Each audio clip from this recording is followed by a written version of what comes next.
10 earth spears erupted from the ground, levitating menacingly above Alec's outstretched hand, which remained raised high in the air. Each spear radiated a dangerous energy, their sharp edges vibrating with raw power as they hovered ominously. "I hope you're all ready," Alec declared, his piercing gaze locking onto the Tier 5 mages. "Because I don't see any of you casting your stone skin spell to defend against this, because I'm not aiming these spears somewhere else. I'm testing them on you. That way, you'll truly understand how much stronger they are." A moment of silence hung in the air before realization struck. "Oh shit, cast the stone skin spell immediately." Brandon was the first to react, immediately placing both hands in front of him as layers of stone began forming over his chest, gradually extending toward his elbows. However, despite his superior mastery, having reached level 5 of the low-tier spell, it was still a slow process. The others weren't as fortunate. Many of them barely managed to form a thin layer of stone over their chests as they had a lower comprehension.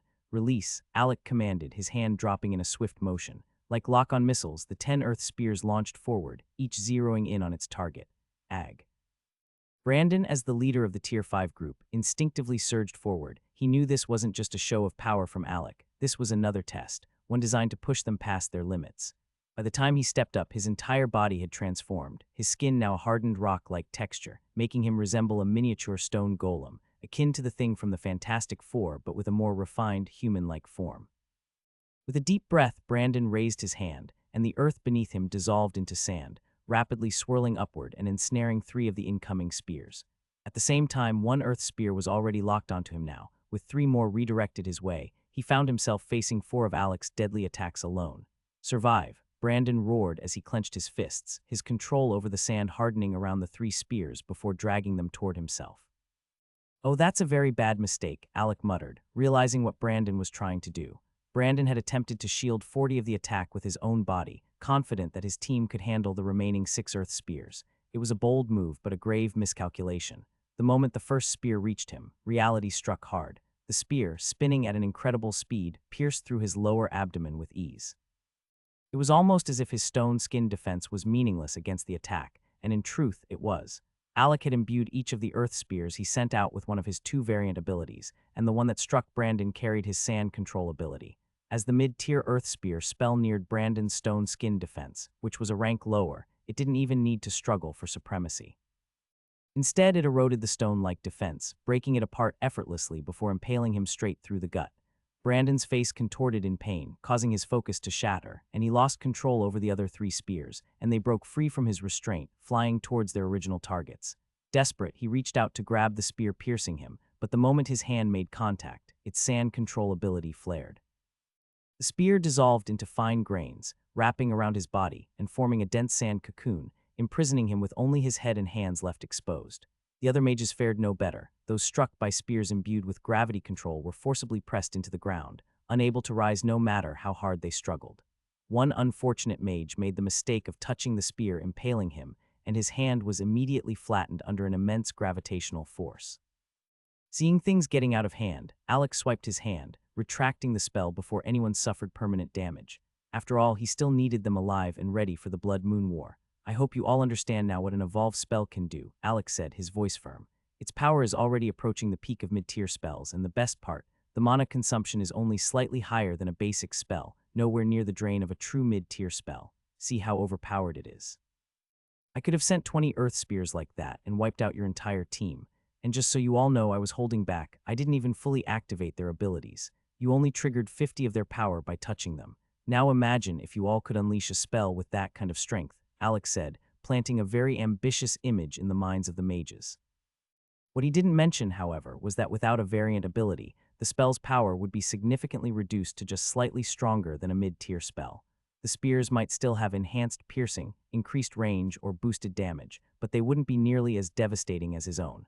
The 5 Tier 6 mages watching from a distance were stunned by the sheer power behind those spears. "I feel like if you were to use the full potential of that spell, its power might approach high-rank spells. 20 of those could kill a peak Tier 6 mage and even threaten the life of a low Tier 7 mage," Gabriel speculated after much deliberation, making the others shudder. "Just a word of advice, none of you should ever think of annoying the young master. He's terrifyingly strong for his age. Imagine what he'll be capable of in the future," another Tier 6 mage added with a mix of fear and reverence. "Yeah, that's true. Once we finish watching this, we should get back to training. We can't let him catch us slacking off," Gabriel replied. As they all nodded in agreement, but still yet none of them actually moved, their eyes remained glued to the scene before them, eager to see what Alec would do next. Sorry to interrupt, boss, but seriously, what are we going to do about them?" Arthur asked, pointing at the 10 mages who were injured, some severely and unable to move. Arthur had wisely positioned himself behind the other mages, knowing that going against Alec was never a good idea, and that is how he had been one of the survivors. "Oh shit, that's why I left 10 of you untouched. Spread out and give them the pills," Alec ordered, swiping his hand. The mages saw something flying toward them and instinctively caught it. But when they opened their palms and realized what they were holding, their bodies trembled. It wasn't until they saw Arthur moving to feed a pill to Brandon that they snapped out of their stupor.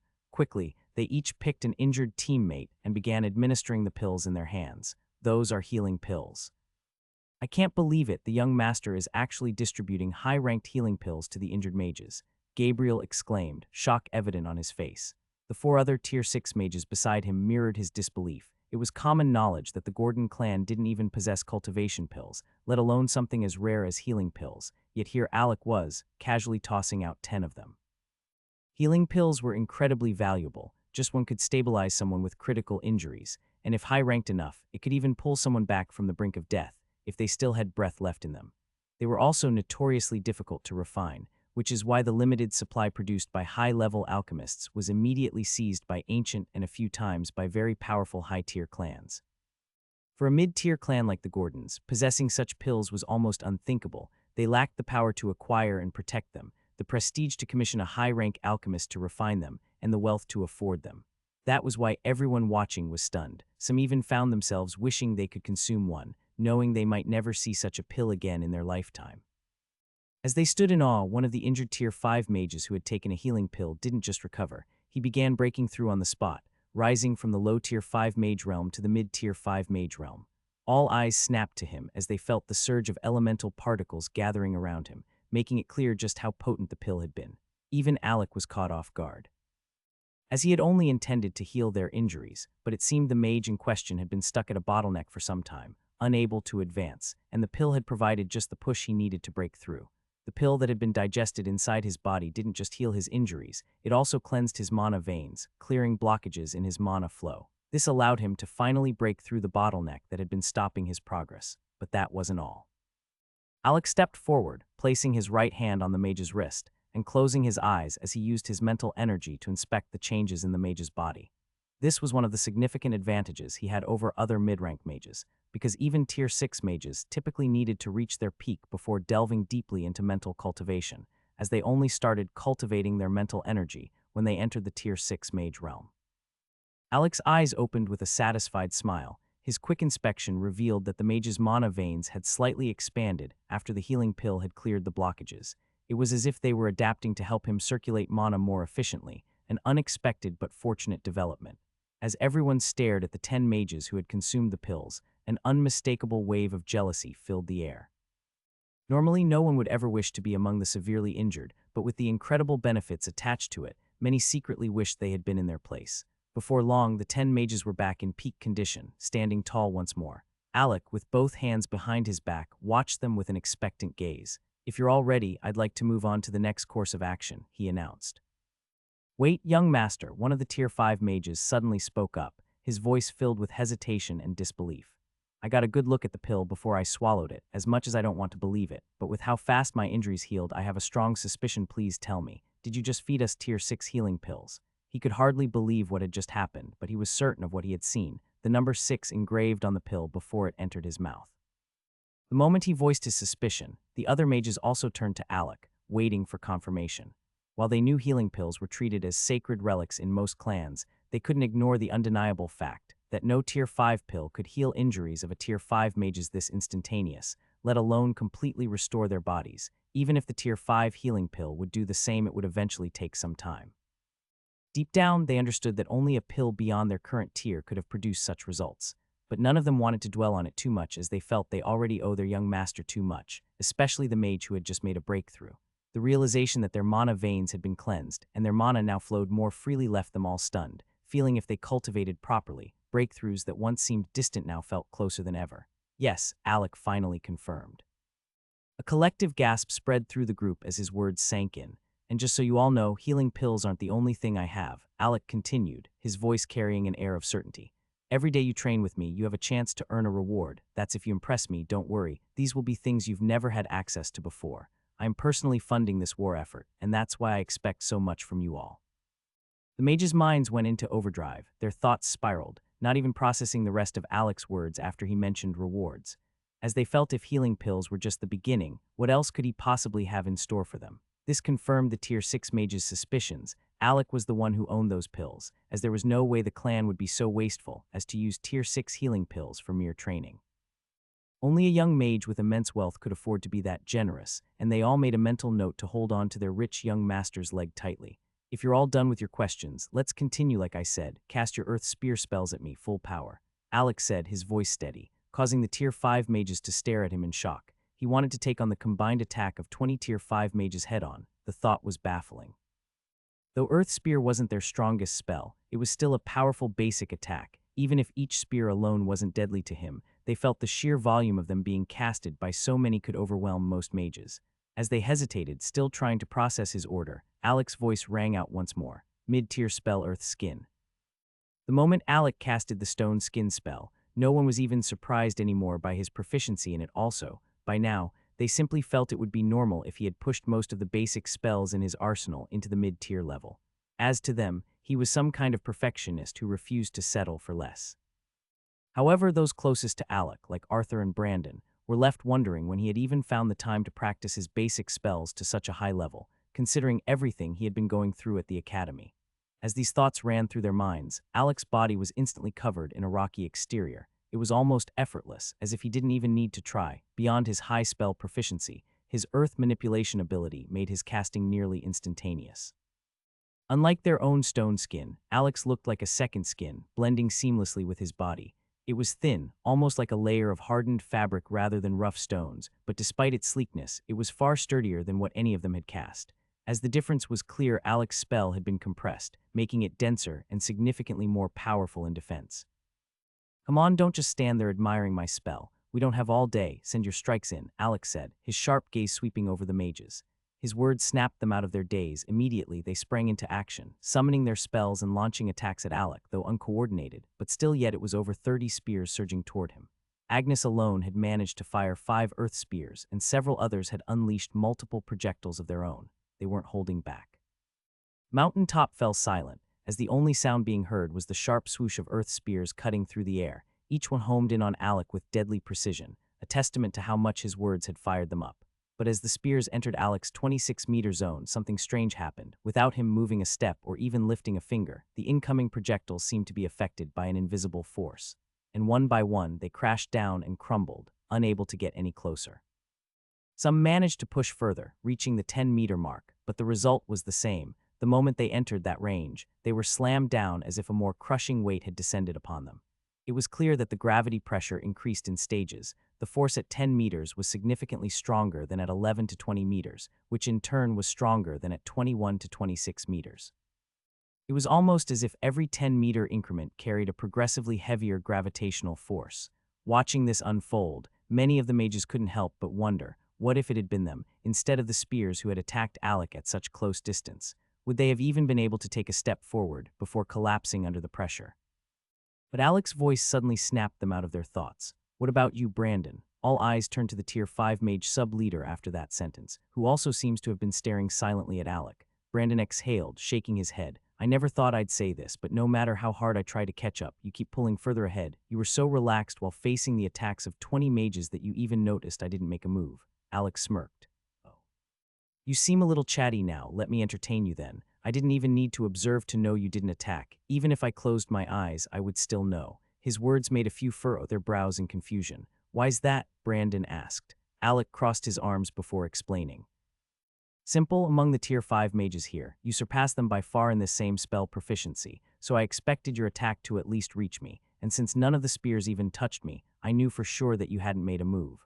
Alec's explanation felt like an indirect insult to the Tier 5 mages, but instead of feeling slighted, they saw the compliment hidden within his words. And they felt if Brandon's attack could at least reach Alec, then there was still a chance to see someone break through Alec's overwhelming defense. And right now, that was enough for them. These Tier 5 mages are highly respected in their own right, and never thought they would one day feel so powerless before another Tier 5 mage. But here they were, watching their young master, a demon-like prodigy, stand unfazed against their collective might. And that's why, despite everything, they desperately wanted to see an attack reach him. Even if it didn't harm him, just touching him would feel like a small victory. Oh, here I come then. Brandon stepped forward as he took a stance, throwing his right hand back as he cast his Earth Spear spell, but when he did, only one spear materialized in his grasp. The watching mages exchanged confused glances. Why had he summoned only one? Was he holding back? But Brandon wasn't concerned with what anyone else thought. He had taken Alec's words to heart, and those words ignited something within him. Alec's rare praise meant everything to him. It was more of a challenge, one he refused to back down from. Taking a deep breath, he let his chi flow into the spear, his grip tightening. He locked eyes with Alec, refusing to be the first to look away, his mind drifting back to the first time they met, during the zombie cleanup mission to rescue the Lanced family's younger generation. Back then, he had wielded his greatsword, standing shorter than the others, the only one in the group with just one element, yet Alec had never treated him as lesser. Instead, Alec had always made him feel like a rare, supreme gem valued not for his limitations, but for his strengths. That was why he trained relentlessly, always striving to meet the high expectations Alec had of him. Release, bang. The moment Brandon threw the spear, it shot forward like a javelin, cutting through the air, but what shocked everyone was what followed. Bang, bang, bang. With each thunderous explosion, another spear erupted from the base of the first, stacking behind it in rapid succession. 10 continuous blasts, each one louder than the last, and the moment a new spear emerged from the bottom, the one at the front accelerated, as if boosted by some mysterious force. This pattern continued until 11 earth spears were flying through the air, perfectly aligned, one trailing behind the other. Unlike the other mages who had attacked from random angles, Brandon was attempting a different strategy. He aimed to focus all his force on a single point within Alec's gravity field, trying to break through with his chain of 11 spears. Nice, show me just how powerful you are, brother. Alec's voice carried excitement, but not because of the attack itself, but it was because his analysis skill had just confirmed something. Brandon was on the verge of evolving his Earth Spear spell from the low tier to becoming a mid-tier spell. The Earth Spears finally closed the distance, reaching Alec's gravitational zone. The first spear pierced through, but didn't travel far before it crumbled under the pressure, however. The second spear followed immediately behind, relentless in its advance. Seeing how persistent Brandon's attack was, Alec couldn't help but grin, his smile stretching almost to the edges of his ears. A faint cracking sound echoed through the air as the spears pressed forward, pushing against the invisible force surrounding Alec. Even though there was nothing visible blocking their path, the intense friction created a sound akin to blades clashing in battle, sending a shiver down the spines of the mages watching. As this struggle continued, Brandon's chain Earth Spear finally reached the 10-meter range, however, of the original 11 spears. Only 5 remained. 6 had already been sacrificed just to carve a path through Alec's gravitational domain. Bang, now reduced to 4, the remaining spears pushed forward, piercing deeper into Alec's domain. Seeing this, Brandon raised his right hand, his fingers coated in a thin layer of mana, and pushed forward with renewed determination. At that moment, it was as if a new surge of life had been breathed into the Earth Spears, as they surged forward, gaining momentum despite the crushing pressure. 9 meters 8-7 crack. One more spear shattered, now only 3 remained, but the attack didn't falter. The leading spear seamlessly took the place of the one that had just been destroyed, continuing its charge. Brandon twisted his hand mid-air, pushing with all his might, and the foremost spear mirrored his movements, twisting in kind. 6 meters 5-4 crack. Another spear shattered, now only 2 remained. Just then, a notification echoed in Alec's mind. But before he even checked his system, he could already see it. His inspect skill, which had been active the entire time, tracking the spell's progress, finally picked up on something. Right before his eyes, the low-tier spell LVL5 on the advancing Earth Spear flickered and changed. Mid-tier spell LVL1 achieved. Alec didn't even need to open the system interface anymore. He already knew exactly what the notification was for. Ag, Brandon roared, his voice echoing across the area as a surge of new knowledge flooded his mind. His spell was evolving, and with this newfound understanding, he didn't hesitate as he acted upon it immediately. The crowd watched in stunned silence as earth elemental particles gathered rapidly around the last 2 remaining spears. The leading spear, now brimming with power, surged forward with a strong rotational force, its surface swirling with tightly compacted sand. Just as the attack closed the final few meters toward its target, Alec casually swatted his left hand, and a massive sand arm extended from the base of his earth skin, smashing into the second spear. The impact sent it spiraling off course, drawing gasps from the onlookers. For a moment, it seemed as though all hope was lost, as they felt nothing could break through Alec's defense. Bang! But the swatted spear didn't go down easily. Instead, it exploded midair, transforming into a massive sand trap that latched onto Alec's left arm, solidifying into hardened stone in an instant. The sudden weight shift threw Alec off balance, his body tilting to the left as he struggled to maintain his footing, and that was when it happened. From within the swirling sand fog, the final earth spear shot forward like a hidden viper, its power concealed until the perfect moment. Brandon had deliberately stalled it, allowing the dust cloud from the shattered spear to mask its approach. Now, with Alec momentarily off balance, he finally released it completely. Boom! The earth spear struck Alec square in the chest, triggering a deafening explosion as sand burst outward, enveloping him in a thick, obscuring cloud. Brandon stood frozen, his chest rising and falling heavily, trying to process what had just happened to him. It was a new feeling having his spell evolve, so he was still not used to the feeling, though a lot of help came from the system. The entire crowd held its breath, their eyes locked on the shifting sand fog, waiting for it to clear, waiting to see the result. For the first time, Alec had been hit.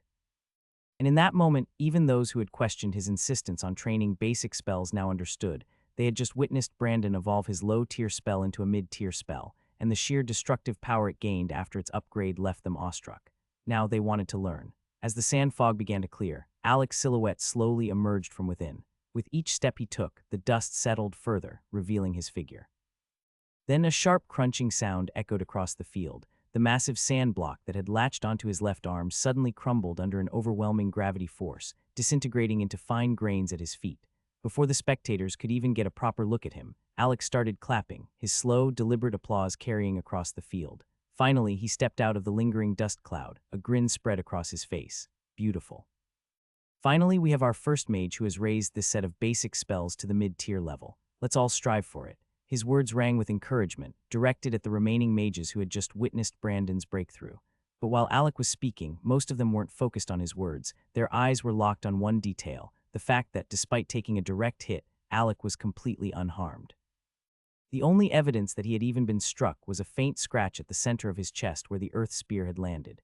Nothing more. Seeing this, Brandon let out a small laugh. Sure, he had managed to push his spell to the mid-tier level, but this moment proved that while he was now strong enough to compete against Alec, he was still far from reaching Alec's level. There was an enormous gap between them, not just in the spell's raw power, but in their respective comprehension level. And that wasn't even considering Alec's two variant abilities enhancing his earth skin, making it almost impossible to break through his defenses so easily for any mid-rank mage. Alec's voice rang out again, snapping them from their thoughts. Since I have demonstrated, I assume you all now understand the basic level I expect you to reach before the Blood Moon War. Believe me, if you can't push your spells to the mid-tier level, you stand the chance of being kicked out. His words sent a shockwave through the crowd. Without hesitation, the mages sprang back into action, training with renewed determination, while the low-ranked mages followed Alec to another open area, where he planned to personally oversee their training for the day. Among them, only the 5 Tier 6 mages eagerly awaited Alec's training regimen, hoping to gain further insight in spell training, as it seems the young master was more knowledgeable in that area to them. As for the rest, their only focus was on reaching the target Alec had set, unwilling to be left behind, as no matter how unconventional his training methods were, they had all become completely engrossed in them. The first day of training ended quickly, but not before Alec had pushed every single mage to their limits. By the time they staggered back to their homes, they were more drained than they had ever been since awakening as mages. The only ones who looked somewhat fine were the Tier 6 mages, but that was simply because Alec hadn't had much time for them. Instead, his focus had been on the low-rank mages, not just in spell training, but in reviving one of their clan's greatest strengths golems. At the start of training, Alec had asked all those who hadn't yet crafted their first golem to move to one side. He didn't even hold back, as he scolded them for their negligence of the clan's tradition. Although many low-ranked mages still hadn't crafted their first golem, there were also plenty who had, which made him let them off easily. Without wasting time, Alec ordered the first group to go and create their golems immediately, making one thing very clear: without summoning their first companion golem, they would not be allowed to train in the spells he had assigned to their tier. This shocked many of them. They had been through countless battles, and in those fights, very few had relied on golems. Only those confident in their golem handling skills had ever bothered to summon them. Even though golems were the signature of the Gordon's clan, the art of using them had diminished over the passage of time for the generations followed. Many clan members had branched into other paths, choosing paths that suited them beyond just being golem mages. Unlike the older generation, who had dedicated themselves fully to the golem path before training as battle mages, the newer generations had become more lax in their approach. To make matters worse, mixed bloodlines had weakened the clan's natural talent for golem craft.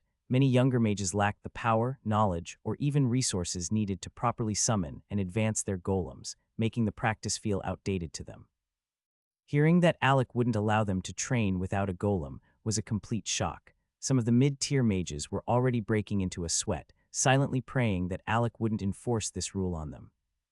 Because if they had to spend time crafting golems instead of training and evolving the basic spells, they would fall behind and risk disqualification from the squad, since many felt they wouldn't reach the required mid-tier level in the spell proficiency right on time.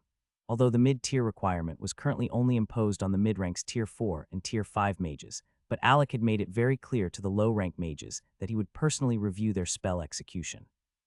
And if they slacked off and failed to reach his satisfaction, they too would be cut from the squad. It was only the first day, but Alec had already implemented a mandatory golem policy for the low-rank mages. After sending those without golems to a corner to begin refining and crafting their first golem without supervision or guardian, Alec moved on to the next phase, as he called out those who already had a golem, but the golems were lagging behind their master in realm advancement. At his command, a large group of Tier 2 and Tier 3 mages stepped forward. In fact, almost all the Tier 3 mages moved to the side. Seeing this, Alec sighed in disappointment, as it became clear to him that even those who had crafted a golem were just as guilty as those who hadn't. While advancing a golem at lower stages was difficult, it was still very possible, especially for those who had basic knowledge and used their golems regularly. Regular use would help a golem fill its experience bar faster, making it easier to progress to the next realm with proper steps and a little push. But judging by what he was seeing, it was obvious that many had only crafted a golem for the sake of tradition, either as a symbol of their Gordon's heritage or just for fun. With that realization, Alec got to work. He ordered the remaining mages to summon their golems, then walked among them, using his inspect skill to determine which golems were ready to move to the next realm. Unfortunately, there wasn't a single genius among the group who had managed to push their golems beyond their own level, or even reached a stage whereby Alec could help push the golem with his more advanced knowledge on golems. With that disappointment out of the way, Alec assigned them a new task. From now on, whenever they practice their spells, they must also control their golems to perform attacking movements simultaneously. This command felt like a huge hurdle for the low-rank mages.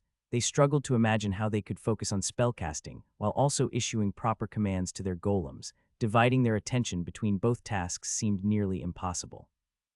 As expected, their initial attempts were terrible. Their spells fizzled out, their golems staggered and misfired, and overall it was a chaotic mess. But Alec didn't care how many times they failed. In fact, he seemed pleased by their poor performance, because if he saw them as this bad, then they must have an even worse impression of themselves. Alec was the first 6-tier commander in the Gordon's clan's history, and he was also the first to push for every low-rank clansman under him to have at least one reliable golem in their arsenal. He was doing many things for the first time, but that was because he wanted the best for his clansmen. He knew their true potential had never been fully tapped, and he was more than ready to bring it to light. Just imagining the raw battle power they could muster if every single one of his low-rank mages could summon a golem properly and issue proficient commands was a thrilling vision, one he was determined to turn into reality. In fact, he was ready to shock those who would watch when the Gordons finally took to the battlefield with this his vision. And that's exactly why he was so relentless in making them train this way. They had never been forced to multitask like this, performing 2 high-stakes actions at once, actions that might dictate their fates where one fumble could mean they are kicked out of their squad. But now they had no choice but to keep pushing, repeating the process over and over again until their mana ran dry, only to rest and start all over again. To them, it felt like a mini-hell, a brutal training ground created by their demonic leader, Alec. But Alec had one goal in mind: to ensure they repeated this over and over again until they could instinctively cast spells while simultaneously issuing precise commands to their golems. This wasn't just about golem control, it was about developing a crucial skill that could push them beyond their limits. If they could successfully adapt, they wouldn't just be able to control their golems efficiently, they could even cast multiple spells at once, while the golems also gain little experience point from this due to the system, and then he might be able to help them push the golems to the next level. As members of the Gordon's clan, who were renowned for their golems, multitasking was a mandatory skill, not an option, as they were not like other golem mages that had their golems do all the fighting for them while they waited behind. No, the Gordons fought on the front line alongside their creations. And that's exactly why Alec was drilling it into them this early. They were his first project, and he was determined to forge them into warriors worthy of their clan's legacy. Once Alec was done with the first set, he moved on to those whose golems were lower in realm than them, using his inspect skill on every golem as he passed. And he quickly separated them into two groups, those whose golems were ready to evolve to the next realm, and those whose golems were still lagging behind, unable to reach their maximum experience point. Once the separation was complete, he instructed the second group, those with underdeveloped golems, to join the other set at the side and continue casting spells while simultaneously commanding their golems. This was the only way to help their golems gain experience naturally under the system's power, and Alec was confident that, with time, they would reach their experience cap, making their evolution much smoother. At first, the low-rank mages didn't understand why Alec was separating them because of such issues, but when they saw him lining up the first group and calling them forward one by one, they finally realized his plan. Alec began summoning basic resources, assisting the qualified golems in advancing from Tier 1 to Tier 2, and those at Tier 2 to Tier 3. Those who were still stuck training could only stare in envy, watching their peers' golems evolve before their eyes. Though Alec's terminology like maximum experience points was unfamiliar to them, but they quickly understood his message. The harder they trained their golems, the faster they would advance. Seeing Alec personally assisting over 100 golems in breaking through at once was nothing short of shocking, even to the mid-tier mages present. Such a mass evolution had never been witnessed in the Gordon's clan before. But Alec had his system, and as long as he paid the corresponding cost, he could unlock new evolutionary paths for any golem under his command. Since they were still low-rank mages, the cost of evolution was relatively low, around 250 system points for unlocking the evolution paths of Tier 1 golems breaking through to Tier 2, and between 500 to 1,000 points for Tier 2 golems advancing to Tier 3. Even though Alec knew he would earn a massive influx of system points during the Blood Moon War, he wasn't entirely sure if these mages would be strong enough to help him recoup all the resources he had spent on them. However, he saw it as an investment for the future, because as long as they survived, they would continue providing him with a steady stream of experience and system points every time he led them into battle. And with his two Tier 6 golems now having an elite golem squad, each capable of hunting low to high Tier 6 demonic beasts in the Beast Forest, Alec wasn't too concerned about the small costs he was spending now. He had bigger plans for his Gordon's small army of mages and was willing to invest heavily in them. Most low-rank golems had only one evolution path, as they were ordinary and lacked any unique traits.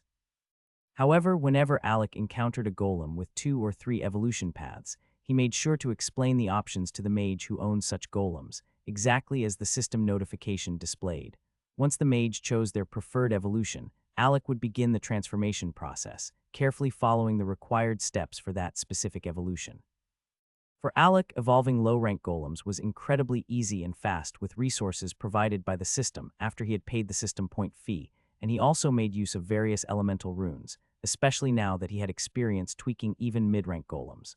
Over time, he had guided many of his own golems through various evolution paths, making this process second nature to him due to his vast experience. The Gordon's clan mages were still in awe of Alec's actions.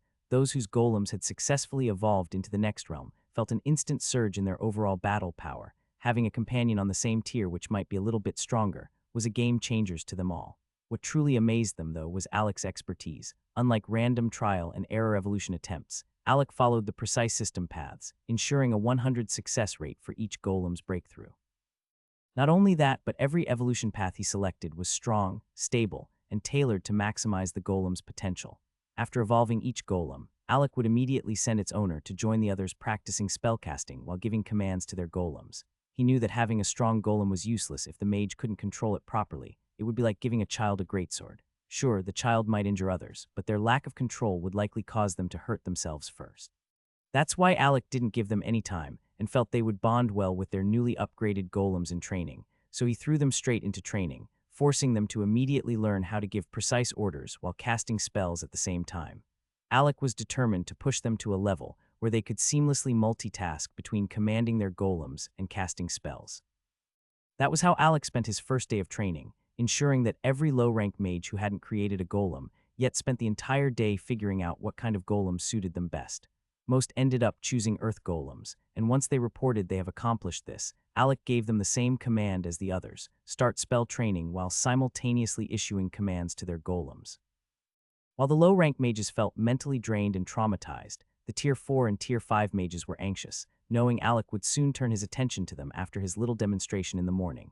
On the other hand, the Tier 6 mages were eager for their turn, hoping Alec would upgrade their golems and advise them on which spells to focus on. Ironically, while most of the mages viewed Alec as a merciless demon, the Tier 6 mages saw him as a blessing from heaven. Then, just when the training ended, Alec shocked everyone by handing out one Tier 5 cultivation pill each to 8 Tier 5 mages, explaining that, apart from Brandon's progress in the morning, they were the only ones who had truly improved in their spell proficiency. And just when they thought he was done, Alec went further, rewarding one Tier 4 cultivation pill each to 45 Tier 4 mages, acknowledging their progress as well. Finally, he promised that if they continued to show improvement, he would increase their rewards in the future. This trend of rewards didn't stop at the mid-ranks, it extended to the low ranks as well. Alec made sure to reward anyone who had leveled up at least one spell, ensuring that every bit of progress was acknowledged. One particularly lucky mage managed to increase 3 spell levels, 2 in one spell and 1 in another. Alec immediately rewarded him with 3 cultivation pills, further proving that he had a precise way of tracking their improvements to the mages. Though the mages didn't fully understand how Alec was determining their progress, they quickly speculated that he must have some kind of spiritual vision, but in reality, however, he was simply using his analysis spell. Despite being completely exhausted from Alec's hellish training, the promise of rewards kept a spark of determination in their eyes as they returned to their respective abode. Thinking of their peers who would cultivate with their newly earned pills and advance even further fueled a fierce sense of competition among them. Even those who had already been rewarded on the first day felt an insatiable hunger to do better, eager to continue basking in their young master's grace. And in the process, Alec had quietly taught them another important thing, that sometimes being shameless was necessary when called for in the battlefield. Days passed, and the Gordon elders still remained unaware of the true extent of Alec's training methods, though they had granted him full authority over the mages under his command. But the sight of these mages returning back from their training half-conscious and completely drained made them question what exactly he was putting them through. After all, his daughter was among those preparing for the Blood Moon War, alongside the clan's most promising young talents. The patriarch leaned forward, his expression unreadable. "So what exactly do you propose?" "Simple," the first elder replied. "We would have better armor crafted, especially the ones that covers multiple parts of their bodies. That way they'll have better protection against the zombie virus in fights." But before he could continue, the Grand Elder cut in. "That would be ideal if we still had a top low-rank forger under our command." Silence settled over the room. Everyone present knew the reality of their situation. Their contracted forgers had long left after their agreements expired, and while some juniors had trained under them, their skills were far from mastery. "Talent alone doesn't make one a proficient forger," the Grand Elder added with a sigh. While a few of their juniors had learned the craft from the forgers the Gordon's clan had under their service, the best they could produce was Tier 2 spirit equipment, and even then their output was painfully slow. So therefore, relying on a few juniors still practicing the art of forging to equip an entire force, that was a gamble the clan couldn't afford to take. "Well, despite all this, it wouldn't sit well if we simply folded our hands and did nothing," the patriarch said, his voice firm. "What we can do now is instruct the kids in the forging area to focus solely on crafting as much spirit armor as possible. For the time being, they can set aside any attempts at making weapons." He glanced around the room before continuing. A small smile played on his lips as the other elders nodded in agreement to his suggestion.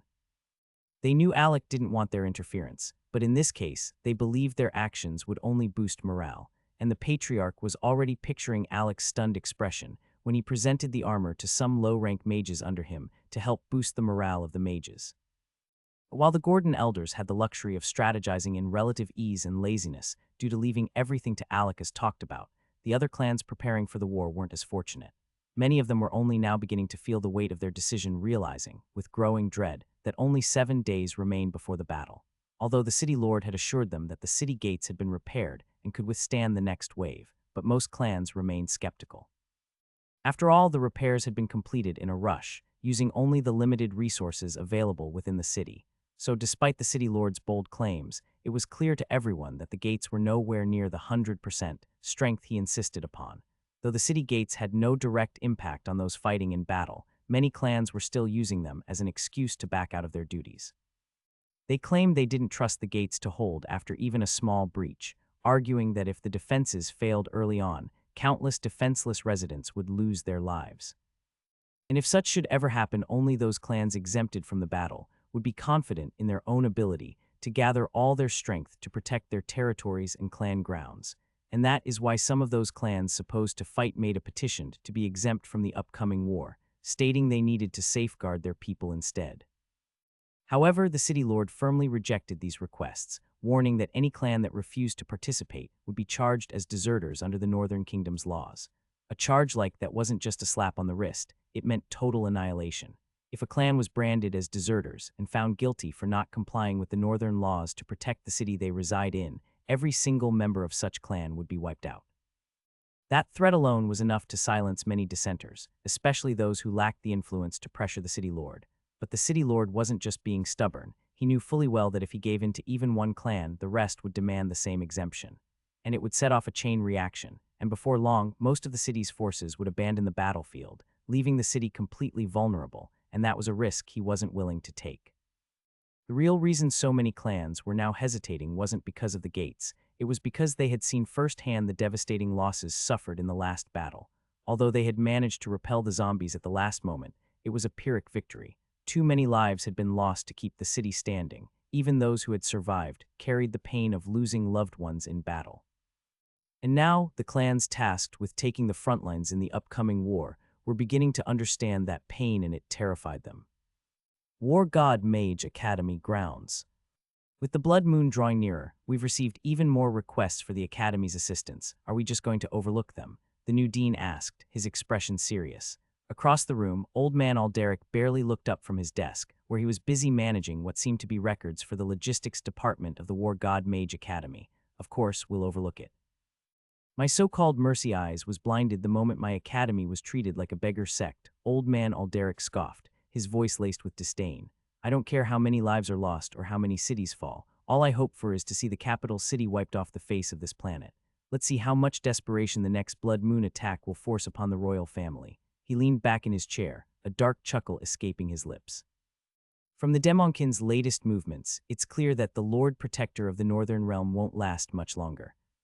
The capital center is about to become a true battlefield, where even high-rank mages will be nothing more than junior soldiers, and Monarch Realm experts will have to take the front lines. Alderec's gaze sharpened.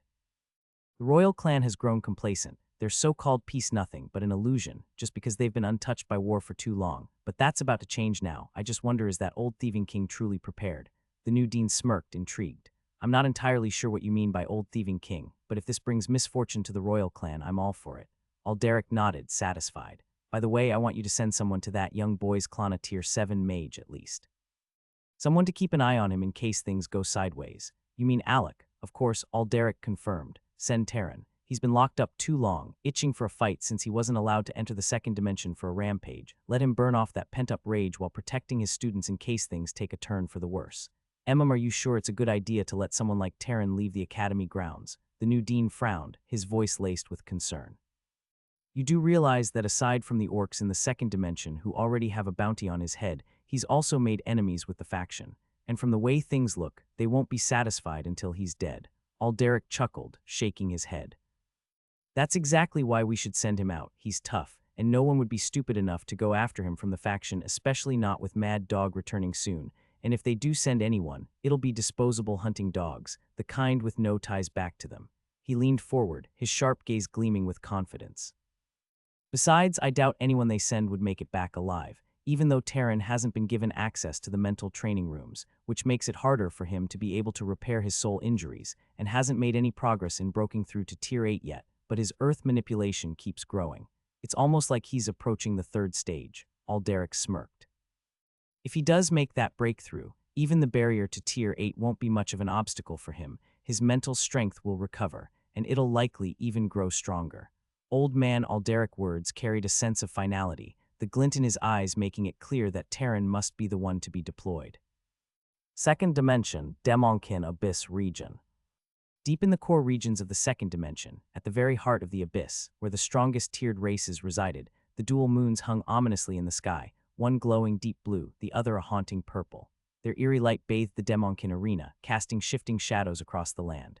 Despite its name, the arena wasn't a traditional battleground. It was an open expanse, a place where the monarchs of all the Demonkin races gathered to hold their most critical meetings.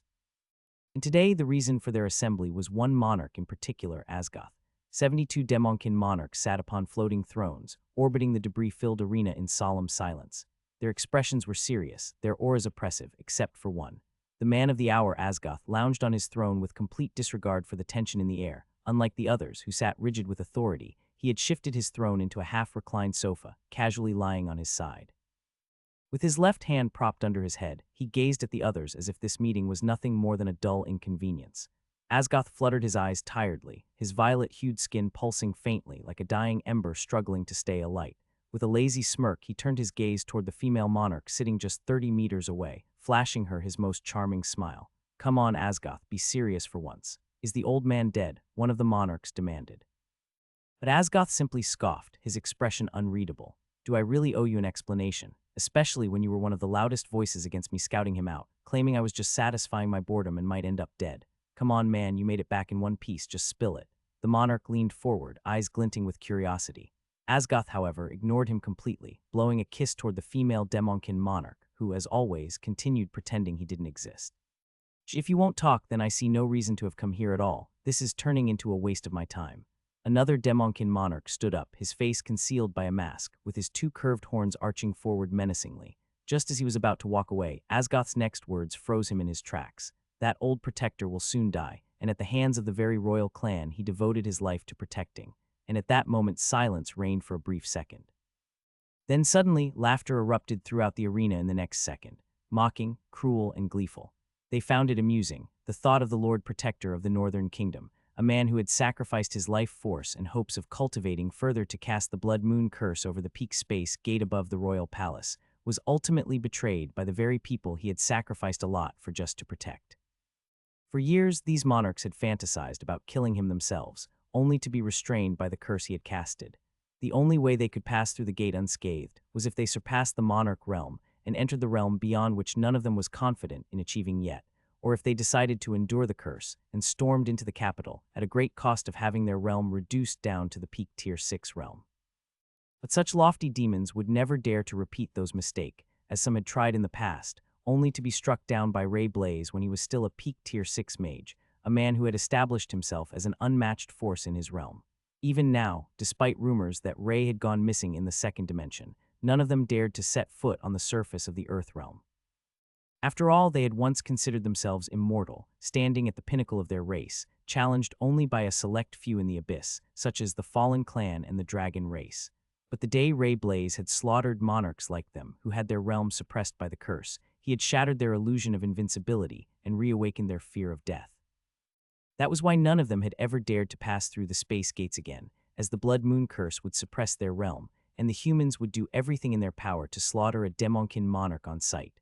Fighting without their full strength in a battle for survival was dreadful to those monarchs. Just the memory of their fallen brethren haunted them, reminding them of the terrible cost of underestimating humans. But none of that mattered anymore. As Asgoth, who had long petitioned for an invasion, claiming the curse was weakening, had finally returned with news that claims that very soon they could attack with full force, and this wasn't just speculation. It was happening, soon.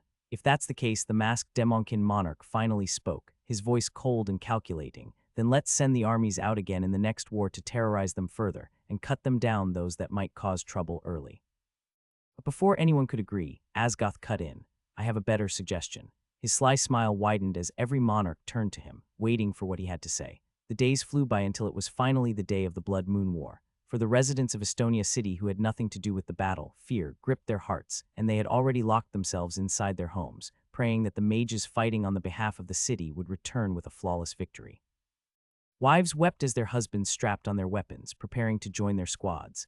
Children knelt in silent prayer, wishing for their father's safe return. The entire city was drenched in sorrow, an air of inevitable loss hanging over them.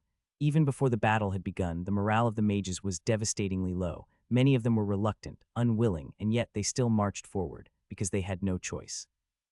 Despite their fears, they held on to a single hope, that even if they had to lay down their lives, they would do so protecting their loved ones. As long as no zombies broke through the city gates, as long as their families survived, then their sacrifice would be worth it. The sun was still up, yet the city guards, city guardians, and city commanders had already moved beyond the gates, taking their positions and preparing in advance. Their eyes were fixed on the space gate in the distance, which was slowly absorbing mana from the air, pulsing with an ominous glow. One by one, various clans began to arrive and take their positions, but even as they stood ready, an air of unease spread through them. When the Lance clan's Tier 4 mages, led by their ancestor Bailey Lanced, arrived, they were immediately taken aback, and that was because the Gordon clan was nowhere to be seen. A rare occurrence, as the Gordons were always among the first to arrive, securing strategic positions on the battlefield, but now they were missing. Even though we took our time getting here just to avoid getting into the front lines before them, they're still not here, Sheila Lance muttered, scanning the field. Her expression darkened as she confirmed what she already suspected. This is not looking good, she concluded. Calm down, there are still a few hours until the Blood Moon battle. They'll show up eventually, Brian said, trying to reassure the others. I know that guy, Alec, wouldn't miss a chance to fight for anything if he's still the same person I acknowledged in the past. He smirked before adding, all we have to do is swallow our pride and shamelessly latch onto them when they arrive. It's not like they can do anything about it. Bailey Lanced sighed, but didn't argue with his grandson's suggestion. Instead, he took off to join the rest of the Tier 7 mages in the sky. While the Lanced clan searched for the Gordons, the Gordon clan remained atop a secluded mountain, fully prepared, but going through their general's battle strategy again. At that moment, the Patriarch and the Grand Elder made their way toward the back mountains behind the Gordon estate. With them, 200 full-body Tier 1 armor sets of various colors and sizes gleamed under the fading sunlight, along with 20 full-body Tier 2 armor sets being pushed by a set of mages from the forging department. Even the Tier 2 armor came in different colors and designs, a testament to how much effort the Gordon clan had put into this. They had emptied their treasury of every Tier 1 and Tier 2 demonic beast corpse they had left, offering them to the forging team to craft protective gear. Despite the limited time and intense pressure, the forgers had managed to push their limits, creating 20 Tier 2 armor sets. Though it wasn't enough to equip every Tier 1 and Tier 2 mage, but the elders were still satisfied by their efforts, as it was a crucial layer of protection, one that could make the difference between life and death for the mages that would get their hands on them.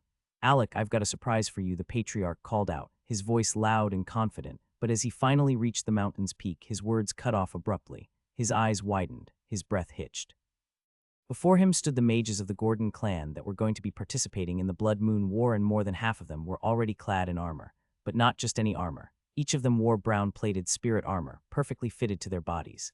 In their hands, long black spears and shield gleamed under the dimming sky, their edges lined with deep brown markings. The weapons pulsed with latent energy. Even from a distance, the Patriarch could tell these were spirit weapons.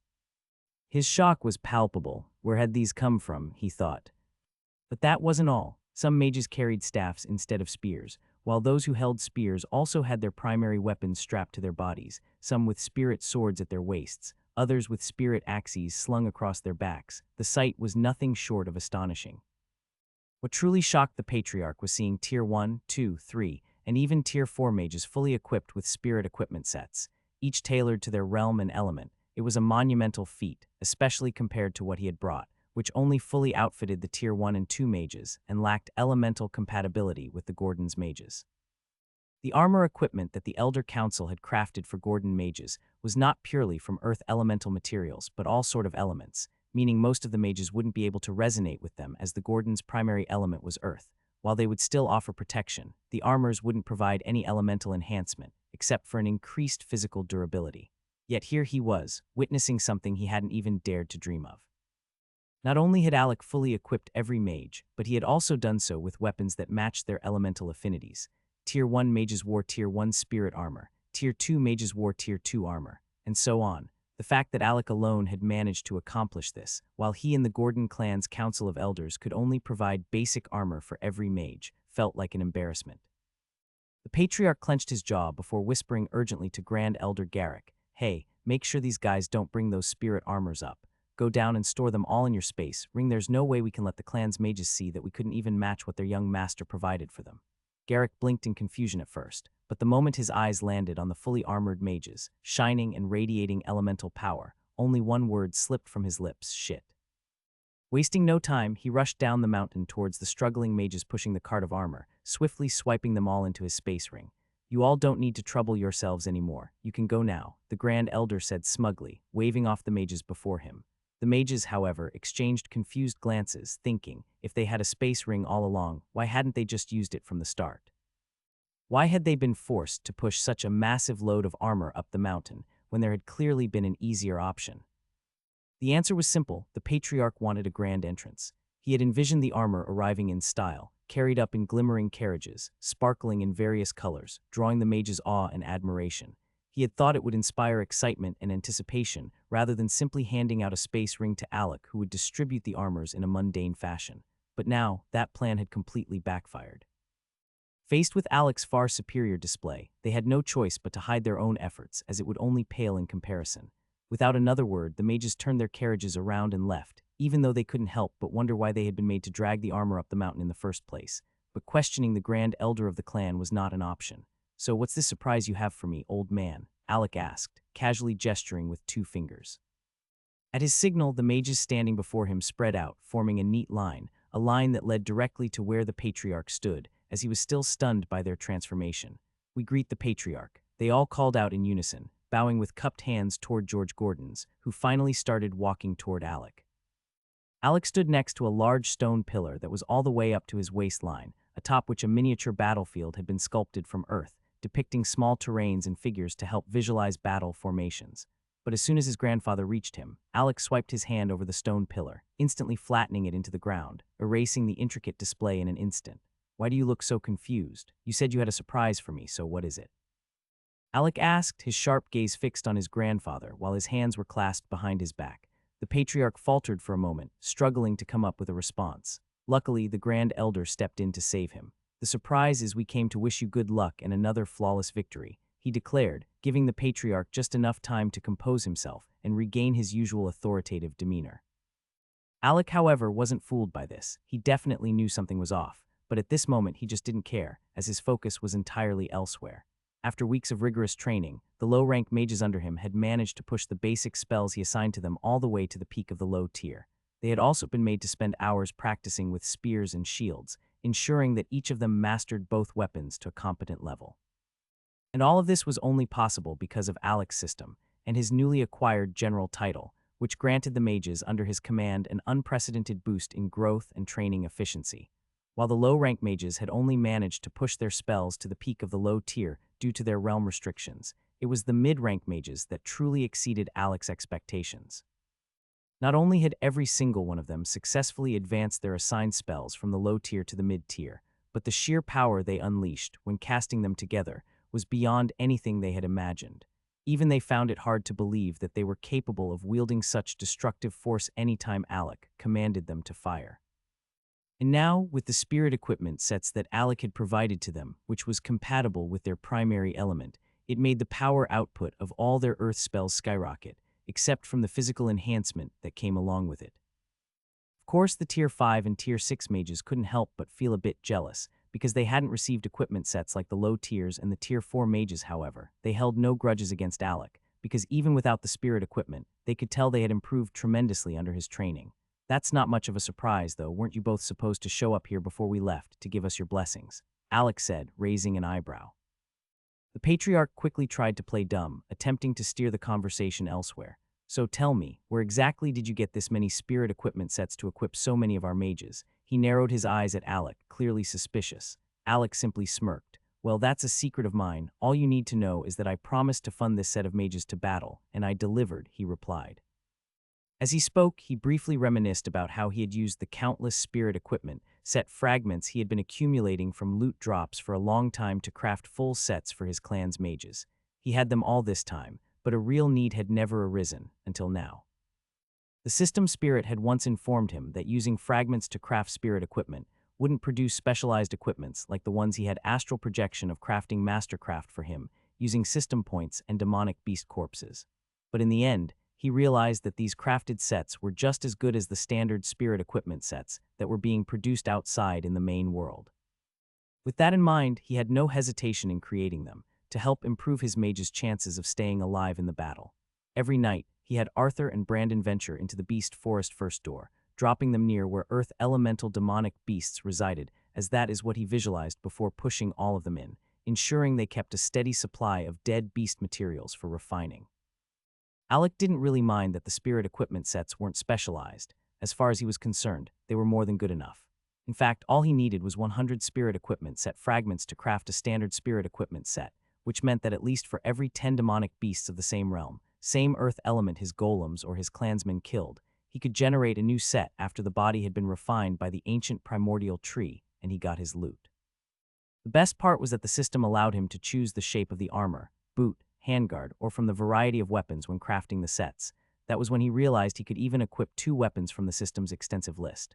Of course, this cost more fragments, but it gave him the perfect excuse to implement spear and shield training, as this was to give his mages a longer reach weapon, while at the same time they would have a defensive measure to keep the zombies at bay. To make things even better, he customized the sets by adding each mage's primary weapon as an extra piece when forging their gear. He did this after asking each mage. Those fragments, which had been useless until now, had finally found their purpose in Alec's eyes. When Alec first equipped the Tier 1 mages, instructing them to bind with them so they could hide their spirit equipment sets inside them until the battle, the other mages had been jealous. But as Alec had promised, he had made sure each and every one of them received their own equipment set all the way to the Tier 4 mage realm. However, for the leaders of each rank, he went a step further. He provided them with specialized armor sets. This meant that even Brandon now had his own spirit equipment set, called the Terra Sovereign set. Terra Sovereign set Tier 5. Bedrock Carapace chest armor plus 100 endurance plus 100 strength. All low-rank physical attacks are nullified. All earth and sand element mid-rank attacks are reduced by 10. Increases physical resistance by 10. Dune Strider's boots plus 150 agility plus 50 endurance.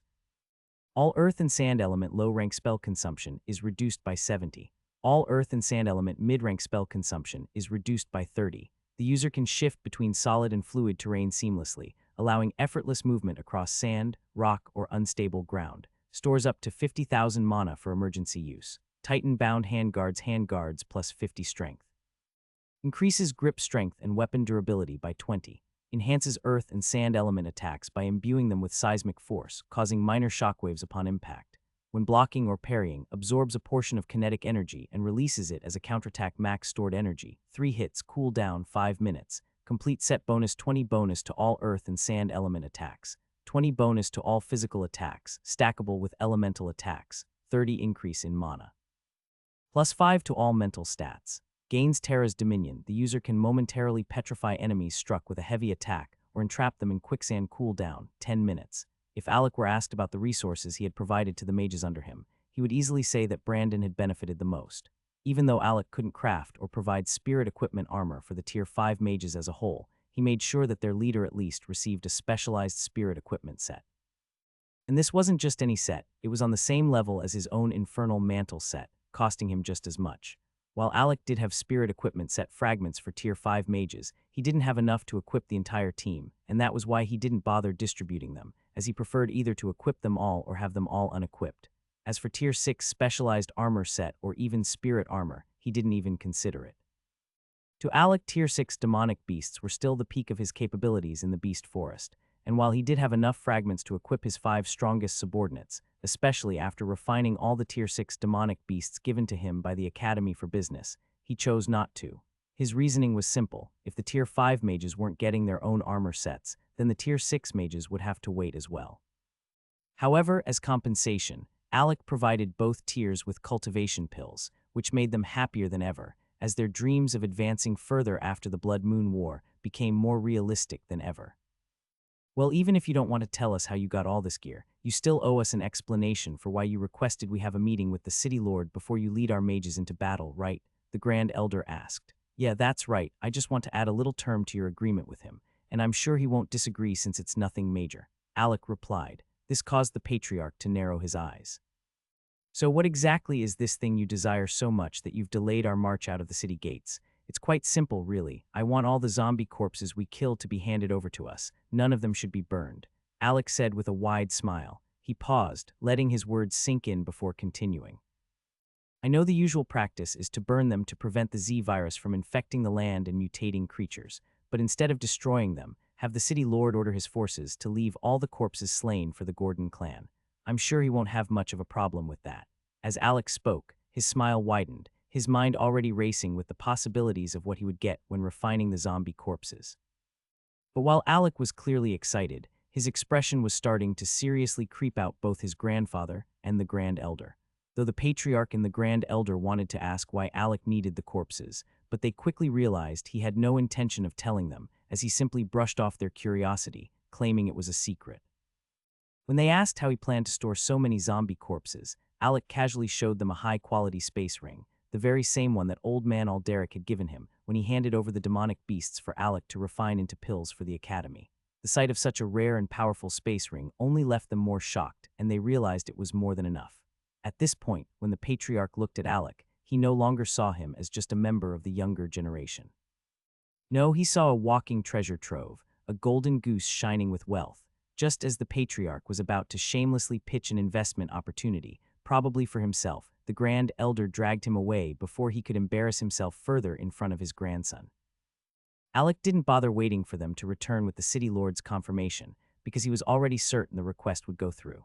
After all, the City Lord had no reason to reject it, the corpses were useless to him, and keeping good relations with the Gordon clan was far more beneficial than questioning their motives. With time running out, Alec finally decided it was time for his mage army to march out of the city gates before it was too late. Clank, the loud grinding of the city gates opening at such a late hour, instantly drew the attention of every mage already stationed on the battlefield. Their gazes snapped toward the gates, eager to see who was arriving so late. While many already suspected who it was, the Lanced clansmen were particularly pleased, as they knew that finally the Gordons had decided to show up. Grrrll. Despite their arrival, many warriors looked on with displeasure. The Gordons had marched in so casually at a late time, as if they were the main characters of the war, but before anyone could voice their complaints, the first wave of Gordon mages stepped forward, and in that moment their displeasure turned into pure shock. Marching at the front were the Tier 1 mages, fully clad in their Earth Element spirit equipment sets, radiating an unmistakable aura of strength. As they marched forward with spears and shields in hand, their steps were steady and confident, their expressions unreadable. The sheer aura they radiated sent ripples through the already positioned Tier 1 mages from other clans, causing many to falter under their overwhelming presence. Their uniformity, the perfect synchronization of their spirit equipment sets, and the sheer quality of their weapons left spectators both awed and intimidated. Many among the gathered forces couldn't help but feel relieved that such a powerful clan was on their side in this battle. But the display of strength didn't stop there. Hot on their heels, the Tier 2 mages emerged, just as heavily armed and armored, though their spirit equipment appeared similar to that of the Tier 1 mages as it was the same set. But there were noticeable differences, added enhancements, refined craftsmanship, and an unmistakable increase in power as a Tier 2 equipment set. At this moment, shock and disbelief rippled through the battlefield. Every clan, city guard, guardian, and commander present found themselves speechless at the sheer display of wealth and power emanating from the Gordon clan. Just when they thought they had seen enough, the Tier 3 and Tier 4 mages followed, their spirit equipment even more refined and powerful than those before them. By now, a single thought echoed through the minds of every spectator: when the hell did the Gordons get this rich? How the hell did they get their hands on so many high-quality equipment sets? Whispers spread through the ranks as a few remembered a recent rumor that the Gordons were supposedly planning an auction after the Blood Moon War. This realization led to a single conclusion in many minds: they must have discovered a treasure dungeon. But before their speculation could go any further, the Tier 5 mages of the Gordon clan stepped through the gates. And for the first time, a wave of relief washed over the crowd of mages watching them. Unlike their lower-ranked counterparts, the Tier 5 mages weren't wearing spirit equipment sets, which meant things weren't as ridiculous as they were beginning to seem. Yet, that relief was short-lived, because even without spirit equipment, the aura radiating from the Gordon Tier 5 mages was immensely powerful. Every single one of them had reached the high Tier 5 realm, and even more terrifying, 3 of them were at the peak of Tier 5. Despite all the aura and grandeur on display, it was Brandon Gordon, a mage who was still at the high Tier 5 mage realm, who led the march of the Tier 5s. At the forefront of each rank, a mage carried a massive flag emblazoned with the Gordon clan insignia, another calculated display Alec had planned. Not only that, but he had also ensured that the family insignia was engraved onto every spirit equipment set they wore. This was yet another advantage of using spirit equipment fragments, since they could be mass-produced as long as he had enough. All Alec had to do was list the details he wanted, and the system handled the rest. At this moment, Alec was taking every opportunity to flaunt his clan as a wealthy and powerful clan. Unlike his grandfather, who preferred to stay low-key, Alec was all about making an entrance with a bang. And after the Tier 5 mages had fully marched out, Alec Gordon finally appeared. He was seated atop his massive shadow wolf, which he had summoned from its tattoo form, its Tier 6 alpha aura rolling off its body in waves of oppressive energy. Since Alec was going all out in his show of dominance, he hadn't held back. He had even brought along the Tier 7 mages of the Gordon clan to participate in the display. Alec himself sat casually atop his shadow wolf, dressed in a simple yet striking black with red striped kimono, its loose fit exposing part of his chest, while his twin weapons were strapped to his left waist, and his arms were folded as he gazed ahead with an unbothered expression. At that moment, he didn't look like a mage marching into battle. Instead, he looked more like a samurai taking a casual stroll, utterly unconcerned, with no visible defensive measures beyond his kimono. Beside him, the third and fourth elders levitated at his right and left, visibly uncomfortable with this unnecessary display. They hadn't wanted to go along with Alec's theatrics, but somehow he had cajoled them into it, arguing that it was all for the sake of the clan's image. More than anything, they had always found it difficult to say no to Alec. Every time they looked at him, they saw a dangerous combination of both the Grand Elder and the Patriarch in him, a shameless and cunning leader who was impossible to refuse. Behind them, the 5 Tier 6 mages marched in formation, moving like a squad of elite bodyguards, adding to the overwhelming presence of the Gordon clan's grand procession. This was how the Gordons rolled out, like a group of celebrities, soaking in the stunned gazes and whispers of admiration and envy from everyone present. The city gates finally closed shut behind them, sealing off the city once more. With less than an hour before the battle began, there was no time to waste. Even though there was still some breathing room, the city guards weren't taking any chances. I apologize for the late update. I've been focusing on my health and working towards a full recovery. I promise to make up for the missed days. As soon as the city gates shut behind them, the third and fourth elders felt their role had been fulfilled, and they wasted no time lingering beside Alec anymore, swiftly flying up to join the rest of the Tier 7 mages in the air. However, they kept their distance from the other mages, choosing to stand side by side and only offering brief nods in response to greetings directed towards them. While the Tier 7 mages of the Gordon's clan seem as if they were already drawing attention to themselves, seemingly on the verge of being bombarded with questions due to their clan's grand display. Alec, on the other hand, ignored the growing curiosity of those stationed in front of him, and finally took action, leading the Gordon mages forward. Instead of stopping at the assigned post designated by City Hall for each realm, they moved past it entirely. Alec didn't want them near the other force. He had the mage army under him march a full 150 meters away from the battlefield's standard formation post. But that wasn't all. Rather than facing the space gate location, which was no longer in their way, Alec had his mages turn horizontally, positioning themselves to face the front of the City Hall warriors and the other clans instead. This unusual formation and move made it look as if Alec's army had come to observe the battle rather than participate in it, as if that was not enough. As soon as they settled, the Tier 5 mages sprang into action under Brandon's command, moving in perfect sync. Despite standing at different edges of the entire Gordon's mage army, they began manipulating the earth, raising the ground beneath them to form a small mountain with a sloping descent. Then came Kelvin's turn. Under his instructions, the Tier 4 mages glided down the newly formed terrain, placing their hands on the ground for a few seconds before shifting to other positions. Their movements were so precise it seemed as if they already knew the layout of this particular place of the battlefield, despite this being the first time the Gordon's clan had ever stationed themselves outside City Hall's designated positions. What the hell are the mages from your clan doing? They look more like spectators than warriors. Just look at that, a high mountain giving them the perfect vantage point. What is this supposed to mean? One of the Tier 7 mages from a new clan demanded, his frustration evident. His gaze landed on the third elder, who was lazily drinking from his gourd, and the fourth elder, who was simply minding his own business. However, the third elder acted as if he hadn't heard a thing, completely ignoring the outburst. The fourth elder, on the other hand, glanced to the side and caught sight of Alec's first strategic move. Even he had to admit it surprised him. While the Gordon's clan had entrusted Alec with full command over their mage army, they hadn't been fully briefed on how he intended to execute his battle plans. Seeing it unfold in real time was a shock, but he swiftly adjusted his expression to hide any reaction. Despite the confusion and rising tension, both elders remained silent. Their indifference only served to agitate the Tier 7 mage even further, pushing him into another outburst. That's it.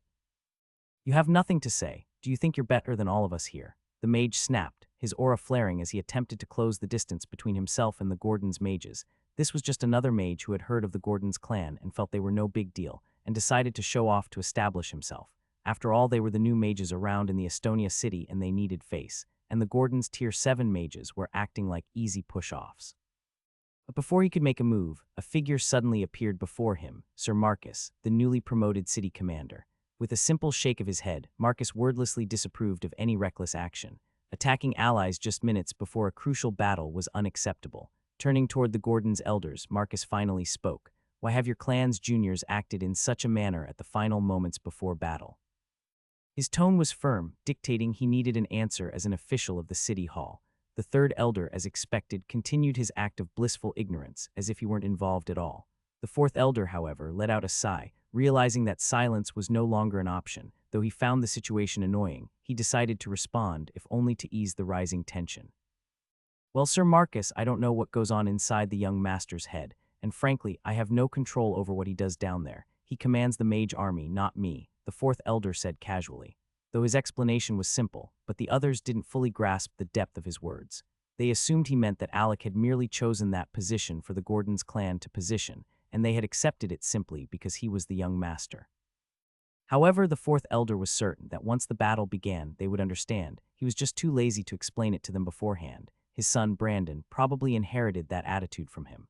Well, as long as they have no intention of fleeing the battlefield, I won't have any reason to charge them under the deserter law, Sir Marcus stated. At those words, the third elder finally lost his patience. His beard shook as he threw his gourd back onto his waist. Watch your mouth. The Gordon's clan may be many things, but deserters. Never. We have bled and defended this city for as long as we have lived in it. So don't go throwing accusations at our younger ranks just because you fail to comprehend the profundity of their tactics. His voice carried such weight that even Sir Marcus was forced into silence, though even the third elder didn't understand Alec's tactics, but he knew Alec was no such person. Though both were Tier 7 mages, but Marcus knew better than to challenge the Gordon's clan.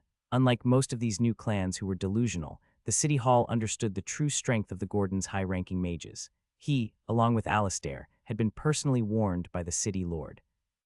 Never offend the Gordon's clan's high-ranked mages, no matter what. The City Lord had even given them his own evaluation of these mages. Each of them is a madman who only pretends to be normal. And if there was anyone who embodied that reputation, it was the third elder of the Gordon's clan, who didn't even shy away from going berserk any time he liked. His name and title carried tremendous weight in the city. A mage who had survived attacks from a Tier 8 mages, while still at the peak mid-ranks Tier 6, a feat that should have been impossible. And if that weren't miraculous enough, when he finally broke into the high ranks, the entire city witnessed the phenomenon that came with his ascension. There was no doubt in their minds that he was a dangerous man to face. It was clear that his power had only grown since the last time he was in the mid-ranks, and that was the main reason why Marcus wasn't pushing his authority any further. He knew for a fact that the Gordons no longer held the city hall in high regard after what happened to their clan, and until the city lord deemed it the right time to go against them, Marcus had no intention of crossing swords with such battle-hardened mage warriors.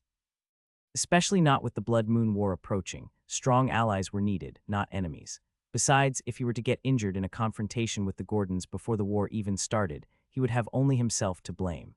He would be an easy target for the zombies that would soon flood the battlefield, so avoiding unnecessary conflict while maintaining his authority was his best course of action. I'm just saying, make sure your younger ranks realize this is a war zone, not a picnic ground, Marcus said before levitating back to his position. He felt much safer there, surrounded by Sir Alistair and the other clan mages loyal to the city hall, just in case the third elder decided to escalate things further. Seeing Marcus retreat, the third elder snickered and was about to follow him just to throw back some parting words when he felt a firm grip on his shoulder. Let him be, even if you don't listen to the patriarch. At least listen to that little kid's advice. Save your strength for the war. I might need to call on you, the fourth elder said. That's what he said, so don't mess this up.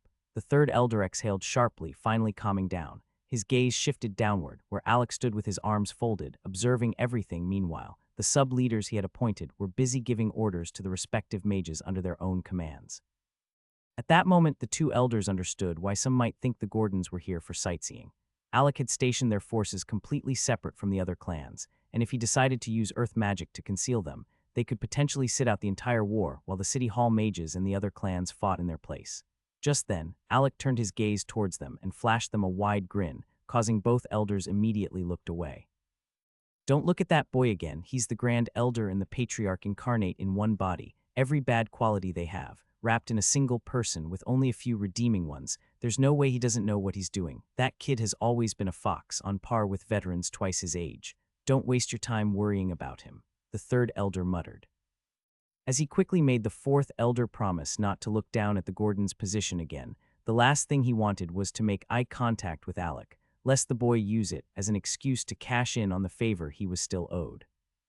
With the drama among the Tier 7 mages finally settling down, discussions still buzzed among the lower-ranked mages, all waiting for the battle to begin. Many were now realizing just how unconventional the Gordons' approach was. What are we supposed to do now? You said we'd be shameless enough to follow them wherever they went. Do you still think that's possible? Sheila Lansd asked, her tone laced with frustration. The Tier 4 mages of the Lansd clan looked equally lost also, their initial plan of clinging to the Gordons now seeming increasingly unlikely. Brian Lansd sighed, shaking his head. Though Sheila's question had been laced with sarcasm, he found himself too preoccupied with bigger concerns to care. Sheila, I've been estimating the strength of the Gordons' younger generation, and I thought I had been overestimating them. But even then, I unknowingly underestimated them, Brian admitted, staring at the hill where the Gordons had stationed themselves. For the first time, he hesitated when he thought about something as he didn't want to make another mistake, as he thought, could we even approach them now without looking like an outsider begging to be included by the other clans? That was what was swirling through Brian's head, as he had always believed he could be shameless enough to stick with the Gordons no matter what. But this was the first time he was learning that shamelessness had levels, and sticking to the Gordons right now would require one that was on an entirely different tier. What do you mean by that? Sheila asked, still confused by her brother's words. Arthur, Agnes, and even that one called Knight, they were all Alec's followers back in the day, right? Well, they're all Tier 5 mages now, Brian said, his tone laced with disbelief. All this time I thought they'd be Tier 4 at most, and if they were ahead of us, I assumed they'd be at the peak of the Tier 4 realm at the most, since it is harder to advance in the mid-ranks than the lower ranks. He took a deep breath before continuing, but no, they didn't just surpass my expectations by a small margin. They're all in the high Tier 5 mage realm, and Brandon, that short kid from before.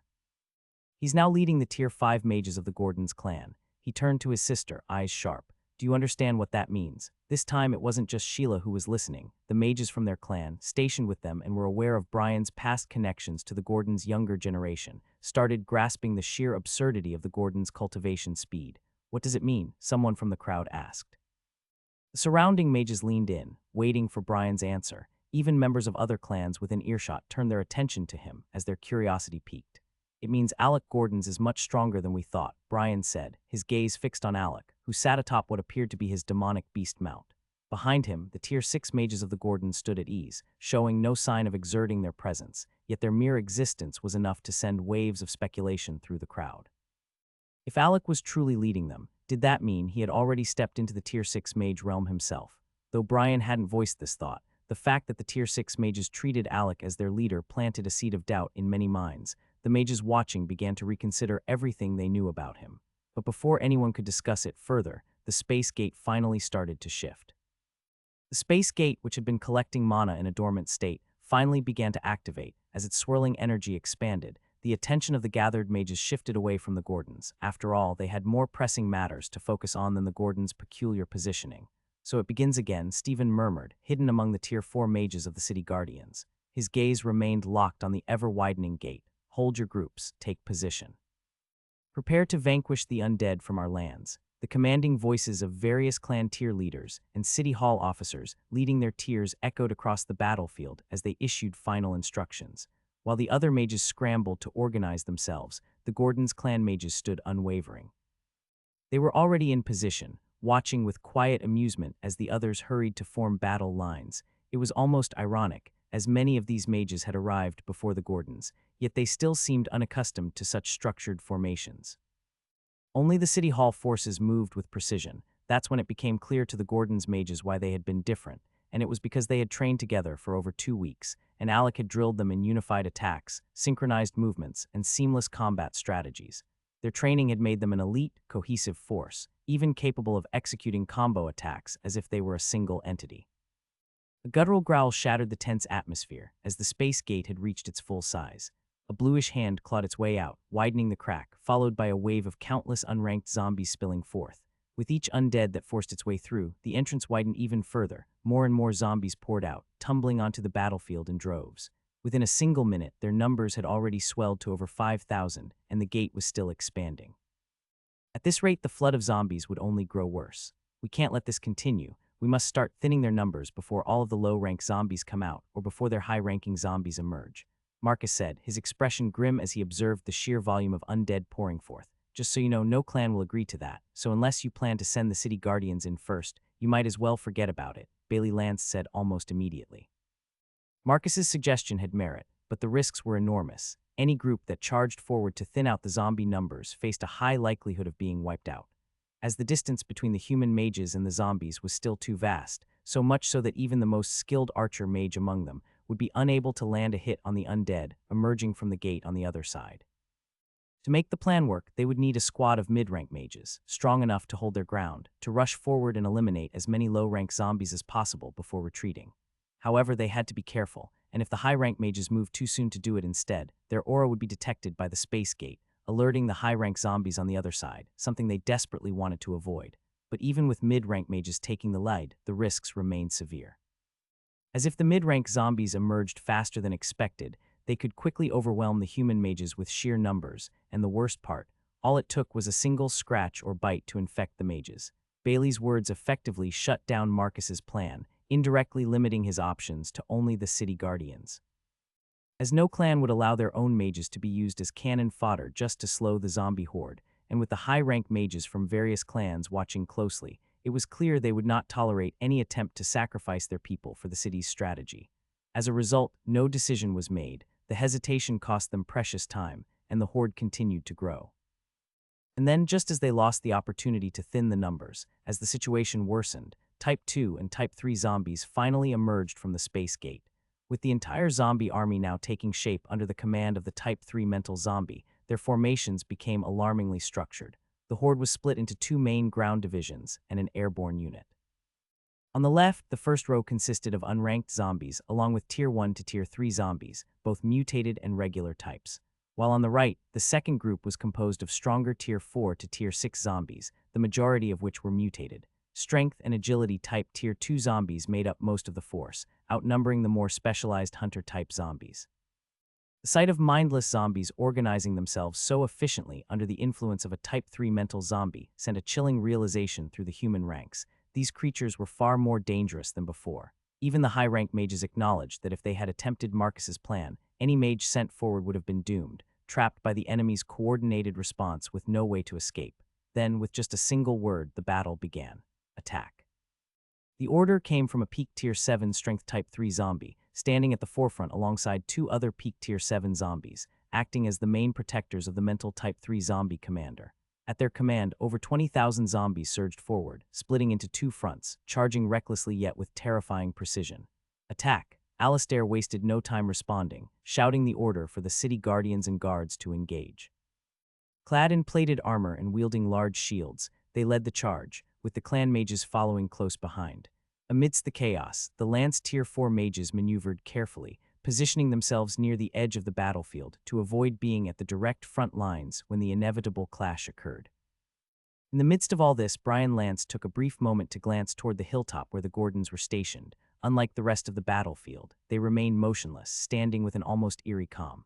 While everyone else scrambled into position, they had yet to move since they were unaffected by the waves of zombies rushing forward, neither were they in the way. That confidence, seeing it, Brian suddenly had a thought. I knew it, we should have allied with the Gordons, who knows?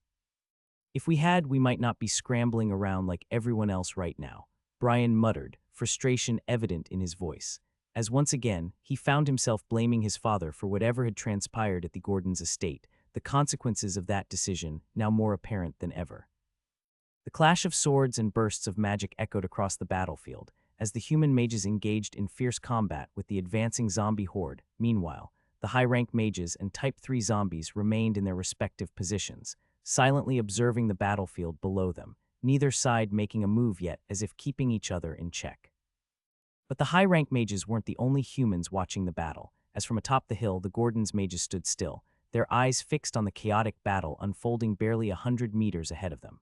Further in the distance, the mid-rank skirmishes raged on. Their lack of movement amidst the bloodshed didn't go unnoticed, as the high-rank mages from the newer clans, unfamiliar with the Gordons' true strength, viewed their inaction with disdain. Even the city commanders wore scornful expressions, displeased by the Gordons' refusal to join the fight. However, they held their tongues for now, convinced that it was only a matter of time before the battle would reach them. With no efforts to conceal themselves, they were bound to attract the attention of the zombies.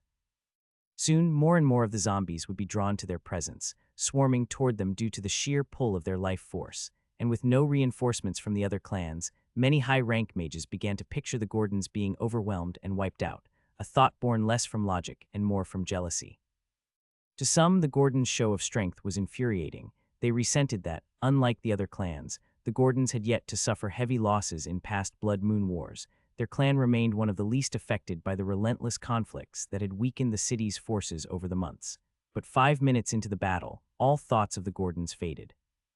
The mages could no longer afford to dwell on them, as the fight seems to be taking a grim turn. Before their eyes, the low-rank human mages were already losing ground, their ranks thinning at an alarming rate.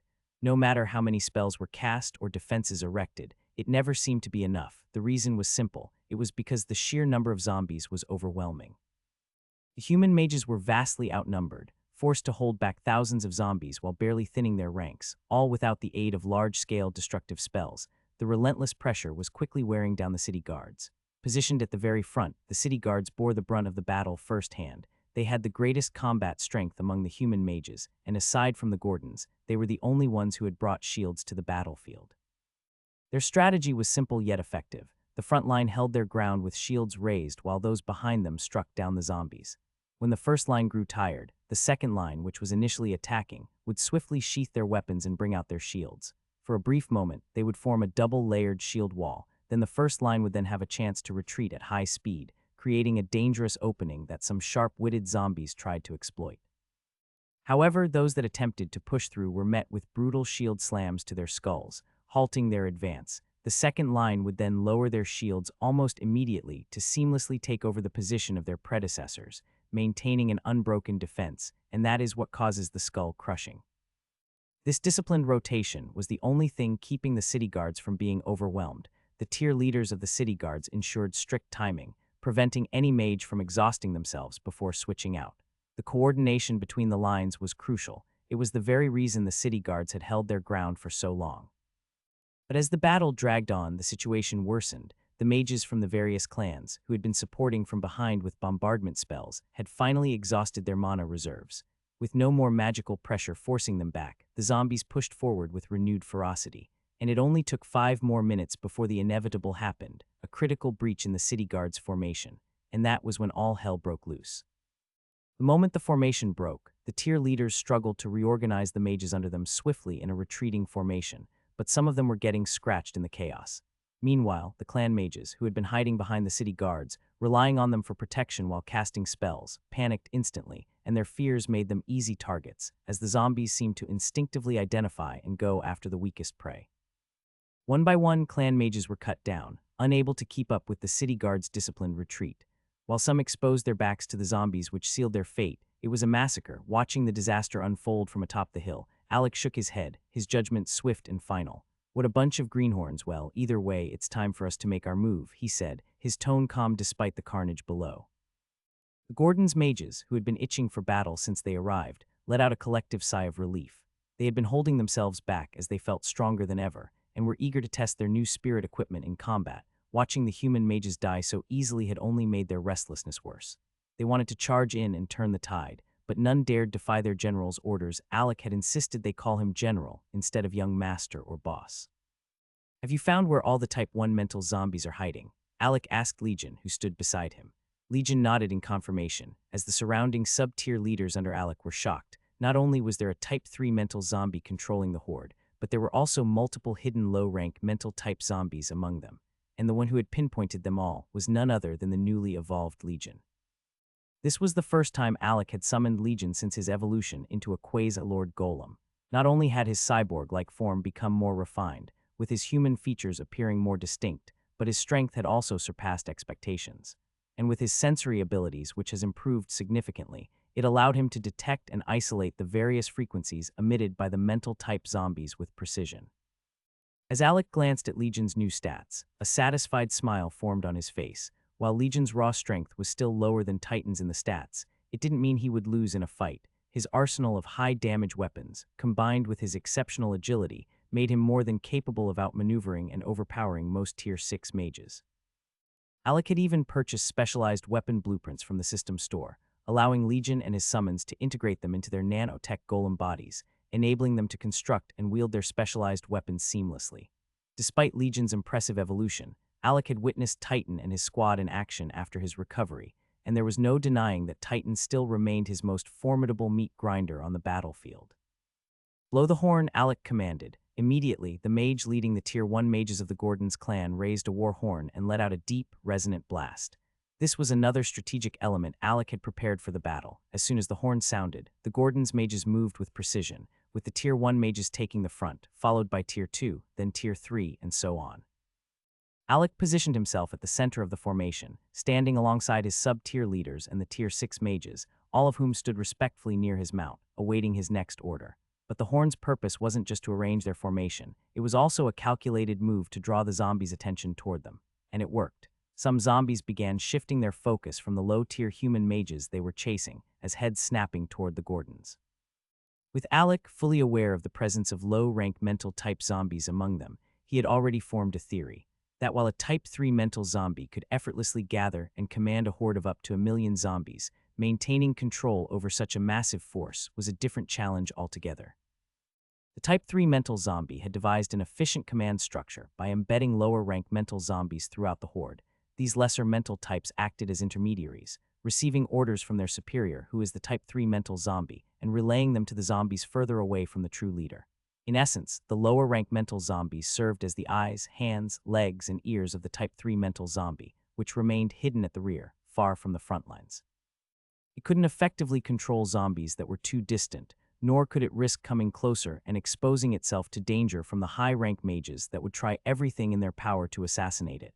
Instead, it had delegated authority to these lesser commanders of it, as they functioned as captains, while he waited at the back acting as a general. The level of intelligence this demonstrated was staggering, and Alec immediately understood why the human mages had struggled in the previous battle. They had focused solely on thinning the zombie numbers, a strategy that ultimately failed as the zombies outnumbered them overwhelmingly, and each fallen human mage only worsened their predicament, further bolstering the enemy forces.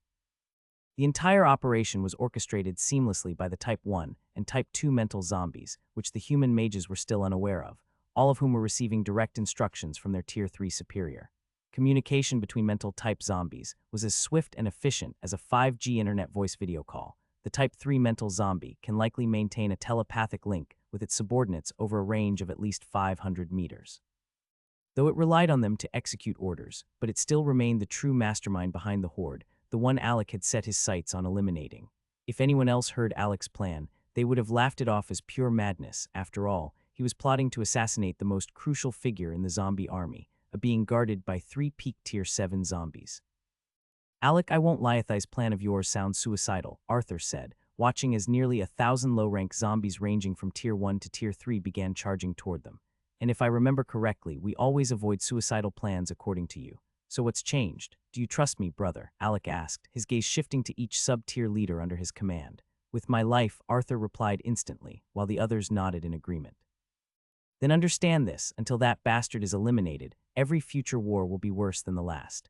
Its evolving route is only moving towards one path, to assimilate battle strategies. If it survives and returns, it will be even more competent than it is today," Alec explained, his tone firm. "This type of zombie grows stronger with each war it leads, improving its control over the horde to maximize destruction. That's why I've placed it at the top of my kill list, but don't worry, I'm not suicidal." Alec reassured them after he detailed everything he had learned about the mental-type zombies after using his inspect skill on it, making sure they fully understood that eliminating the true commander was their ultimate goal, just not yet. "But I do have an easier way to weaken its influence, by taking out the mental-type zombies hidden within this low-tier horde. Once they're gone, the Type 3 mental zombie won't be able to control this set of zombies effectively. And without a proper leader, the horde will revert to relying on pure instinct, reducing their formation combat efficiency by at least 30. That's when we'll truly take control of this battlefield," Alec said, his eyes glinting with determination. "Legion, Endrick, I'm leaving the sniping of those big-headed freaks to you." As he finished speaking, the first wave of zombies finally closed in within 100 meters of the hilltop. "Now, let's cause enough chaos to flush out the real threats for our hunters," Alec murmured with a smirk. With about 1,000 zombies charging toward the Gordon's mages, the pressure on the city guards and the other clan mages eased slightly, and they could finally hold their ground and stop retreating in fear as before. This brief respite allowed those in the backlines, including some of the low-ranked tier leaders among them, to shift their attention toward the Gordons, who were about to face the incoming horde. While some found joy in what they assumed to be the Gordons' misfortune, others watched with curiosity, eager to see how they would handle the situation. A few, who had heard stories about the Gordons' clan mages and their past exploits, anticipated another spectacular display of power, and it wasn't long before the show began. The moment the zombies reached the 80-meter mark, several potholes suddenly appeared, each lined with deadly earth spikes. As the rushing zombies fell into these pits, they were impaled and unable to move. However, being the resilient creatures they were, simply being pierced wasn't enough to kill them. They had to be struck in the brain to meet their final end. Yet the Gordons didn't seem to care that much, as the holes were large enough that, as more zombies rushed forward, they began piling up, trampling over their fallen companions. In their blind frenzy, they crushed and killed each other, effectively reducing their own numbers. By the time the pits were filled and the ground leveled again, over 200 zombies had perished, 1/5 of their numbers lost before even reaching the Gordons.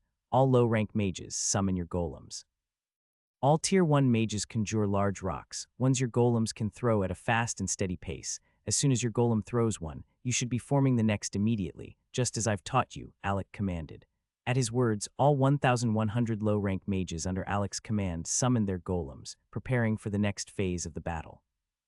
Their numbers nearly doubled in an instant. Within 5 seconds, every low-rank Gordon's mage had successfully summoned at least one formidable earth golem, or a special variant for those who had chosen different evolution paths with Alec's help.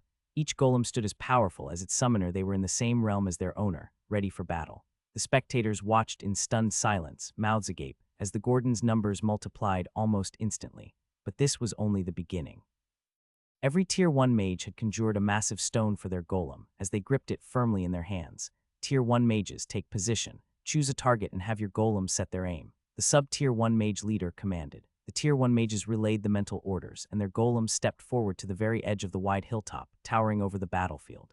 With enormous rocks in hand, they looked down upon the incoming zombies, now within 50 meters and closing in fast. Once everything was set, the sub-Tier 1 mage leader turned toward Alec, who remained mounted at the center of the formation. Alec gave a single nod. Fire! The command was relayed instantly, and 600 Tier 1 golems launched their massive rocks in perfect unison. A deep, resonant swirl filled the air, a sound not overly loud but impossible to ignore, announcing the impending destruction. The speed of the projectiles sent chills down the spines of those watching. The sheer force of 600 massive stones, hurled from powerful golems on high ground, felt less like an attack and more like an avalanche crashing down upon the enemy. Bang!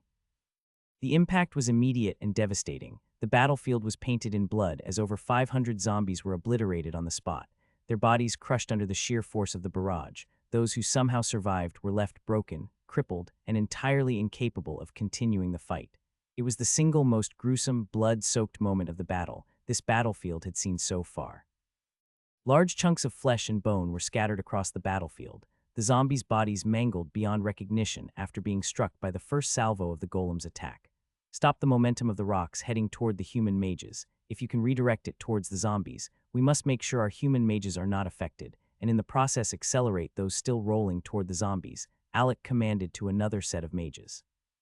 Immediately, Gabriel and the other 4 Tier 6 mages levitated into the air, stretching their hands forward to manipulate the massive projectiles still wreaking havoc across the battlefield. Many mages had just witnessed the devastating force of those rolling boulders, and now they were about to see something even more astonishing. Stopping the momentum of such fast-moving stones was significantly harder than accelerating them. If it had been just a few, it wouldn't have been an issue for the Tier 6 mages, but 600 enormous rocks, having gained speed after smashing through bodies and rolling down the hill, were no simple task to control. Yet, for these Tier 6 mages, who had endured Alec's grueling training, this challenge felt almost merciful compared to what they had been put through before. Without hesitation, they manipulated their earth affinity to construct slanted earthen barriers, not too tall, just enough to guide the trajectory of the rolling boulders and prevent them from veering off course to where the humans stood. And just like that, the watching high-rank mages in the air bore witness to an unbelievable sight. The redirected boulders slammed into the low-tier zombie horde, crushing everything in their path, and another dozens of zombies were obliterated instantly, while countless others were left crippled, struggling to move or even stand. Shock rippled through the ranks of the human mages who had a clear view of the battlefield. The low-tier battle had been an absolute disaster zone for the humans, because despite their relentless efforts, their casualties far outweighed their kills. after that one blunder while retreating, yet in a single effortless maneuver, Alec had wiped out 700 zombies. And he and his forces had done so without breaking a sweat. For the record, his forces had yet to properly engage the zombies, and already his tactics had shifted the tide of battle. As many of the surviving zombies that had headed for them were now crawling, incapable of putting up a fight. Meanwhile, the rest of the horde continued struggling to advance, still unable to breach the 59-meter mark. Fire! Just as the spectators were still processing the devastation from the first salvo, Alec's voice rang out again, cold and commanding to them. It sounded almost demonic, a signal of inevitable destruction. There was no need for further instructions from the sub-Tier 1 leader, as he felt he didn't even have to speak. Every Tier 1 mage had already heard Alec's command loud and clear, and in perfect synchronization, they issued mental orders to their golems. With their second round of massive rocks already conjured and ready, the golems immediately launched another 600 projectiles into the air. The mages watching could only stare in awe as the enormous boulders hurtled toward the remnants of the once formidable 1,000-strong zombie horde, now reduced to a mere 300 battered and barely standing zombies. The second wave of boulders hurtling through the air completely annihilated what remained of the 1,000 zombies that had charged toward the Gordons. In doing so, the Tier 1 mages under Alec had unknowingly set a new record, the shortest time taken to eliminate 1,000 enemies. But the devastation didn't stop there. The massive rocks continued their deadly trajectory, crashing into the low-rank zombie horde, forcing them to break away from their clash with the city guards and the other clan mages. In an instant, what was left of the 12,000-strong zombie horde completely shifted its focus toward the Gordons, and ignoring the other human forces they had previously been attacking. This reaction only confirmed Alec's suspicions that there were definitely mental Type 1 zombies hidden among their ranks, because there was no way a horde of over 12,000 mindless undead could suddenly decide that one group of humans was more dangerous than the others, unless something was actively influencing them. His hunch was proven even further as he observed the zombies spreading out just before the boulders reached them, though there were still casualties, but the overall impact was significantly reduced, as many of the remaining zombies had managed to reduce having their numbers thinned out, strategically positioning themselves to limit the damage. Even more telling was the appearance of high numbers of evolved strength type Tier 3 zombies. These creatures rushed forward, using their enhanced body and power to physically intercept the massive stones, some sacrificing themselves in the effort to slow down the projectiles, and finally they provided the horde with an effective counter to the Gordons' lethal long-range assault. Yet, as Alec watched their coordinated reaction, a grin spread across his face. The Type 1 mental zombies might be sharp tacticians of the zombie race, but they had just walked right into his trap. Legion and Drick, your turn. At Alec's command, Legion stepped forward, reaching behind his back to grip something as metal components began shifting and reshaping rapidly. The initial form of a rifle took shape, but Legion wasn't finished. With a precise motion, he attached a secondary extension to the weapon's barrel, lengthening it into a sniper rifle. And then came the final touch to the weapon's rails. With one last modification, a high-tech scope assembled itself in an instant, locking into place with mechanical precision. Without waiting for anyone, Legion dropped to the ground, taking position at the front, as the Tier 1 golems instinctively shifted to make space as he passed. "Oh god, nanotech is so cool," Alec murmured, watching as Legion constructed the sniper rifle known as Sagittarius. He recalled purchasing the weapon blueprint from the system store, and now, seeing it come to life before his eyes, he couldn't help but admire its design. While Alec was lost in thought, Legion had already loaded a flaming bullet cartridge into the weapon, ready to fire. But Legion wasn't the only one making a spectacle. As Indrik wasn't left out either. His left hand glowed with a vibrant green light, and within seconds a spirit bow materialized, its emerald energy shimmering dangerously. The weapon radiated a powerful natural aura, both beautiful and deadly. Alec hadn't had much time to focus on Indrik or Sophia in the training phases, as both wielded different elemental affinities than the Gordons. Still, he hadn't neglected them. They too had made significant progress under his guidance. One of Alec's key contributions to their development had been helping them acquire specialized weapons that would grow alongside them. He had always believed that a warrior should feel connected to their equipments, so he had given them a choice, a full spirit equipment set or a custom spirit weapon of their choice. Sophia had chosen the spirit equipment set, but Indrik hadn't hesitated, as he chose the spirit weapon, or rather, multiple weapons. When Alec asked which weapon he specialized in, he quickly realized that Indrik was proficient in a bow, a crossbow, and even a short sword. And not just proficient, his mastery levels were impressive. His bow and crossbow skills were already at intermediate level 3, while his short sword technique had just reached intermediate level. that was when Alec truly recognized the talent in front of him. Using beast materials of the same element as Indrik and paying the necessary fees, Alec had helped forge 3 weapons tailored to Indrik's abilities, despite the fact that the offer was for 1 weapon. He made sure each one enhances and amplifies Indrik's attacks. But the real masterpiece in all these was the fact that Alec had created one of the most dangerous Tier 5 spirit bow weapons and placed it in the hands of a marksman whose only limitation had been a lack of proper equipment. Now, with his skills and weaponry perfectly aligned, Indrik had become a marksman far beyond his current tier. So hunting down the scattered mental Type 1 zombies hidden within the spread-out horde was a simple task for them. As the moment Indrik raised his wooden bow and drew back the string, a light green glow flashed, forming an arrow. He then took aim, steadying his breath, ready to release his first shot. But before he could let his arrow fly, 3 gunshots rang out in quick succession, each spaced 2 seconds apart. Legion fired calmly, his shoulder jerking slightly from the recoil, yet he barely flinched. The recoil pad cushioned the impact, and despite lacking a muzzle brake, he didn't seem to need one. His cybernetic left arm absorbed the force effortlessly. For a Tier 6 cyborg golem, such a recoil was nowhere near enough to bring it down, despite the weapon being a fusion of magical and advanced technological manufacturing. But the results were devastating. The caliber rounds shot from Sagittarius blazed through the air like flaming nails, and in an instant, 3 zombies with slightly enlarged heads dropped dead, their brains pierced clean through, the insides looking like it had been cooked. The sheer power of the bullets carried them forward, continuing in a straight, deadly path piercing through multiple other zombies before finally losing momentum. "That's what I call collateral damage," Legion muttered, already repositioning his rifle toward a 4th target, just as he was about to pull the trigger. Thud through the scope, he saw a flash of green. His target had been impaled straight through the head by an arrow. Indrik had struck first. Legion quickly adjusted, moving to eliminate the next mental Type 1 zombie. But again, he was too late. Indrik had executed a lightning-fast quick draw, releasing 3 arrows simultaneously, and that is why by the time Legion shifted his gaze to even aim, the zombies had already been silently taken down as the arrows had been shot even before he picked his target. Now, only one last mental-type zombie remained. It was positioned deep within the horde, hiding at the very edge. Indrik's arrow was already on its way, slicing through the air, but the distance was too great, it hadn't yet reached its target. Seeing an opportunity, Legion adjusted Sagittarius and fired. The bullet burst from the muzzle, leaving a visible streak of light as it soared forward. At that moment, time seemed to slow as the bullet met the arrow a few meters to the target. The arrow and bullet raced side by side, both locked on the same unfortunate zombie, competing for the final kill. And just then, a piercing scream echoed across the battlefield, drowning out everything else. That shout clearly came directly from the Type 3 mental zombie, shocking even the high-rank human mages with its sudden outburst. They quickly noticed its eyes fixed on the left side of the battlefield, the area where the low-rank human mages and the low-rank zombie horde were supposed to clash.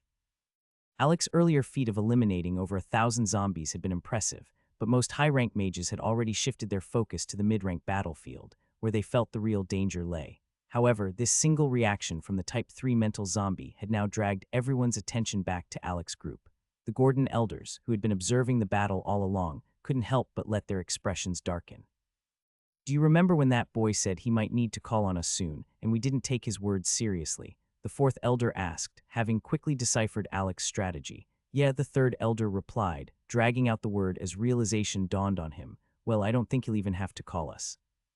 We'll probably have to step in before things spiral out of control," the 4th elder remarked, sensing the growing grudge the Type 3 mental zombie now harbored against the Gordon mages above the hilltop.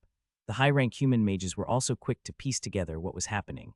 Their eyes fell on the 5 dead Type 1 mental zombies, ranging from Tier 1 to Tier 3, that had been discreetly controlling the horde. While they hadn't known these mental zombies were hidden among the ranks, they now fully understood why the Type 3 mental zombie was enraged. Alec had been effectively cutting off its extended limbs, its surveillance and control over that section of the battlefield. And now, just as the last Tier 3 mental zombie in the low-rank battlefield was about to be eliminated by the bullet an arrow Legion and Indrik had fired, a desperate shift occurred. Various mutated zombies threw themselves into the line of fire, sacrificing their bodies in an attempt to shield their final commander chance of escape.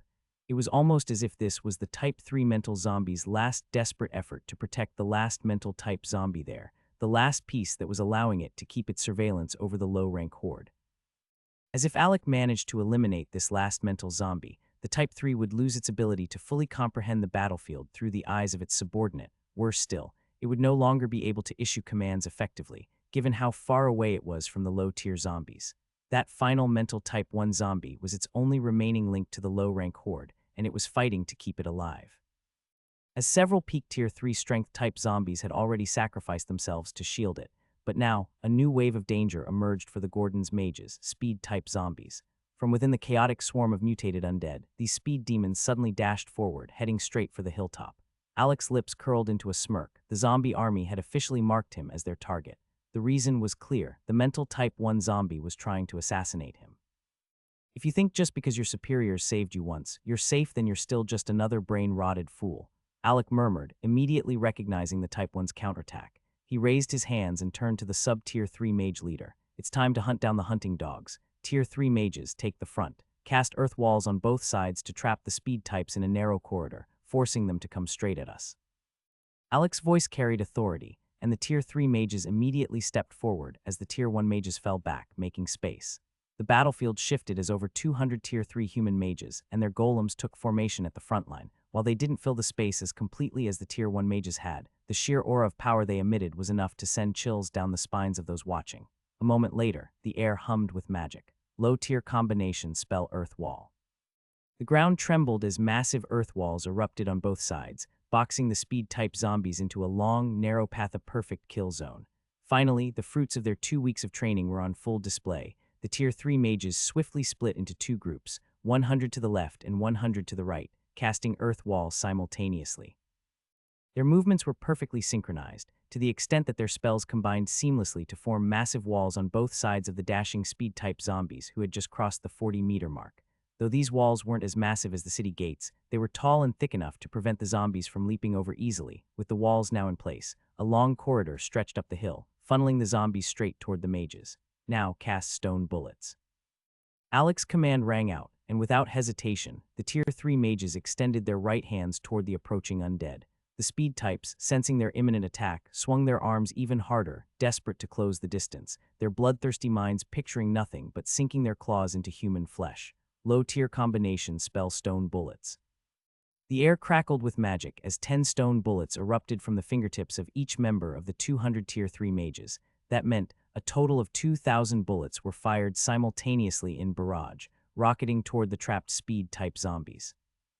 Despite their enhanced speed and reinforced bodies, the speed-type 1 zombies had no room to dodge. Already trapped in the narrow corridor by Alec's plan, they could only raise their arms defensively, but with such a concentrated barrage, bullets struck the same weak points repeatedly, tearing through flesh and bone. By the time the first salvo ended, over 600 speed-type zombies had been wiped out. And those who survived, their bodies riddled with holes, blood pouring from countless wounds as they staggered forward, their once relentless charge now sluggish. Meanwhile, on the other side of the battlefield, the low-rank mages, who had been completely ignored by the zombie army, had no idea what was happening. The massive earth walls erected by Alec's mages completely blocked their view, leaving them oblivious to the devastating slaughter unfolding beyond. All they could hear was the sound of bullets being fired. Those watching from above were shocked beyond words at how effortlessly Alec and the mages under him mowed down the zombies, but the ones who were truly dumbfounded were the elders of the Gordon clan. Unlike the others, they understood the sheer absurdity of what had just happened. The most basic low-tier spell, Earth Bullet, had been used to accomplish this massacre. Yet what they had just witnessed defied all logic. The bullets moved at speeds far beyond normal, appearing as nothing more than streaks of brown blurs. Their penetration and explosive power were nothing short of terrifying, making the elders question if they were hallucinating. But when they saw the mages casting the spell again, and the brown-colored runes manifesting beneath them, there was no room for doubt. It really was just earth bullets. With its low mana cost, the Tier 3 mages could fire over 100 of them before even feeling the strain, but despite the sheer devastation they had unleashed, the speed-type zombies were unlike the first 1,000 normal zombies that had come for the Gordons. These ones were mutated, and they kept charging forward, completely unfazed by fear or fatigue.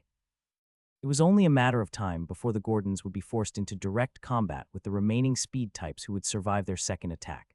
This is why I hate undead. Alec sighed, his gaze shifting toward Legion. Summon your squad. I want you to bring me the big head of that last mental type zombie. Alec's plan was clear: shatter the zombies' coordination by taking down their leader. Without it, they would revert to their primitive state, fighting with nothing but mindless instinct. Against low-rank zombies, this method would be devastatingly effective. But Alec knew that over in the mid-rank battlefield, things would be different if he tried this, as even non-mental type mid-rank zombies possessed intelligence, just not enough and not capable enough to lead such a large horde. The second salvo of earth bullets rained down on the speed-type zombies, drilling through their bodies and killing them in droves. However, this time, the casualty count was lower than the first round of barrage. This was because many of the speed-type zombies at the back had used the corpses of their fallen comrades as shields to advance forward under the heavy fire. Even with this desperate tactic, some of them were still unlucky enough to get caught in the storm of 2,000 bullets. Another 400 speed-type zombies fell in this round of firing, while others sustained gruesome injuries, with their bodies riddled with holes from the high-penetration earth bullet shots. Yet true to their undead nature, they showed no signs of pain or hesitation.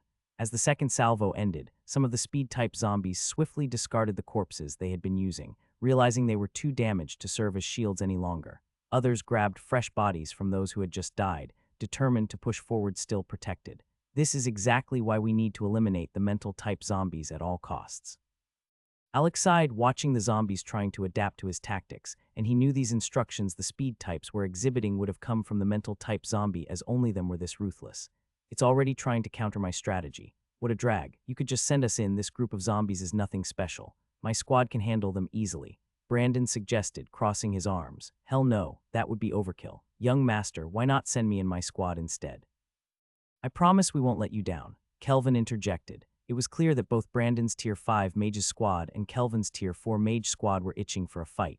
After 2 weeks of grueling training and brand new spirit equipment sets, they knew they had gotten stronger, yet they hadn't had a chance to truly test themselves. Their pent-up energy was boiling over just watching the low ranks get some action, but Alec wasn't ready to deploy them just yet.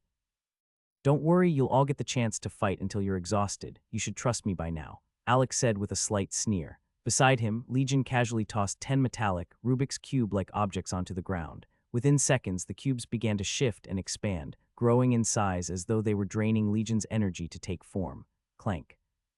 The cubes locked into place, unfolding and merging as 10 massive cybernetic golems materialized beside Legion.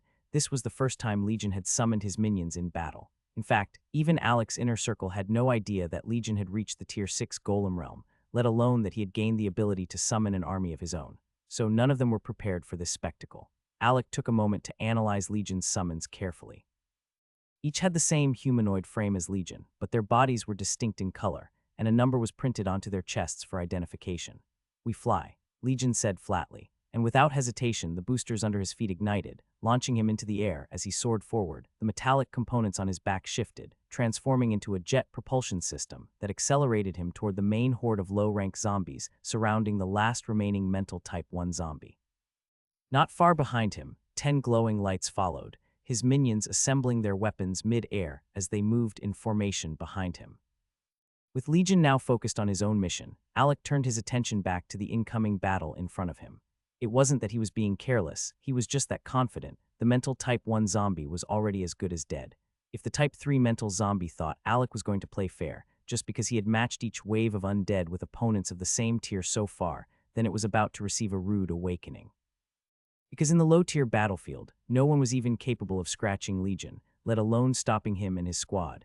Meanwhile, Alec had stopped issuing further attacks after that second earth bullet salvo, allowing the speed-type zombies to close the distance. He didn't want his mages to be caught mid-cast while preparing the third spell, which was why he had them hold their position instead. In less than 2 minutes since the zombies had turned their attention toward them, Alec's forces had annihilated over 2,000 zombies, more than all the other low-rank human forces combined. Shields up, spears ready, deploy your golems into position. Tier 3 mages, engage in close combat using the puppet wall strategy, Alec commanded. Immediately, the Tier 3 mages raised their shields to their chests, positioning their spears at the sides, crouching slightly into a stance reminiscent of the Spartan phalanx formation. But in front of these 200 Tier 3 mages stood their golems. Just 5 seconds later, the first wave of speed-type zombies lunged high, their razor-sharp claws swiping past the golems, aiming directly for the mages behind them. Since the golems lacked life signs, the zombies ignored them completely, focusing solely on the humans. But just as their bluish, mutated claws neared their targets, they were met with a rude awakening. The Tier 3 Earth golems reacted instantly, gripping the outstretched claws of the zombies and slamming them into the ground with sheer brute force. Their raw strength overpowered the undead effortlessly. And before the first batch of fallen zombies could even react, the mages wasted no time, as their spears shot forward, piercing directly into the zombies' skulls, ending them in a swift and calculated motion. Despite being mutated zombies with enhanced durability, they had no chance against the Tier 3 mages. These mages had acquired basic spearmanship mastery, and they also wielded Tier 3 weapons specifically attuned to them. And the result of such equipment and skills is that the brown glowing spears met zero resistance as they effortlessly punctured through the zombies' skulls, killing them instantly. It was almost too easy for the Gordon's mages who were seeking a challenge. But Alec had only used that first wave as a test, to gauge the reaction speed and combat efficiency of his mages. Now that he had confirmed their readiness, he smirked before giving his next command, one that would bring smiles to every single low-tier mage under his command. Tier 3 mages, Tier 2 mages, Tier 1 mages form up in an arrowhead formation. You will charge into the zombies' ranks alongside your golems, pierce through their formation, and slaughter them while they are disoriented. The Tier 3 mages will lead the charge, Alec commanded, stretching his hand forward. The moment he finished speaking, a roar of excitement erupted from the low-rank mages. Watching from above, the high-rank mages couldn't help but feel that the Gordon's clan mages might be the only ones truly enjoying such a bloody battle. Without hesitation, the sub-Tier 3 mage leader, a man with short brown hair, took the lead. Pushing forward from behind his golems, he rushed ahead with his shield in his left hand and his spear in his right. Swoosh! The sharp sound of his spear slicing through the air echoed as he swiftly decimated 3 zombies in a single motion. At the same time, he deflected incoming claw attacks with his shield, expertly countering every strike. With unrelenting momentum, he thrust himself deeper into the zombie ranks, acting as the spearhead of the charge, with the rest of the Tier 3 mages following closely behind. As they began to exhaust their stamina, they seamlessly switched with their golems under the command of their sub-leader. At that moment, the mages fell back and began casting the Earth Wave spell, sending violent tremors through the ground, throwing the speed-type zombies off balance, and before the zombies could regain their footing, the mages would then unleash a storm of earth bullets from the gaps of their golem's body, obliterating everything in their path. They swept through the wall entrance they had created like a razor slicing through paper, as if the zombies were nothing more than easy obstacles in their way. For now, it seemed like only the Tier 3 mages of the Gordon's clan were getting all the action, but that too changed, as after annihilating the last of the speed-type zombies, they finally came face to face with the main zombie army. Without missing a beat, Alec altered the formation once again. This time, all golems took the lead, acting as the frontline vanguard, charging straight into the undead horde. Meanwhile, the Gordon's clan low-rank mages raised their shields high and began executing a semi-circle encirclement, systematically mowing down zombies as they advanced. Right now, it was no longer the human low-rank mages versus the zombies' low-rank mutants, but it was the zombies versus the Gordons. Elsewhere, Legion had finally reached the location of the mental-type zombie, but there was one small problem. Standing in his way were 10 Tier 6 zombies, and they weren't just ordinary Tier 6 zombies, they were all mutated type. All 10 were Type 2 zombies, 5 were speed types, 4 were strength types, and the last one was a hunter-type zombie. When the Type 3 mental zombie realized that Alec was systematically eliminating its mental-type minions in the low-rank battlefield, leaving only one remaining, it had sent 10 strong Tier 6 zombies to guard its last subordinate on the low-rank battlefield. Clearly, they had moved in stealthily, using the speed type's abilities, and then they blend in with the surrounding low-rank zombies near the mental Type 1 zombie. That was why no one had noticed them until now. However, the moment Legion appeared above the Type 1 mental zombie, sensing his presence, they immediately launched into the air, surrounding him and releasing their Tier 6 auras, attempting to pressure him. And at the same time, the Type 1 mental zombie sent a linked message to its superior, informing the Type 3 mental zombie that a Tier 6 lifeform and 10 Tier 5 lifeforms had come to assassinate it, but that it had the situation under control. Hearing this, the Type 3 mental zombie sneered inwardly. Initially, it had felt paranoid, sending 10 of its strongest subordinates just to guard one last minion in the low-rank battlefield as it was an overkill. But now, it seemed that its precaution had paid off. But those 10 Tier 6 zombies were not just a defense force, he had made the Type 1 mental zombie a bait. The Type 3 mental zombie had set a trap, anticipating that Alec would attempt to eliminate the last mental Type 1 zombie up close if he couldn't snipe it from afar. Then, when Alec showed those 10 would kill Alec with a sneak attack, and that was the reason they are more speed type among them. But to its frustration, Alec never showed up. Instead, he had sent Legion. Realizing this, the Type 3 mental zombie adjusted its strategy. Since it couldn't lure Alec in directly, it would first eliminate his strong minions and then set another trap, one that it felt would end Alec once and for all. Alec had become too dangerous to it. Alec's ability to disrupt the Horde's coordination was more threatening than anything the Type 3 mental zombie had ever encountered in its 2 battles against the Estonia city. It wanted Alec dead. But despite all its careful planning, Legion remained unfazed by all the pressuring. And here I was thinking this was going to be an easy ride. Well, this is better, I get to stretch a little. Legion muttered, rolling his shoulders. Numbers 4, 5, and 6, you're with me. The rest of you go kill that big-headed freak. He turned to his golems. Legion didn't even bother sending an update to Alec, not that it mattered. Alec had a clear view of the battlefield from the hilltop, likely better than anyone except the high-ranking human mages and the Type 3 zombies on the other side. How dare you look down on us? Kill them all, the Type 1 mental zombie shrieked, pointing at the 7 advancing golems. As the 10 Tier 6 zombies lunged into action, those speed types showed their talent by taking the lead, but Legion also made his move. Dash, a single word left his mouth, then his figure blurred in the blink of an eye. He appeared before one of the Tier 6 speed-type zombies. And in that same instant, a laser spear protruded from the zombie's skull. The remaining 4 speed types, who had dashed alongside their fallen comrade, froze in shock. It had only been a fraction of a second, yet one of them was already dead. Bang! A shockwave erupted as the pierced zombie's body disintegrated. It was only then that the remaining 4 speed types snapped out of their daze and rushed Legion with murderous intent. One of them, attacking from the right, opened its mouth, spitting out a stream of corrosive acid. Another, closing in from the left, had ice-coated claws, glistening with lethal sharpness. These were second-stage evolved zombies, meaning they had awakened abilities, but even as 4 Tier 6 lifeforms bore down on him, Legion remained completely unfazed. Attack class ability Bastion's Blast Shield. The moment Legion activated his ability, a light blue spherical shield flickered into existence around him. It appeared fragmented, as if composed of shifting, interlocking plates. Though it didn't cover his entire body, it was more than enough to block the incoming attacks. The attacks finally landed, but instead of harming Legion, his blast shield absorbed them effortlessly. As soon as it reached its limit, the shield detonated outward, sending a powerful shockwave rippling across the battlefield, with Legion at its center. The explosion didn't just scatter the fragmented energy, it also unleashed an EMP effect, fueled by the very attacks it had absorbed. Within a 30-meter radius, the 4 speed-type Tier 6 zombies, who were once so confident in their agility, suddenly froze mid-air, completely immobilized no matter how much they struggled. Their bodies refused to respond, and they hadn't even managed to leave a single scratch on Legion. With his enemies locked in place, Legion's laser spear retracted, snapping back into his right hand guard. Without hesitation, he shifted his hands behind him, gripping something, and a new weapon materialized as a dual fragment gun 10, assembled seamlessly from his nanotech components. And he extended his arm towards both sides, aiming the short-barreled, high-impact firearm directly at the helpless zombies. "Goodbye, tell me you're seeing what I'm seeing," the third elder exclaimed, his eyes locked onto the Tier 6 golem below. "I see it too, that kid Alec has grown far more powerful than we expected. Based on our intelligence from the Inter Academy competition we watched, only his ice golem had reached Tier 6 at the time." The fourth elder responded, his tone laced with intrigue. "But somehow in just this short period of time from then, he's added another Tier 6 golem to his collection, all while still being a high Tier 5 mage. In fact, calling him a Tier 5 mage at this point feels inaccurate when you consider his actual battle prowess.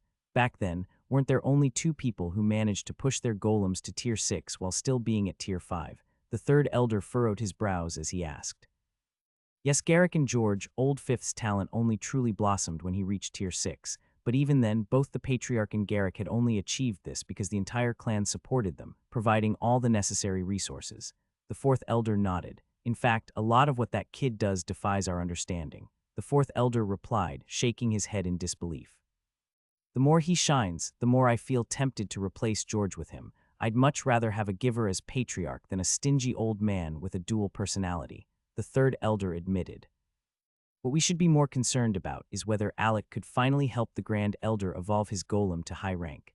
While most of us all made progress in pushing our golems further to the high rank, Garrick has never been able to push his to the next level, and he is stubborn in creating another golem with an assured evolution route, the fourth elder sighed.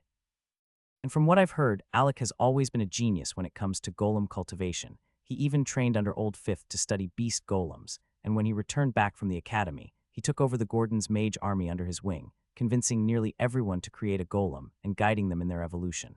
Doesn't that tell you just how valuable his talent truly is, if he can help the older generation the same way he did with the lower ranks? Then the clan's power would grow even stronger than it already has, the fourth elder concluded, his gaze still fixed on the Type 3 zombies, while he and the third elder continued to enjoy the view of the low-rank battlefield.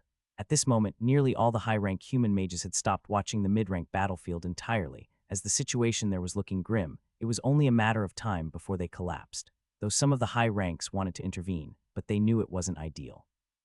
Unlike the previous invasion, where the zombies sent 25 high ranks, this time they had brought 30 this time, even if they subtracted the 4 peak tier 7 zombies, the Type 3 mental zombie which is being protected by the Type 3 strength type, the Type 3 speed type, and the Type 3 hunter type. There were still 26 high-rank zombies left, facing only 15 tier 7 mages on the human side. Despite the city lord's efforts to gather more high ranks, only 15 had shown up. Among them, 2 were from City Hall, 2 from the Gordons clan, and 1 each from the Lanced and Darkbliss clans.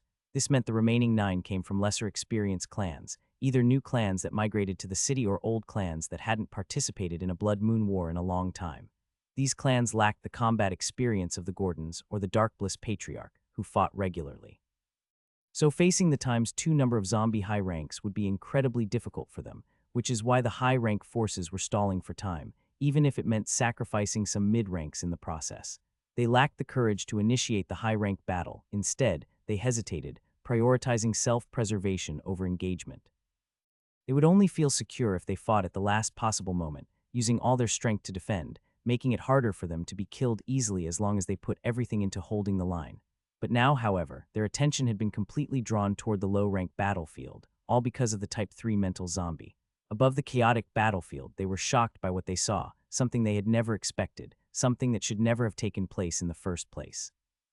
A Tier 6 battle was unfolding above the low-rank battlefield right before their eyes, and the Gordons clan, whom they had constantly criticized, were single-handedly taking on the zombies, while the other forces' low-rank mages stood motionless, stunned by the display. The sheer dominance of the Gordons' forces left many high-rank mages feeling embarrassed, especially those with ties to the low-rank mages below.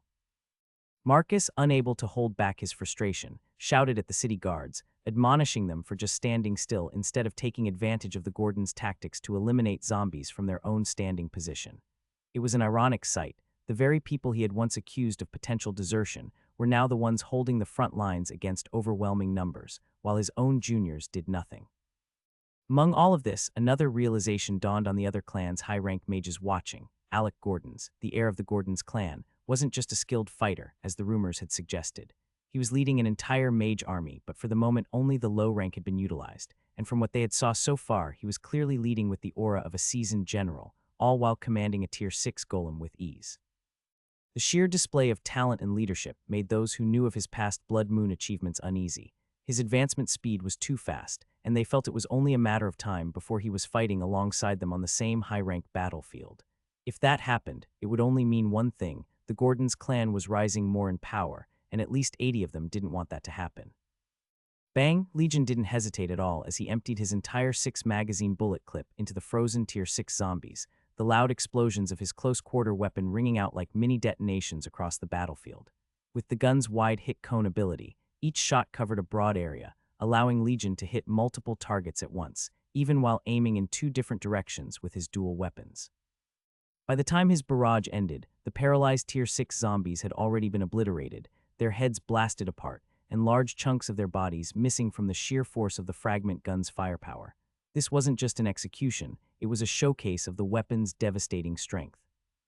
With that brief display of dominance, Legion effortlessly eliminated 5 Tier 6 zombies, foes that were in the same realm as him with such ease that the Type 3 mental zombie who was watching from a distance felt a growing sense of unease. While Legion handled the first 5 speed-type Tier 6 zombies, numbers 4, 5, and 6 had already moved in, closing the distance on the remaining 5 unique mutated Tier 6 zombies. Seeing a Tier 5 lifeform willingly charge at a Tier 6 was surprising enough, but 3 of them taking on 5 Tier 6 zombies, that was almost unheard of. The power gap in the mid-rank was so vast that bridging even a tiny small improvement in the same realm was exponentially harder than, say, a Tier 1 mage facing a Tier 3 mage, and yet these cybernetic golems didn't hesitate. They moved without fear, charging straight into battle. Number 4 and 5 took the lead, while number 6 trailed just behind them. Tank class ability, Ares' wide shield. Tank class ability, Sentinel's tall shield. Wasting no time, numbers 4 and 5 activated their special abilities, and number 5's shield formed a tall, rectangular energy barrier that covered it from head to toe. However, the flanks remained exposed, making it a single directional defense. The translucent energy shield moved fluidly with its wielder, staying perfectly linked to its movements.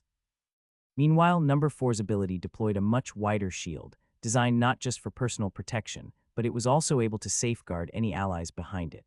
As number 5 moved, it strategically positioned itself behind number 4, as it planned to exploit the special ability of number 4's shield, as when he also accounted for his own active shield, he saw it as having a formidable layered defense. The 4 strength-type zombies wasted no time. They didn't wait for an invitation or allow the cybernetic golems to strike first. Instead, they initiated the attack. The first strength-type zombie at the forefront was massive, standing taller and bulkier than the others. It was clear that, before its undead transformation, it had belonged to the ogre race. Now, as a zombie, its already colossal strength had only been enhanced further by the zombie virus-induced evolution. The ogre zombie led the other strength-type zombies forward, its massive frame dominating the battlefield. With a thunderous roar, it launched a colossal fist strike straight toward number 4, who was at the forefront as numbers 5 and 6 had taken shelter behind him due to his wide shield.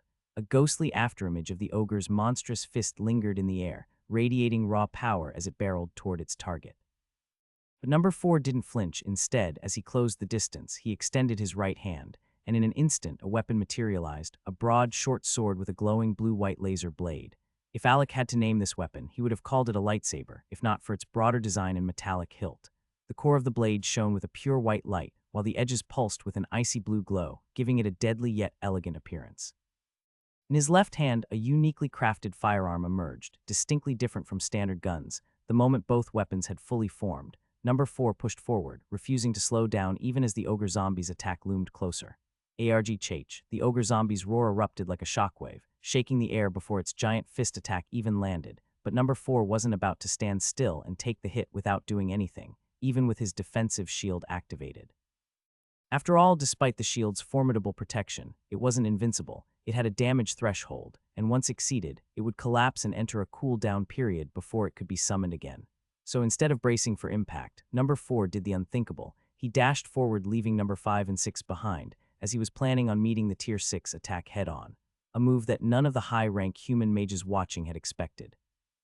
Raising his left hand, he fired at the incoming fist.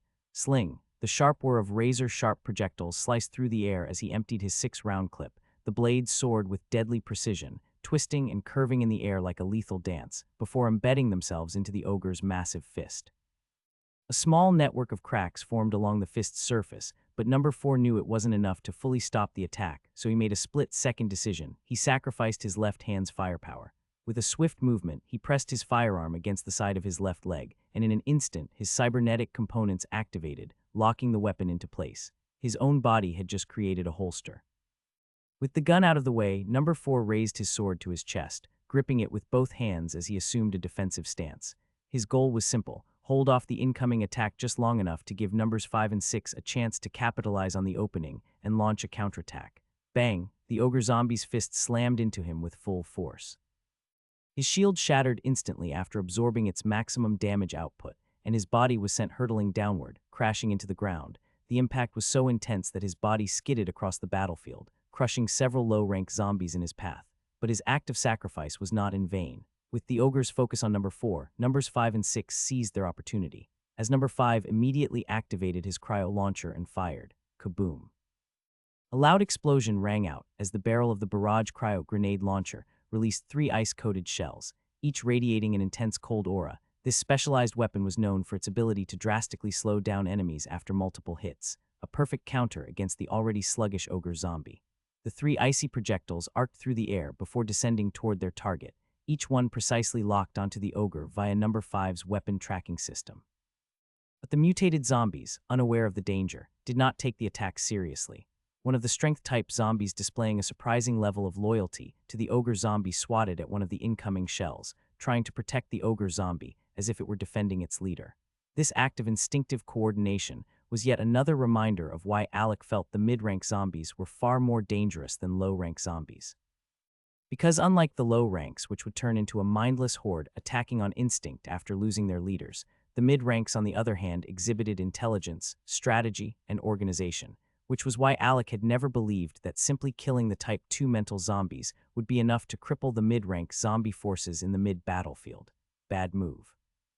Legion, having finished off his own opponents, showed no intention of intervening in the fight. Instead, he stood back, watched, and made casual remarks as his minions handled the remaining zombies.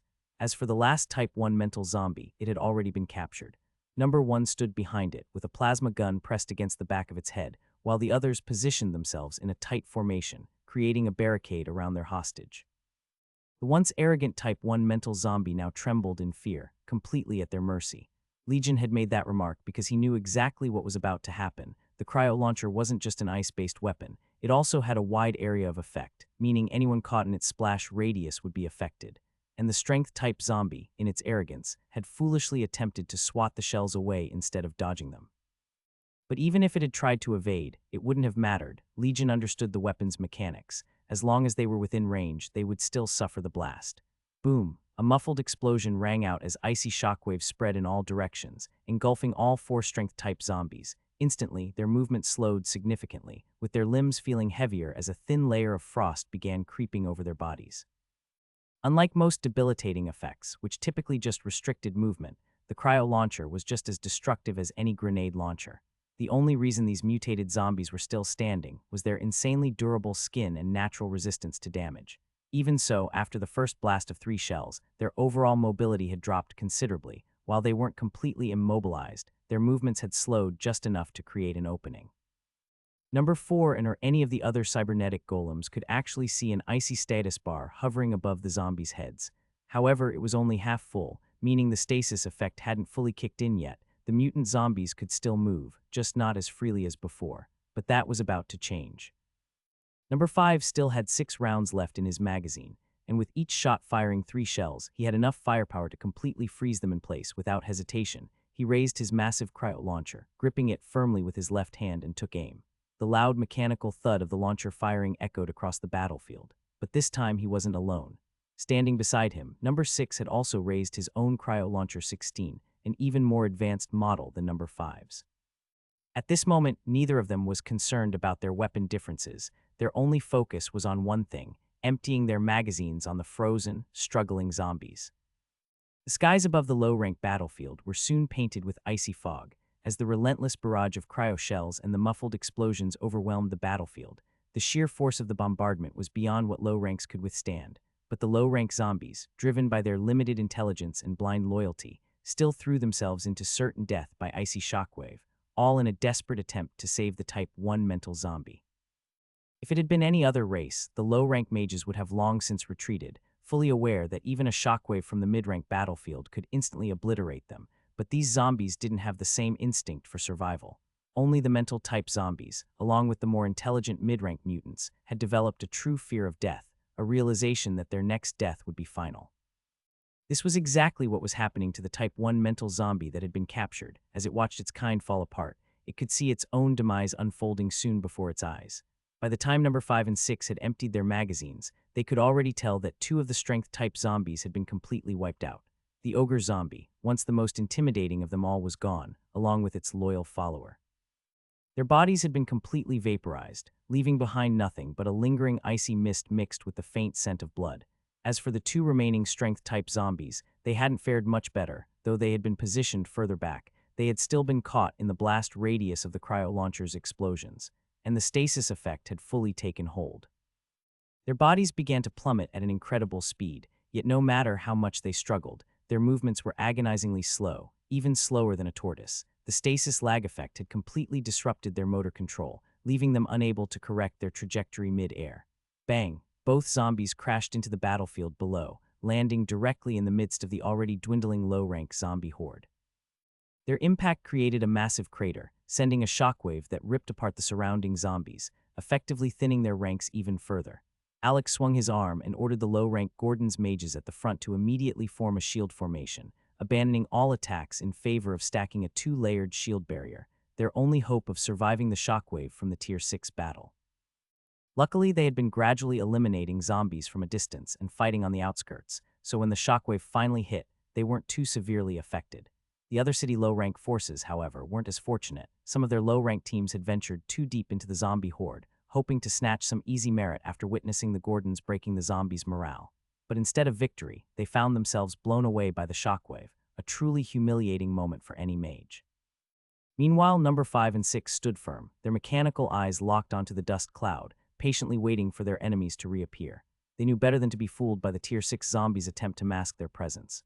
With their heat vision, it was easy to detect that the two strength-type zombies were still alive. Unlike the speed type, these ones weren't exactly stealthy, but that didn't mean they wouldn't fight back. They had no intention of being outdone by a pair of Tier 5 cybernetic golems. Clap, a sharp sound rang out as one of the strength-type zombies slammed its hands together, forcefully blowing the dust away to clear their visibility. At the same time, the other zombie had already taken a crouching stance, its muscles coiling like a compressed spring. And the moment the dust fully cleared, boom, the ground shattered beneath its feet as it launched itself forward, its sheer strength sending out rippling shockwaves that expanded the crater left behind from their earlier fall. It happened in the blink of an eye. The strength-type zombie appeared right in front of number 5 and 6, moving with explosive speed far greater than expected, due to the stasis effect reducing slightly. Its muscles tensed, its fist clenched, and then, bang, a devastating punch crashed straight into number 5's shield, causing it to flicker violently as it rapidly lost stability, while I wiped its hand towards 6 using wind currents to push him further away. But the zombie wasn't done yet. Before number 5 could even react, the undead brute suddenly lunged forward, its rotting jaws opening wide. And then it chomped down toward number 5's neck. It all happened in a split second. The zombie's teeth clamped down on the flickering shield, and in an instant, the last bit of its energy drained away, causing it to vanish completely. Now, number 5 stood exposed, completely vulnerable to the zombie's next attack. But what the zombie brute failed to realize was that its relentless assault on the shield had given number 5 just enough time to react. The moment the shield collapsed, number 5 thrust his right hand upward, aiming for the zombie's lower jaw. In that instant, a laser spear materialized in his grip, its shaft expanding rapidly with each passing second. With the zombie too close to dodge, its extra durable skin was instantly pierced, the burning energy of the spear searing through flesh and bone slowly. The zombie's eyes widened in shock as it clutched desperately at the spear despite its hand burning, as it was trying to halt the spear's advance, but number 5 only tightened his grip, bringing his second hand to reinforce his hold.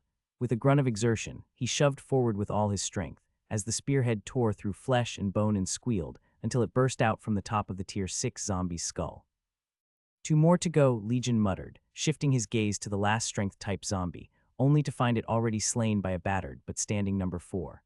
With the cooldown on his wide shield over, number 4 had reactivated his ability, burst out from the ground and engaged the sluggish zombie that was still struggling under the lingering effects of the stasis in a close combat. His laser sword made quick work of the fight, and it wasn't long before he beheaded the final strength-type Tier 6 zombie, leaving its lifeless body to collapse onto the battlefield. At that moment, the Type 2 Hunter zombie, which had arrived with the strength types, suddenly sprinted away, as if it had just received a direct order from the Type 3 mental zombie, but Legion had no intention of letting a Tier 6 zombie escape so easily. The cryo launcher was powerful, but against a fast-moving target at long range, it wasn't as effective. So he turned his gaze to numbers 7 and 8, the only 2 golems in his unit that had sniper specialization mastery. The moment they felt their lord's gaze, they understood the unspoken command and didn't hesitate to act on it. Number 7 raised his right-hand guard, firing off a hunter mark towards the escaping hunter-type zombie. The moment it hit, a red skull-shaped icon appeared above the zombie's head, and a brief stasis effect took hold, freezing it in mid-air just long enough for number 8 to line up the shot. Ping, a green laser beam pierced through the sky, marking precisely where number 8 had aimed. Then, as soon as the hunter zombie began to regain its movement, the real shot was fired. In an instant, the laser bullet struck home, a perfect bullseye. The zombie's skull erupted, its brain matter splattering through the air before its lifeless corpse plummeted toward the ground. Number 8 had constructed an M rifle sniper, a weapon with a small chance to deal double damage, combined with the Hunter Mark Curse ability, which increased incoming damage by 150. These effects stacked together, turning the Hunter-type zombie, a creature with a tough exoskeleton, into nothing more than an easy target. With the Hunter-type zombie eliminated, Legion immediately ordered the execution of the Type 1 mental zombie. Without hesitation, number 1 raised his plasma gun and fired a single, precise shot, blasting its head apart in an instant. With the last Type 1 mental zombie gone, the Type 3 mental zombie lost all real-time reconnaissance over the low-rank battlefield. Even though it tried to salvage the situation by personally issuing retreat orders, it was too late. The moment the final Type 1 mental zombie fell, Alec no longer held back. Without hesitation, he gave the order for all his low-rank mages to go all out, as it was finally time to unleash hell. With the zombies now disorganized and struggling to follow the distant commands of the Type 3 mental zombie, the battlefield shifted. The Gordon mages and their golems transformed into a relentless force, tearing through the confused zombie ranks with precise coordination. If a Tier 1 Gordon mage found himself facing a Tier 2 zombie, or a powerful mutated zombie he couldn't handle alone, another Tier 1 mage or his golem would immediately step in to assist, allowing them to overpower the threat together. This tactic was something Alec had drilled into them. No mage fought alone against a stronger enemy in his ranks, and with their golems reinforcing their ranks, the zombie forces crumbled even faster. Because unlike humans, the golems were immune to the zombie virus. They had no blood to infect, created entirely through magic. They were the perfect counter to the low-rank zombies, who relied on numbers and their T-virus spread when their physical strength alone wasn't enough to win the fight. The Gordon mid-rank mages standing beside Alec watched in silence. The high-rank human mages in the sky watched. Even the Type 3 zombies on the other side of the battlefield had their eyes locked on the scene. None of them could fully comprehend what had just happened. The low-rank zombie horde had been completely wiped out, though the other city's low-rank forces had played a role. But those in the skies knew exactly who had truly turned the tide of battle, the Gordon mages. The zombies' leaders had once believed that their overwhelming numbers of their low-rank horde would be enough to pierce through the city's defenses, but that plan had collapsed completely, all because one group of mages had stepped onto the battlefield. "Is it finally our turn?" Brandon asked, cracking his knuckles as he looked toward the mid-rank battlefield where the fight still raged on. But here it was clear as dazed humans were losing. "Yeah, it's your turn," Alec confirmed. "We're about to turn this whole battlefield upside down. We need to put enough fear into those mutated zombies to force their leader to recall them." "Wait, we're not going for all their heads?" Kelvin asked, visibly confused. "As much as I'd love to wipe them all out, this is our first battle against a mid-rank zombie army of this size." Alec said, "They're not weak, and we're not fully prepared. Our Tier 5 and 6 units still lack full body armor. That's why we can't go all in just yet. And more importantly, we have to consider the zombie virus, as I'm not about to lose any of you to a stupid bite or scratch." Alec's gaze hardened as he looked over his team. "Our mission is simple: instill as much fear as possible into this bunch of bastards, and always, I mean always, shave each other's backs." The team nodded in unison. They were finally ready after waiting for so long. Despite the fact that there were only 126 mid-rank Gordon mages, the moment they began their march toward the mid-rank battlefield, all eyes turned to them. There was something about their presence, an expectation, a commanding aura, a weight that made everyone watching believe they could pull off another miracle, just like they had in the low-rank battlefield. Even with their small numbers, they still gave out an unstoppable aura. The moment Brian Lance saw the Gordon mages advancing, he couldn't help but smile. With a swift motion, he swiped his hand forward, unleashing a barrage of wind blades that sent a Tier 5 zombie, which had mixed into the Tier 4 ranks, flying backward. No clan or mage force that had participated in the previous battle had ever fully explained what had happened. So many had been in the dark before this battle began on what to expect. For one, the Lanced clan mages were starting to regret their decision to join the Blood Moon War in the hopes of earning war merit. But now that Brian Lanced saw the Gordon mages entering the fray, he felt reassured. Something deep inside him told him that things were about to change, and for the better. That was the kind of confidence that came from fighting alongside Alec. He and his fellow Tier 4 clansmen were exhausted. Even though they had tried their best to keep their distance from the middle of the battlefield, the zombies had still reached them, and they had suffered a few losses. But each fallen mage was a painful blow to their clan, because unlike some of the larger clans, the Lanced family was still a growing family, only 4 generations old. And every mid-rank mage they lost wasn't just a casualty. They were a massive investment of resources, training, and years of dedication. If they didn't earn enough war merit in this battle, then all those sacrifices would be for nothing, because instead of growing stronger, their clan would be weakened even further by this war. And that was a devastating reality they couldn't afford to face. "Listen to me, initiate the high-rank battle and have one of your most trusted minions slip away to kill that boy. I want him dead. I don't care how you do it, just make him disappear from the city forces. It's a shame I have to send a Tier 7 zombie to finish off a mere Tier 5 human pest." The Type 3 mental zombie spoke with a cold, calculated tone, his glowing eyes narrowing as he gave the order. But it's clear even Tier 6 zombies might not be enough to kill him, considering he commands that unusually strong Tier 6 golem. "Don't fail me." His words were directed at a peak tier 7 strength-type zombie standing beside him, who simply nodded in response. Fly with me. We take down the human mages. The Type 3 strength zombie took charge, leading a force of 26 tier 7 zombies toward the high-rank human mages who hovered on the opposite side of the battlefield, their attention still locked onto the mid-rank battle below.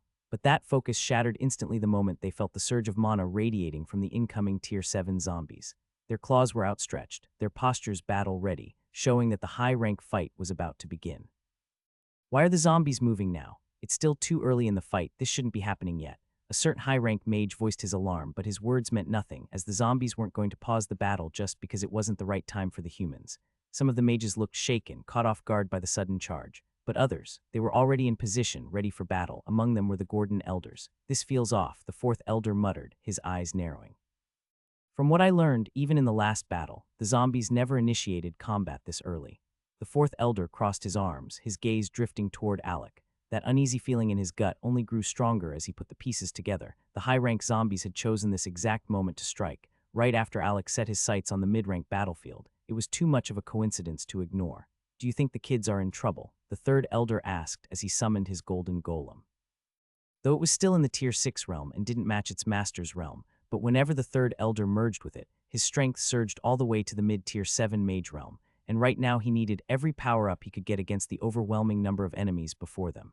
Yeah, I have that feeling, so be ready to move toward Alec if anything starts going wrong, the fourth elder admitted.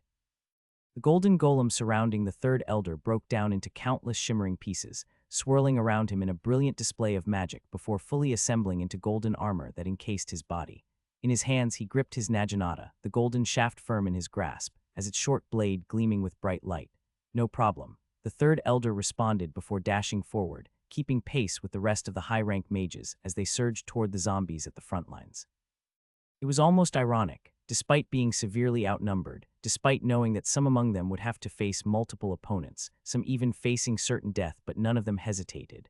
The fear of death might have lingered in the backs of their minds, but the moment they had intentions to clash weapons with the zombies, they threw those thoughts aside for a while. This was the reality of the Blood Moon War. The Second Dimension races had always outnumbered humanity. The Blood Moon Wars had always been fought with a handicap, and the humans had never once whined about it. If a comrade fell in battle, they believed the only way to honor them in the afterlife was to slaughter as many second-dimensional invaders as possible, and if they could kill the very enemy that took their fallen comrade's life, even better. Alec looked up and saw the high-rank battlefield in motion. In an instant, he analyzed the situation and realized that things were about to turn dangerous, especially for him, and he didn't want to drag the Gordon mid-rank mages into it. He had trained them for 2 weeks, and despite the short time he had spent with a few of them, he was certain of one thing, that they were the future of the clan. So in that moment, he made the only decision he felt was right. Brandon, Kelvin, from this moment on, you're on your own, Alec announced, raising his right hand to bring the entire Gordon mid-rank mage unit to a halt. Huh, Kelvin exclaimed, confused by Alec's sudden decision. Alec exhaled and looked over the group. This is where I part ways with you all. I've trained you for 2 weeks, taught you everything I could to ensure your survival. If you fight using the spells I've assigned you, alongside your golems, and time your moves well, I believe you might just make it out of this battlefield in one piece.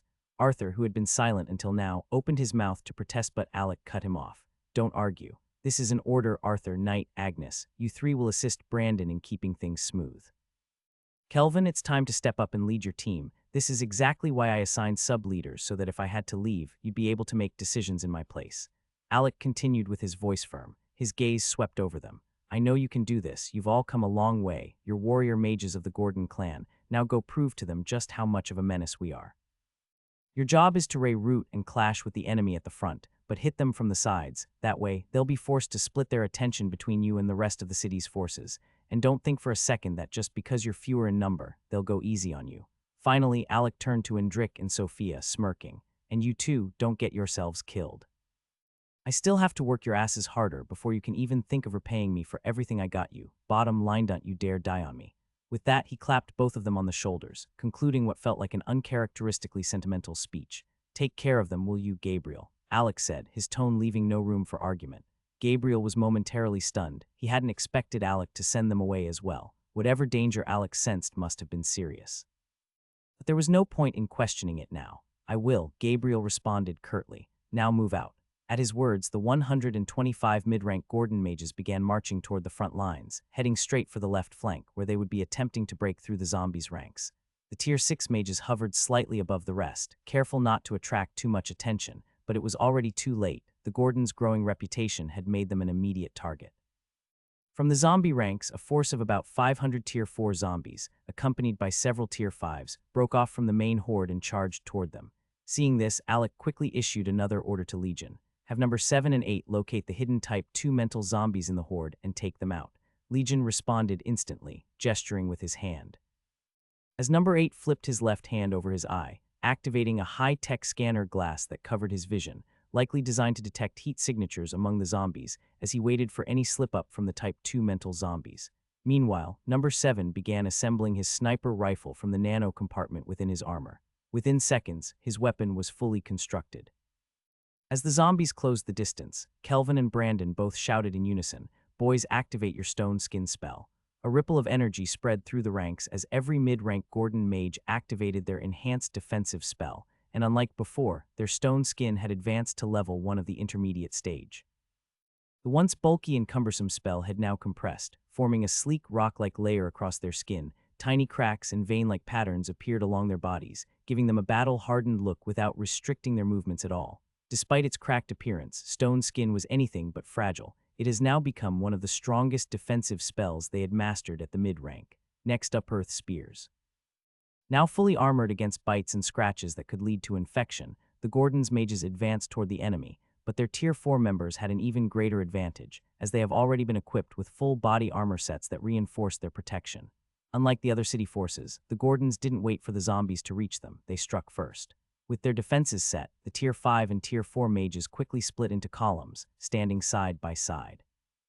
Their mana surged as they all casted the Earth Spear spell. The air around them grew heavy, charged with raw magical energy. Each mage took a firm stance, drew their right hand back as if preparing to throw a javelin, took a steady breath, then launched their spears. Boom! A thunderous sonic boom echoed across the battlefield as over 100 mid-rank mages unleashed their mid-tier Earth Spears in unison. The sheer force of their coordinated attack was enough to shake the ground beneath them.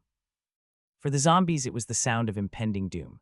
Pachai, the Earth Spears tore through their ranks, piercing multiple zombies in one go. Some skewered through 4 or more bodies before losing momentum. Even the ones who weren't instantly killed were left crippled and vulnerable, unable to continue their charge. But the Gordon's mages didn't stop.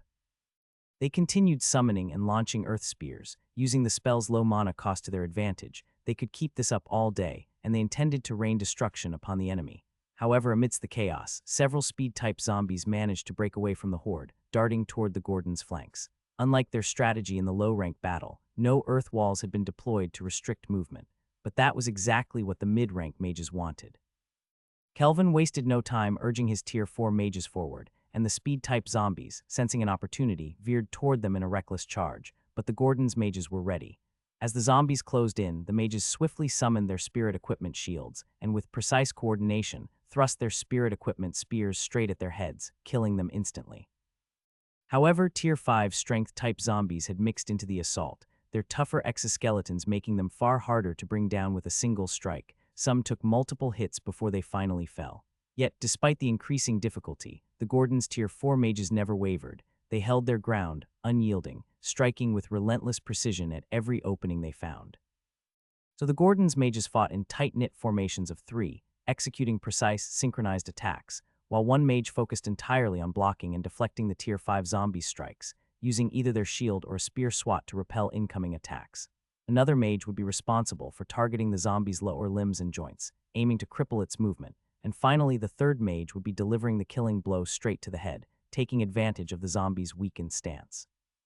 If they were lucky, the Tier 5 zombie would fall before it even hit the ground. However, some strength-type zombies had one of their mutation variations concentrated on their skulls rather than their bodies or claws, which is common for strength-type 2 zombies, making them much harder to kill.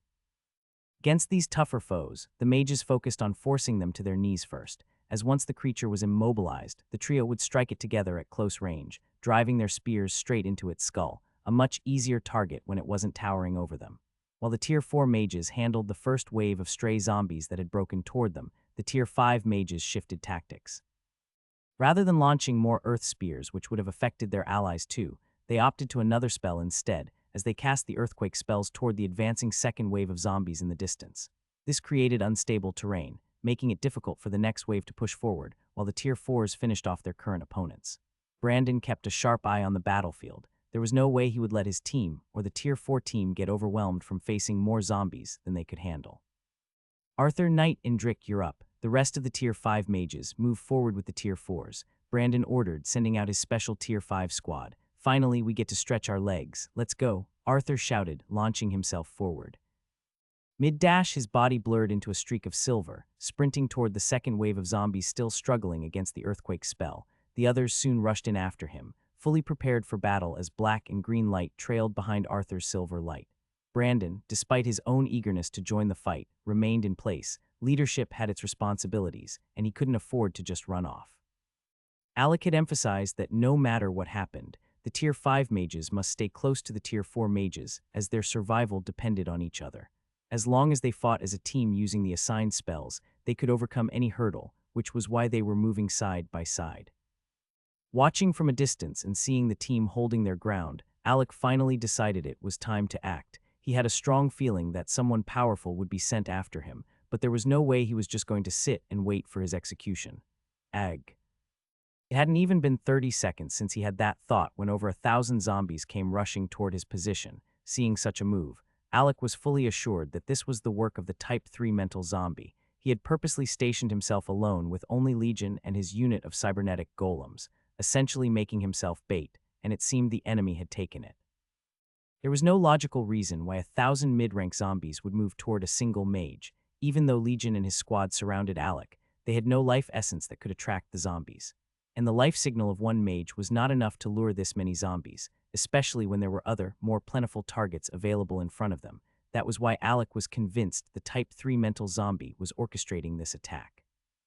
Alec was trying to make himself appear as weak as possible to make the mental type zombies underestimate him, and it seemed to be working. So how is it, number 8, any progress? Alec turned toward Legion's minion, who had been scanning the battlefield. Yeah, there are clear signs indicating that a Type 2 mental zombie is leading this 1,000-strong horde heading toward us, but just like those hidden in the mid-rank battlefield, there's no clear shot, number 8 reported. Master, I believe we also need to consider the possibility that there are at least 20 to 25 Tier 6 zombies hidden within that horde, and they're likely to be exceptionally strong, given that I have already taken down 10 of its Tier 6 mutated zombies. There's no way the Type 3 mental zombie wouldn't have prepared countermeasures if it was truly the one who ordered this Type 2 mental zombie to move against you, Legion stated. Once again demonstrating its incredible tactical intelligence. This was precisely why Alec always relied on it for crucial battle strategies. Well, that's fine by me, in fact. I'd actually prefer it if there were multiple Type 2 mental zombies in this horde. That way, we can sever its connection with the mid-rank zombie army even faster after we take care of his minions. Either way, let them come. It's tiring pretending to be a sheep, Alec said with a grin. As he lightly tapped the side of his mount, the Shadow Wolf, signaling for it to move forward, as it slowly passed the protective formation that Legion's unit of cybernetic golems had formed around Alec. But Alec didn't feel like he needed any protection from the mere 1,000 zombies that were rushing his way. Even though he was well aware that there were multiple Tier 6 zombies hidden among them, he was confident that none of them would be leaving this battlefield alive. After commanding his low-rank forces to wipe out the entire low-rank battlefield, he had gained a substantial amount of experience points through his percentage share. While the experience gained from low-rank lifeforms was relatively meager, the Blood Moon War doubled all experience points, making even the smallest amounts significant. And all this time, he had been channeling his earned experience into 2 of his golems, Titan and Hive Queen. However, he ensured that Titan received the lion's share, as this was not the time or place to trigger an evolution for Hive Queen in the middle of a battlefield. This meant he now had 3 golems capable of reaching the Tier 6 realm with just a little push, however. Alec didn't want any of them entering evolution mode in the middle of the battlefield, so he immediately cut off their experience intake and redirected it all to himself. He had been maintaining a stable and strong foundation for a while now, even refusing to rely on pills for cultivation. But at this moment he could feel it, his body robust and filled to the brim. It was eventually ready for another major breakthrough even to the peak of his current realm. So now it was his turn, along with his golems, to hunt down experience points and push himself forward, as he felt he couldn't afford to be weaker than his own golems, which were making great progress. As he looked ahead, the horde of zombies had already closed the distance to 30 meters, mere seconds away from reaching him. "Come out, all of you," Alec shouted as the air around him grew noticeably heavier. One by one, Alec's golems began to materialize before him. First came Oni, emerging with a shroud of dark energy swirling around its form. Butcher followed, crackling with a surge of thunder upon arrival. Then came Hunter, Hive Queen, Magneto, Sword Saint, and finally Titan. The moment Titan appeared, the temperature in the area around him plummeted, as frost began creeping across the ground beneath his feet, coating the earth in a thin layer of ice. "I will handle this," Titan declared the instant he laid eyes on the horde of zombies lunging toward them. "Don't hog all the glory now, Titan." "Leave some for your juniors," Butcher remarked, breaking down his massive two-handed axe into a pair of one-handed versions, though smaller and less powerful than the original version of the Thunder Axe. But these dual axe weapons granted him enhanced speed, explosive agility, and the ability to seamlessly chain his attacks without much restriction on his speed. "Stay out of my way." Titan's voice carried an unmistakable chill. Without hesitation, he thrust a single punch forward. A wave of freezing air surged forth, barreling into the advancing zombies. The weaker Tier 4s were instantly frozen solid, their bodies encased in thick ice, while the sturdier Tier 5s were knocked backward by the sheer force of the attack. Ice Golem summons emerge. "Arise, my capable ice warriors, and carve your path in frost." Titan's voice echoed as glowing ice runes materialized in the ground that had been covered with frost. From them, massive hands of solid ice emerged, gripping the ground as hulking figures pulled themselves upward. Within moments, 10 colossal ice golems stood in formation, flanking Titan on either side. Their towering frames, nearly as large as mini-giants or smaller ogres, made for an almost comical contrast against their comparatively smaller leader. But the humor was short-lived, as Titan's body soon began to shift and expand, growing taller and taller until he finally stood just a bit above his newly summoned lieutenants.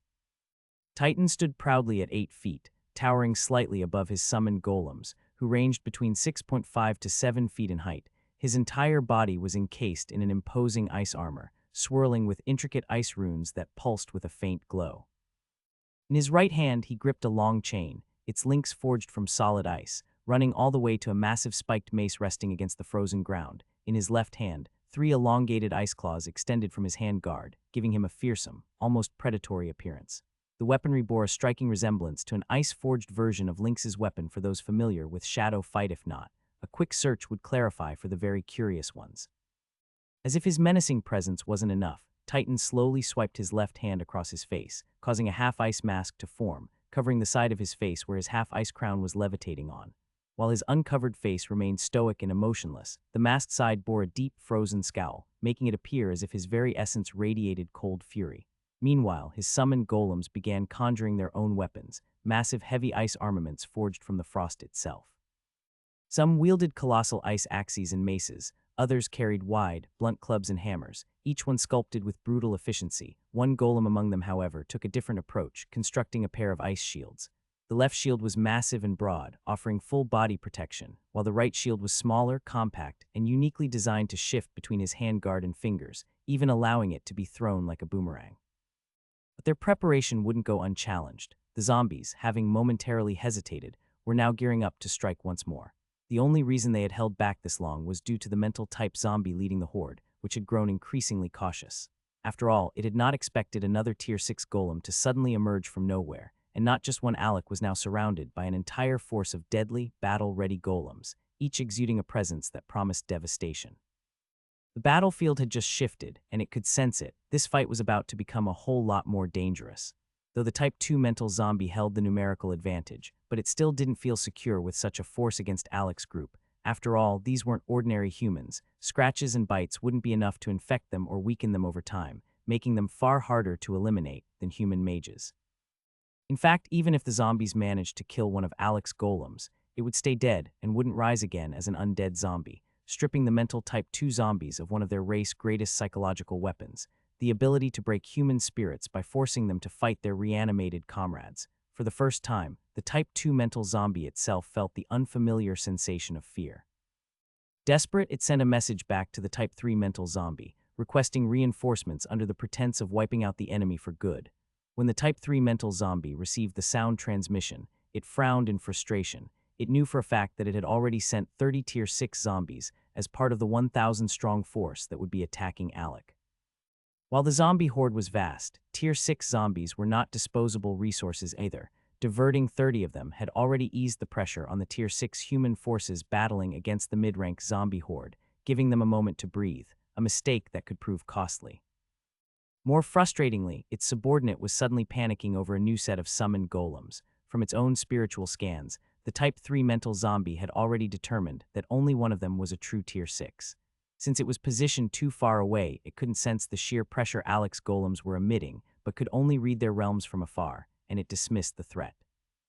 As far as it was concerned, Alec and his ragtag team of summoned golems were still within the zombie army's capability to handle. However, it wasn't completely careless. Instead of ignoring the call for aid, it contacted another Type 2 mental zombie within the main zombie mid-rank army, instructing it to redirect 500 more Tier 4 mutated zombies toward Alec's side of the battlefield. Now assured that reinforcements were coming, the Type 2 mental zombie raised its decayed, clawed hand and thrust it forward, giving the final command. Annihilate the mage in the center. The new kill command on Alec sent the zombie horde into a frenzy, their rotting forms surging forward like a relentless tide. Yet, despite the sheer number of enemies, the other golems apart from Titan's unit remained still, their gazes shifting toward Alec, silently questioning whether he would overrule Titan's bold declaration. But Alec simply waved them off, showing no intention of interfering. Titan had claimed this battle for himself, vowing to handle a 1,000-strong zombie squad with nothing more than 10 summons at his side. As ridiculous as it sounded, Alec was intrigued. Rather than stopping him, he wanted to see just how far Titan had come. He wanted to witness the full extent of his power, which was now on the verge of reaching the high-rank realm. "Move out," Titan commanded, his voice sounding like the grinding of glaciers, as his unit of ice golems advanced in unison, each step exuding an overwhelming, oppressive aura. As they moved, the Tier 4 zombies that had been frozen by Titan's earlier attack crumbled into fine icy dust beneath their feet, as if they had never existed. Bang. The mutated zombies retaliated. A particularly fast Tier 5 agility-type zombie lunged at one of Titan's lieutenants, the golem wielding dual shields by using its speed to its advantage. Its claws slashed forward in a blur, aiming to tear through the ice construct. Clang. The ice golem raised its broad left shield, allowing the zombie's claws to scrape against the surface. The screech of bone claw against solid ice was unbearable, but before the zombie could follow up, the golem struck back, a swift, low uppercut aimed at its jaw, but the zombie barely managed to dodge, twisting its body out of reach. Boom. But before it could regain its footing, the golem slammed its larger shield forward, sending the zombie flying backward without hesitation. It resumed its slow, relentless march, completely unfazed. And it wasn't just this golem. Every single one of Titan's ice warriors was locked in battle, yet not a single step of their formation wavered. It was as if the attacking zombies were incapable of halting their advance. Behind them, the battlefield was left in ruin, blood splattered against an ice-coated path they had created, broken bodies littering the frostbitten ground. A particularly unfortunate zombie that had leaped toward Titan found itself caught in his outstretched left hand. Frost rapidly spread over its head, creeping over its decayed flesh, turning it brittle. Before the creature could even struggle, Titan's grip tightened. Crack, its skull shattered like glass, the frozen brain matter reduced to mush. Without breaking stride, Titan flung the lifeless corpse aside and delivered a crushing uppercut to another zombie flying toward him. His ice claws impaled the creature mid-air, suspending it in place as it flailed helplessly. Still, Titan never stopped moving. Step by step, he pushed forward, his golems trailing behind him, methodically keeping pace as they carved through the horde with the same unyielding, glacial momentum. The zombie ensnared in Titan's ice claws was a hunter Type 2, one of the most versatile and deadly mutated zombies, but here it was, groaning in agony, its insides freezing over at an alarming rate. Desperate to take its opponent down with it, the hunter-type zombie swung its tail, its limb laced with deadly toxins and a highly infectious zombie virus, but before it could strike, Titan merely flicked his hand to the left. With that simple motion, the hunter-type zombie's body was sent hurtling through the air, crashing toward the nearest ice golem, wielding a massive ice club. No verbal command was needed. His underling understood Titan's intention instinctively. The moment the Hunter Type 2 zombie entered its range, the club-wielding golem adjusted its stance and swung. Boom, the impact shattered the Hunter Type's head in an instant, killing it on the spot. One strike, no hesitation, no wasted movement, a perfect synchronization between Lord and Summon. Yet there was no time to pause for the rest of the squad while it was killing this zombie. The march forward had continued with the rest. And just as the club-wielding golem had finished executing Titan's leftover prey, 3 mutated zombies lunged at him from different angles. Before he could be caught in a precarious position, the dual-shield ice golem intercepted, by stepping in front of him and rotating its larger shield at an incredible speed. The motion not only deflected their attacks, but also prevented the club-wielding golem from being forced into a vulnerable stance. Arg! The club-wielding golem roared as it dashed from behind its defender, surging toward the dazed zombies that had been knocked back. Before they could recover, it slammed its weapon down, crushing the skull of the closest one-instant kill. Without missing a beat, it turned the attack into a fluid combo, hurling its club toward the zombie on the far right. Mid-air, the weapon erupted into massive spiked ice shards, impaling and instantly eliminating the second target. Now, only one remained. Despite having recklessly thrown away its weapon, the club-wielding golem didn't falter. As the final zombie, which had finally regained its senses, opened its mouth to unleash a deadly projectile, but the golem clamped its left fist over its jaws, crushing them shut before the attack could even be released. Didn't matter what kind of toxin, acid, or virus the zombie was about to spit out. There was no way the ice golem was going to give it the benefit of the doubt to attack. Without hesitation, it froze the zombie's mouth shut, its hands surging with ice elemental energy, encasing the creature's lower jaw in thick frost. Ensuring the threat was neutralized, the golem slammed its right fist into the zombie's face, making it stagger backward. Without giving it a chance to recover, the golem swiftly grabbed its neck, then swung it with tremendous force toward its fellow dual-shield ice golem, who still had its massive shield raised. Bang! The zombie's head collided with the shield, causing a minor explosion upon impact. Yet despite the force, the shield-wielding golem didn't so much as flinch, standing firm as if completely unaffected, a testament to its sheer strength and durability. But its companion wasn't done yet. In a blur, the club-wielding ice golem appeared behind the dazed zombie, gripping its skull from behind, then slammed it into the shield again. Once, again and again, the golem repeated the brutal attack until the zombie's skull ruptured, splattering brain matter across the icy surface of the shield. "You got my shield tainted," the dual shield golem remarked in an almost casual tone, before turning away and resuming its march, eager to catch up with the rest of the unit still carving through the battlefield. As it advanced, it suddenly swung its right arm forward, launching its smaller shield like a spinning disc. The projectile whizzed through the air, impaling a zombie approaching another ice golem from its blind spot. By the time the shield boomeranged back into its hand, the golem had already cast a cleansing spell, and its larger shield began absorbing the surrounding icy air, restoring itself as the blood and brain matter vanished completely. The battlefield around Titan and his summons had transformed into an ice domain. The more icy attacks they unleashed, the more the frost spread, thickening the air with accumulated ice energy. With this ever-growing cold, the golems could manipulate the frost itself into energy, using it to cast offensive spells, reinforce their defenses, heal their injuries, and even recreate their weapons and armor if damaged, though reconstruction took longer unless they willingly sacrificed a portion of their mana reserves. But that wasn't the most important revelation. What truly mattered was that Alec finally understood why Titan had been so confident. From the moment Titan had been summoned, his ice domain had been passively active. Alone, Titan's icy aura was already formidable, but he was just one ice golem. Even with his immense strength, his individual ice energy output had limits, and was just a speck of cold air that surrounded a few meters around him.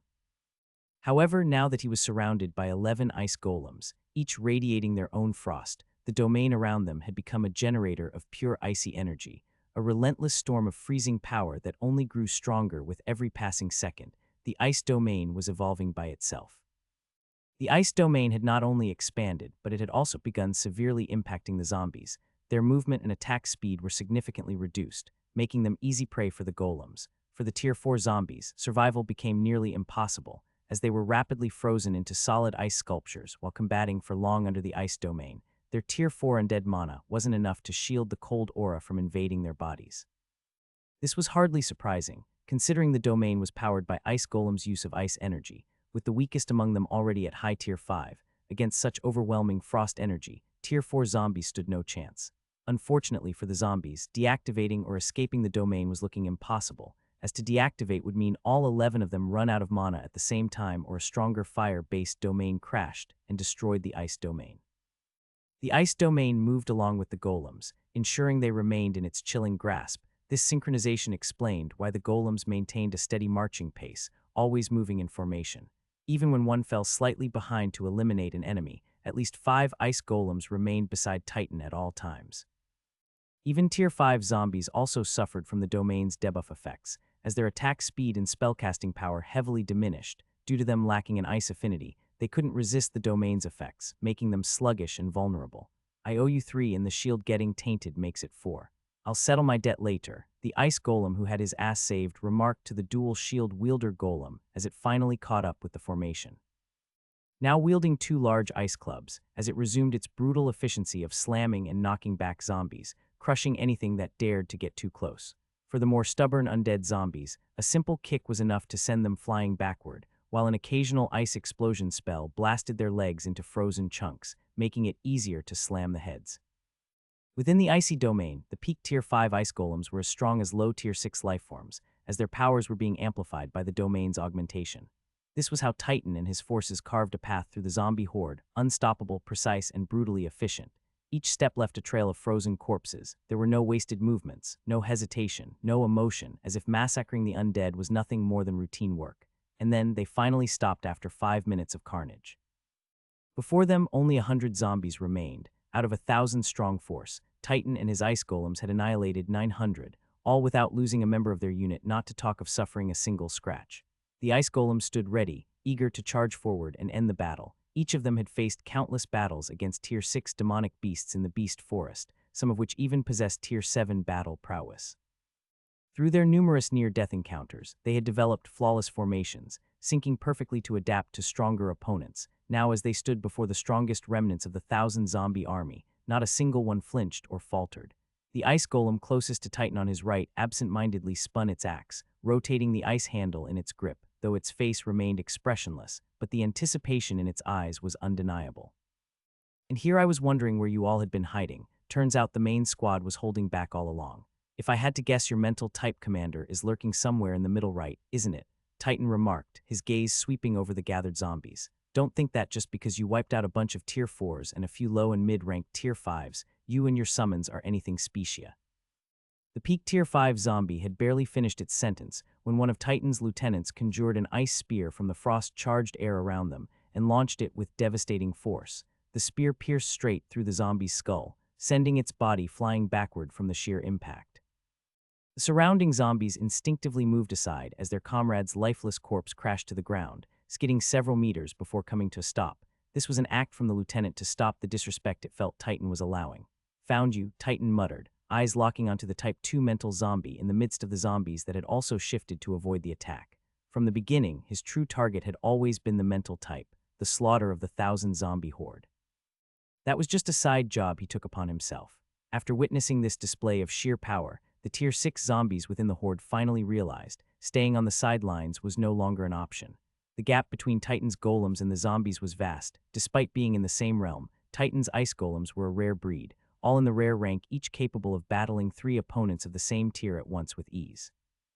And now, being augmented by the ice domain, their power had risen even further, and they could exploit the domain surrounding them to create weapons at will, forge armor to reinforce their bodies when injured, and tap into the very frost-laden air for endless energy to help recover part of their mana reserve, and also increase their mana recovery speed.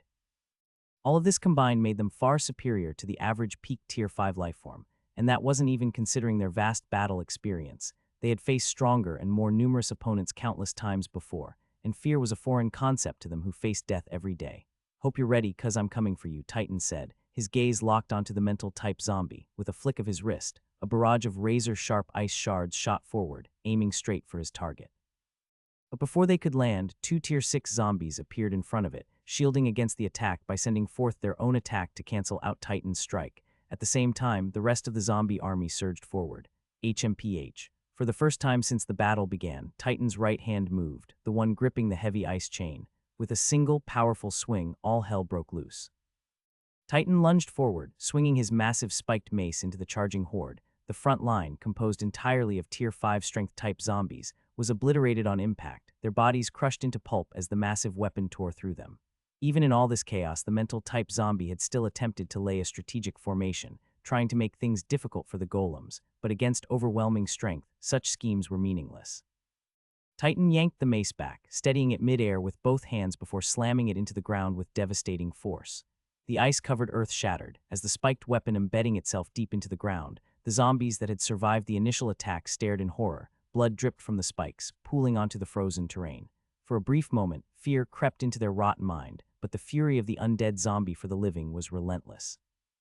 One command from the mental-type zombie was all it took. With a deafening roar, the horde charged again, more vicious than ever. "Bulwark, this is a drag," Titan muttered, shifting his gaze toward the ice golem wielding dual shields. And it turns out this golem wasn't just named Bulwark, it was also Titan's first lieutenant, much like how number 1 was to Legion. "Don't worry, leave the tier 5 zombies to us," Bulwark replied, his tone unwavering. "You just focus on taking out the tier 6 and that mental-type zombie." At that moment, his entire demeanor shifted. The smaller shield disintegrated, reshaping into a basic spiked mace in his right hand, while a T-shaped ice helmet materialized over his head. If before he resembled an immovable mountain, now he gave off the aura of a rampaging bulldozer, no longer just a shield, but a force of destruction. This was the power of Titan's first summoned golem, Bulwark. The explosive force propelled him into the air, as his massive spiked mace trailing behind him, the heavy chain wrapped around his right arm pulling it along like a wrecking ball of pure devastation.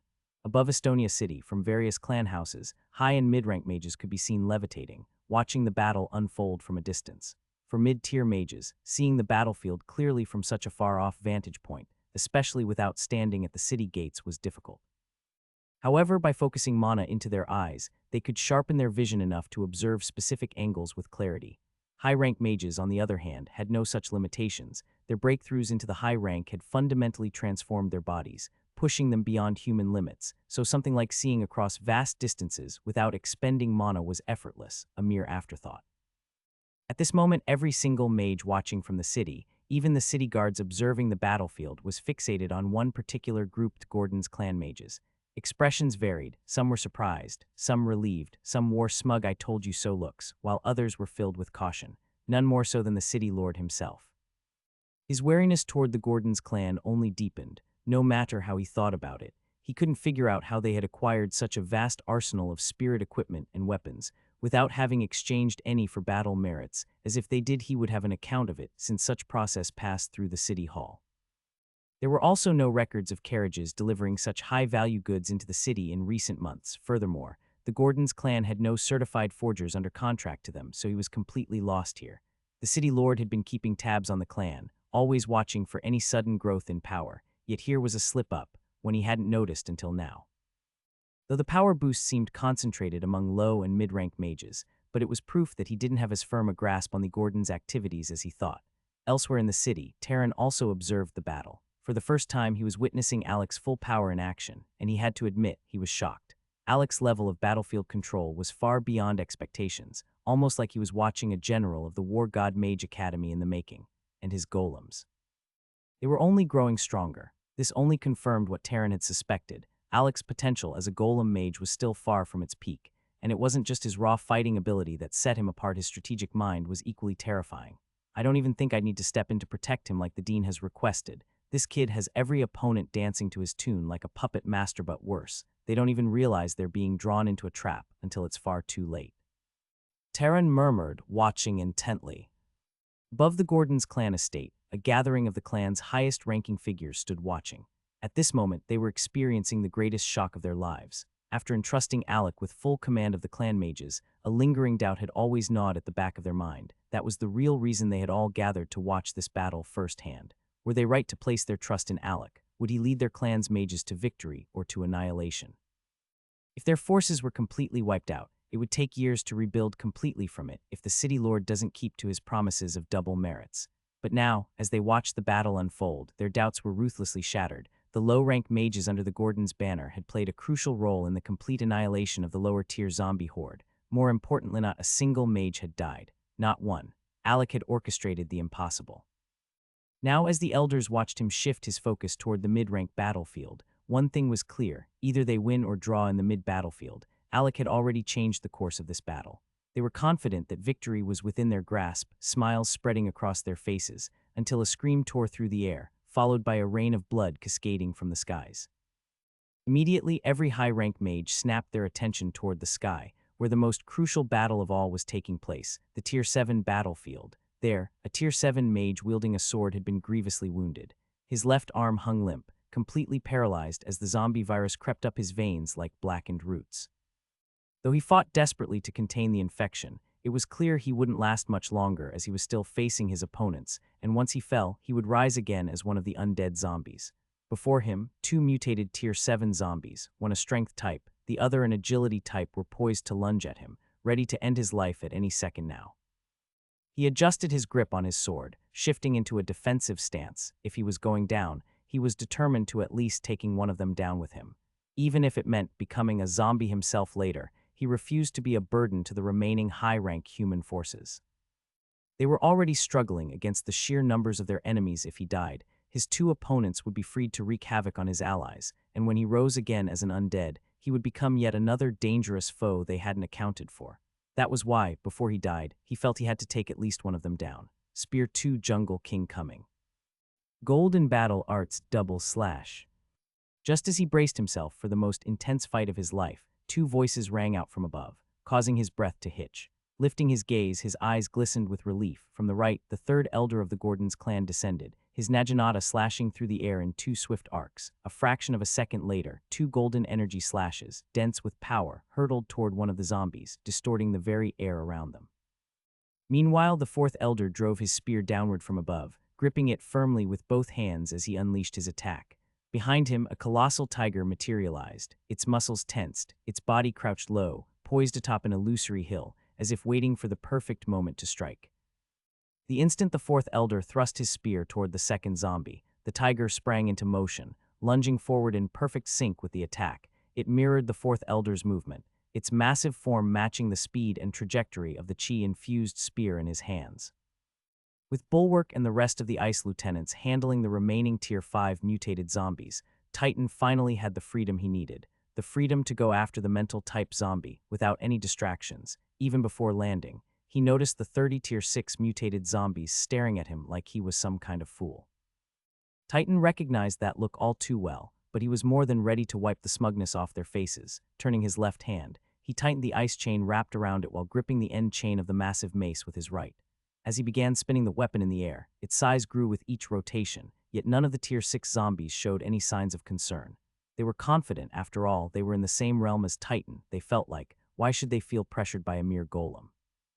Two strength-type Tier 6 zombies lunged forward the moment Titan began swinging his mace downward, while the rest focused on escorting the mental-type zombie out of harm's way. It was obvious to Titan that, despite both zombies charging, only one was actually positioned to block his attack.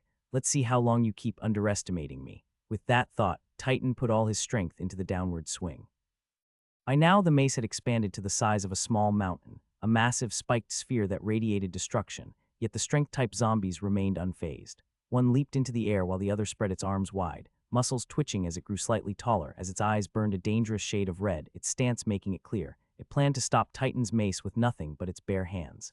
As the moment of impact approached, time itself seemed to slow, as if the battlefield was holding its breath.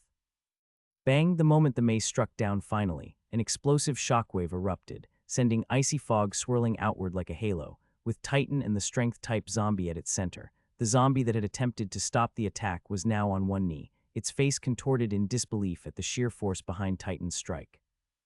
It struggled to push itself back up, but its efforts were in vain. Ice energy had already begun creeping into its body from the point of contact, while a few spikes poked into its body, causing the effect of the frost to spread faster.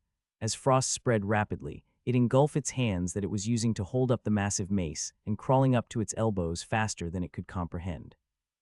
As much as Titan would have enjoyed watching the zombie turn into an ice sculpture, he was on a time limit, and he had no interest in being held up by an enemy that was already as good as defeated. Without hesitation, he sent a swift knee strike to the zombie's only supporting leg. The impact shattered its balance, sending it collapsing under the crushing weight of the ice mace. Titan then slapped his hand against the mace, and suddenly, a black spot appeared around it. This unexpected development caught even Alec off guard as he observed from a distance. That black ice energy, he was sure he had seen it before. But Titan had no time to linger. Confident the fallen zombie was doomed to a slow death, he swiftly stepped back just as the second strength-type zombie, the one that had leapt into the air, came crashing down. Its hardened arms smashed into the ground, triggering another violent explosion. The shockwave from the impact sent Titan skidding backward, but he handled it with practiced ease, using a precise footwork technique. He redirected portions of the shockwave into the ground with each step he took, turning the raw force into frost energy that spread across the battlefield, making the ice tremble and sending frigid waves rippling outward. "My turn," Titan said, finally redirecting all the strength-type zombies' energy elsewhere. He bent slightly, pushing both hands forward as a solid-looking shield materialized in front of him, the frost surrounding him was drawn in, condensing into the shield's thick, icy structure. Mid-tier spell plus skill Ice Bash. Titan's body turned into a streak of icy light as he dashed straight toward the Tier 6 zombies blocking his path. Come, the zombie snarled, spreading its massive, mutated claws wide. As they shimmered with an eerie glow, brimming with power, it was clear this particular strength-type zombie had undergone an arm and body mutation, making its arms grotesquely large and unnaturally strong along with its body defense. But Titan didn't care. His focus was solely on the mental-type zombie, and his plan was nearly complete. What the other Tier 6 zombies failed to realize was that Titan had been deliberately stalling for time, and now everything was in place. The zombie's glowing claws, that was sharp enough to tear through flesh and bone with ease, collided with Titan's shield. The impact sent out a shockwave, but despite the force behind the attack, all it managed to do was leave a shallow dent in the thick ice. Titan Alec's most trustworthy shield remained undeterred, still dashing forward with unstoppable momentum before finally slamming his shield into the strength-type zombie. With a calculated bend of his knee, he used the force of the blow to launch the zombie into the air, but even as it ascended, Titan refused to let it escape. In one fluid motion, he shifted the shield to his back, where it clicked into place as if magnetized to the icy armor covering him.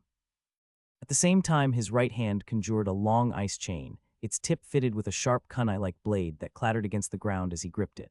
A prey is meant to be fished, Titan muttered, twisting the ice chain 3 times before hurling it skyward. The chain wrapped tightly around the Tier 6 zombie's body, binding its arms as the kunai pierced deep into its flesh, ensuring it had nowhere to run. With the chain secured, Titan twisted his right hand around the free length for a firmer grip and yanked down. The moment the zombie was pulled toward him, it was over, as Titan's ice claws, extending from his left hand guard, punctured straight through its skull with a sickening crunch. A collective gasp rippled through the low-rank mages of the Estonia city force. Their duties had come to a temporary halt, as their opponents had all been wiped out, and the mid-rank zombies were still too strong for them to intervene. Jumping into the fray now, where mid-rank human mages themselves were struggling, would be nothing short of suicide. Instead, they fell back, mirroring the actions of the Gordon clan's low-rank mages, and watching the battle unfold. But witnessing Titan execute a Tier 6 zombie like it was nothing was something they would never forget. The image of him slowly unsheathing his ice claws from the zombie's shattered skull burned into their minds, especially as the once terrifying creature that would have been responsible for the loss of many other human mages' life slumped lifelessly to the ground with a heavy thud. Causing the remaining 28 Tier 6 zombies stiffened at the sight, their stance shifting. In that moment it became clear they were re-evaluating the enemy before them. Now, as Titan stared at his mace, a wild smile spread across his face, as he knew they wouldn't be able to stop him anymore. If the zombies had attacked him together, they might have forced him onto the defensive until his lieutenants were free to assist. But their overconfidence had been their downfall. They had underestimated him, believing only 2 of them were enough to handle him. Instead, those 2 had only served to empower him. And now, as he glanced downward, he could feel the domain's power creeping closer. His lieutenants were approaching, pushing air battle forward, which meant his strength was about to be augmented once again. Final round, Titan muttered, moving his hand to grip his mace once more. He twisted his right hand around the free space on the ice chain before wrapping his fingers tightly around the handle. By now, the entire ice mace had turned pitch black, and the corpse of the strength-type zombie on the ground was completely drained, looking as if its very life force had been sucked out. Yes. I finally remember where I've seen that black ice before, Alec murmured to himself, stroking his chin in deep thought. That's the same variant ice ability Pale Zero awakened. It absorbs an opponent's mana to create ice that becomes unbearably heavy for them, but not for the wielder. But who would have thought Titan would awaken it too, though it seems there are some differences in how they use it. Back to Titan, he finally had his weapon in hand, and now the ice domain had fully caught up to him, amplifying his power to its peak. Just 28 more kills and I'll get to you, Titan muttered, his gaze locked onto the mental-type zombie hiding at the back, protected by its Tier 6 zombie guards. With a roar, Titan charged forward, gripping the black mace in one hand. Seeing his approach, the remaining Tier 6 zombies rushed in to meet him head-on. Bonk. This time all it took was a single hit from his mace to send them flying, the impact ringing out with a sharp bonk. Like magic, one hit was enough to pop the heads of Tier 6 opponents. To the low-rank mages watching, it seemed like an illusion, but to the zombies facing Titan, it was a nightmare. They felt like an unstoppable mountain crashing down upon them anytime Titan striked. No matter how they defended, the sheer weight behind his strike was enough to crush them completely. All Titan needed was one clean hit to the head, and considering that the black ice didn't affect him the way it did his enemies, he was like a tiger leaping into a flock of sheep. Strength-type zombies, useless. Their hardened skin, once an advantage, meant nothing against the force of his strikes. Hunter-type zombies, their reinforced exoskeletons, cracked like brittle glass with just one hit. The only ones that proved troublesome were the speed-type Tier 6 zombies. They zipped around him, leaving behind blurs and afterimages, chipping away at his ice armor and handguards no matter how much he defended. But once Titan finished off the strength and hunter types, he cast an ice blizzard spell, forcing the speed types into its range. The spell itself wasn't overwhelmingly strong, but soon they realized something far worse. Once the blizzard passed, their bodies felt heavy. At first, they tried to dash toward Titan again, still determined to wear him down, to chip away at his defenses piece by piece until they could land a critical strike. But then some of them glanced down and panic set in. Black specks of crystallized ice clung to their limbs, slowly spreading. The more mana they used, the faster it spread. A few tried to claw it off, but their strength wasn't enough to break it. They would require a very strong Tier 7 doing that.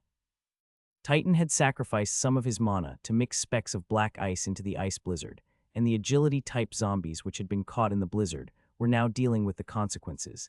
Given that the black ice variant was attracted to mana, it was inevitable that each of them had at least one piece attached to their bodies. During the blizzard, they had instinctively used mana to anchor themselves to the ground, but now that decision had backfired, as the ice spread further with every speed movement they made with mana, and their reduced speed made them easy prey for Titan. They were still processing this realization when a streak of icy blue light flashed past the remnants of the zombie army. In the next second, Titan reappeared, this time standing before the Type 2 mental zombie. In his hands, two blades of pure ice gleamed under the blood moon's eerie glow. The mental type zombie trembled, not just from fear but from the sheer cold pressure radiating from Titan. Behind him, the speed-type zombies he had just blitzed past stood frozen, literally. A thin line of ice had formed around their necks, and before they could react, their heads slid cleanly off their bodies. No blood splatter, no grotesque display. Just a silent, icy execution. Even though the mental-type zombie was a Tier 6 lifeform, it was just a zombie commander. Its offensive abilities were barely on par with an ordinary Tier 5 mage, so against someone like Titan, who had already slain over 30 enemies of the same tier, the outcome was obvious for it already. For the first time in this battle, a smile crept onto Titan's otherwise blank face. He wanted to savor this moment slowly. He raised his right hand, the ice blade reflecting the crimson glow of the moon. But just as he was about to strike, a thin laser-like beam flickered across the battlefield, aiming directly at the zombie's head. Titan's eyes widened. Instinctively, he moved to finish off the mental-type zombie before anything could interfere. Bang! But a gunshot rang out a split second after the laser flashed, as a bullet tore through the zombie's skull, blasting its brain matter all over Titan. Why you? Titan's expression twisted in fury, his eyes burning red with rage as he turned sharply. In the distance, Legion stood casually, blowing the smoke off the barrel of his Sagittarius sniper rifle, a few minutes earlier. As Titan rampaged through the Tier 6 mutated zombies, Legion turned toward Alec with a question. Master, if you won't mind me asking, you've given Titan free reign to move as he likes because he's in the Tier 6 realm and practically can dominate the mid-rank battlefield, and killing him is close to impossible unless a Tier 7 is deployed there. And even if a slightly strong Tier 7 zombie were dispatched, as long as he stays close to his golems and maintains his domain, he would be able to survive even if he couldn't kill his opponent, right? Legion's question made Alec furrow his brows, wondering where this crafty golem was trying to lead the conversation, but he decided to entertain him and replied honestly by nodding his head, only for Legion's next words to make him laugh, even though it also put him in a tight spot. Does that mean I'm also allowed a free role in this battlefield? After all, not only am I a Tier 6 golem, but I also have a 10 golem squad with proper synchronization, just like Titan has 10, and despite lacking a domain, our weapon mastery and special abilities more than make up for that. Wouldn't you agree, Master? Legion might have started this off as a simple question, but as time went on, it had clearly turned into a comparison between the two Tier 6 golems under Alec, and that was what made Alec laugh out loud. From the very beginning, Legion had always been competitive and had always strived to stay ahead of Titan, but being Alec's most reliable shield and the most destructive force in war had given Titan an edge, allowing him to advance faster. And ever since Titan surpassed Legion at the Tier 3 realm, he had worked relentlessly to stay ahead, as he had no intention of relinquishing his position as Alec's most advanced golem. Despite all that, Legion had never truly fallen behind. He had always remained close, just a step away, his competitiveness pushing him forward. And that was how the two strongest and most diverse golems under Alec continued to sharpen themselves, pushing each other forward down the path of cultivation.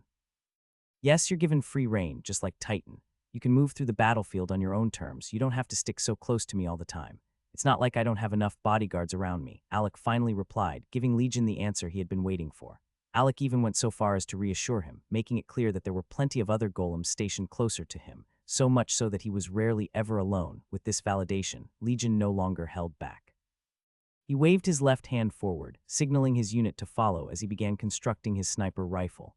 Can I also move with free control? Butcher asked. Before he could even finish his sentence, a sharp knock landed on his head, delivered by Alec himself. A small electric current surged through Butcher's body, scorching him slightly, but he barely reacted. Instead, he made sure his own knock hit just as hard, straight onto Tempest Butcher's head. Enter the Tier 6 realm before you even ask me that, Alec said firmly. Back to the present. This was the reason why Legion had been able to move freely through the battlefield, and why he was able to intercept Titan before he could land the killing blow on the mental-type zombie, effectively stealing his kill.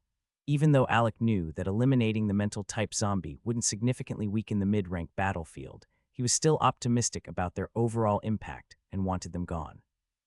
This was all part of his plan to shift command of the mid-rank army away from the Type 3 mental zombie control entirely. Since he had already gone out of his way to infuriate the Type 3 mental zombie, he was determined to see his plan through to the end. Bang! Legion and Titan locked heads, their auras clashing violently, just a few feet away. The ice golems and cybernetic golems stood at the ready, weapons raised, looking like they would jump into battle at any moment against each other. The cybernetic golems raised their guns, aiming at the ice golems, who in turn had their weapons locked onto their cybernetic counterparts. One of them was even prepared to unleash a barrage of ice spikes the moment the fight broke out. You piece of metal, how dare you steal my kill? You know I had him. Titan, who had maintained the image of a cool-headed and efficient killer ice golem since he stepped forward in the battlefield, finally snapped. As he tried to push Legion backward from where their heads were pressed together in a fierce standoff, but Legion wasn't one to back down. Hell no, it looked like you were about to mess up the kill, you ice dummy, so I did you a favor. Look on the bright side, we cybernetic golems are already leading in mental-type zombie kills. Are you sure this is how you want to waste the rest of your time? Legion's tone was just as furious as he pushed back, neither of them willing to yield. Alec, watching their childish brawl unfold from a distance, let out an exasperated sigh. Looks like you all will have to handle things yourselves. Your seniors have started again, he muttered, shifting his focus back to the mid-rank battlefield. At the clashing point where the city forces mid-rank mages battled against the zombies, the situation was worsening. As the mages were losing momentum, struggling to hold the zombies back, the undead forces were pushing toward the human side with relentless pressure. On the left flank, however, the Gordon mages were proving to be a game changer. Though they were vastly outnumbered, their killing efficiency took the other mid-rank mages by surprise. Using specialized spells assigned to them by Alec in long range, they ripped through the advancing zombie hordes with lethal precision. Their mastery of the evolved Earth Spear was particularly devastating. It required far less mana than most mid-tier spells while delivering just as much destructive power. Alongside their spears, they strategically used earthquakes to disorient and slow down the zombies, making them easier targets.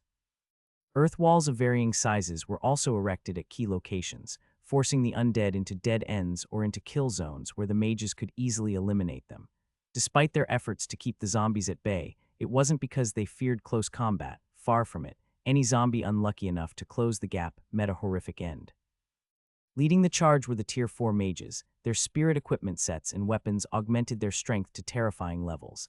They were walking slaughterhouses, cutting through the undead without hesitation as their weapon mastery that they trained under Alec started to bear fruit.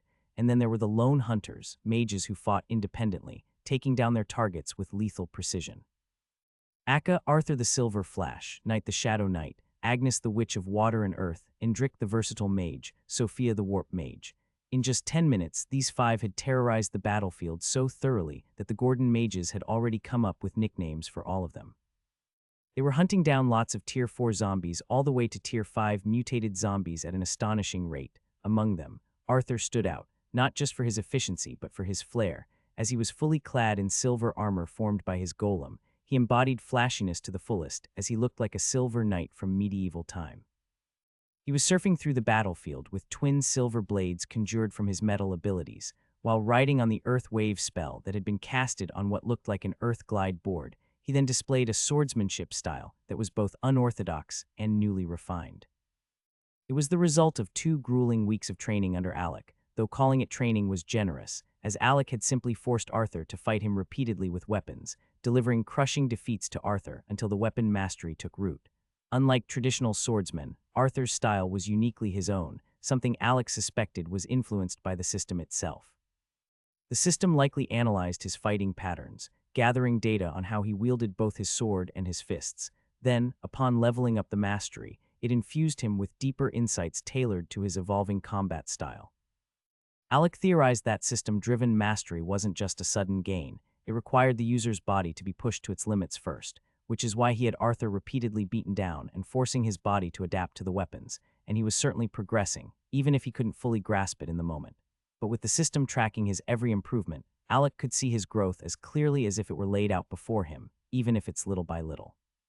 The progress Arthur made wasn't just in technique, it was in his body itself. His muscles adapted as he grew more attuned to the sword or the way of the fist with gauntlet. The muscles refined themselves to handle the demands of combat that Alec put Arthur under.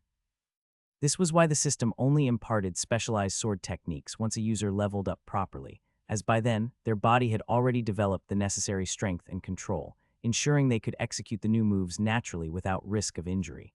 If these techniques were given too early, before the user had built the proper muscle foundation, the consequences could be fatal. As the mage attempting an advanced sword move without the required physical conditioning wouldn't just fail, they might end up dead in battle, unable to match their mind's intent with their body's execution.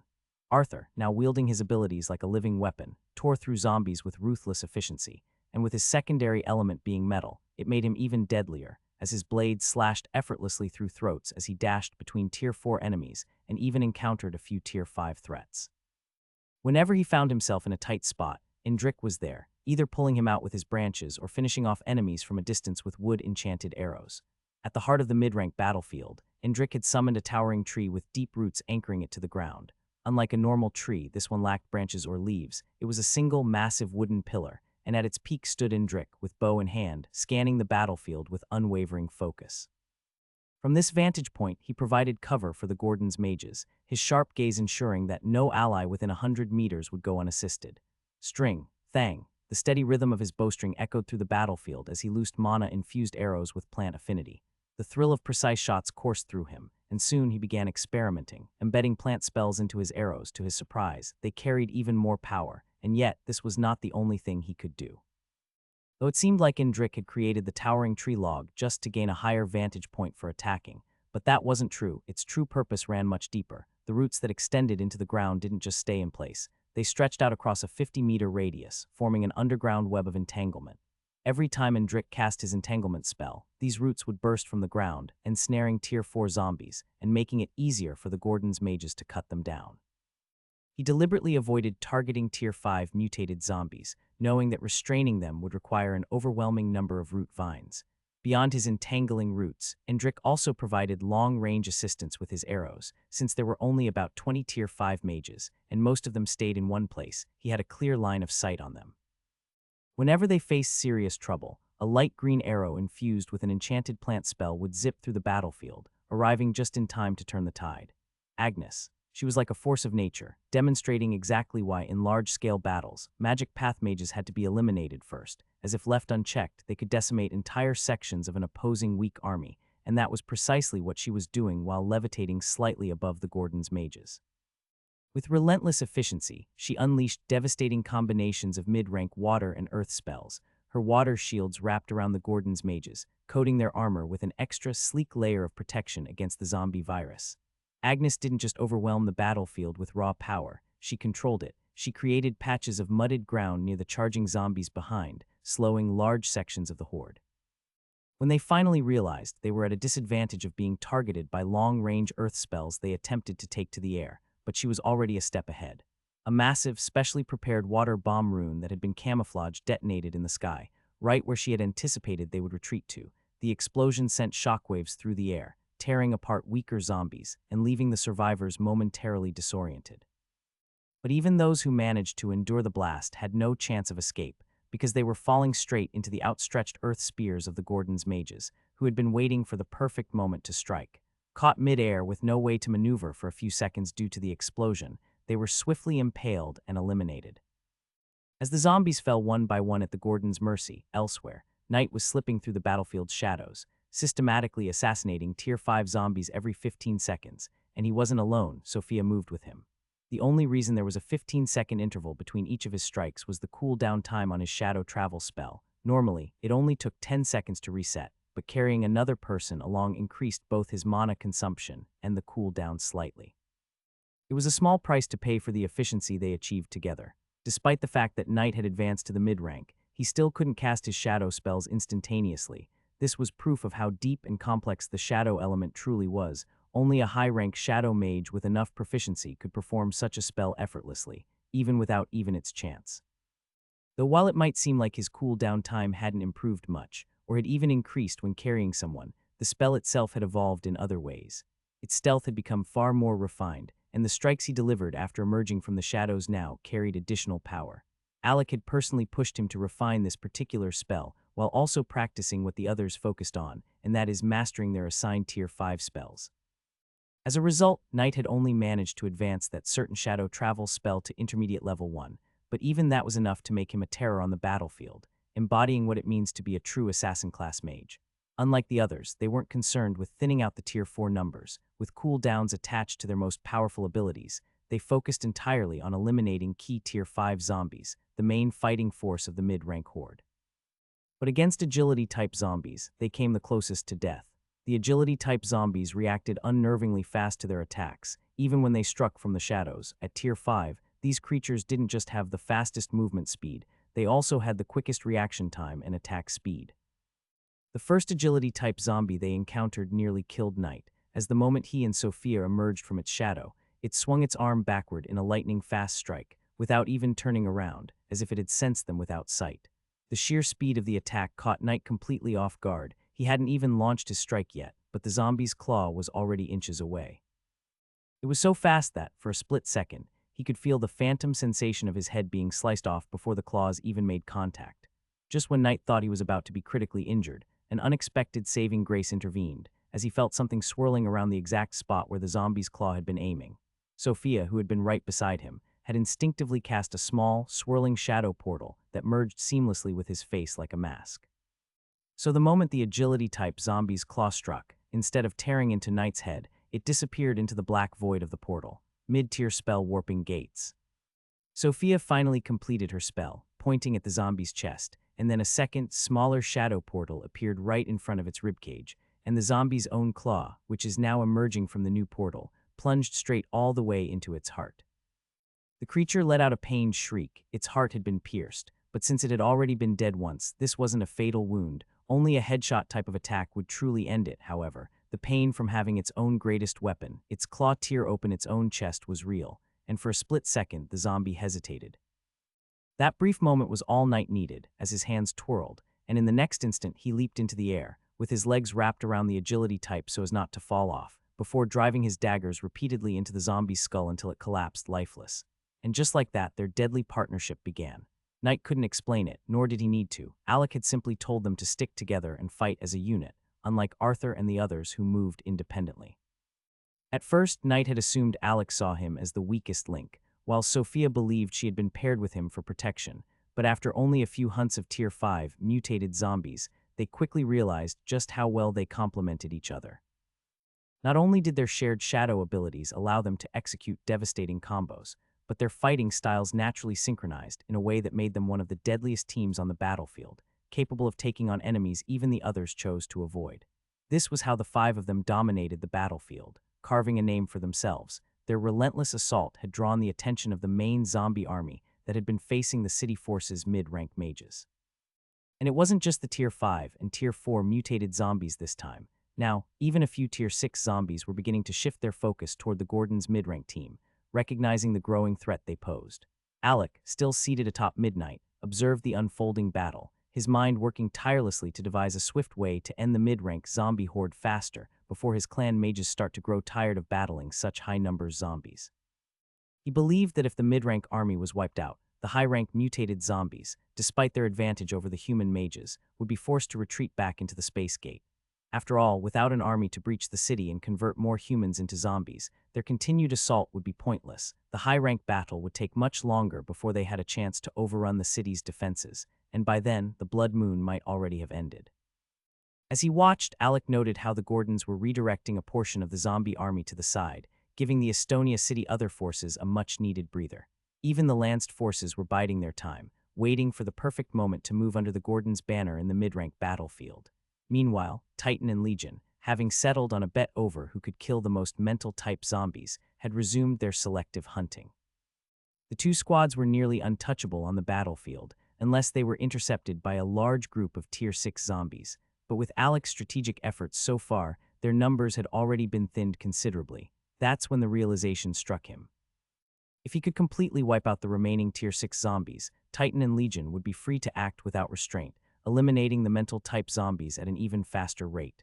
This, in turn, would leave the city's Tier 6 mages with no major threats to hold them back, allowing them to accelerate the collapse of the entire zombie army. Alec exhaled, already accepting what needed to be done. "Well, looks like I have to be bait again," he muttered, his gaze sharpening as he contemplated how to once more draw the Type 3 mental zombie's attention to himself. "You're from the Coral clan, right?" The fourth elder asked almost immediately after he and the third elder had saved the Mag, who had already given up on any chance of survival. He had asked because he recognized the emblem on the mage's robe. The Coral clan was one of the oldest clans in the city, just like the Gordons. While they weren't particularly close, they had never been at odds either to the fourth and third elders. That was reason enough to help him. "Yes, I am sorry you have to see me like this. Come on, behead me now. I don't want to turn into one of those things. If I die from the pain, I'll just end up attacking my allies. Do it properly, make sure I don't turn." The man responded, his voice strained. With a grim expression, he pulled his robe aside, revealing the rapid spread of the infection. Black, bulging veins climbed up his neck from his wounded hand, forming a twisted web beneath his skin, proof of how quickly the zombie virus was taking hold. For now, he was still suppressing it with his mana, but the moment his heart stopped beating, the virus would break free. Once that happened, it would spread into his brain, corrupting his memories and triggering an abnormal evolution. He would become one of the specialized mutated zombies, a far deadlier threat than the common infected. And yet, resisting with mana was only a temporary measure, because the longer the virus remained in the body, the stronger it became, relentlessly pushing its way toward the brain. Delaying the inevitable would only make things worse. And the stronger the virus became, the weaker the mage's ability to generate mana. As time passed, he would eventually be unable to summon enough mana to stop the infection from killing his heart and invading his brain while turning him into a zombie. That was why the man was pleading to be beheaded now, before the virus could spread to his head. Because as long as he was decapitated before the infection reached his brain, he would die permanently, with no chance of turning, and the virus, without a functioning brain to corrupt, would quickly become inactive in a dead body. But as the fourth elder looked at the mage who had lost all hope, a different idea formed in his mind. Beside him, the third elder moved to fulfill the Coral clan mage's request, swinging his naginata in a swift, precise motion to take his head. But before the blade could land, the fourth elder's spear intercepted it. The sudden block made his brother raise a brow in confusion. Why was the fourth elder stopping him? Was he prolonging the suffering of a man who was already struggling against the relentless virus? "I want to try something first," the fourth elder said, his gaze fixed on the infected mage rather than his brother. Without further explanation, he pulled out a small object and tossed it toward the Coral clan mage. "Here, take this." At that moment, a strength-type, low-tier 7 zombie, sensing 3 unoccupied high-rank mages, swooped down to engage them. Seeing the approaching threat, the third elder abandoned the conversation, trusting the fourth elder to handle whatever he was planning. His left hand gripped the blade of his naginata, and with a burst of golden light, the weapon's edge expanded slightly as he dashed forward to meet the enemy head-on. Meanwhile, the Coral clan mage caught the pill in his trembling hand and stared at it in shock. Even before inspecting it closely, the rich fragrance alone told him it was no ordinary pill. But as his eyes focused on its detailed engravings and distinct shape, his breath hitched. There was no mistaking it. He was holding a Tier 6 healing pill. Ever since he was born, this was the first time he had ever seen a mid-rank healing pill in person. He had only recognized it so quickly because of the illustrations of it recorded in books, yet even now, he struggled to believe his eyes. It felt almost as if his mind was playing tricks on him. "What are you waiting for? Quickly consume it and let's see how much it can stabilize you. We need every fighter we can get, and if this pill can help cure you even a little, then it's worth the chance. Get a little better and fight to your heart's content." The fourth elder shouted, his voice filled with conviction. Something in his words struck a chord within the Coral clan mage, and without hesitation, he threw the pill into his mouth. pushing aside any thoughts of consequences or the debt he might owe for such an expensive resource. Before departing for battle, Alec had given each elder a bottle containing 5 Tier 6 healing pills. Now, seeing the suffering mage before him, the 4th elder knew he couldn't just stand by, not when Alec's pills might help. That was why he had acted. The moment the mage swallowed the pill, the throbbing black veins of the infection, which had spread all the way from his left hand, suddenly halted. In fact, they began to recede, pulling back toward the original wound as if being forced into retreat. The corruption stopped just shy of his elbow, and for the first time in what felt like an eternity, the mage let out a deep, relieved breath. He could feel it. The virus had entered a dormant state, no longer advancing toward his brain. More importantly, his mana was regenerating. It was clear now, he was no longer in immediate danger of turning into a zombie. The pill had restrained the infection, buying him precious time. However, the wound itself remained uncured, and the battle wasn't over yet. Mage could feel it. He had a couple hours before the virus would resurface and begin to affect him again. "I'll make sure to use this opportunity to fight even more fiercely," he said, his voice resolute as he twirled his hand, casting a high-rank water elemental spell with newfound force and determination. He was no longer fighting just to hold out, hoping to survive. No, now he was fighting to inflict as much damage as possible, especially if it meant he gets to help take down a Type 3 zombie. He knew the truth. Since the healing pill couldn't completely cure the infection, he would eventually have to be put down later on. After all, no one in Estonia City had the wealth to keep supplying him with Tier 6 healing pills, and even if they did, they wouldn't waste such rare resources that are super rare to get on someone who wasn't essential, especially when it only acted as a temporary blocker for the virus. But for now, while the virus remained dormant, he was prepared to give his all. If he was going to die anyway, he would take as many zombies with him as possible. A mage with nothing to lose, one who knew his fate was sealed, was far more dangerous than he had ever been before. Alec knew that if things continued like this, they might tire out before defeating the massive mid-rank zombie army. That was why he was determined to take a different approach, and his first move was to eliminate all the Tier 6 zombies, which would give the other human mages a chance to get the advantage. However, he still couldn't figure out how to draw the kind of attention he needed. With Titan and Legion cutting through the battlefield in search of Type 2 mental zombies, it was only a matter of time before another wave of Tier 6 zombies was sent after them. Yet, despite their relentless rampage, none had come so far. This made Alec think perhaps the number of Tier 6 zombies was already limited, and the enemy couldn't afford to send more, because if they did, they would risk giving the human Tier 6 mages a chance to counterattack. It also seemed that the Type 3 mental zombie was unwilling to relinquish its dominant position. From Alec's observations, he realized that this particular mental type zombie always sought to maintain an advantage, even if it meant relying on sheer numbers. Now that it was acting more cautiously, limiting its actions instead of making rash decisions, Alec concluded that it feared sending more Tier 6 zombies. The reason was clear: Legion and Titan had already wiped out a combined total of 50 Tier 6 zombies. That brutal display had served as a warning to it that if it should send another wave of Tier 6 zombies against those 2 monstrous golems, there was a real chance they would fail again. And if that happened, the mid-rank zombie army that had been holding the battlefield with an advantage would suffer a devastating blow from the city guardians that have been enduring all this while for a small spark. Should that occur, not only would the zombies' chances of losing increase, but their army would also take an irreversible hit in numbers. This was something the Type 3 mental zombie had never anticipated it would have to even think about when it emerged from the space gate. Numbers had never been an issue for the zombie race when they fought, but for the first time, the Type 3 mental zombie found itself wondering if its army could sustain its losses before retreating to the abyss, or if they would be left in a tattered state. As these thoughts swirled through its mind, it came to a conclusion. The unique mage sitting atop his wolf mount in the distance, watching the battlefield while surrounded by his golems, that mage was the key. The mental zombie knew it would never forget that face. In fact, every mage bearing the same family emblem as him had inflicted significant damage on its forces. But among them all, Alec was the most important. The mental zombie had already devised a plan to eliminate him. It had previously sent a strength type Tier 7 zombie to take him down, but unfortunately, the third elder of the Gordon's clan had intercepted and slain the creature when they crossed paths in the air clash. That unexpected interference made the mental zombie curse its luck, as its plan had once again been foiled by another mage from the same infuriating clan. What an unfortunate encounter. Send another one. He must be killed by all means. This time, send both an agility type and a hunter type Tier 7 zombie, and block the 2 high-rank mages wearing his clan emblem so they are too occupied protecting themselves to intervene.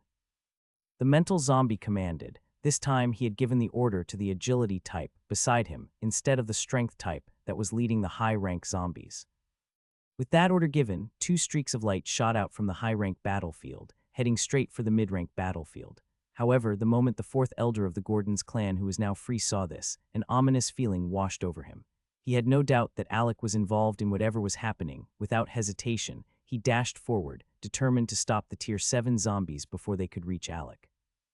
But as the fourth elder moved, he caught a flicker of movement from the corner of his eye, a shadow closing in fast on him. Without hesitation, he adjusted his grip on his weapon, shifting his spear from a piercing stance to a defensive block, positioning the shaft across his chest just as a long blade thrust toward him.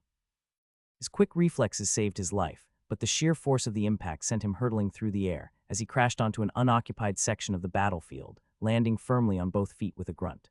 Looking up, he immediately recognized his assailant, the peak Tier 7 agility-type zombie, one of the three who remained beside the Type 3 mental zombie all this time.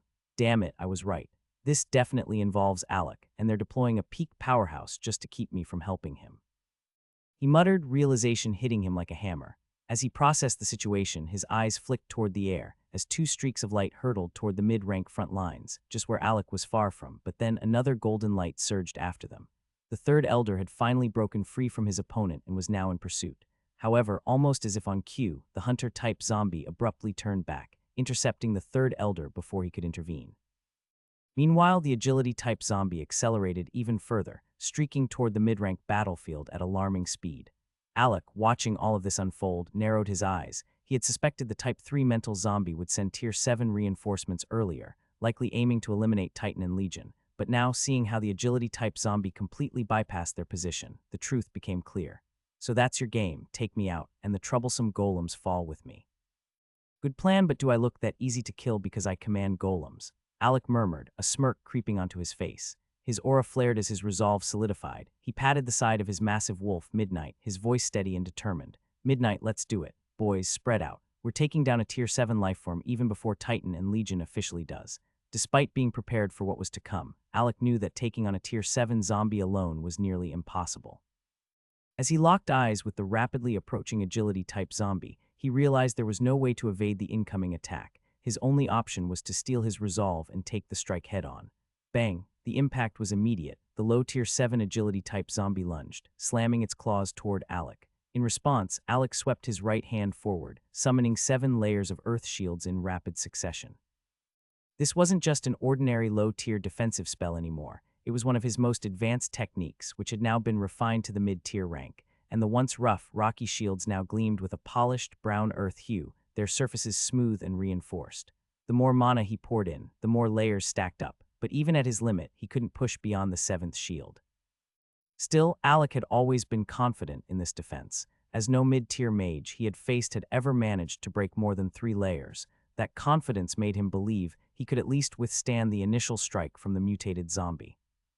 But the moment the claws collided with his spell, Alec's confidence shattered. He watched in horror as his shields crumbled one by one, disintegrating under the sheer force of the attack. They didn't even slow the zombie down. It was like slicing through paper with a razor-sharp blade. In a split second, the claws were inches from his chest. Reacting on instinct, Alec clenched his fist, his chi surging and coating his hand in a swirling mix of red and brown hues. With all his strength, he launched a desperate counterstrike. Boom. The resulting explosion sent him hurtling backward away from on top his shadow wolf mount, his body skidding across the ground, as he gritted his teeth, struggling to regain control and cushion his fall as the sheer force of the clash reverberated through his entire frame. After 5 grueling seconds, a massive earth pillar shot up from the ground due to his manipulation of the earth. A split second later, Alec's body slammed into it, bringing his momentum to an abrupt halt. To onlookers, it seemed strange as to why would he willingly crash into the pillar, but in reality, he had used it to counteract the force of the zombie's attack, allowing him to regain his footing. As the makeshift wall behind him crumbled into dust, Alec pushed himself upright, spitting blood onto the ground. The battlefield fell into a stunned silence. The golems froze, the low-rank Gordon mages were in shock. Even the mid-rank mages of the Gordon's clan, that was still caught up in their own battles, hesitated, contemplating whether they should fall back. But then Brandon stepped forward. He clenched his fists, forcing himself to stay steady as he spoke, his voice carrying across the battlefield. Keep fighting. Under Alec's name, kill as many as you can, or he's going to be pissed when this is over. Brandon knew Alec's orders well. No matter what happened, they were to fight until their bodies could no longer move. Retreat was never an option, not even if Alec himself was in danger. The battle plan had to be followed at all costs, as Alec never wanted them to turn their back on their opponents. With that speech from Brandon, they were all motivated to kill more so they could help Alec fast. As all this unfolded, Midnight's aura surged. The once hidden power within the Shadow Wolf beast finally broke through its previous limits, shattering the illusion of being a mere peak Tier 5. Its true strength radiated outward for the first time. Midnight was a mid-Tier 6 soul beast. Standing closest to the agility-type zombie, Midnight let out a guttural snarl, its body tensed, muscles coiled as if preparing to lunge. The hunger for battle was clear in its glowing red eyes, but Alec knew better. Despite its formidable strength, Midnight was still a mid-rank beast. If it tried to face a high-rank, Type 3 zombie alone, it would be nothing short of suicide. Even though soul beasts didn't die permanently when killed, they still suffered a severe period of weakness, and to recover, they needed to be fed souls. Without them, Midnight would take far too long to return to full strength. And in a battle like this, that was a risk Alec couldn't afford. Recall Midnight. Alec called Midnight back, pulling down the top of his kimono to reveal his bare chest, as Midnight's form began to swirl, dissolving into dark shadows that flowed through the air before settling onto Alec's back like a living tattoo. The Shadow Wolf's head was etched onto his shoulder, its eyes gleaming faintly, as if still observing the battlefield. Even in its tattooed form, Midnight was watching. It had moved from its usual position, wanting to see the fight unfold up close. But Alec didn't have time to concern himself with the whims of his bloodline soul beast. This technique caught the attention of many mages that were watching the battle from within the city, lower-rank warriors on the battlefield close to the city gates, and even those from within the Gordon clan. Yet, at this moment, none of them paid it much mind, too focused on the chaos of war, except for one person's city lord. His gaze sharpened as he observed Alec's tattoo technique, his mind racing with questions. Was this a secret ability of the entire Gordon family? Or was it something unique to Alec alone? Meanwhile, others watching Alec weren't pondering such mysteries. They were wondering something far more immediate, and that was how exactly did Alec plan to survive a fight against a Tier 7 lifeform? His golems were strong, but the ones nearest to him were only Tier 5. The two terrifying Tier 6 golems, Titan and Legion, were too far away to intervene. Those observing the battle believed that only they had a chance at holding their own against a Tier 7 zombie. Despite the weight of the situation, Alec remained calm. He took a slow breath, his eyes locked onto the enemy before him. The agility-type zombie levitated a short distance away, its presence vastly different from the countless others that Alec's army had been cutting down. This was a Type 3 zombie, one that had undergone 3 separate evolutions. Alec studied it carefully, trying to pinpoint the mutations that made it so dangerous. The elongated, razor-sharp claws were obvious one of the 3, but there were at least 2 other mutated features that set it apart from the others, and he needed to figure them out fast. Alec needed to figure out the zombie's mutations fast, so he could know which attacks to expect could mean the difference between survival and death. The creature's blue skin was unlike the others, and its lean, muscular frame set it apart from the strength-type zombies. It was built for speed, its long legs perfectly adapted for rapid movement, but what truly caught Alec's attention was the way it stood there, simply watching him. It wasn't just some mindless beast it was calculating. This one was intelligent. In fact, its sharp dark green gaze and composed posture suggested it had an even higher intellect than the Type 2 zombies Alec had encountered before. Then it spoke. How do you want to die? Decapitation or a strike straight to the heart? Alec's eyes narrowed slightly, momentarily caught off guard. He wasn't shocked that it could speak. After all, he had encountered a few high-rank zombies with speech capabilities before, and Type 1 and Type 2 mental zombies were already known to have the ability of speech and can communicate with the other zombies, so it made sense that high-rank zombies would develop the same ability as they evolved to such level in their racial ladder. What intrigued Alec was the sheer confidence in its words. It assumed it could kill him easily, causing a slow smile to blossom across Alec's face. Well, would you look at that, he mused. A lot of people have wanted me dead for a long time now, yet here I am, still standing, so get in line, buddy, because you're about to be skewered. His grip tightened on the scabbard of his Changdao, his finger muscles tensing in anticipation to push the hilt of the blade. Without hesitation, he barked out his command. Butcher, Oni, Hive Queen, run it. With that, Alec launched forward, his left hand still resting on his sword's hilt. The intricate Yakuza-style beast soul tattoos stretched across his back only added to his already menacing aura. As he soared into the air, lunging straight for the agility-type zombie, he looked every bit like the badass he was. The moment the agility-type zombie realized Alec was heading straight for it, it spread out its right hand, and before Alec's eyes, the muscles of its right arm contorted and fused together, forming a massive blade. The blade extended all the way to its elbow, where another curved blade jutted backward, creating a deadly, multi-edged weapon. But what truly shocked Alec was the fact that this agility-type zombie had transformed its own limb into a weaponized blade. This was a new development even for Alec, cause he had never seen such before and hadn't been aware that agility-type zombies were capable of such mutations.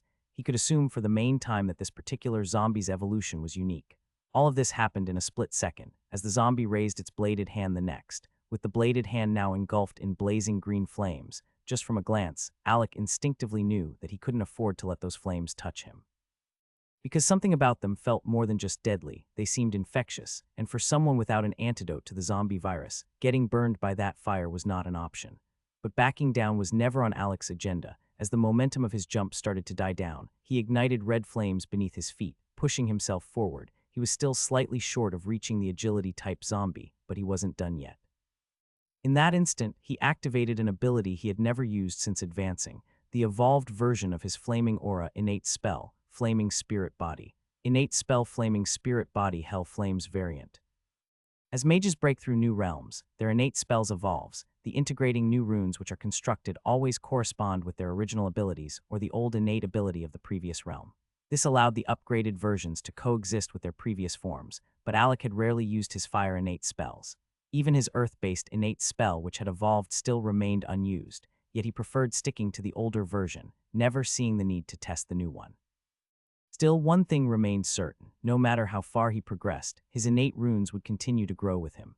Because despite the fact that the old innate spells might be slightly weaker than those obtained at higher ranks, they still scaled with the caster's level.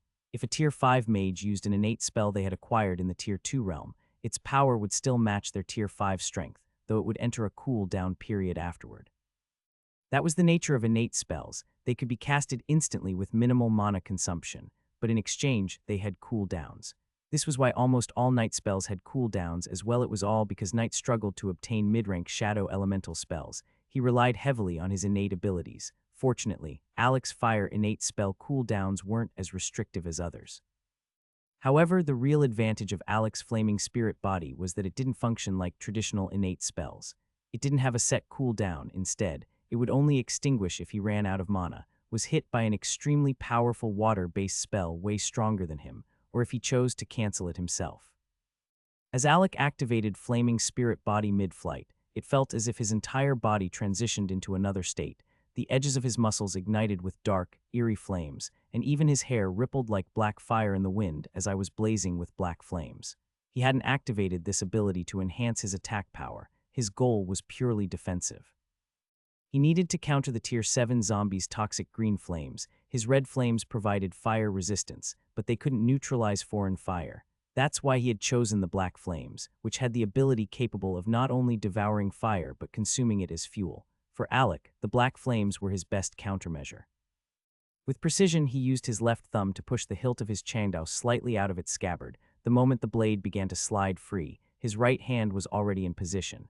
In a seamless motion, he gripped the weapon and launched an upward slash, meeting the zombie's downward cleave head-on. A single, decisive motion. His Changdao, wreathed in black flames, surged upward to clash against the agility-type zombie's massive bladed arm. Despite his disadvantaged position, Alec's attack carried the force of pure, unwavering determination.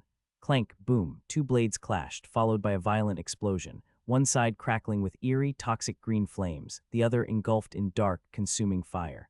The two forces collided relentlessly. The Tier 7 zombie narrowed its eyes at Alec, though it tried to mask its surprise, but the slight furrow in its brow betrayed its shock. Alec hadn't been sent flying like it had expected. The agility-type zombie, realizing its mistake, stopped underestimating him. With a cold glare, it increased its strength. Alec's arms began to tremble as his blade was forced dangerously close to his body. Any further movement, and his left shoulder would be cleaved clean off. But just as the zombie pressed its advantage, it sensed another attack coming from its right. Reacting instantly, it stretched out its free left hand. Crackle, a lightning bolt streaked through the air, only to be caught mid-flight by the zombie's bare palm, which moved like a blur. A flicker of irritation crossed its face as it realized who had interfered. With a snarl, it clenched its fist, attempting to crush the bolt. But the moment it did, the electricity burst apart, sending sharp currents jolting through its hand. The sudden pain forced it to loosen its grip as its hand was feeling slightly numb. Momentarily, it was reducing the pressure on Alec. Seizing the opportunity, Alec swiftly shifted his blade to the side, causing the zombie's massive bladed arm to slide off the weapon, leaving it open for attack. Without a second thought, Alec lunged. Bang. He sent his Changdao flying after reinforcing it with chi, as the weapon shot forward with unnatural speed. The zombie, which was caught off guard, barely had time to react as the blade pierced its eye, causing a guttural groan of pain escape its mouth. But Alec wasn't done. A blood-red chain was connected to the hilt of his Changdao all the way to his right hand, snapped taut. With a fierce yank, Alec twisted the blade out, ripping the eye clean out. The mutated zombie let out a shriek of pain. It had never expected to suffer such a critical injury so quickly in the fight. But while it was still processing what had happened, Alec wasn't giving it a chance to recover. He was going to exploit this opening that has been granted due to the underestimating the zombie placed on him. He was going to follow up attack in combos until the agility-type zombie was dead. Small burst of flames ignited beneath his feet as he kicked forward, closing the distance between him and the retreating Tier 7 zombie. But then, the zombie realized something after a while. It couldn't move anymore, nor could it retreat. A crushing force constricted its body, tightening around its limbs like invisible chains, as if something was trying to tear it apart from multiple angles. Panic flickered in its remaining eye. Just then, Alec was already upon it, his Changdao gripped tightly in both hands, aiming straight for the zombie's chest. In that instant, the creature finally understood its predicament. It had been boxed in, and death was staring it in the face so closely. Alec was coming from the front, his Changdao gleaming with lethal intent. To its left, Oni swung his scythe horizontally, aiming to hook the zombie at the waist. On the right, sizzling lightning crackled as Tempest Butcher materialized, preparing to fire another bolt of electricity. And then there was the real threat, the reason its movements, which was an agility zombie main asset, had been restricted in the first place. On the ground below, Hive Queen stood on all 8 bladed legs of hers with a wicked smile, her fingers shimmering with nearly invisible web strings. Those threads connected to countless of her children, who had spread out in formation, which was functioning to ensnare the agility-type Tier 7 zombie in an intricate web of death.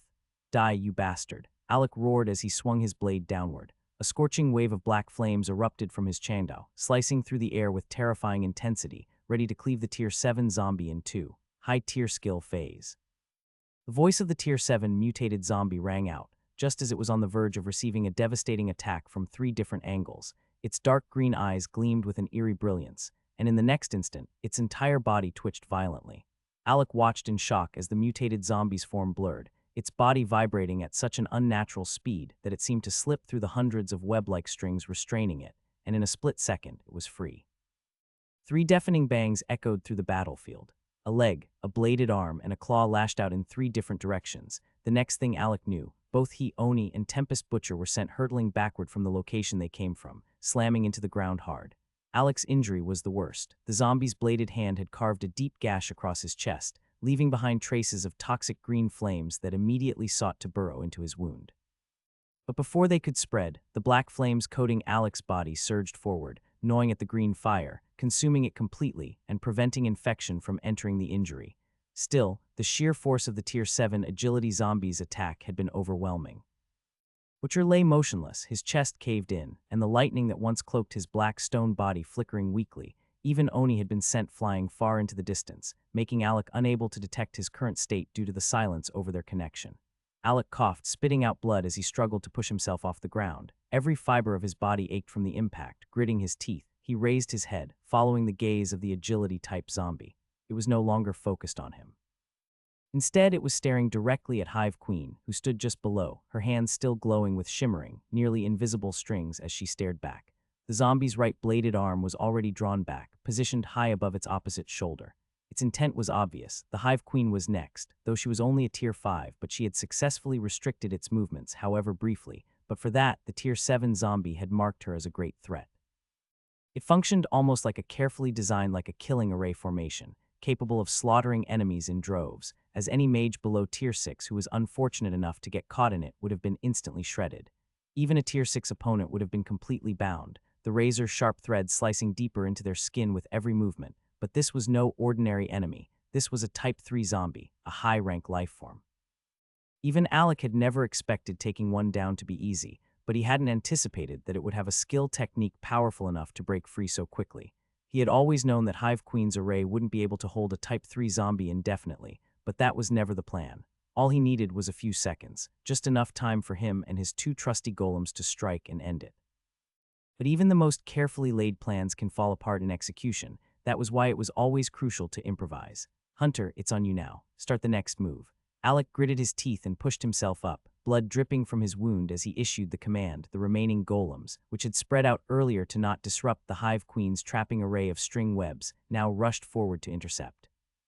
Meanwhile, the agility-type zombie swung its right-bladed arm, now blazing once more with green flames, in a swift, lethal slash toward Hive Queen. Sling! A sharp metallic clang echoed across the battlefield. The agility-type zombie had made its move, but so had Hunter. Its left arm shot forward, launching its hook through the air at blinding speed. Hunter's hook shot forward, clamping onto the agility-type zombie's bladed arm just as it was about to strike. The moment the hook latched on, something strange happened. Aside from a few stray wisps of green flames that had already flickered out, the rest of the flames brewing on the zombie's arm simply vanished. As a result, only a small fraction of the attack was unleashed toward Hive Queen, but even a mere fragment of a Tier 7 lifeform's attack was nothing to take lightly. Alec's golems, however, were not ordinary constructs. They weren't forged from common materials, but crafted from the finest resources provided by the system itself, and their resilience far surpassed that of any normal Tier 5 creature, allowing them to endure where others would be obliterated. As the toxic green flames rushed toward Hive Queen, she reacted instantly, as her 8-bladed legs scuttled out of the way with remarkable speed, but 2 of her armored spider spawns appeared before her, blocking the attack so she could have more time to escape its range. These 2 spiders raised their thick metal-plated abdomens rising like shields, braced for impact. Though they were merely peak Tier 4 lifeforms, they knew the truth. The moment that toxic fire touched them, they were as good as dead. Yet without hesitation, they stood their ground, unwavering in their purpose. They lived for their queen, they fought for their queen, and if they had to die for their queen, which was also their mother, then so be it. The remnants of the agility-type zombies' attack finally landed. There was no massive explosion, no blinding flash, just the merciless bite of the scorching toxic flames as they burned straight through their bodies as it continued on its path towards the Hive Queen. Their agonized screams echoed as the lingering specks of green fire continued to corrode them, spreading its destruction beyond the initial burns. The zombie snickered, realizing that its attack had not only failed to kill Hive Queen, it had also put it in a precarious position. As if she attempted to restrict its speed again with such an array formation, it might struggle to break free a second time. The phase spell wasn't something that could be used consecutively without a brief cooldown. Due to the immense strain it put on the caster's body, those who hadn't fully mastered it risked severe backlash if they used it consecutively, and that was exactly what troubled the agility-type zombie. Luckily for it, neither Alec nor his golem seemed aware of this critical weakness in its earlier spell, but even so, they weren't about to let the zombie kill Hive Queen under any circumstances. "You pesky creation of mana," the Type 3 zombie growled, glaring at Hunter, whose hooked left hand was still clamped tightly onto its bladed arm. The next second, a powerful force yanked it downward, as Hunter had summoned his own golem minions, and they had latched onto his waist, amplifying his strength with an enormous pull. The agility-type zombie was dragged out of the air, its bladed arm slamming straight into the ground.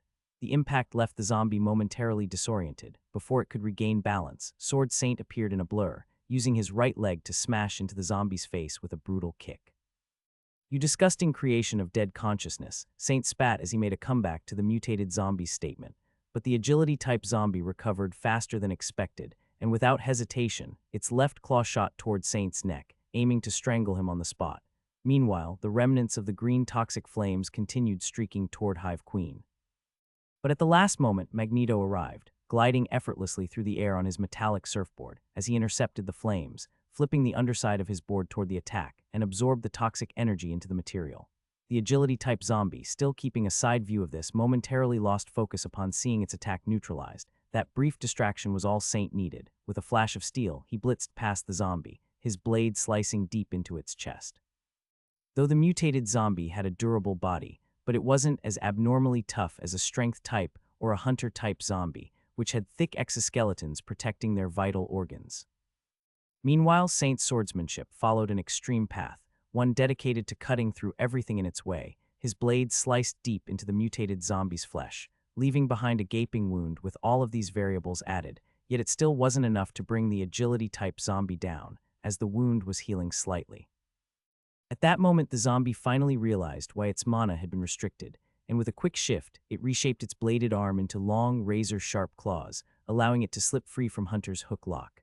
Without hesitation, it dashed straight toward Alec, ignoring the golems entirely. The Type 3 mental zombie's command echoed in the back of its mind, and that was to eliminate Alec at all costs. Alec immediately recognized the sudden change in its behavior, and he could already tell that the mental Type 3 zombie had issued a new directive, but that didn't bother him. Throughout the battle, he had been carefully observing the agility type zombie's combat style, taking note of its fears, weaknesses, and instincts. Now Alec was 100% certain, killing it wouldn't be that much of a challenge. By this time, he had already popped a tier 6 healing pill into his mouth, and his chest wound was rapidly closing, the regeneration so fast that it was visible to the naked eye. Then, right before Alec's eyes, the agility type zombie's body twitched slightly. In an instant, it disappeared. Alec's heart pounded as his right hand spun the Changdao, his bloodlust materializing and cascading around the weapon. The energy was so dense that it transformed the blade's silhouette, making it appear like a broad greatsword, with the extended portion formed purely from his killing intent chi. As he tapped deeper into this power, his crew-cut hair shifted in color once again, with the top turning a shade of blonde red, while the lower portion still burned with flickering black flames. This time, however, Alec's expression remained calm. As he twisted his weapon, the Changdao fully transformed, its aura intensifying as he bent his arm backward, positioning the blade behind his back in a defensive stance. Just a split second later, the agility-type zombie's attack landed from behind, striking hard, but due to the sheer width of the weapon, it successfully absorbed the impact, though that didn't mean Alec escaped unscathed. The force sent him sliding backward several meters, but he swiftly adjusted his stance, positioning his legs to skillfully absorb the shock. Still, what truly allowed him to defend with ease wasn't just his technique, it was the glowing runic tattoos now appearing across his body, augmenting his strength further. The moment they fully formed, parts of his spirit equipment set started to appear, and a flash of red light burst outward. In the next instant, Alec was fully clad in the infernal mantle set. Blood Changdao's second seal, Reaper's Connection. Alec wasted no time. Without hesitation, he drove the Changdao deep into his own chest. Those unfamiliar with this technique gasped in shock, unable to comprehend what he had just done. Even the agility-type zombie, despite its enhanced instincts, froze momentarily, its expression shifting slightly in confusion, but that was a grave mistake. A few seconds passed, and the zombie finally realized something was wrong. The blade that had sunk into Alec's chest hadn't emerged from the other side. "Playtime's over," Alec declared, his fiendish aura surging outward in a violent blast. His eyes ignited, one burning with pitch-black flames, the other glowing a blazing yellow flame. The second seal of the divine weapon, Blood Changdao, has been unlocked. For each mastered weapon equipped, a corresponding bonus will be applied. Second seal, special skill activated, Blood Weapon Creation. Ever since the battle began, Alec had been analyzing everything, testing his strength against the Tier 7 mutated zombie, and understanding the gaps and advantages between them.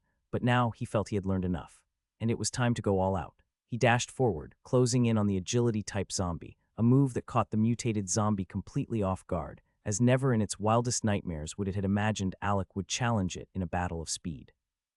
But it was happening and reacting on instinct. The zombie tried to dash and meet Alec, but the moment it did, its right leg tightened mid-motion, making it realize that the Hive Queen had made her move again.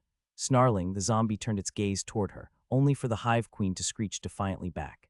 It took every ounce of willpower for the mutated zombie not to abandon its orders and attack her instead, but this time it had learned its lesson. Even though it couldn't see the web strings due to the Hive Queen's mana having the unique trait of rendering them invisible, it still struck downward, hoping to snap the threads by force. "Don't take your eyes off me," Alec said before he kicked off the ground, propelling himself forward with a burst of small earth pillars that erupted beneath him. But that wasn't all. The moment they launched him forward, Alec manipulated the pillars mid-air, causing them to hover beside him as he soared. 5 rectangular-shaped stone pillars flanked his sides, perfectly aligned, twisting his body mid-air. He kicked them one by one, sending them hurtling toward the agility-type zombie like a barrage of cannonballs. Fortunately for the agility-type zombie, it had exerted tremendous force in its legs after failing to cut through the invincible web strings, and that final burst of strength did the job, tearing it free. But that brief distraction, those few crucial seconds, were all Alec needed. The pillars he had kicked, each infused with a hint of chi, soared through the air, homing in on the agility-type zombie like missiles.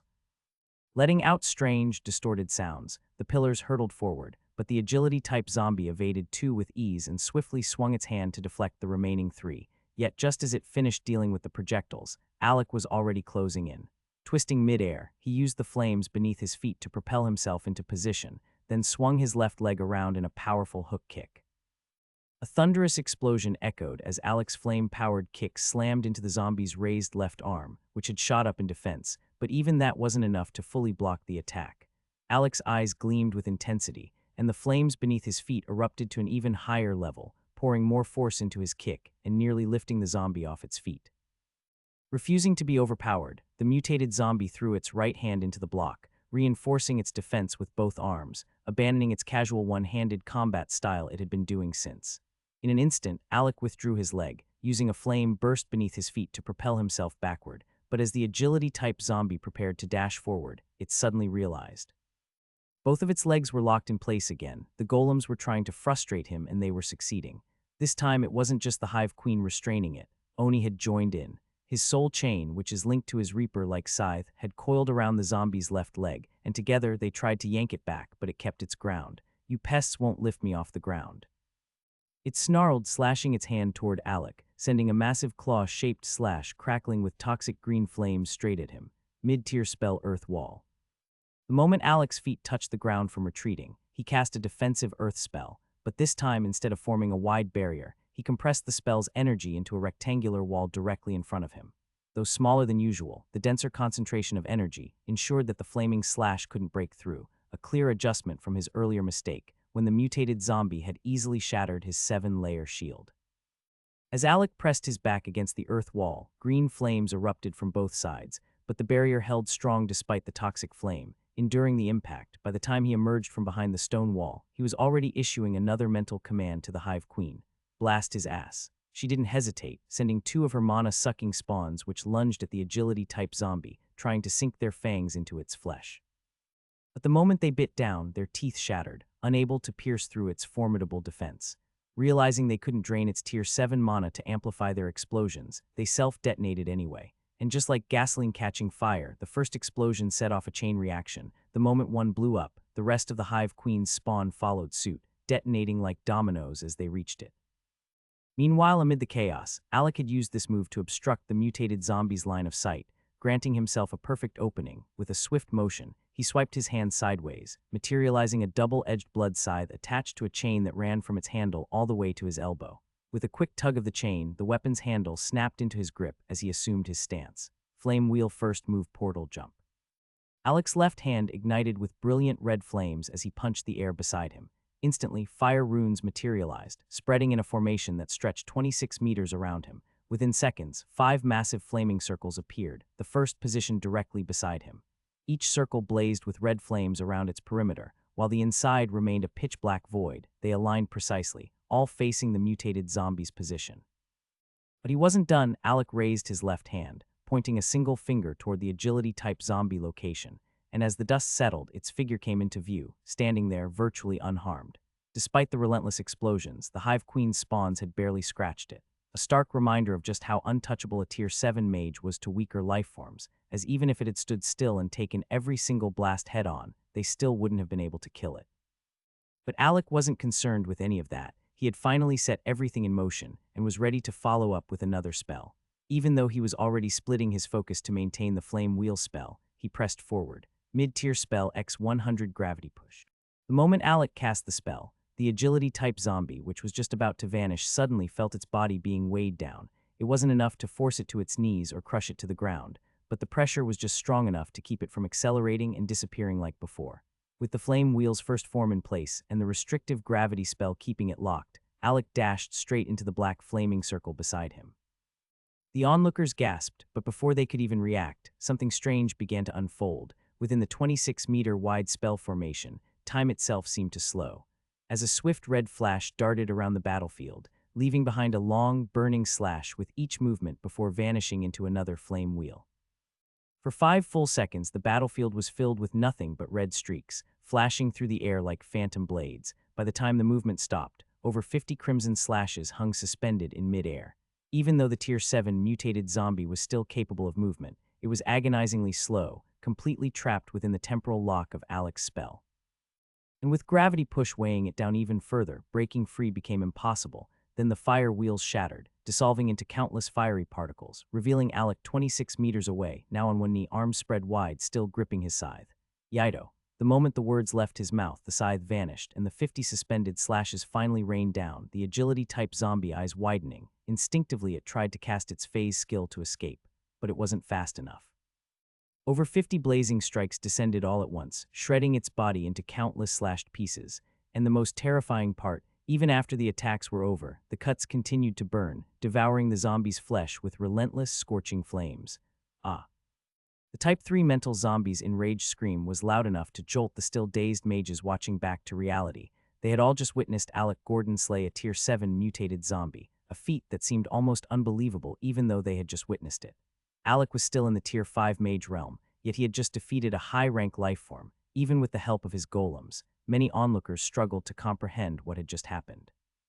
That guy, he actually slayed a Tier 7 mutated zombie. That's a massive loss to the zombie army's high-rank battle force, Brian Lance muttered, catching his breath now that he had successfully been able to position the Lance clan Tier 4 mages behind the mid-rank Gordon mages, which means he could finally take a moment to process Alec's battle. A few feet away, Alec pushed himself to his feet, wiping away the blood that still trickled from the corner of his mouth.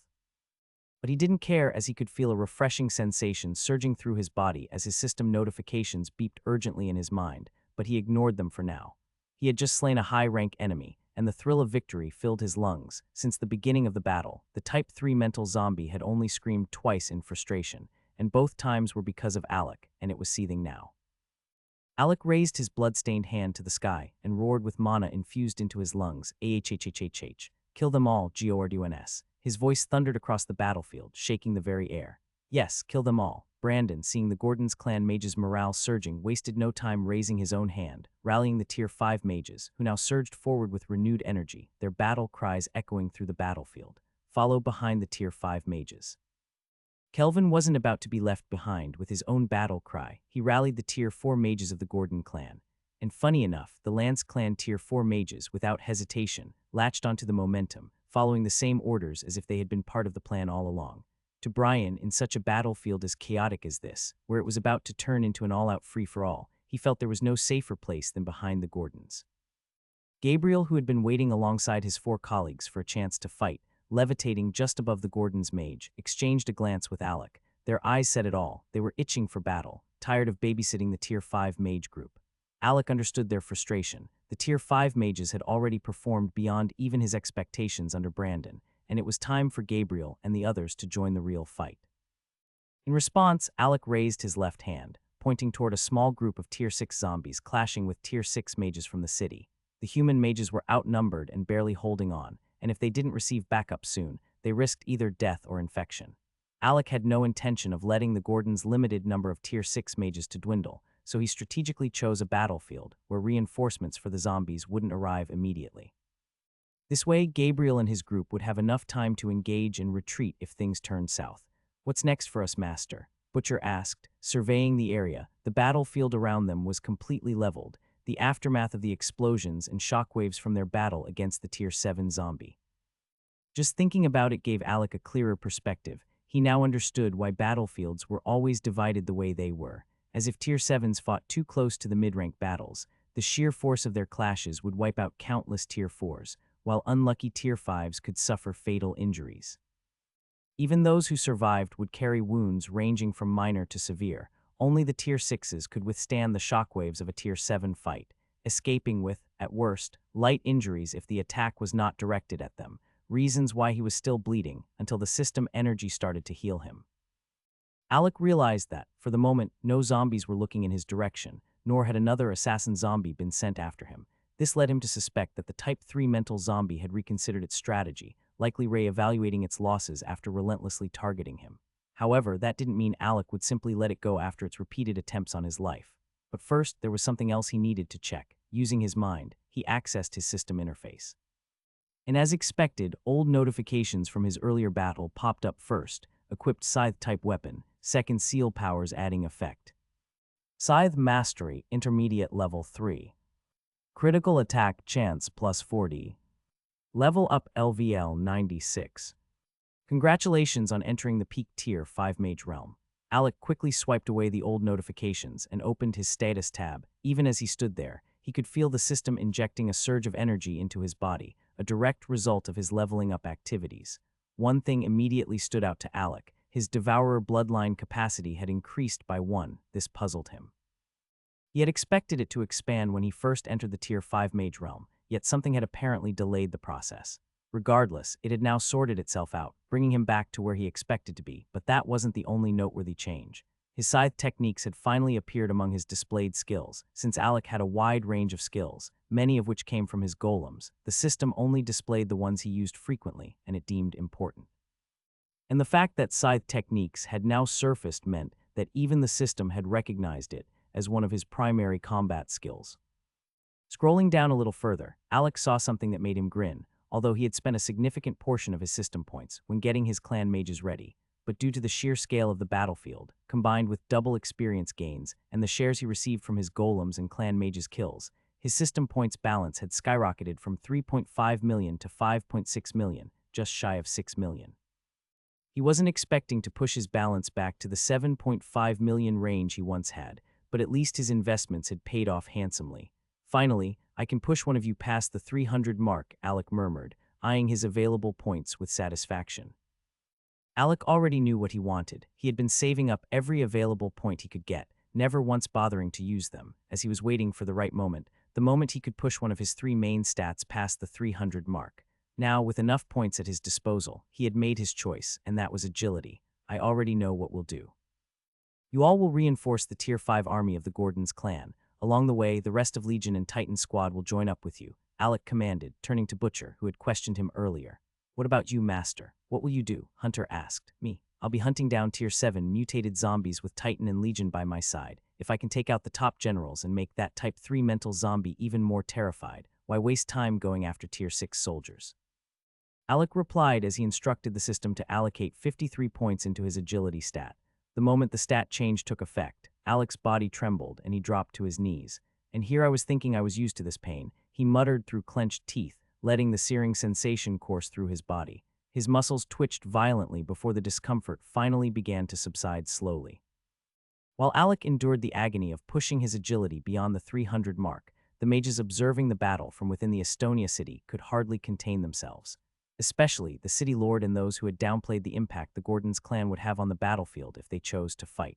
While other Tier 7 human mages struggled to take down their mutated zombie opponents, here was Alec, a mere Tier 5 mage doing just that. Though some Tier 7 mages were facing two enemies at once, but Alec's actions had completely overshadowed their efforts in a single, decisive moment. The peak Tier 7 agility-type zombie, which had been locked in battle with the Gordon's clan's fourth elder, suddenly paused. It turned toward Alec's position, its sharp gaze scanning the battlefield, only to realize that the subordinate it had sent to kill Alec was now gone. That was one of its most talented agility-type zombies. Rage flickered across its monstrous face as it tried to take off, intending to fly straight for Alec and exact vengeance. But the moment it moved, the bottom of the fourth elder's spear slammed into its chin with crushing force. The impact snapped the zombie out of its fury, forcing it to acknowledge the battle it was still caught in. Ag, it roared in frustration, attempting to bypass the fourth elder, but to no avail. The two were evenly matched in strength, and as long as the elder was determined to hold it down, there was no escaping this fight. The zombie groaned, its gaze flicking toward the wooden golem hovering beside the fourth elder. That damn golem was the reason it had been unable to gain an advantage. It prided itself on being one of the few mutated zombies that carried a vast amount of the zombie virus in the Tier 7 realm, but no matter how many times it attempted to infect the elder, hoping to weaken his battle prowess, the wooden golem always countered it. With every attempt to infuse the air with zombie virus, the golem cast a spell called Verdant Breath, neutralizing the airborne toxins before they could spread. And if the fourth elder did sustain a scratch, the golem would immediately activate Life Vine Seal, causing a green sigil to appear on his body that would absorb the virus festering within the wound, refining it into harmless mana that the fourth elder could use to recover. However, once the seal completed its function, it would disappear, meaning the golem had to remain close to its master at all times. For the first time, the wooden golem had not taken its usual base form. Instead, it had assumed a humanoid shape, one resembling a teen girl, elegantly carved from the lightest brown wood. If Alec had seen this, he might have been intrigued. The fourth elder's golem acted almost like a magic companion, occasionally casting entanglement spells, using vines to restrict the agility-type zombie's escape routes. Though the zombie was too fast to be directly caught by the much slower vines, but the widespread casting of the spell forced it to limit its movements to certain locations, and if it wasn't careful, it would get tangled in the vines, giving an opening the fourth elder could exploit to land a critical injury. Now even the peak Tier 7 agility-type zombie was beginning to regret its choices. It hadn't expected that its plan, to hold down the mage and keep him occupied, would completely backfire, turning it into the one struggling to escape. The only real way to infect the mage was to sink its claws deep into his body, injecting him with enough virus to weaken him rapidly more than what the sigil could handle. But the fourth elder wasn't just any opponent. With his spear's superior reach and deadly mastery, he kept the zombie at bay. Even with its superior agility, the only thing it had managed to do was inflict a few shallow scratches that had already been neutralized. What pissed it off the most was seeing the mage before it casually pop a healing spell into his mouth. The moment he did, his torn wounds began closing, slowly but surely. Haya, why won't you just die? The agility-type zombie finally snapped, losing its composure. Lunged at the fourth elder in a blind fury, but the elder parried the strike with ease, before countering with a swift thrust. The zombie barely managed to tilt its head at the last second, but not before the spear's tip grazed its cheek, slicing through flesh and leaving a smear of blackened blood on the blade of the spearhead. Meanwhile, Alec, having completed the full process of his agility enhancement, finally stood up. A wide grin spread across his face as he tapped the Hive Queen's carapace armor. Around him, the golems that had shielded him while he was vulnerable cleared away, making space for their master once more. Go, implement the plan, Alec commanded. Just moments after he spoke, a loud bang erupted beneath his feet. The ground where he had just stood caved in, leaving behind a deep indentation. As tiny sparks of purple light flickered within the crater, clear traces of gravity manipulation. Alec might have dashed into the air first, but he wasn't alone. A split second later, Titan and Legion followed, quickly catching up to him.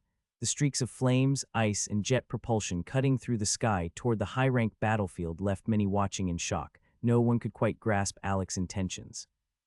Below, Alec's Tier 5 golems, along with those from Titan and Legion squads, surged forward to reinforce the Gordon's mid-rank mages, increasing their Tier 5 numbers by a staggering 26. The realization that Alec alone could provide the equivalent of 26 top Tier 5 realm combatants was a wake-up call for the other forces observing him for the first time.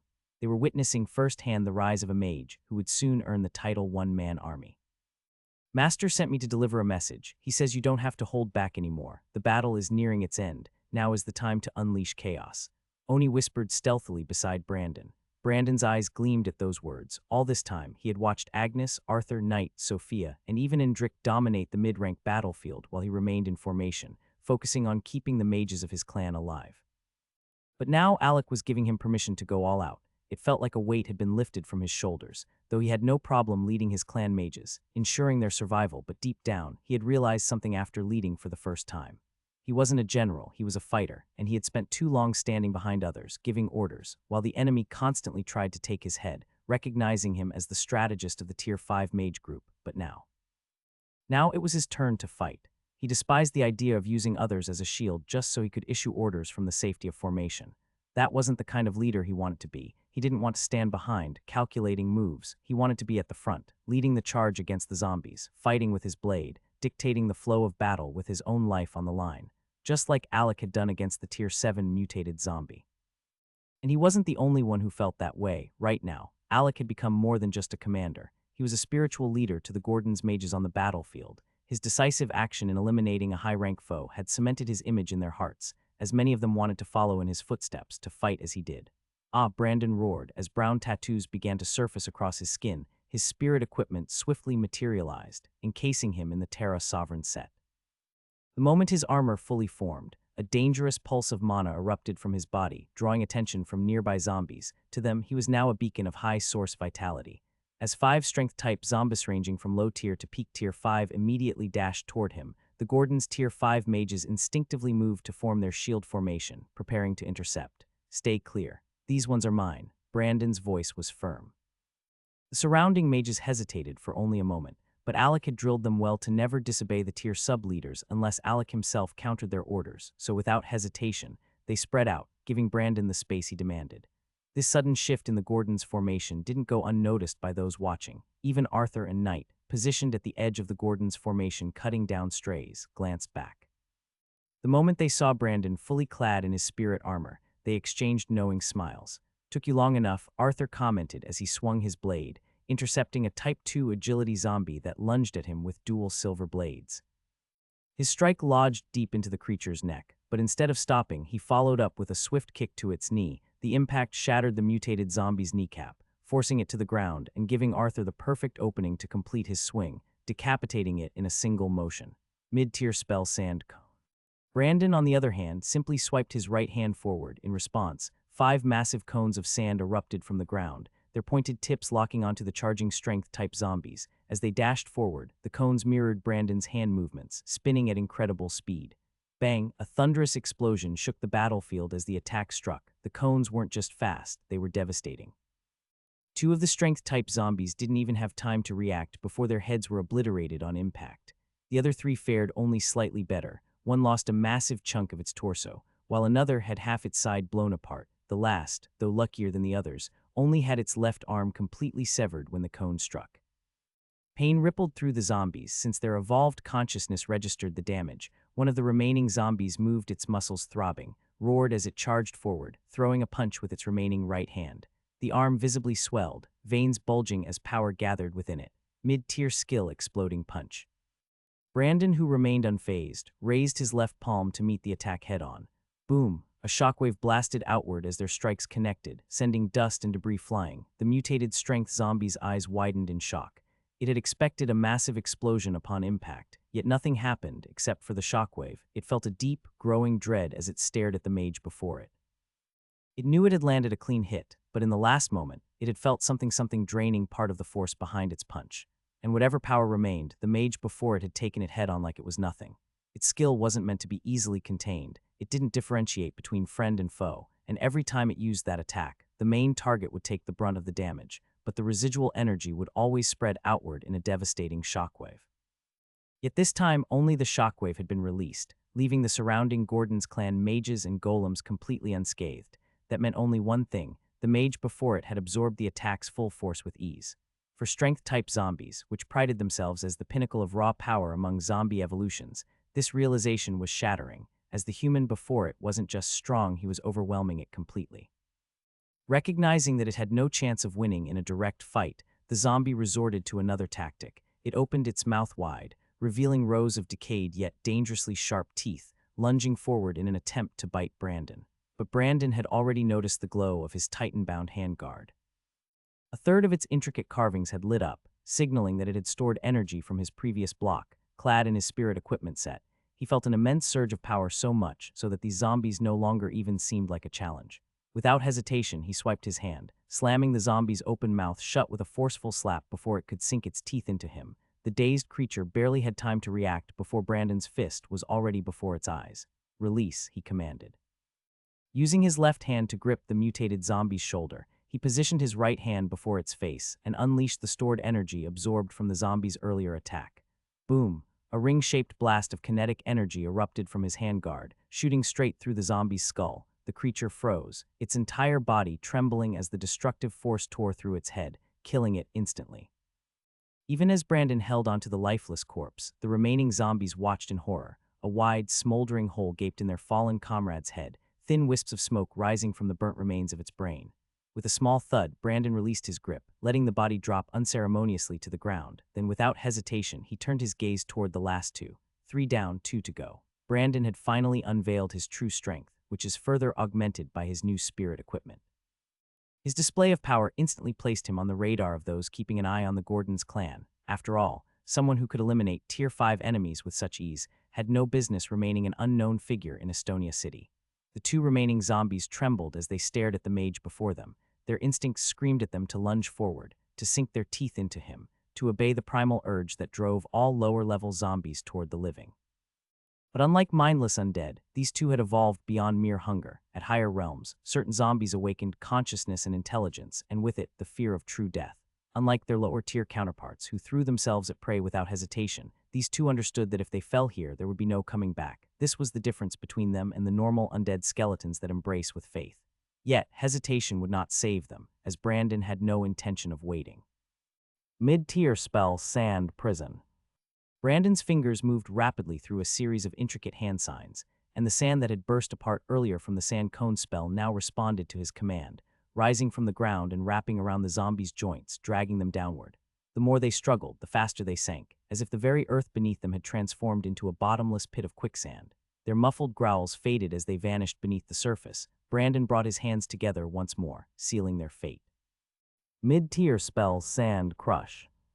A powerful force pressed downward, causing the ground to cave slightly. as a few specks of dark, foul blood seeped up from the compressed sand, the only sign that the creatures had been obliterated under immense pressure. The onlookers, many of whom had been watching Brandon closely, could only feel an increasing sense of despair. The Gordon clan's luck of getting talent seems almost unfair to them, as this was another junior from the younger generation that was capable of dominating the mid-rank battlefield level, and all this thought just made them wonder if the Gordons would still dominate them this generation. Meanwhile, Alec and his two Tier 6 golems had finally entered the battlefield range where the Tier 7 clash was unfolding. Alec, what are you doing here? Are you trying to get yourself killed? Your old man would never forgive me if anything happened to you, you do know that, right? The third elder shouted at the top of his lungs as Alec finally came to a stop. Alec, who had been surveying the battlefield, assessing the chaos of zombies and mages clashing, was caught off guard by the elder's outburst. He turned back with a smirk. You don't need to worry so much, old third. I'm not here to get myself killed. And you really shouldn't stress yourself out, as I might be needing your help along with old fourths if my plan doesn't work. Alec replied casually, speaking to the third elder as if they were longtime buddies. Old third, you brat, you're 50 years too early to be calling me that. And what the hell is high blood pressure? Don't pile more stress on me. The third elder sneered, clearly exasperated. Out of the 15 high-rank human mages on the battlefield, 5 had already been slain, and 3 more were on the verge of turning, infected and barely holding on as they fought off their attackers, that left only 7 human mages still capable of fighting. Among them was a mage from the Coral clan, who had been given a Tier 6 healing pill by the 4th elder. The pill had miraculously stabilized the infection, allowing him to keep fighting without restraint. In fact, on the high-rank battlefield, he was the most reckless of them all, as he had realized that the pill worked like an antibody, suppressing the zombie virus, and no matter how many additional wounds he sustained, the infection didn't flare up. Instead, it gathered in his right arm, the original point of his first bite. Now his entire right hand was pitch black, with green veins pulsating beneath the skin as the virus grew. It was as if the medicine had locked the virus into dormancy within that limb, preventing it from spreading beyond his elbow. But there was a catch. Because he was still actively fighting and continuously getting wounded, the virus that had been suppressed in his right hand had grown stronger, much stronger. Even he could feel it. He knew that the moment the healing pill's effect wore off, the virus would explode through his system instantly. The now much stronger virus would be able to kill him in an instant before he even had the chance to muster any mana to protect himself. The only way to delay this inevitable fate was to get another healing pill to extend his survival time. However, given how much stronger the infection had become, he had a grim premonition. It was unlikely that a second healing pill would be as effective as the first, and that was why he fought so recklessly, without restraint or hesitation. In his mind, he was already dead, so he might as well go out with a bang. As for the remaining 6 high-rank human mages, 2 hailed from City Hall, Alistair and Marcus. 2 others were from the Gordons clan, the 3rd and 4th elders. The 5th was from the Darkbliss clan, none other than its patriarch. And the last was a mage named Orion, from the newly arrived Aegisborn clan, which had recently settled in Estonia City. The Aegisborn clan was known for its focus on defensive techniques, and that was the only reason Orion had managed to survive this long. On the zombie side, 26 Tier 7 zombies had been led into battle by the peak Tier 7 strength-type zombie. Later, the peak Tier 7 agility-type zombie joined in as well, but these 2 were currently being held off by the Darkbliss patriarch and the 4th elder of the Gordons clan. So far, 10 Tier 7 mutated zombies had been slain. 4 of those kills belonged to the 3rd elder of the Gordons clan. He had taken down the first 2 that engaged him, then helped finish off one of the zombies that had been fighting the Coral clan mage. His final kill had been a hunter-type zombie that blocked his path when he tried to rush to Alec's aid after spotting a Type 3 agility zombie heading toward him. Now, however, he was running low on mana, no longer able to unleash full-scale attacks. He shifted to a more defensive strategy, focusing on keeping the 2 zombies he was facing occupied rather than finishing them off. The 4th elder, like him, had slain the first 2 Tier 7 zombies that had attacked him. He had also helped the 3rd elder finish off the 2nd zombie that had been fighting the Coral clan mage, bringing his total kill count to 3. Now he was keeping the peak Tier 7 agility-type zombie occupied, preventing it from running wild, as he knew that only a few mages present could match the agility-type zombie without eventually succumbing to infection the longer they fought. Alistair had managed to kill 2 zombies after transforming into his dragon form, but at this moment, the young Dragonmere had toned down his approach, choosing to fight in his human form. He was being pushed to the edge by 2 more zombies, and had to conserve his mana since the battle was far from over. Rather than recklessly exhausting his energy, he maintained a thin membrane of mana around his body to shield himself from the zombie virus while engaging in combat. Meanwhile, the Dark Bliss Patriarch had managed to slay one zombie despite being relentlessly pursued by the peak tier 7 strength type zombie. However, this single kill had drawn the attention of 2 additional zombies, making it difficult for him to contribute significantly to the battle. Of the 28 high-rank zombies that had emerged, 10, ranging from low to high tier 7, had already been slain, leaving only 17 to face 10 human mages, 3 of whom were on the verge of death. At this moment, 3 zombies were attacking the Dark Bliss Patriarch, 2 were engaged with the 3rd Elder, 2 more were fighting each of the 3 critically injured mages. 1 battled the 4th Elder, 2 were pressing Alistair, and 1 each was fighting Aegis-born Orion, Marcus, and the injured Coral Clan Mage. This was the specific battlefield Alec was now encroaching upon, preparing to tilt the scales in favor of the human mages. The mental-type zombie stood at a distance, now guarded only by the peak tier 7 hunter-type zombie. It was still reeling from the shock of Alec slaying a tier 7 mutated zombie. But now that it considered Alec's rapid growth, it no longer felt secure with just the hunter-type zombie protecting it. Common sense dictated that Alec shouldn't be able to kill a peak tier 7 hunter-type zombie, one of the strongest combatants on the battlefield. Yet something kept tugging at the back of its mind, making it uneasy. Mental-type zombies were prone to paranoia when things didn't go their way, and with Alec being the reason its tactical strategy was falling apart, its judgment was growing more erratic. It didn't even send another tier 7 mutated zombies toward Alec after the last death all, because even the high-ranked battlefield was slipping out of control, despite bringing an extra 5 tier 7 mutated zombies, this time to secure a numerical advantage and end the fight swiftly. Things hadn't gone as planned. It had failed to account for certain variables, like the unexpected participation of the Gordon's clan. Now, instead of overwhelming the high-rank human mages, its forces were struggling just to hold their ground. That was why the Type 3 mental zombie hadn't bothered with Alec, as it already sensed that the zombies in mid-rank battlefield was nearing a disastrous loss, and it was only a matter of time. Desperate to salvage something from the situation, it shifted its focus to inflicting as much damage as possible on the high-rank human mages, as it felt if it could eliminate enough of them, the next Blood Moon War might tip in its favor, even if today's battle ended in failure. But now, another variable had appeared on the high-rank battlefield, and it wasn't just any variable, it was Alec, who seemed to have a knack for flipping the battlefield in favor of the human mages. The Type 3 mental zombie had watched him long enough to know that he could definitely influence the high-rank battlefield. While the mental zombie was observing Alec, Alec was also observing him. "So how is it, Legion? Do we have a clear shot?" Alec asked, glancing at Legion, who stood to his left with a mechanical scanner over his eye. Legion had also been fixated on the mental and hunter-type zombies stationed just a few meters from the space gate. "Nope, it might look like the hunter-type zombie is just standing there, but the moment anyone moves toward the mental zombie, they'll enter its attack range."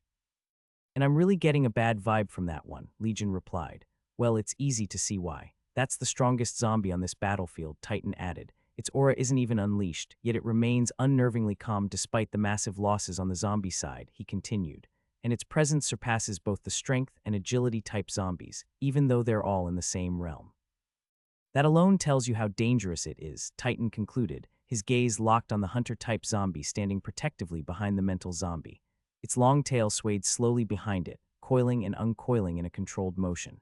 Alec couldn't help but take note of its length, as it was by far the longest he had ever seen on a hunter-type zombie. The razor-sharp edges looked unreal, almost grotesque in their precision.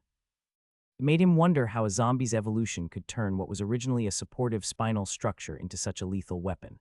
"Well, that settles it. We'll deal with the weaker tier 7 zombies first, starting with that one," Alec finally said as he pointed at the lone zombie facing one of the infected human mages. It was a mid-tier 7 strength-type zombie. The moment Alec pointed, Titan shot forward. "This one's head is mine, Master," Titan declared, twisting the handle of his mace. The spiked head began twirling, expanding in size, making Alec wonder how such a massive weapon was being supported by that ice chain. Then again, he didn't fully understand ice manipulation or the intricacies of variant black ice abilities. As long as his golems kept getting stronger, he was satisfied because that meant he was getting stronger too. "That's if I let you have it." "Don't fall behind, Master," Legion taunted as he dashed ahead, as he swiftly swung his Sagittarius sniper behind him, causing the weapon to click into place as mechanical steel braces secured it to his back. Even as he moved, he had already summoned his laser spear and a circular light shield, generated from the guard on his left hand. Watching his golems charge ahead brought a grin to Alec's face. Even Legion was getting serious now, choosing his spear over his guns. There was no way Alec could hold back in the face of such friendly competition. Summoning his bone katana in his right hand, he formed a blood wakizashi in his left, wielding it in reverse grip. "Let's go," Alec shouted, dashing forward to join his golems, determined not to be left behind. At the capital city of the Northern Kingdom. This time the king had made sure to assert his authority, commanding every clan patriarch in the capital to the palace for an urgent meeting. Though he said it was a meeting, but they understood his true motive behind the call. It was clear he was afraid. The last attack at the palace had shaken him to his core, as he had never expected the palace to be breached, and for the first time, a ruler accustomed to peace in the palace had grown desperate. To reinforce his position, he invoked a royal decree that could only be issued once a year, summoning the clan patriarchs despite the significance of the day. And because the patriarchs of these clans didn't want to be branded as traitors, they all showed up. Yet, ironically, there was no attack on the palace, nor was there any movement from the space eye in the sky. Instead, the four gate regions of the capital were under heavy assault, facing relentless firepower. Still, the patriarchs whose clans were fighting could only grit their teeth, especially the patriarchs of the four ancient clans responsible for leading the other clans to guard the gates. They couldn't stop thinking about how their clan members were faring in battle. The Blaze clan, the Zero clan, the Marionette clan, and the Dark clan bore the brunt of this Blood Moon War, while the Dragonmere clan was exempt this time. With each Blood Moon War, one ancient clan was rotated out of battle, ensuring they all shared the burden of leading the defense against the Second Dimension's invasion. Yet now, the king had come up with yet another excuse to keep their patriarch away for the second time in a row. Last month, it had been for the Inter Academy competition. Now, it was this so-called urgent summon, and they were growing tired of it. However, the zombies they faced were no fools. They too have received orders from the mental-type zombie, and they wouldn't allow the Gordon's clan elders to break away so easily. The peak tier 7, agility-type zombie was no longer the one on the desperate side now. It was the fourth elder struggling to break free from the fighting. As the tide of battle kept shifting, the desperation passes back and forth between them. On the third elder's side, the two agility-type zombies avoided direct confrontation, fully aware they were no match for his power. They had observed his previous kills and were sticking to the mental-type zombie's orders, which was to wear him down until reinforcements arrived. But the third elder was done playing. His golden armor, which had begun losing its shine and showing streaks of silver, suddenly surged into overdrive, but this shift came at a cost. The third elder had just began to use his mana to rejuvenate his golem, instead of letting it do it itself. Though the third elder had already stepped into the tier 7 mage realm, but his golem still remained at the peak of tier 6 realm, though it had shown signs of evolving for a long time now, since its body had taken on a golden hue as proof of its nearing ascension to the high rank. In fact, the golem had reached this threshold even before its master, but without the necessary resources to push it further, even the third elder had been able to gain a breakthrough to the high ranks before it. Though the golem could still augment the third elder's strength, but its effectiveness was reduced and waning. As it wore out its mana, specks of silver started to appear on its golden armor frame, signaling its limits. Since it had stopped augmenting him, the third elder had no choice but to pour his mana into it, restoring it to an optimal state. However, this course of action doubled his mana consumption, draining his reserves at an alarming rate. Swing, Titan hurled his mace through the air. Channeling more mana into its handle, he gripped to extend the ice chains supporting its flight. Bang. The strength-type zombie barely noticed the incoming attack before it struck, though it attempted to turn, but its movements were sluggish from the frost that had spread, and the ice mace slammed into its back, sending it a few meters away from the infected mage. Titan remained silent as he pulled the chain back, and the ice chains retracting smoothly until the spiked mace head reattached itself to the handle, appearing once more as an ordinary weapon. The tier 7 strength-type zombie turned its gaze toward the three figures encircling it. Titan stood to its left, Legion to its right, while Alec had just reached the infected mage's location. Without hesitation, Alec tossed a tier 6 healing pill toward the mage. "Take this and eat it. You owe me big time," Alec said, eyeing the mage, whose body was already covered in dark, vein-like lines spreading up to his neck. "What?" The mage muttered, staring at Alec in confusion. He couldn't understand why a tier 5 mage was standing before him, let alone ordering him around. But Alec didn't have the patience to argue. As the mage hesitated, Alec's bloodlust began to seep out, thick and oppressive. The already weakened tier 7 mage, who had been battling the zombie virus, looked at Alec and felt as if he were staring at a demon. Behind Alec, the mage swore he saw a vision, an endless pool of blood littered with corpses, not just human remains but the bodies of demonic beasts and creatures from the second dimension. Alec's killing intent surged to its peak, so potent even he wasn't fully aware of its effect. To the high-rank mage before him, it felt as if invisible threads of blood coiled around his neck, ready to sever it the moment he disobeyed.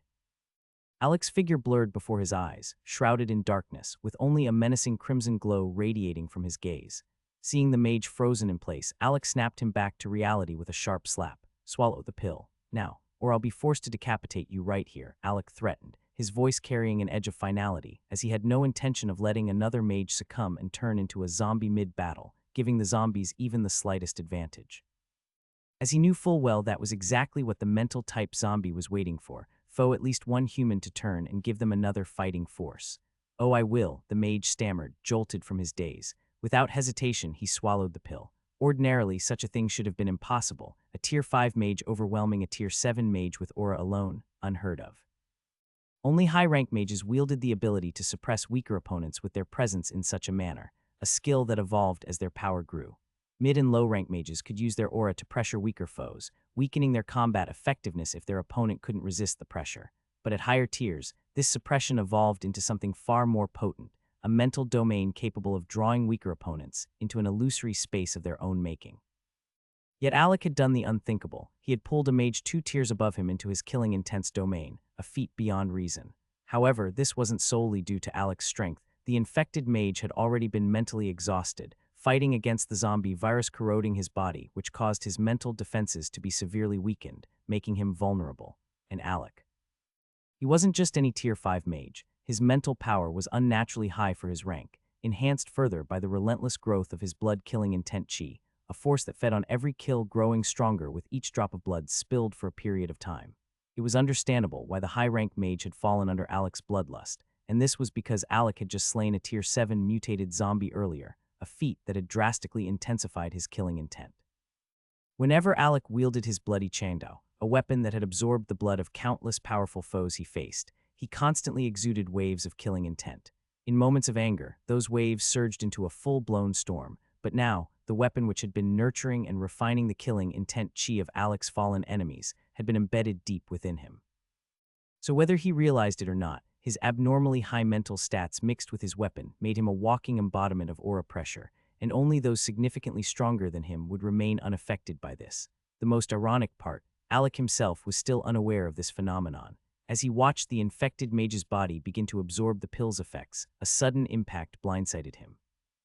Titan's body came hurtling through the air, slamming into Alec with tremendous force, as both of them were sent crashing to the ground, forming a deep crater where they landed. Legion, meanwhile, was still trading blows with the mutated Tier 7 zombie. While all this was happening, a split second later, both Titan and Alec shot out of the crater. Even as dust still clouded the battlefield, obscuring the view of the few human mages fortunate enough to witness Alec's fight, he and Titan emerged into sight the moment they soared upward.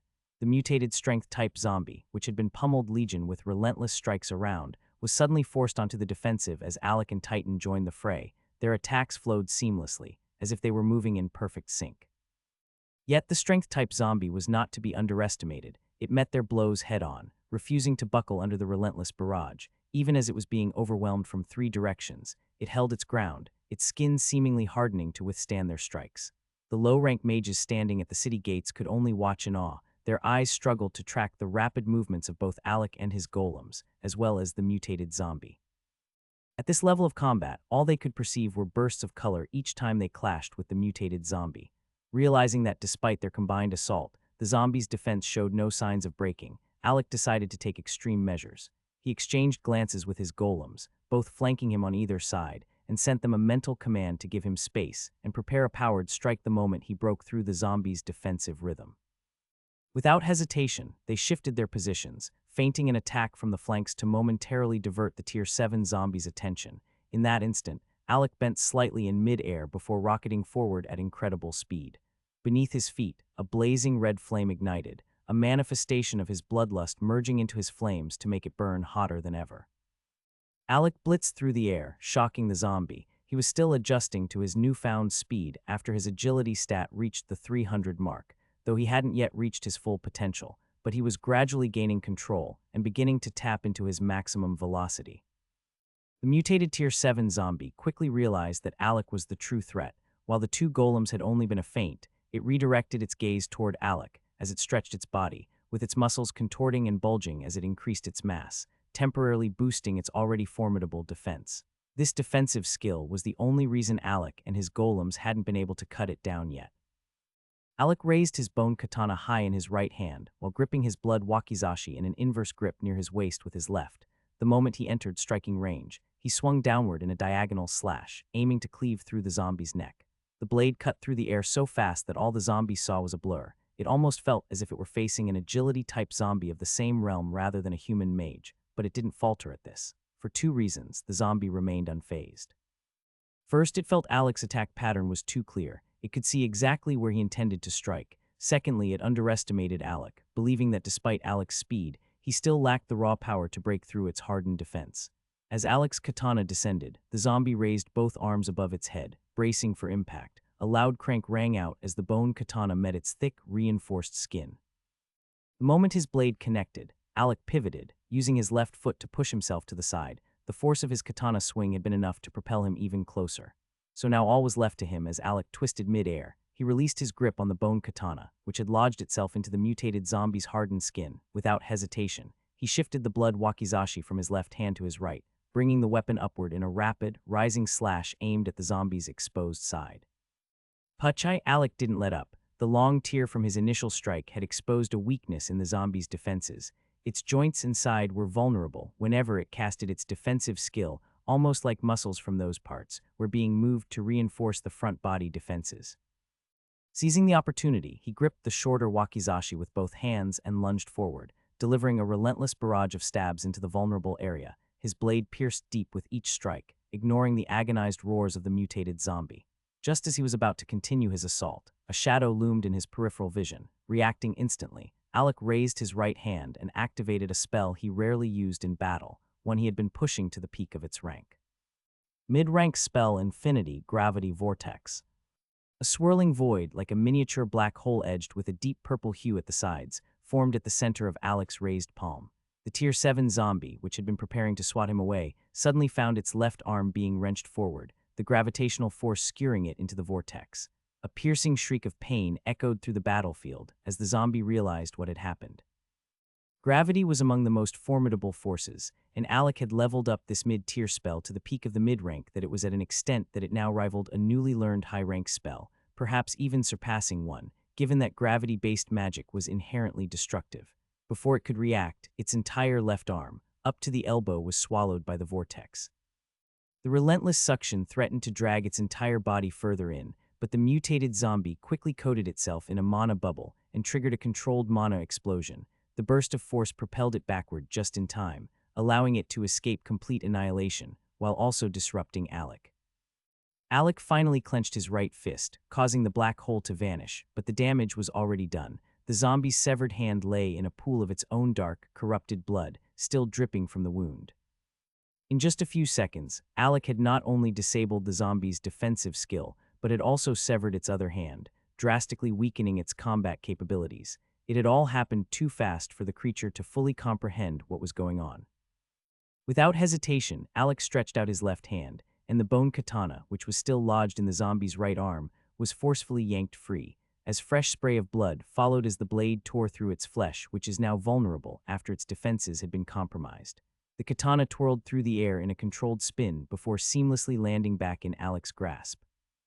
With smooth precision, he swung the weapon, flicking off the excess blood on it. Before taking a firm stance, he raised the katana to eye level, his right hand supporting his left on the hilt as he pointed the blade toward the wounded zombie.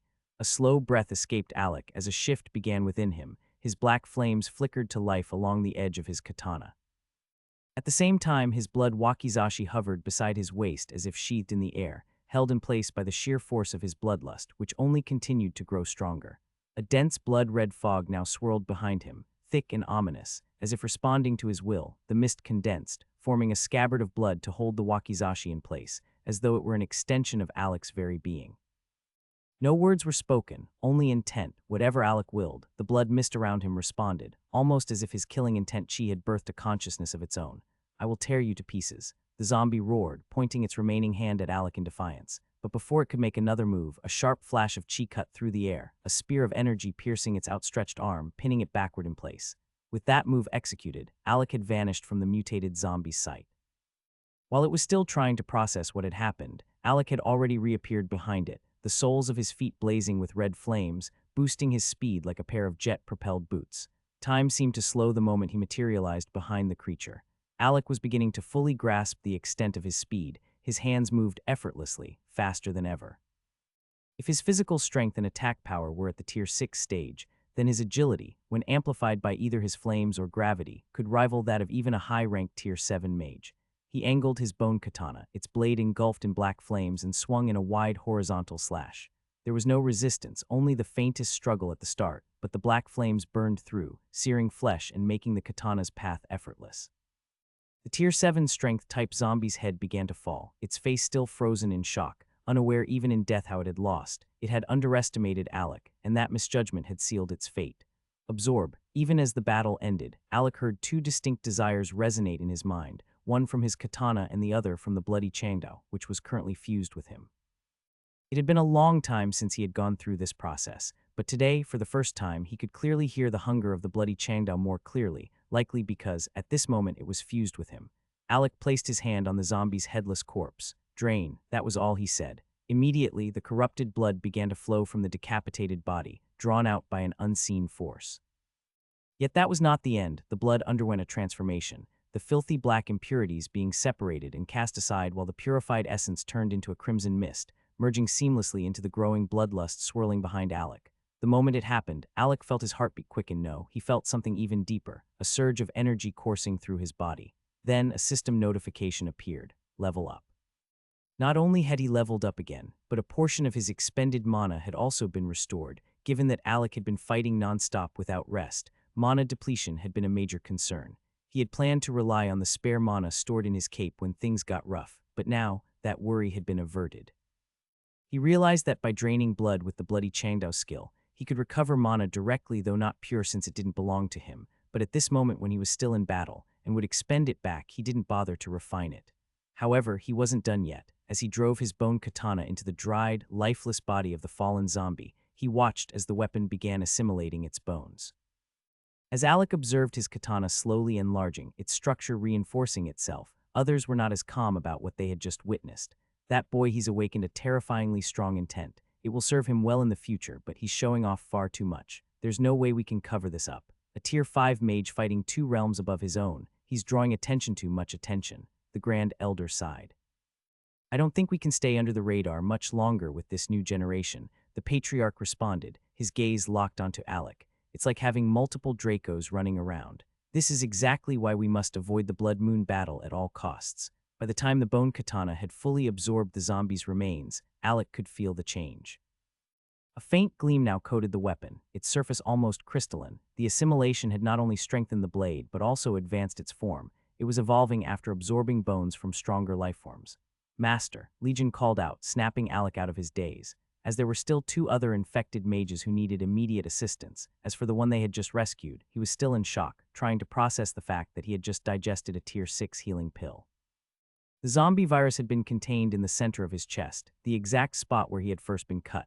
Yeah, let's kill some more. Alec's voice was steady, his expression unreadable. There was no hesitation, only cold determination, gripping his bone katana with both hands as he advanced. His wakizashi, suspended beside his waist in a sheath of blood, followed along like a silent predator. As they dashed toward the next infected mage, there was no need for discussion. They had already split the targets. Alec was heading towards one of the zombie on his own, while Legion and Titan worked together to handle the other. From that moment onward, Alec and his golems were like tigers given wings after their first kill, especially Alec. Not only did he slay the next Tier 7 zombie alone, but he had done so effortlessly. This was largely because his bone katana had become significantly stronger after absorbing the bones of a Tier 7 strength-type zombie. Combined with Alec coating the blade in his black flames, it gave him a distinct edge. The black flames burned through anything, and were nearly impossible to extinguish until it died out itself, and it also inflicted lasting damage even on high-rank mages, and it swiftly became Alec's go-to enchantment, allowing him to wield his weapon mastery to its fullest. For a zombie facing a mage with such speed and intermediate weapon mastery, it was nothing short of a nightmare, as no matter how it attacked, Alec had his earth element reinforcing his defenses, and even as he fought, he maintained a stone skin spell, which assimilated into his body to guard against scratches from the zombie. With a deadly combination of skills, spells, and battle experience from fighting Tier 7 zombies earlier, Alec was able to dispatch his opponent swiftly. When he turned to check on his golems, he found they had already subdued their own target, with Titan holding its body in place. Both golems had the battle power to take on a Tier 7 lifeform with their entire squad, so when they worked together, they were even more efficient than Alec, especially since they were competing over who would land the finishing blow. Alec wasted no time, tossing another pill to the next Tier 7 human mage. This one looked far more battered than the last, making Alec wonder if the pill would even be able to lock the virus into a dormant state. Fortunately, it worked. As Alec watched the mage digest the pill, he noticed the virus being pushed toward the right shoulder. He didn't feel entirely comfortable with that. After all, it was still dangerously close to the head.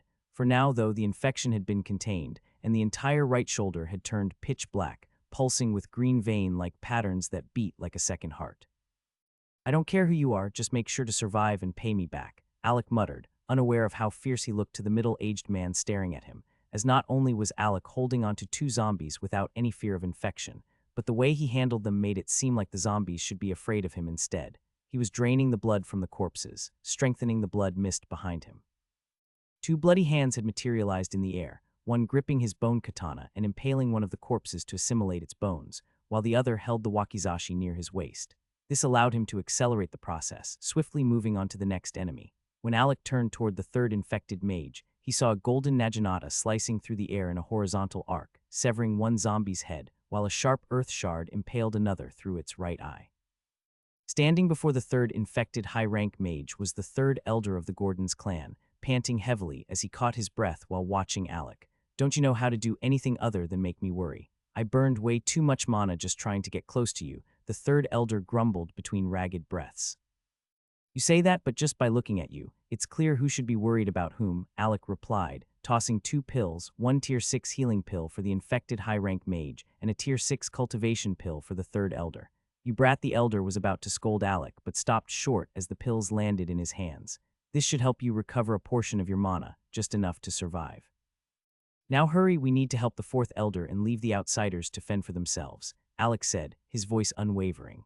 "You owe my master a great debt, so don't even think about dying or transforming into a zombie before paying it off. Otherwise, we'll just collect our profits from your corpse instead," Legion said to the high-rank human mage, as Alec and the third elder were already flying toward the fourth elder. Realizing Alec had forgotten his usual catchphrase, Legion made sure to say it for him. The recovering human mage could hardly believe his ears when he looked up. He saw Titan casually resting his massive mace on his shoulder with a light thud, making the message clear. Faced with such stubborn golems, the high-rank mage knew better than to test them in his weakened state. He slowly nodded in understanding. Satisfied with his response, Legion and Titan flew after Alec, while the mage joined the other two in retreating to the top of the city gates, as his battle was over.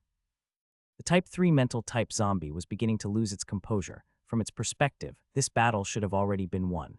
Even though the human fighting forces had been reduced by 3, none of them had transformed into zombies as it had hoped. Alec had completely ruined its plan. The one great advantage of the zombie horde, the ability to turn fallen enemies into new soldiers, had been neutralized. Instead, the zombies had suffered the heaviest casualties in the high-rank battlefield. Now, with Alec and the third elder linking up to free the fourth elder, the Type 3 mental type zombie finally accepted the bitter truth. It had lost this battle. "Retreat," it snarled, turning its back toward the space gate in preparation to escape. The high-rank zombies still engaged in battle hesitated, stunned by the unexpected order, but as they took a moment to assess the battlefield, they realized the grim reality. They had lost several Type 3 mutated zombies. There was no choice but to obey. Bang! A loud shot rang out just as the Type 3 mental type zombie was about to pass through the space gate, but before the bullet could reach its target, the peak Tier 7 hunter type zombie, standing at its side, reacted instantly. The sniper bullet had been fired at an incredibly high speed, yet the hunter-type zombie still managed to respond in time. Its tail lashed out, curling around the head of a nearby Tier 7 strength-type zombie, using it as a shield. The Type 3 mental-type zombie shuddered in shock, looking up to see blood splattered across its body from the blown-apart head of its unfortunate protector. Seeing how easily the hunter-type had averted the mental-type's death, the human mages who watched sighed in frustration. Alec, however, glanced at Legion with approval. That had been a good shot. Unfortunately, it just hadn't been enough. The hunter-type zombie finally let the lifeless corpse drop and opened its right hand. Sitting in its palm was Legion's bullet, still emitting smoke. The strength-type zombie alone hadn't been enough to fully stop the projectile. The hunter-type had also intercepted it, ensuring the zombie horde commander's survival. The Type 3 mental-type zombie glared at Alec, its gaze burning with hatred, blaming him for its failure to land a win. Don't come back or I'll get you next time, Alec warned. Without a response, the mental type zombie finally stepped through the gate, with the remaining type 3 mutated zombies following after it, while the mid-rank zombies scrambled to retreat, while being pursued by the mid-rank human mages. Minutes later, "We won," Alistair roared at the top of his lungs as the last of the mid-rank zombies fled. A triumphant cheer erupted from the human mages, their bodies still stained with bad blood but their spirits soaring in victory. It was truly their victory, as in contrast to last month's battle, not only had there been fewer casualties, but the low-rank zombies had been completely wiped out. Though the mid-rank battlefield had been a struggle, but many of them had still been slain by the Gordons. In the high-rank battlefield, a total of 18 Type 3 mutated zombies had been killed out of the 30 that appeared, while the human mages of Estonia City had only lost 5 and had 4 infected, with the virus dormant now. This was a great win. While the Blood Moon War in Estonia City seemed to be drawing to a swift conclusion, the same couldn't be said for the other cities under the Northern Kingdom, as across the region, the attacking forces of the Second Dimension had only intensified. In the capital city, the ancient Marionette clan led the defense of the southern gates, facing an assault from vampires. The battle had raged on for quite some time, and various high-tier clans under the Marionette clan's command had joined the fight at that side. However, the vampires found themselves at a slight disadvantage. Due to the fact that the ancient Marionette clan didn't engage directly, instead, they sent forth their puppets, most of which lacked blood, making it difficult for the vampires to feed and recover. Fortunately for the vampires, not all their opponents were from the Marionette clan. Other mages on the battlefield provided a source of nourishment, allowing them to regain some strength. While one might assume that fighting against a clan like the Marionette clan would significantly weaken the vampires, they weren't a race that relied solely on blood to maintain their power. In truth, they were formidable warriors, and they demonstrated it by swiftly maneuvering through the battlefield, tearing off the heads of careless Marionette clan members who failed to realize they had been marked as targets. But this wasn't just a battle to gauge the Marionette clan's strength. It was also about a particular woman, Beatrice Marionette. Ever since her return to the clan, her mother had done everything in his power to push her into the clan's core ranks in secret. After her performance in the Inter Academy competition, the Marionette clan had become more determined than ever to nurture her. Since then, she had either been confined to intense indoor lessons with the elders, or sent to the clan's most secluded areas to cultivate in isolation. They spared no effort in nurturing the potential they had seen in her during the battles she fought under the banner of the War God Academy. In fact, they had even planned to transfer her to the Royal Mage Academy, keeping her closer to home so she wouldn't have to endure the hardships imposed on the War God Mage Academy by King Charles of the Northern Kingdom. However, Beatrice made it clear that they were not to interfere in her affairs, as if they tried to control her too much, she warned, she would leave the core area entirely, and being a princess that can't be forced against her wishes, her threat was enough to make the Marionette clan elders reconsider their approach. So instead of forcing her, they reached a compromise that if she remained in the core area, they would provide her with the best cultivation resources to help her reach a higher realm as quickly as possible.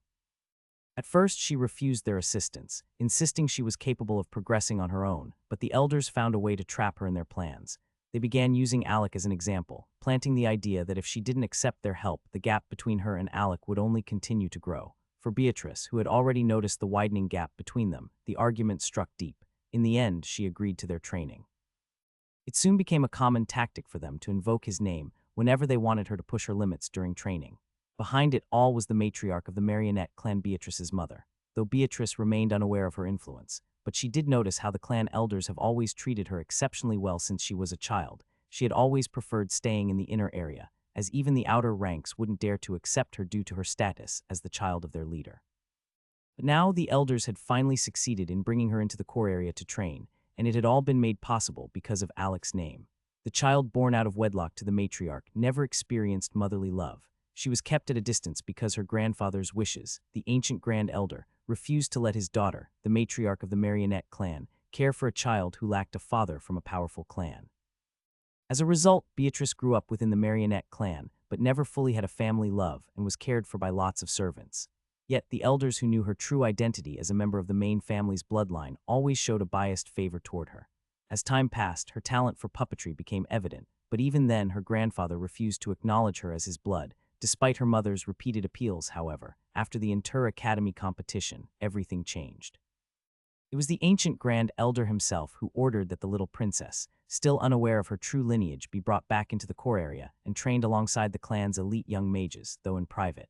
Now, after undergoing rigorous training, Beatrice was finally stepping into the world, with her first real exposure being the Blood Moon War. She walked gracefully from the gate, heading toward the mid-rank battlefield, particularly where the Tier 6 mages were fighting. Many noticed her immediately. It was as if she were simply taking a casual stroll through the battlefield. Her cold beauty was striking as she moved elegantly in her clan robes, the family emblem proudly engraved on her back. To her right stood the flaming swordsman puppet, exuding a powerful Tier 6 aura. The air around him was scorching, yet not a single wisp of heat touched Beatrice. His control over his energy was immaculate. On her left was the wooden spider puppet, also radiating a low Tier 6 aura. Strapped to its back was something that resembled a coffin. The craftsmanship of the wood, with its intricate engravings, made it clear that whatever was inside was of great significance. With Marionette Beatrice stepping onto the battlefield, those from other clans under the Marionette couldn't help but wonder what was a peak Tier 5 mage like her doing at the front lines of the Tier 6 battlefield. They had at least expected her to stay at the back and command her Tier 6 puppets, but Beatrice wasn't like most members of the Marionette clan. "Now, let's see just how much stronger we've become," she declared, stepping directly into the chaotic battlefield.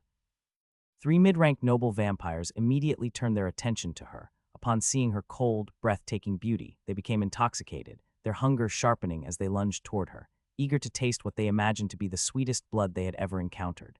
Just thinking of sucking blood from a young lady like her was like a drug to them, but as the 2 Tier 6 noble vampires closed in within 30 meters, the eyes of the flaming swordsman, which had been dull, suddenly lit up with life. As color radiated back into his pupils as Beatrice tapped his shoulder, and a mana string appeared, linking them together. Mid-tier spell plus skill flaming arc slash.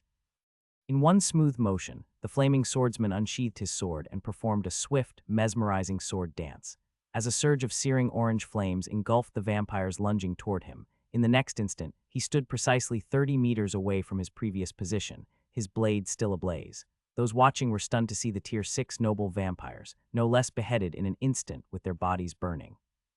They were formidable opponents, yet the flaming swordsman puppet had not only overpowered them, but done so effortlessly with the speed they seemed so proud of, his mid-Tier 6 aura radiating with dominance. Beatrice tapped on the coffin atop the wooden spider's back and said, "It's time to get a new form." While Beatrice of the War God Academy team had made a dramatic return to the Northern Kingdom after the incident at the capital, she wasn't the only one fighting in the Blood Moon battle at the capital.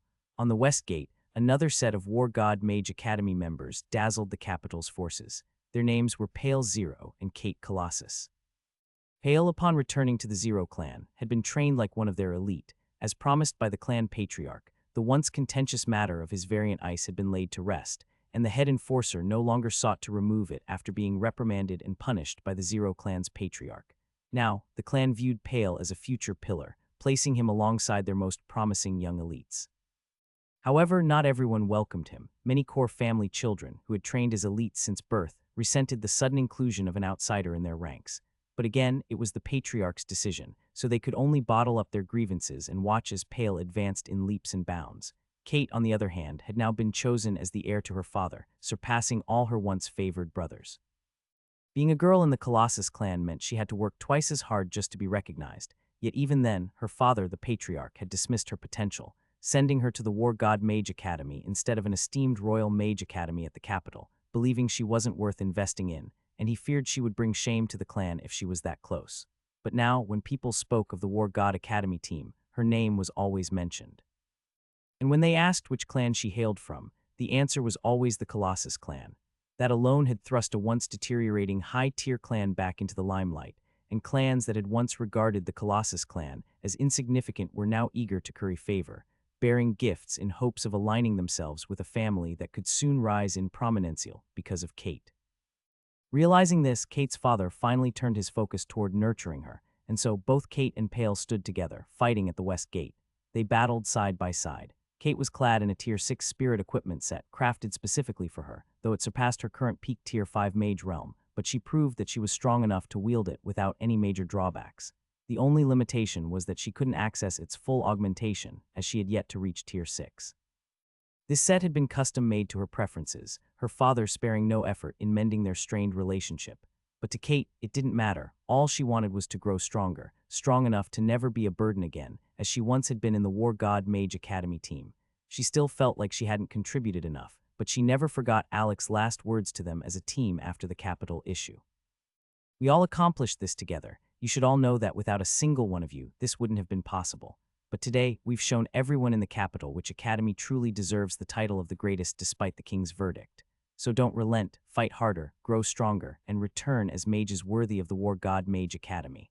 Though Alec had meant those words as simple motivation, but even he often underestimated his own charisma. His speech became a driving force for many, especially Kate, who took his words as a guiding principle. She pushed herself harder than ever, determined to become strong enough for others to rely on her, even if it meant turning to her narcissistic father, a man who once believed only males were worthy of the Colossus clan name. With her super speed and super strength dual special ability, Kate dominated the battlefield. As the resounding bang of her extra-large gauntlets echoed as she dashed through the chaos, leaving behind a golden blitz. Watching from a distance, her father shook his head. "I had such a gem right in front of me, and I was blind to it all this time. Hopefully she keeps growing stronger, strong enough to lead and elevate our clan's power even further," the Colossus clan patriarch muttered. The pills Alec had given them had finally taken full effect, their residual energy pushing Pale, Lucas, and Beatrice toward new heights. But Kate was a phenomenon. She seemed to have benefited the most, her focus on physical enhancement allowing her to absorb and utilize the energy differently. She used it to strengthen her muscles, and as a result, she had mastered her newly awakened special abilities with remarkable fluency, her body finally reaching the perfect physical requirement as she tore through the battlefield, blasting the heads of lizard folks. Pale was the contrast to her raw power, more magic path than a fighter, as he pursued elegance in every kill. Behind him loomed about 100 ice shard spikes, and with just a swipe of his hand, he could send them flying. After weeks of training, he had become adept at blending the black ice into his regular attacks, creating a hidden type of assault that could evade even the sharpest senses of the most observant mages, as they would be too preoccupied with parrying the array of ice stakes coming at them to notice the true threat. Many lizardfolk soldiers close to Pale had been transformed into beautiful black ice statues after being impaled by the black ice. The more they used their mana after being impaled, the faster it spread, consuming their energy and making them feel a heavy weight on them until they ultimately gave up and turned into ice figures. Pale made sure to target those that had been hit specifically, which fastened the process of them turning to stature. A few strong and unique Tier 6 lizardfolk soldiers had managed to close the distance to Pale, but what awaited them was a cold burial, as he was not just a magic path mage, but a decent battle mage as well, and at close range the percentage of getting hit or scratched by the black ice was higher. Together, Pale and Katie were swiftly making a name for themselves on the battlefield. Meanwhile, in the Central Kingdom, the city of Curved Edge, controlled by the Blades clan, had just concluded its own Blood Moon battle, much like Estonia City. But the members of the Blade clan appeared relaxed, as if they hadn't just finished a war, even though they were still splattered with blood. For them, war was a routine affair, and victories and losses were always left outside their gates. For the past year, the orcs had failed to breach those walls since the new patriarch took charge. Today, the MVP of the mid-tier battlefield had been Lucas, a surprise to most of the clan members. Cause, unlike the elders of the Blades clan, who had gone to watch the competition in the Northern Kingdom, many clan members were still unaware of how strong Lucas is until today, and they were astonished to see a mage as powerful as the Blade Prince and the 10 Blade Stars. Lucas sat atop a small hill formed by the bodies of orcs, his glaive embedded in the torso of a massive orc, as he supported himself with his right hand while resting his left arm on his knee. His spirit equipment was stained red with blood, but he paid it no mind as he gazed into the horizon. He had finally entered the Tier 6 mage realm and felt an eager anticipation to battle Alec soon. Not only him, but Beatrice, Pale, and Katie also wanted to face Alec and see how much they had improved compared to their extraordinary captain. Despite simply sitting there and not concerning himself with the titles bestowed upon the exceptional members of the younger generation of the Blades clan, Lucas was unaware that he was gradually being recognized as one of the Blade Stars. He had begun to be referred to as the 11th Blade Star, known as Lucas the Glaive Berserker. Alec could clearly see the mages of the Gordon's clan in high spirits as they broke into song. Among the low-rank mages, not a single one had fallen. They had fought with precision, maintaining a calculated approach that ensured their survival. Their spirit armors had also played a crucial role in keeping them from being infected. However, the mid-rank mages had not been as fortunate. 3 Tier 5 mages had succumbed to zombie infection, and two Tier 4 mages had lost their lives in the chaotic final moments of battle. As Alec descended back to the ground, he couldn't shake the heavy weight in his chest. While the rest of the mages celebrated their victory, he found himself burdened by guilt, replaying the battle in his mind. What could he have done differently? How could he have ensured that none of his clansmen fell? He blamed himself for not being strong enough to end the mid-rank battle as decisively as he had done with the low-rank skirmish. The city gates creaked open, and the people of the city stood at the gates line waiting to reunite with their warriors. Wives searched desperately for their husbands, children called out for their fathers, and siblings frantically sought their elder brothers and sisters who had fought on their behalf. Amid the chaos of relief and mourning, the patriarch of the Gordons clan levitated toward Alec, his gaze firm yet understanding. Meanwhile, Alec's golems worked tirelessly, gathering the Tier 7 zombies that had been slain. You don't have to act so gloomy after such a great battle, Alec. This isn't a playground, it's war. And war isn't something we choose because we love it. We fight because we hope to protect those we love, to give them a chance to live longer, even if it means sacrificing ourselves, the patriarch said. He then proceeds to place a hand on Alec's shoulder. If you, their general, carry such sorrow after a resounding victory, how do you think the rest of the Gordon's mages who fought under you will feel? Don't send those who have fallen to the afterlife with that expression. Smile and let them know you will carry the burdens they left behind. George's words hung in the air, urging Alec to see the battle not only for its losses, but for what had been preserved, cause he had truly done the unthinkable in George's eyes. A single tear slid down the left side of Alec's face as he raised his head, though he didn't have a sad expression anymore, and he had not spent much time with the mages who had fallen, but he was beginning to realize just how much he had grown attached to them. Training them for just 2 weeks had been enough to make their loss weigh on him. Who said, "I'm crying, old man, I'm a general. I have to lead forward for the mages who survived and honor those who passed by taking care of the families they left behind," Alec said, steeling his heart. "That's how you do it." George Gordons chuckled, slowly stepping aside as Alec walked toward the 3 Tier 5 mages who had been infected. Though it was just a small scratch on each of them, and they still had the strength to suppress the infection, but due to the nature of the zombie virus meant it would only grow stronger until they could no longer hold it back.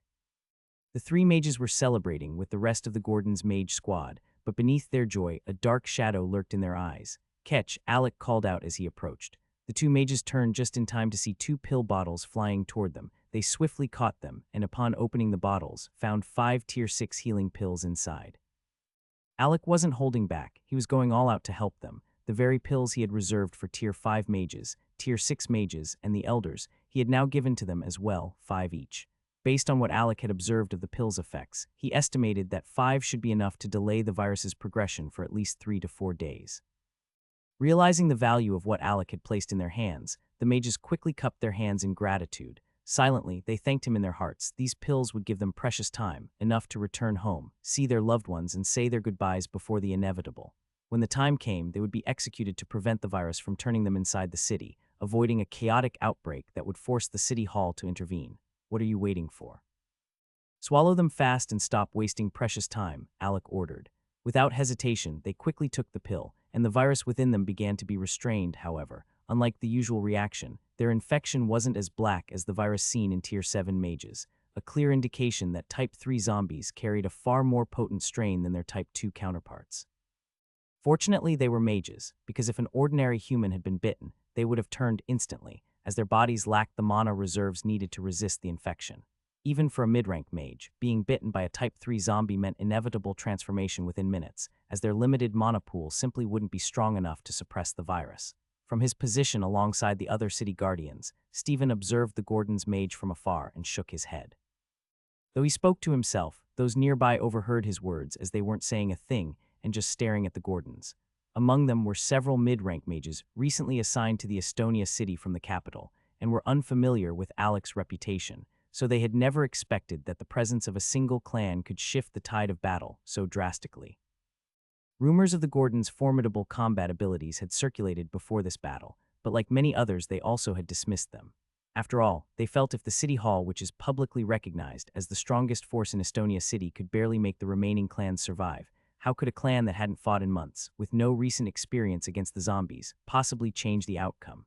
Yet, as they watched the so-called rusty mages in action, they were in awe. Each and every one of them now exuded an unmistakable aura of bloodlust after the killing. They have all gone through like seasoned warriors, proving that the Gordons were far from the hype that was even put on them. The most terrifying among them was Alec Gordons, their leader, who unknowingly still exuded his killing intent. while his clan members were unaffected due to him being quite fond of them. Others who dared to stare felt as if a blade was pressing against their necks. Those of low rank could hardly maintain eye contact for more than 30 seconds before looking away in unease. Meanwhile, Alec's golems continued gathering the zombie corpses into one place under his orders. Soon, the rest of the Gordon's clan mages joined in, drawing surprised and perplexed reactions from the other forces. It was common practice for the city hall mages to handle the disposal of unprofitable bodies by burning them, yet here were the Gordons, actively collecting corpses that seemed to hold no value. "Stop!" The city lord's thunderous voice rang out, directed at the Gordon's mages assisting Alec. "Here we go again," the Grand Elder muttered, having just met up with the third and fourth elders to confirm they were unharmed. He could already sense the invisible sparks about to fly, as the city lord seems to be hell-bent on making things hard on the Gordons, and in the presence of George. "I believe I made it quite clear that I wouldn't allow your clan the opportunity to take the corpse, however. In light of your impressive performance in helping the city win, I'll allow you to take only the corpses of the zombies your clan has slain," the city lord said, staring at George Gordon as if waiting for him to object. But it was Alec who spoke first, stepping out from behind before his grandfather could process what the city lord really wants. "But the city hall has no use for these corpses, so why go so far to keep us from taking them, especially if you're all are just going to burn them anyway?" Alec asked. "Alec, don't," the patriarch said, stepping forward and moving Alec behind him. Alec, who had dismissed his spirit equipment, stood bare-chested with his kimono draped around his waist, not happy with his grandfather's decision. "Well, for your information, Gordon's cub, these corpses were requested by a city hall researcher who wants to experiment on them, so yes, I'll go to lengths to get them for him, and even after your clan takes its share, it still won't be enough. Like I said, I'm only allowing this because of your clan's massive contribution, so don't take it the wrong way," the city lord said to Alec, who was now shielded by George. Though he was being held back to keep him quiet, but Alec was never the quiet type. "Gramps," Alec protested, glaring at his grandfather. George turned with a stern look, hoping to silence Alec, but it ended up with him caving when he lost the stare down against Alec. "Okay, this one's on you," the patriarch said, before stepping aside to let him pass. "I want to clarify a few things, and I'd like you to answer honestly and accurately. Can you do that?" Alec asked, with the city lord nodding as he was feeling in control of the conversation, especially since neither the patriarch nor the Grand Elder seems interested in interfering. They were leaving it all to Alec, a member of the younger generation. And the city lord believed there was nothing a young mage like Alec could say that would put him in a difficult position, but the Grand Elder, standing quietly alongside the third and fourth elders, couldn't help but smirk, as he could already tell that the city lord was underestimating Alec, and he felt he'd soon regret it. "You're claiming that the only reason you're allowing my clan to take the corpses of the zombies we killed is because of our contribution to this war's victory, correct?" Alec asked. "That's right," the city lord answered without hesitation. "But according to the kingdom's laws, every clan has the right to the corpses of second-dimensional enemies slain by their members. Most clans just exchange them with the city hall for extra military merits because it's profitable for them. And usually, only demonic beasts are in high demand by the clans, not the humanoid races, so mostly these corpses have been exchanged for merits. But races like the zombies, which have no value to the kingdom and can harm humans instead, are discarded and burnt to prevent virus outbreak, without no extra merits given. So what gives you the authority to act like you're doing us a favor by releasing what's already rightfully ours?" Alec pressed on. "It's like you've forgotten how you came into our home, pleading for our members to join this war. Yay, I heard about that, and now you're trying to act like you have control over what we claim. That's your first mistake." At this point, the city lord was practically gritting his teeth in frustration, as Alec's words were sharp, direct, and merciless. "And secondly, from now on, for every second-dimensional invader slain by our clan, we will no longer hand the bodies over to the city hall. We'll keep what we kill, and we're not interested in exchanging them for extra war merit points any longer. The merit points we earn during battle against them are enough," Alec said, pausing as he turned to face the crowd of mages, watching the confrontation between the Gordons and the city lord. "Clans of Estonia City, just to remind you all, because I know you've probably heard the rumors but maybe didn't take them seriously, so I'll say it to your faces this time. A week from today, after you've had time to mourn your losses, our clan, the Gordons, will be hosting an auction, and I strongly encourage all of you to attend. Not only will you see resources you've likely never encountered before and have only heard of or read in ancient books records, but you might also walk away with items that could help restore some of your clan lost strength after the war," Alec announced, arms spread wide. What a marketer using the city lord's platform to advertise his auction bold, the Grand Elder thought, seeing through Alec's strategy. I know many of you are probably broke right now, and your clans might not even have the funds to compete, and you're probably wondering how you'll afford anything if prices get too high. Well, Alec grinned. Let me make it clear, any corpse you possess is currency. The higher the realm, the more valuable it'll be. On the day of the auction, we'll announce the conversion rate for each realm you bring, and no questions will be asked about the corpses, as long as they belong to mages or any life form that cultivated. So don't forget to come to my clan's auction. I believe my clan is entitled to 90% of both the high-rank and low-rank corpses. As for the mid-rank ones, my boys will tally their kills and collect them soon, he said, then walked toward the pile of low-tier corpses and swiped his right hand over it. In the next second, over 90 of the corpses vanished into Alec's spatial ring, though the city lord would have liked to argue. But after hearing Alec's earlier words, he realized Alec wasn't just a skilled fighter in general. He had come to realize Alec was also as cunning as the Grand Elder of the Gordon's clan. He cursed the fact that Alec seemed to possess the traits of both the Gordon Patriarch and the Grand Elder in one. Arguing now about the low-rank zombies would be pointless. The Gordon's low-rank mages had almost single-handedly wiped out the low-rank zombies on their own, and even if the other city's forces and the city guard were credited, their kills likely wouldn't amount to the 10% Alec had left behind. This was one of the few situations he couldn't bring himself to contest on. He simply waited for Alec to move on to the mid-rank and high-rank corpses, hoping he'd make a mistake. Just one slip-up was what he was praying for, as that would give him a reason to punish Alec. Ironically, he didn't even realize how petty he'd become under the weight of Alec's schemes. Alec walked over to where the Type 3 zombie bodies were kept and swiped his hand again, aiming to absorb about 14 of them into his spatial ring, as a small, swirling light appeared, lifting the selected amount of bodies into the air before they vanished into his space ring. The city lord's eyes widened in disbelief. After Alec's move, only 4 high-rank zombie corpses remained on the ground. He didn't actually need the zombies' corpses, but he had no intention of letting the Gordons get their hands on them so easily, as he still couldn't figure out their sudden interest in the corpses of fallen second-dimensional invaders, especially not zombies, whose bodies held virtually no value. Their power stones were corrupted, making them unusable for cultivation unless someone intended to become a zombie themselves. And it was also not as if they had power crystals suitable for forging spirit equipment, which made the Gordons' insistence on claiming the corpses all the more suspicious. The city lord was less troubled by the actual corpses and more by the mystery behind the Gordons' intentions. The uncertainty unnerved him. He hated not knowing their next move. He was already shaken by the advanced technique behind the spirit equipment they displayed, which he still had no idea how they had entered into his city, considering the fact that the city hall dealt in such business with all the clans in the city as they used war merit for its exchange. And there was also the issue of healing pills that had used by the 2 Gordons' elders and Alec.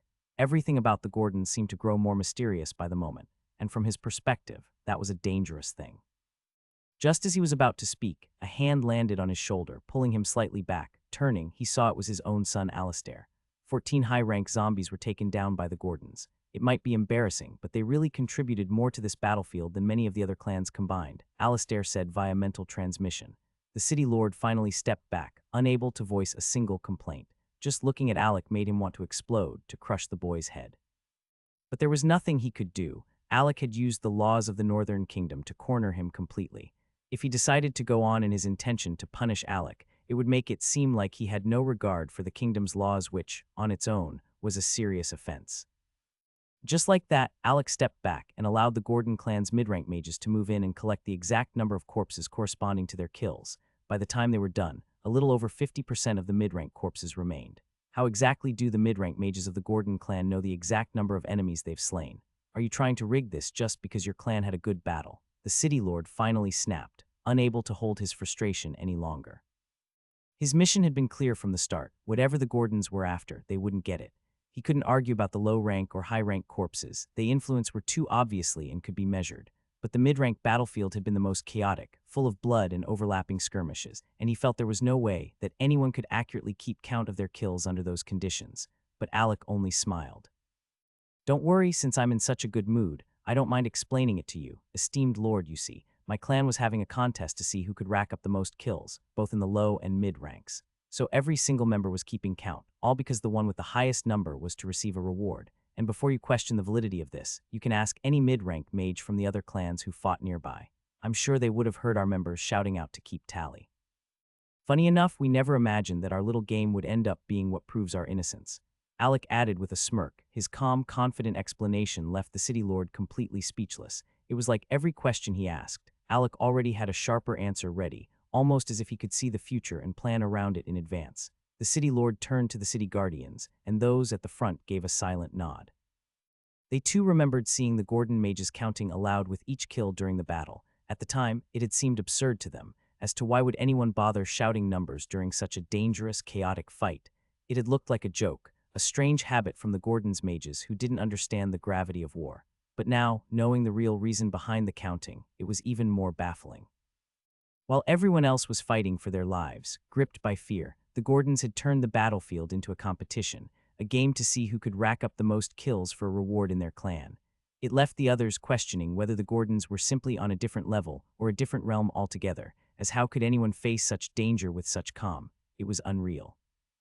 Now that I think about it, we didn't even take the bodies of our dead members, but that's fine, we're satisfied with the ones we've collected, Alec said, swiping his hand over the mound created by the Gordon clan's mid-rank kills, drawing them into his spatial ring. With that done, he turned toward the bodies of their fallen clansmen. They had been beheaded to prevent them from turning into zombies after their demise. Alec signaled to a few nearby mages, who stepped forward to gather the remains. Since their bodies were still mostly intact, they would be given an honorable burial at the clan's memorial grounds. It was a way of showing respect to the warriors who had proven themselves, even in death. Alec felt pride not sorrow for their sacrifice. He then looked up to the top of the city gates, where those infected that had taken pills from the Gordons waited. His eyes swiftly locked onto the man, whom the fourth elder had given a pill to earlier, as he could see the same man was now trying to cutting off his own infested hand. The moment the blade severed the limb, it seems the suppression effect that was placed on the virus vanished, as most of the pill's potency had been focused on containing the infection in that limb, and with it now detached I was free to an extent. A surge of green blood exploded from the wound, firing through the air like a symbiote, streaking toward his eyes with terrifying speed. It happened in an instant, and before the mage could even react, the virus invaded his brain through his eyes, killing him immediately. For mages, the brain is a vulnerable spot, and once pierced, death follows almost instantly. As soon as life left his body, those nearby stood in shock. Any others who had considered cutting off infected limbs swiftly abandoned the idea. But that wasn't the end. A split second later, the mage's lifeless body rose to its feet, eyes dull and void of life. His flesh began to bulge grotesquely, the transformation into a zombie already underway. In that moment, a flash of lightning cracked beside him, revealing the arrival of Tempest Butcher. Without hesitation, he swung his right arm, bringing down a one-handed lightning axe with a hooked edge toward the transforming mage's neck. The first strike met resistance, the axe hooking into the back of the neck. Without pause, lightning flashed in his left hand as a second axe appeared identical, but gripped in reverse. With fluid precision, he hooked the second axe into the front of the mage's neck. With both axes locked in place, he exerted force in a single brutal motion, decapitating the mage before the transformation could be completed. The body twitched violently, already showing signs of mutation. Its right hand had even began regenerating and its form warping. And the virus, which had just begun to gain full control over the body, suddenly found itself losing its grip over the bodies as the head was falling down. It hadn't yet merged with the mage's lingering consciousness to initiate the final evolution path to chose which route into a Type 3 zombie the mage would transform into. As it felt its thoughts disoriented and fading, its control was slowing. Due to the fact that it had connected to a brain, it was dying for sure, this time unlike when it was in the hand. Before the virus could process where it made a mistake, Tempest Butcher slammed his right axe into the severed head, driving the blade deep into the brain. The blow ended the virus' life short, killing the virus faster than even its natural shutdown would allow. Everything had happened in an instant, so fast that many of the other mages atop the city gates couldn't react in time to the Coral Clan mage's transformation. Fortunately, Alec had been keeping an eye on him, and the moment he noticed the situation spiraling out of control, gave the immediate order to eliminate the threat. If they had allowed the transformation to complete, the mages atop the city walls would have been vulnerable to a surprise attack, though the creature would have eventually been taken down, but it would have had enough time to infect others, especially since most of the mages on the wall were only Tier 3. The only exception were the other 3 infected human mages, who were currently too weak to fight as they focused on gathering mana now that the virus in their bodies had been temporarily restricted. But after witnessing what happened to the Coral Clan mage, they quickly realized an important truth. Although the healing pills could suppress the virus, they didn't kill it, and that meant the virus was still alive in the infected body part, and any attempt to remove or interfere with it was like triggering a bomb. They all felt a surge of relief for learning this lesson now, as if they had attempted such a thing back inside their clan estates, the outcome would have been far more disastrous, as not only would they have turned, but they could have also infected numerous members of their clans before being stopped. The result, their own actions would have led to weakening their families, since the only way to stop an infected mage was to behead them before the transformation completed. None of the high-ranking mages present wanted that blood on their hands. The mere thought of being the cause of such destruction in their clans made them feel like sinners. As everyone was still processing the loss of another high-ranked mage from Estonia City, Tempest Butcher kicked the Coral Clan mage's body and severed head off the wall, and Alec swiped through the air, and in one smooth motion, to collect the remains into his space ring. "What do you think you're doing, Alec Gordons?" The City Lord roared, his voice echoing across the battlefield as he realized Alec had just taken the Coral Clan mage's corpse. "Oh, I'm just recouping my losses, you see. This man owed the Gordons clan a debt he never paid before he died. Now that he's gone, we'll compensate ourselves with his corpse. Normally, I wouldn't bother with such things, but since his clan can't bury him in their grounds because of the virus in his body, I'll go through the trouble of handling it." "In return, his debt is considered paid," Alec replied casually. "How can you say such a thing? You're treating the corpse of a proud human mage of Estonia City like one of those zombies. What do you even intend to do with his body?" The City Lord snapped, pretending to defend the Coral Clan mage's honor. But Alec could see right through him. The question wasn't about dignity. The City Lord was simply desperate to know what the Gordons wanted with the corpses. Unfortunately for him, he was asking the wrong person. "Well, isn't it obvious? I'll give him a proper cleanse, burn the remains, and bury the ashes. Just consider it the Gordons' problem now," Alec replied with a shrug. "And you expect me to believe that?" the City Lord challenged. Alec didn't bother replying. He merely shrugged again. As far as he was concerned, his business here was finished. There was no reason for him or any member of the Gordons clan to remain. All his golems had reached the peak of Tier 5. Now, they just needed a little push to ascend into Tier 6. Alec even sensed that his fire affinity was ready to enter the manipulation stage, and he felt confident that, with the combined efforts of his golems hunting in the beast forest, he would easily break into the Tier 6 mage realm. After all, the golems would be much stronger after undergoing their evolution, and with so much thoughts on his plate now, Alec had no interest in worrying about the City Lord's opinions or engaging in further arguments with him. "I repeat, I won't allow you to leave here with the body of the Coral Clan mage. Only members of the Coral Clan are entitled to take that corpse from this place. I don't care if your golem was responsible for his death. I have made my stance clear." With those words, the City Lord unleashed his Tier 8 mage aura, clearly intending to use this as an excuse to attack. Alec swiftly turned as he felt an overbearing aura heading towards him, but before the aura could reach him, his grandfather and the Grand Elder were already by his side, both releasing their auras as well. Together, they were able to neutralize the City Lord's pressure, ensuring that Alec remained unaffected. In George's left hand was a takai in an orange-colored scabbard, a longer version of a katana with a more pronounced curve. Instead of the typical round hilt of a katana, this takai had a square pommel. Meanwhile, the Grand Elder gripped his walking cane with both hands, slightly drawing it to reveal a blade beneath. This was the first time Alec had seen his grandfather wielding a takai, and it dawned on him that the Grand Elder's walking cane was actually a weapon in disguise. Realizing that they had gone to such lengths meant that the situation had deteriorated far more than he had anticipated. Alec didn't want things to escalate this way. He knew his grandfather, and the elders would do anything to fight on behalf of the younger generation, especially for him, whom they regarded as the future leader of the clan. But Alec wasn't ready to steer his clan down such a dangerous path, not yet. Despite his grandfather's strength, he knew the Gordons' individual power wasn't enough to take on the City Hall.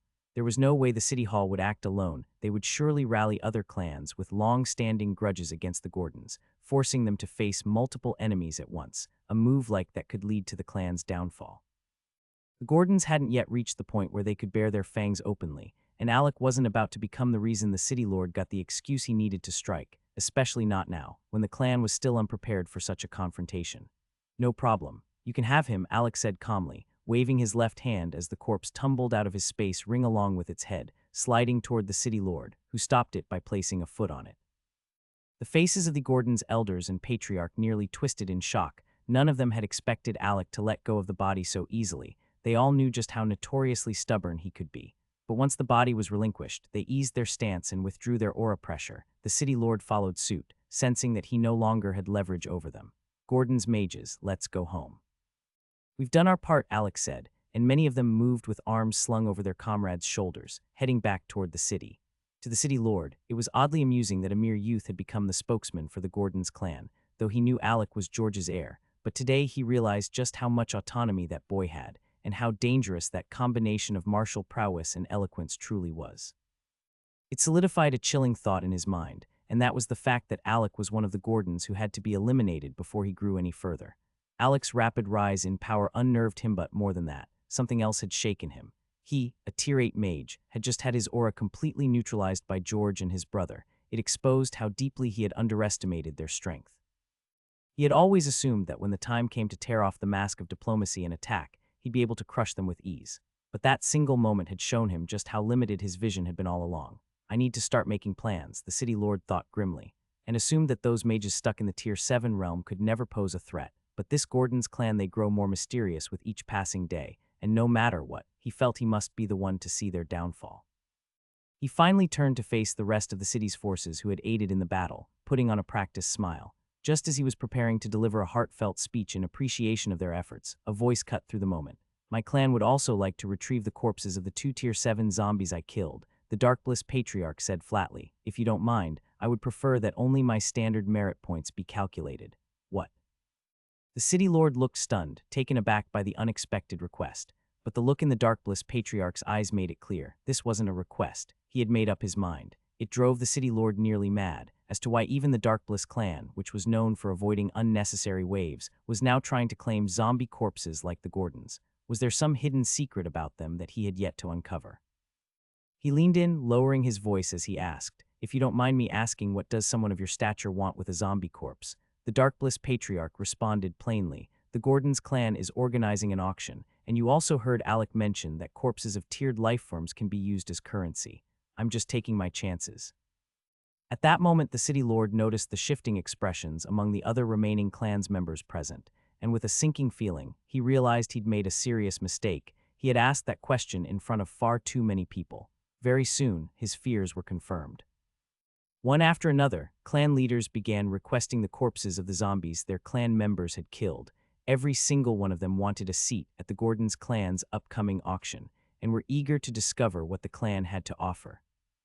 After witnessing the strength the Gordons had displayed, they were convinced there was something valuable to gain in that auction, and if corpses could serve as currency, they were more than willing to fight for their share, even if it meant reclaiming them from the hands of the city hall. The city lord could only stare in frustration as the clan leaders crowded him, their demands echoing in his ears, demands that had started the moment he'd questioned the Darkbliss Patriarch. In the end, he couldn't refuse them, having already permitted the Gordons to claim their share under the laws of the Northern Kingdom. He had no grounds to deny the others. And so, reluctantly, he gave in. Some clans even took more corpses than they had killed, and by the time the frenzy ended, the battlefield was left so bare that even the city lord struggled to reconcile the few scraps remaining with the bloodbath that had once taken place there. What stung most was that only 2 high-rank zombie bodies remained, a devastating blow. If Alec was telling the truth, the higher the realm of the zombie, the greater its value. Without hesitation, the city lord stored the remaining corpses in a space ring and passed it into Alistair's hand. "Take this to our research branch and give it to the lead researcher. Tell him he can use as many corpses as needed, but before the day of that auction, I want to know exactly what makes these zombie remains so important. I don't care what it takes, find out why the Gordons are hoarding them," he ordered. It had been over 2 days since the Blood Moon battle, though Estonia City had returned to a semblance of peace, but a heavy silence lingered for those who were still mourning, and for those still infected by the zombie virus. Many of the infected hadn't received the Gordons' healing pills on that day, and now they stood at the edge of their limit. Their only fate, if untreated soon, would be death by beheading. But before that grim sentence could be carried out, enforcers from the Gordons clan moved through the city as envoys, distributing healing pills according to each mage's realm, enough to last them for the next 9 days. They made it clear the debt would be forgiven entirely, as long as the recipients' clans attended the upcoming Gordons clan auction. For the smaller clans, many of whom had been swayed by long-standing rumors about the Gordons, found this unexpected generosity from the Gordons as a shock, and it didn't take long before they began comparing the Gordons' benevolence to the harsh stance of the city hall, which continued pushing for the immediate execution of the infected. Each act of goodwill from the Gordons only served to mount pressure on the city lord, who found himself dragged into the Gordons' orbit no matter how hard he tried to resist, and with every passing day, his resentment grew. Meanwhile, the one behind all this, the mastermind responsible, had gone into closed-door cultivation. Immediately after returning from the battlefield, the elders of the Gordon's clan had all mysteriously vanished, leaving Alec to handle the aftermath alone. They had slipped away under flimsy excuses, not wanting to be around when Alec began distributing the promised rewards. Watching him shoulder responsibilities that should have been theirs would only bring them shame, but that wasn't the only reason. In truth, they had grown far too comfortable leaving all these jobs they dreaded to Alec. Fortunately for Alec, he had helped Agnes took charge of organizing the reward process, forming a line of the surviving mages with the tier 1s going first. Arthur made his rounds, asking each person how many enemies they had slain and recording the answers on the scroll Alec had prepared. And just like that, they began reporting their numbers. Those lucky enough to have slain enemies above their realm were especially proud, bragging openly, though it didn't matter if they'd landed the final blow or fought as part of a group. As long as they had contributed, Alec had made it clear their names were to be included in a separate scroll. For every 2 zombies of the same realm defeated, they were awarded 1 cultivation pill of the corresponding tier. If they had helped battle a zombie a realm higher than theirs, they received a pill matching that higher tier, and those who delivered the killing blow were given 2 pills of that level. Also, the one with the highest kill in each realm received an additional 10 cultivation pills corresponding to their realm. This system applied from Tier 1 all the way to Tier 6, and Alec personally oversaw the distribution, ensuring every deserving mage was rewarded. When the process was complete, he instructed them all to return home and enter closed-door cultivation.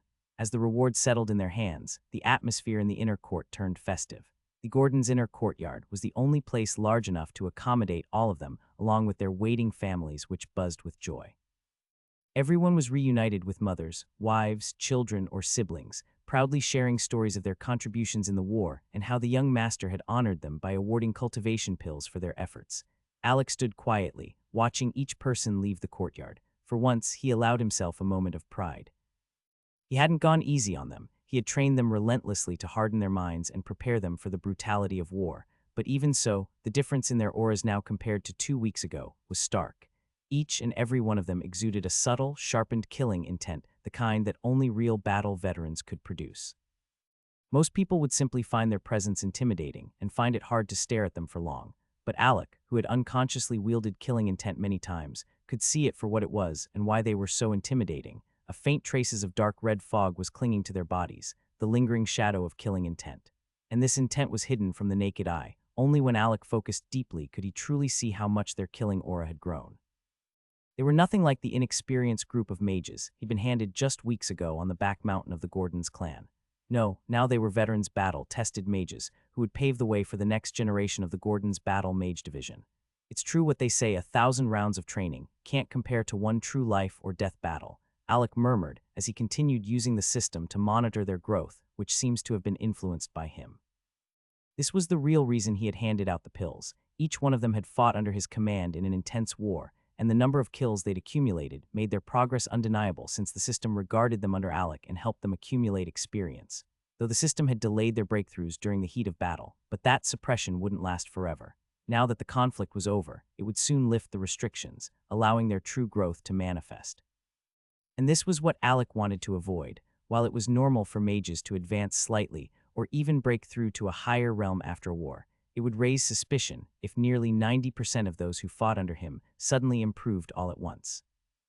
Especially since he hadn't led just one tier of mages this time, but he had commanded every tier from 1 to 6, that kind of widespread improvement would draw attention, and eyes would inevitably turn toward the Gordons' clan, questioning the source of their rapid advancement. That's why the pill distribution wasn't just a reward, it was a strategic misdirection. So when people came to investigate the sudden progress of the Gordons' mages after their seclusion, the pills would be the obvious explanation, shielding the truth behind Alec's real methods. Their first thoughts wouldn't be to question the irregularities behind the simultaneous breakthroughs within the clan. No, they would naturally assume it was the result of the mages having fought a brutal, high-stakes battle, followed by being given cultivation pills to aid their recovery and advancement. That narrative was much easier to believe, and exactly what Alec intended. After setting all of this in motion, Alec entered closed-door cultivation that very night, making himself virtually inaccessible even to his master, Terran Dutch, who had finally decided it was time to visit Alec and his other disciples the next day. Unfortunately for him, he couldn't meet any of them, as on Alec's advice, they too had all gone into seclusion. Once Terran explained who he was and presented his teacher's badge, the Gordons verified his identity, and provided him a guest quarter where he could wait for his disciples to emerge from their cultivation. He was really treated with respect, as the patriarch thought he was the main reason Alec became more dazzling, even going far as to share some of his favorite wines with him, as Taryn bonded with most of the Gordon's elders during that drinking session. In truth, it felt like the entire clan had disappeared into seclusion, freeing the elders from their usual activities. Few were seen walking the grounds after receiving their rewards from Alec, and when it became clear that this massive cultivation wave had been Alec's directive, the patriarch made the decision to once again seal off the clan from the outside world, causing those watching the Gordons for signs of movement utterly baffled, unsure about what was happening behind those tightly closed gates. At the Lansd clan house, Brian Lansd sat silently, eyes fixed on the ground as tears slid down his face. Beside him were his sister, his father, his grandfather, and the 4 elders of the Lansd clan, each one present yet utterly silent. The atmosphere in the hall was suffocating, a heavy weight of despair hanging over them all as if the entire clan stood on the brink of ruin. And in truth, that's exactly how they felt. The cause of this overwhelming grief was the infection of Bailey Lansd, the clan's only high-rank mage, who was infected by zombie virus during the battle against the Type 3 zombies. Now, with Bailey on the verge of being beheaded due to the infection, the entire clan had been thrown into crisis. The potential loss of such a figure wasn't just a blow to their strength, it was the loss of a pillar, a beacon, a father, grandfather, and uncle to many of those present. The man they had always looked to for strength was now at death's door, and the clan was left grasping for hope. Amid the tense silence, a mage entered the hall and dropped to one knee. "Patriarch, an envoy from the Gordons clan is here. He says he brings goodwill from the young master of their clan," the mage announced. "Oh, let him in," Bailey responded, then turned to the elders and his son with a tired, wry smile. "How long do you all plan on sulking like this? We have visitors. Wipe those miserable expressions off your faces. I'm not dead yet. You can cry and mope after I'm gone. Cause if I really am going to die in the coming days, I'd rather do so surrounded by peace and smiles, not drowning in this sea of gloom," Bailey said, his voice firm. At his words, the others straightened up and did their best to feign calm, even if their hearts remained heavy. It took only 30 seconds after Bailey Lance's brief lecture before Alec's envoy stepped into the room. As he entered, he bowed respectfully, cupping his hands together. "Greetings, Grandmaster Bailey. Greetings, Lance Patriarch. I come bearing a gift from the young master, who hopes you'll all be able to attend his auction in perfect health," the envoy began, delivering Alec's message with practiced politeness. But the moment that first line left his lips, the air in the room grew heavier. The Lance Patriarch immediately assumed this was Alec's way of throwing shade, punishment for having ignored the boy before. He wondered if Alec was subtly saying, "Now you see the consequences of turning your back on me." The other 5 elders looked ready to pounce, tension thick in the room, as if one wrong word from the envoy would lead to violence. Bailey, however, just raised an eyebrow and studied the young envoy that had been sent. He had heard of Alec's wisdom, how people often said he was far more mature than his age. He had even seen in on the battlefield for a brief second. And more importantly, Bailey knew Alec was someone his own grandson deeply admired. That alone made him believe Alec wouldn't be so petty or cruel as to flaunt his success in their faces using his health as a bargain for trouble, especially not when their clan was in crisis. As suspicion and anger brewed among the elders, the envoy continued at last. "To make your recovery easier, Sir Bailey, the young master, has sent 30 Tier 6 healing pills. You would be truly honored if you could attend the auction in good health." With that, the envoy pulled a pill bottle from within his robe and offered it to the Lance Patriarch, who received it with shaky hands and silently passed it on to his father. Bailey took the bottle, opened it carefully, and the moment the sharp, potent scent of medicinal herbs hit his nose, he inhaled deeply, then burst into a loud, wild laugh. "Help me tell that little demon of your clan that I'll definitely be in attendance that day. He has nothing to worry about. The Lanced clan won't miss the auction for anything," Bailey Lance said with a chuckle, waving the envoy off. The mage bowed once more before exiting the room. As soon as the door closed behind him, both Bailey and Brian turned their eyes toward the Lance Patriarch. Their silent, piercing gazes said it all. They blamed him for the failed negotiations with the Gordons. No one uttered a word, but the weight of their stares was enough to make the Patriarch feel the guilt claw at him. Deep down, he knew they were right. If he had simply taken the time to speak with Alec, as the Grand Elder of the Gordons had suggested, maybe his father wouldn't be in this dire situation. And hearing from his son that Alec had faced off against the city lord as the Gordons' spokesperson only deepened the sting. The more he learned, the more foolish he felt. Back then, he had taken the Grand Elder's suggestion as an insult. How could he, a patriarch, humble himself before a boy? But now, realizing that Alec commanded not only respect but authority within the Gordons' clan, leading their mages and making critical decisions, he saw how blind and arrogant he'd been. as even the city lord had treated Alec as someone important, something he had failed to do. "I told you to stop sulking," Bailey said, snapping him out of his thoughts. "You can still try to repair the bond you broke on the day of the auction. Lucky for you, the kid doesn't seem as petty as you made him out to be." The moment Bailey finished his sentence, the Lanced Patriarch rolled his eyes as he remembered how much of a petty person Alec is. With that, Bailey uncorked the pill bottle again. This time, he downed all 30 pills at once. The moment the pills entered his system, a wave of vitality surged through him. He swiftly unbuttoned his robe and looked down at the blackened area on his right shoulder, and it had shrunk significantly. While the pills hadn't completely eradicated the zombie virus, they had drastically reduced its hold on him, making him feel he could live the next 10 to 9 days in peace before the virus started acting up again. Bailey could feel it. If he had maybe 200 more of those pills, he might be able to suppress the virus into a dormant state for life. But that wasn't all. As the medicinal power coursed through him, he suddenly felt something stir within. His cultivation realm, which had been stagnant for years, had finally started to loosen. "Oh, worthy of its rank as quality pills," Bailey said, nodding with satisfaction. "Even if I don't know where the Gordons acquired this newfound wealth, one thing is certain: we must attend that auction," he concluded, "because if what Alex said that day is true, then we absolutely have to get our hands on some of those treasures. Brian, go and tell the mages handling the demon beast corpses to halt all processing. I want every high-quality specimen preserved. We'll need everything in top shape." Brian grinned and immediately left the room, already picturing how grand this auction would be. After all, it was the first major auction in Estonia City in a long time. On Alec's first visit into the amulet world after the Blood Moon battle, the very first thing he tried was bringing in the zombie corpses he had accumulated, curious to see if they, too, could yield loot like human or demonic beast corpses. He hoped perhaps and even prayed that the primordial ancient tree would recognize the zombies and offer a new variety of valuable rewards. Fortunately for him, the primordial tree branch didn't discriminate and absorbed the zombie corpses. While inside, he had left Oni, Butcher, and the Hive Queen behind at the amulet space, while assigning the rest of the golems to enter the second beast forest to farm experience points for the next realm upgrade needed for all 3 golems. Back to present.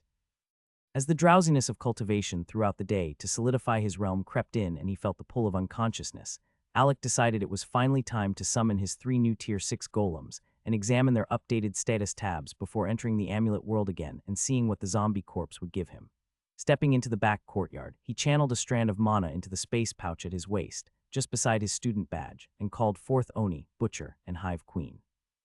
The moment they appeared, their powerful auras swept outward in every direction beneath Oni. A dark shadow pulsed ominously, while at Tempest Butcher's side, wind and lightning crackled and danced around him, scorching the very stones under his feet. Only the spot where Hive Queen stood seemed devoid of any dramatic phenomenon accompanying her entrance. In contrast, Oni and Butcher quickly reined in their berserk auras, pulling the wild energy back into their bodies until it was fully contained. Once the pressure in the air settled, Alec took his time to carefully observe their new forms in detail. City Hall's mansion. The city lord of Estonia could be seen pacing restlessly across his room as he waited for his son to bring in the head researcher. Despite his anxious pacing, it didn't take long before the old man was brought in. The moment the head researcher stepped into the room, the city lord appeared before him in an instant, wearing a small smile that made the old man uneasy, as he could sense something unsettling was about to be asked of him. "It's been 2 days now, so tell me, what have your findings revealed?" The city lord asked, waving Alistair away. His son left the room and locked the door behind him. City Lord, the researcher began cautiously. "As I said on the first day, there's absolutely nothing beneficial about hoarding that many zombie corpses. In fact, the best course of action now is immediate incineration." He took a deep breath and bowed slightly as he continued. "If we don't act quickly, we risk a viral outbreak within the city hall walls. Unless someone is planning to turn themselves or others into zombies, there's simply no justification for keeping those bodies. So I'm begging you, City Lord, please act before it's too late."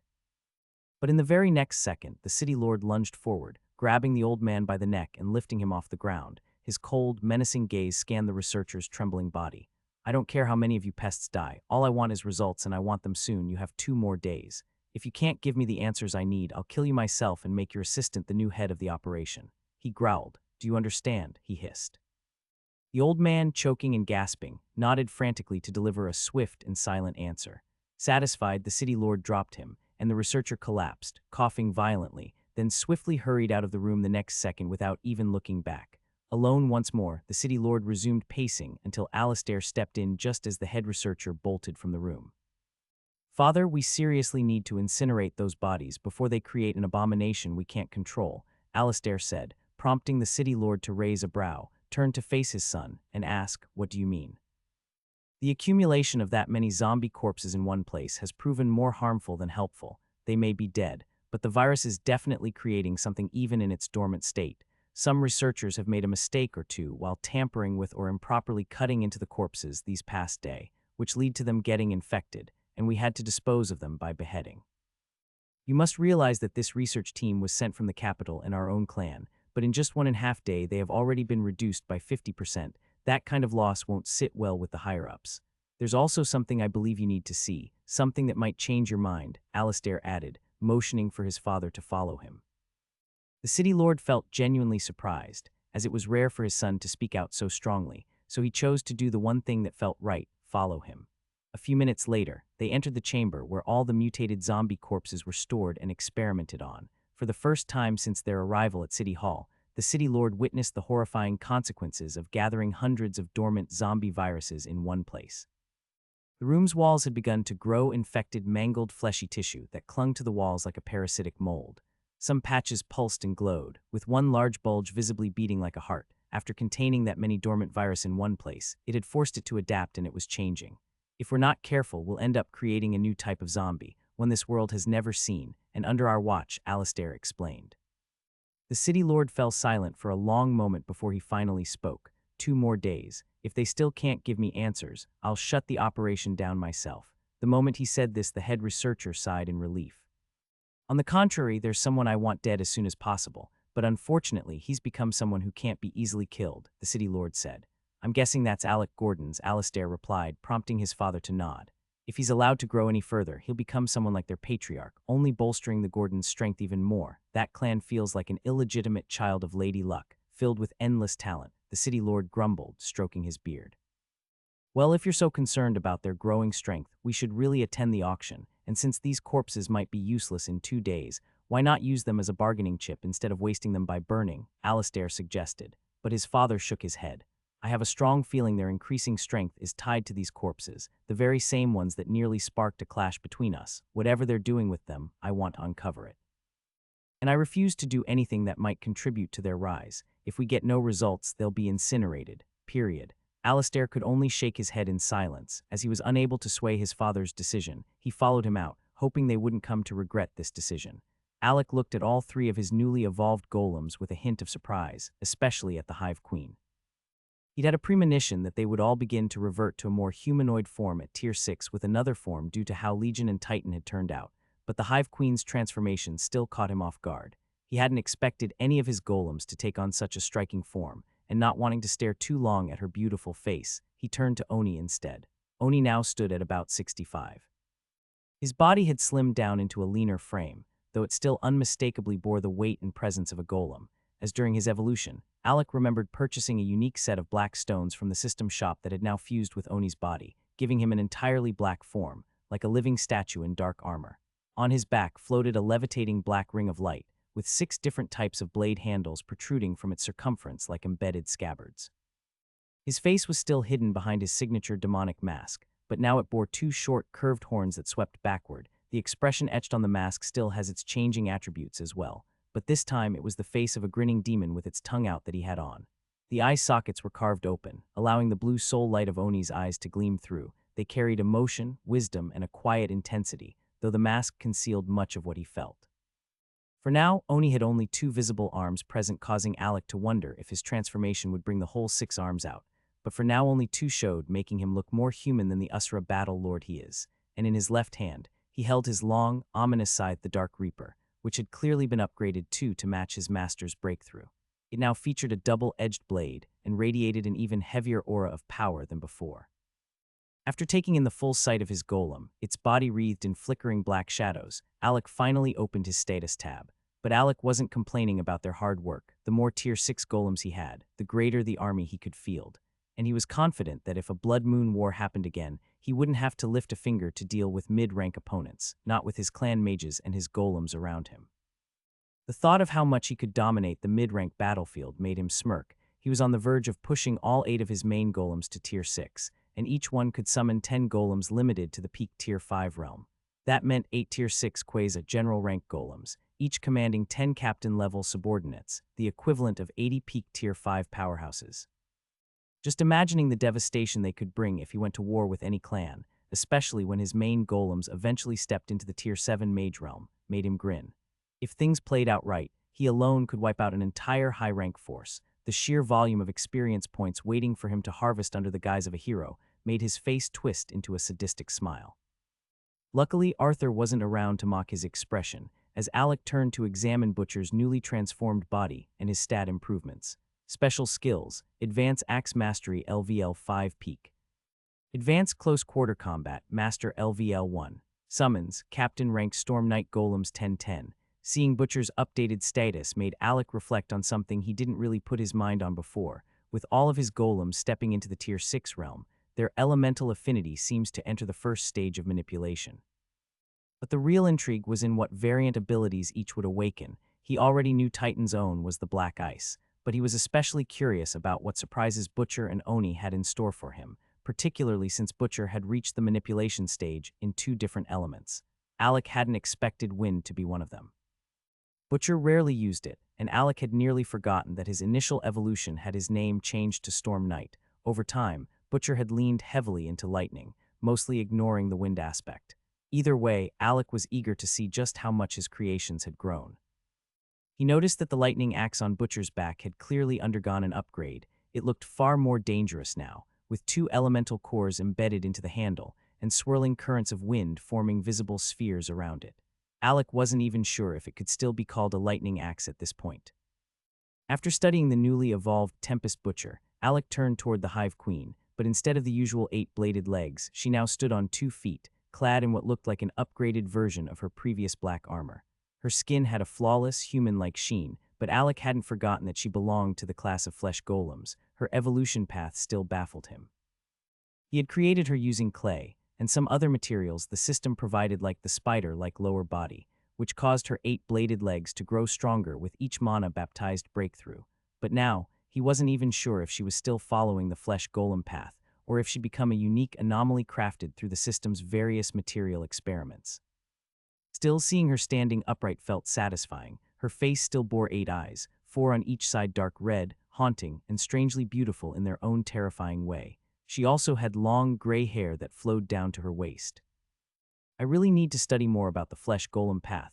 I had initially created the structure of her body based on the beast path I fell in love with and observed. But after this latest evolution, it seems she's transcended that. I practically built her a new body following the instructions I have. I never thought flesh golems could be this clean. Was expecting more of Frankenstein style, Alec muttered before finally opening her status tab to examine the changes. With the addition of these 3 breaking into the Tier 6 realm, Alec now had 5 of his main golems at that level, leaving only 3 still stuck at peak Tier 5 realm. He then ordered them to summon their minion golems, and quickly noticed something. Oni no longer needed dead bodies to summon his Oni Shinigami army.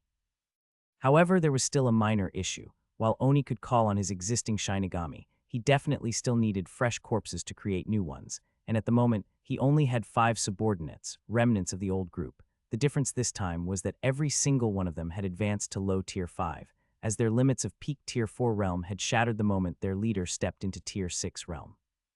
Though they were still recognizable as the red and blue Oni Shinigami Reapers, they now wore proper body armor, and their spirit weapons seemed to have been significantly upgraded to match their new realm. As for Butcher, his Storm Knights were a legion of iron golems whose bodies were shaped like medieval knights, and each of them possessed a hybrid core, a fusion of lightning and wind elements. This is another successful experiment of the system. The cores, which were glowing with a bluish-green hue, were embedded in the center of their metallic chests, allowing them to command both elements in battle. While Oni's Shinigami Honest gave off a bloodthirsty, savage aura, Butcher's Knights radiated unity and domination, each wielding different weapons as they encircled Tempest Butcher like a loyal band of knights of the Round Table surrounding their king, crackling with lightning and wind. Meanwhile, Hive Queen's minions struck a different impression altogether. Her Arachne spawn were composed, silent, and deadly. Each one had 8-bladed lower limbs and a human-like upper body, their cold stares sharp and unsettling. Unlike their queen, their pale, flawless skin resembled delicate porcelain, making it look like they have been created from tempered glass, and their haunting beauty made them appear both ethereal and monstrous all at once. They all wielded blades that were in strange, unconventional shapes, yet every weapon radiated the same lethal intent. The arachne closest to the Hive Queen carried a pair of scimitars, their hooked ends gleaming like fangs dipped in darkness. The blades were pitch black, as though forged in the depths of some endless abyss. The way they surrounded the Hive Queen was unlike anything Alec had witnessed before. These were her elite guard. After all, the system's name for them were Queen Guards, and some of them were noticeably bulkier than the others, leading Alec to guess they were the larger spiders once were responsible for her defense during earlier battles. Now, having evolved into captain-ranked arachne under the Hive Queen's command, they still followed their old roles. The bulkier ones acted as tanks, clad in thick, jagged black armor and wielding massive swords that could cleave a man in two. Then there were the lean, agile ones dressed in light black armor, carrying short swords, daggers, and other close-range weapons, clearly the assassin class. Alec saw their build, and they made him reminisce about the small bluish-black spiders that drained mana and exploded upon death. Lastly, there was a new group of 5 that didn't quite fit into either category. They seemed to be a balanced mix of both, neither too bulky like the tank arachne, nor overly slender like the assassin arachne, and Alec decided to classify them as the arachne warrior class. As not only did they possess a blend of strength and agility, but they also radiated a sharper, more commanding presence than the others. Their armor struck a perfect balance between heavy and light, and though muscular, their builds retained the sleekness of the assassin type.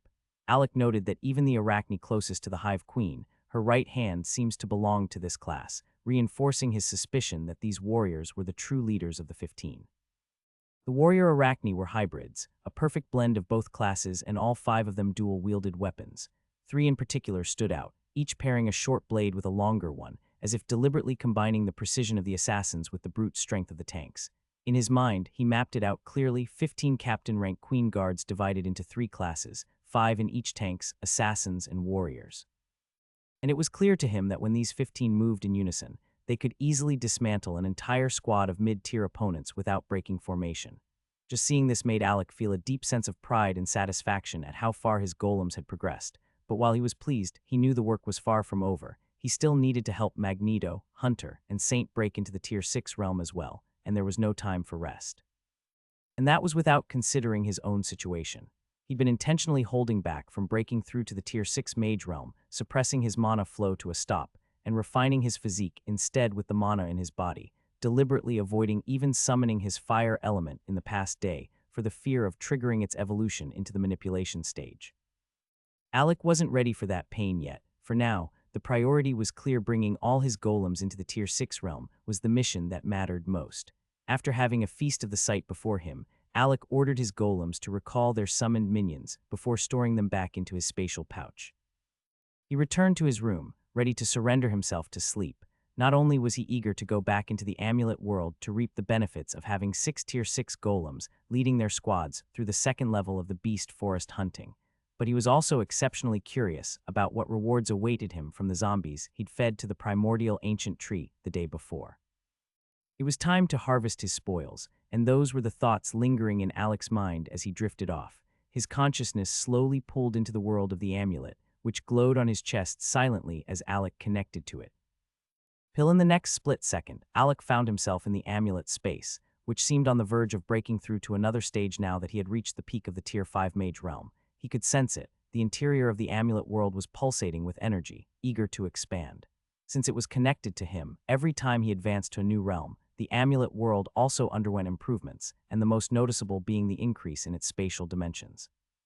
However, these developments were not part of Alec's current plan, so upon entering the amulet world, he immediately summoned all his main golems while cloaking himself in the infernal mantle set. Although Alec often arrived in the amulet world wearing nothing but pants, with his spirit equipment tattoos glowing around his body like a totem tattoo, but he still wasn't entirely comfortable with this transformation. Consequently, he seized every opportunity to don the infernal mantle set for modesty. Looking around, he realized he was not as disturbed by the dark presence surrounding the amulet world as he once was. While a few things illuminated the space, he had grown accustomed to the darkness. Titan Legion, Queen Butcher Oni, you will continue your tasks for today. As for the remaining 3, you will wait here, as I will personally oversee your evolution, Alec commanded, fixing his gaze on them. After issuing his orders, the 5 he mentioned moved toward the 2nd level of the Beast Forest. Though fighting Tier 6 demonic beasts in the forest was no trivial matter, but they were no longer the Tier 5 golems they had once been. Despite not having as large an army as any Tier 6 demonic beast leader inside the Beast Forest, each of them was supported by 10 captain-ranked Tier 5 golems, bolstering their strength. Should they encounter a Tier 6 demonic beast they could not handle, they still had options to escape while incurring minimal losses. Alec's golems were seasoned warriors who had faced numerous battles against the foes of the Beast Forest, though they still couldn't challenge the peak Tier 6 demonic beast, which were the region leaders head-on. But Alec's golems could now roam and hunt freely within the second floor of the Beast Forest without facing death at every corner like they did when they first set foot there. With the 5 gone, Alec ordered his remaining 3 golems to stay put before making his way toward the towering primordial ancient tree. The moment he arrived, he reached out and placed his hand against the nearest branch. Almost immediately, a system notification flickered into view. Pay 1,200,000 system points to harvest the whole branch YN. Since Alec had willed to harvest everything from the specific branch he touched, the system calculated the total fee all at once. Staring at the hefty cost to claim a branch packed with Tier 6 zombie corpses made his head throb. It was no small price. Fortunately, with several Tier 6 golems now under his command, hunting Tier 6 demonic beasts to replenish his system points wouldn't be as slow as before. Even so, Alec had decided ahead of time to refine only 20 of the Tier 6 corpses, which was the limit a single level 2 primordial ancient tree branch could handle at once. At 60,000 system points per corpse, it added up fast, explaining the steep fee of 1.2 million. Without wasting a moment, Alec selected Y with a thought. In an instant, the 20 fleshy pods hanging from the branch opened like blooming flowers, releasing a flurry of tiny, radiant lights that shimmered as they floated into the air around him. Ding, 60x memory orbs 100x Tier 6 cultivation pills. As Alec reviewed the rewards, a frown tugged at his face. Only 100 cultivation pills from 20 Tier 6 zombie corpses, he thought. It was less than half of what he would have received from refining other Tier 6 corpses, and he'd expected at least 200. But he couldn't fault the system. After all, zombies were infamous for their diminished value. Since their bodies were drained and corrupted by the virus that animated them, he'd known what he was getting into, and it was still better than letting those corpses burn. At least he was getting something from them. If he could at least get 100 Tier 6 cultivation pills out of those corpses, Alec felt it was still worth the effort. What soured his mood, though, was having to pay the same hefty price as a proper Tier 6 corpse for the zombie corpses, only to receive half the expected yield. That frustration lingered until his gaze fell on the next set of loot from the harvest. 100x Tier 6 Undead Purge Pill, 60x Random Necro Spell Card, 50x Tier 6 Healing Pills. Without hesitation, Alec opened the description for the Undead Purge Pill. Undead Purge Pill, a rare alchemical creation crafted specifically to counteract the effects of necrotic contagions such as zombie infections. Upon ingestion, the pill rapidly ignites the user's latent life force, generating a powerful surge of purifying mana that courses through the bloodstream, eradicating any foreign necrotic energy and halting the mutation process before it can take root. The moment he finished reading, Alec burst into laughter. Relief and satisfaction washed over him as he realized he no longer needed to waste precious healing pills trying to keep infected individuals from turning within the Gordon's clan. His mind instantly drifted to the mages he'd dispatched days ago, carrying crates bottles of healing pills to various smaller clans in the city to help them hold on until the upcoming auction. Back then, he had no idea the situation would turn out like this, and he would get the cure for zombie virus. He'd only done it after hearing how the city lord was quietly moving against the Gordons. Alec had intended it as a strategic gesture, an investment to win goodwill from those minor clans, so even if those factions didn't openly side with the Gordons, they'd at least hesitate to back the city hall and might choose neutrality if things escalated between both factions. That alone would have been enough for Alec. It was the extent of his plan for his goodwill. But now, with the sudden appearance of the undead purge pills, he could practically see the future unfold, as clans would be desperate to save their infected members, scrambling to outbid one another when those pills hit the auction floor. He was 90% certain now that any clan whose mages or loved ones were cured by these pills would owe the Gordons a heavy debt, whether they admitted it or not, and due to gaining from the Gordons' auction, most clans wouldn't want to openly side with City Hall if a conflict broke out. Alec wasn't sure when this would happen, but during the few days since his return, he'd spoken with his grandfather when they sparred in the back mountains, who made it clear the clash was inevitable. It was no longer a question of if, only when, as the city lord had already orchestrated an attack against them, injuring the Gordons' clan and forcing them to abandon the outer region. Such created a drift between them, and that very incident was what allowed Alec to repurpose the area, transforming it into a bustling business district operating under the clan's authority and rules. With all that in mind, Alec moved toward the second branch, placing his hand against it. This one held a single, massive pod housing the corpse of a Tier 7 mutated zombie. Because the branch was still at level 2, it could only comfortably refine mid-rank lifeforms. Anything beyond that would strain the branch's capacity, trigger penalties, and limit it to refining a single corpse at a time. That was the only reason one body occupied a branch meant to hold 20. Pay 100,000 system, points to harvest plant YN. Alec, who had been bracing for an increase of at least another 10,000 points, blinked in surprise when the fee landed squarely at 100,000. The thought of how much he was spending now made it feel like a headache was creeping into his skull, though in truth, he was fine. He just wasn't used to parting with such a large number of system points so casually. Despite the risk of overburdening the branch, Alec had made this decision for one simple reason. He wanted to push Draco into the Tier 7 Mage realm as fast as possible. And what better way than providing him with high-rank cultivation pills that no Tier 6 resource could compare to? Since he now had Tier 7 corpses lying around, dedicating one to harvest valuable pills for Draco was an easy choice. It was all part of his plan to steadily raise the overall strength of the Gordon's clan. With his resolve set, Alec selected Y, and the familiar process began again, light swirling through the air before Alec stretched his hand with intentions to put them into his space ring. A moment later, the loot list appeared before him. Ding. 3x memory orbs, 5x tier 7 cultivation pills, 5x undead purge pills, 3x random necro spell cards, 2x tier 7 healing pills, 1x high rank spirit weapon, necro coiling blade.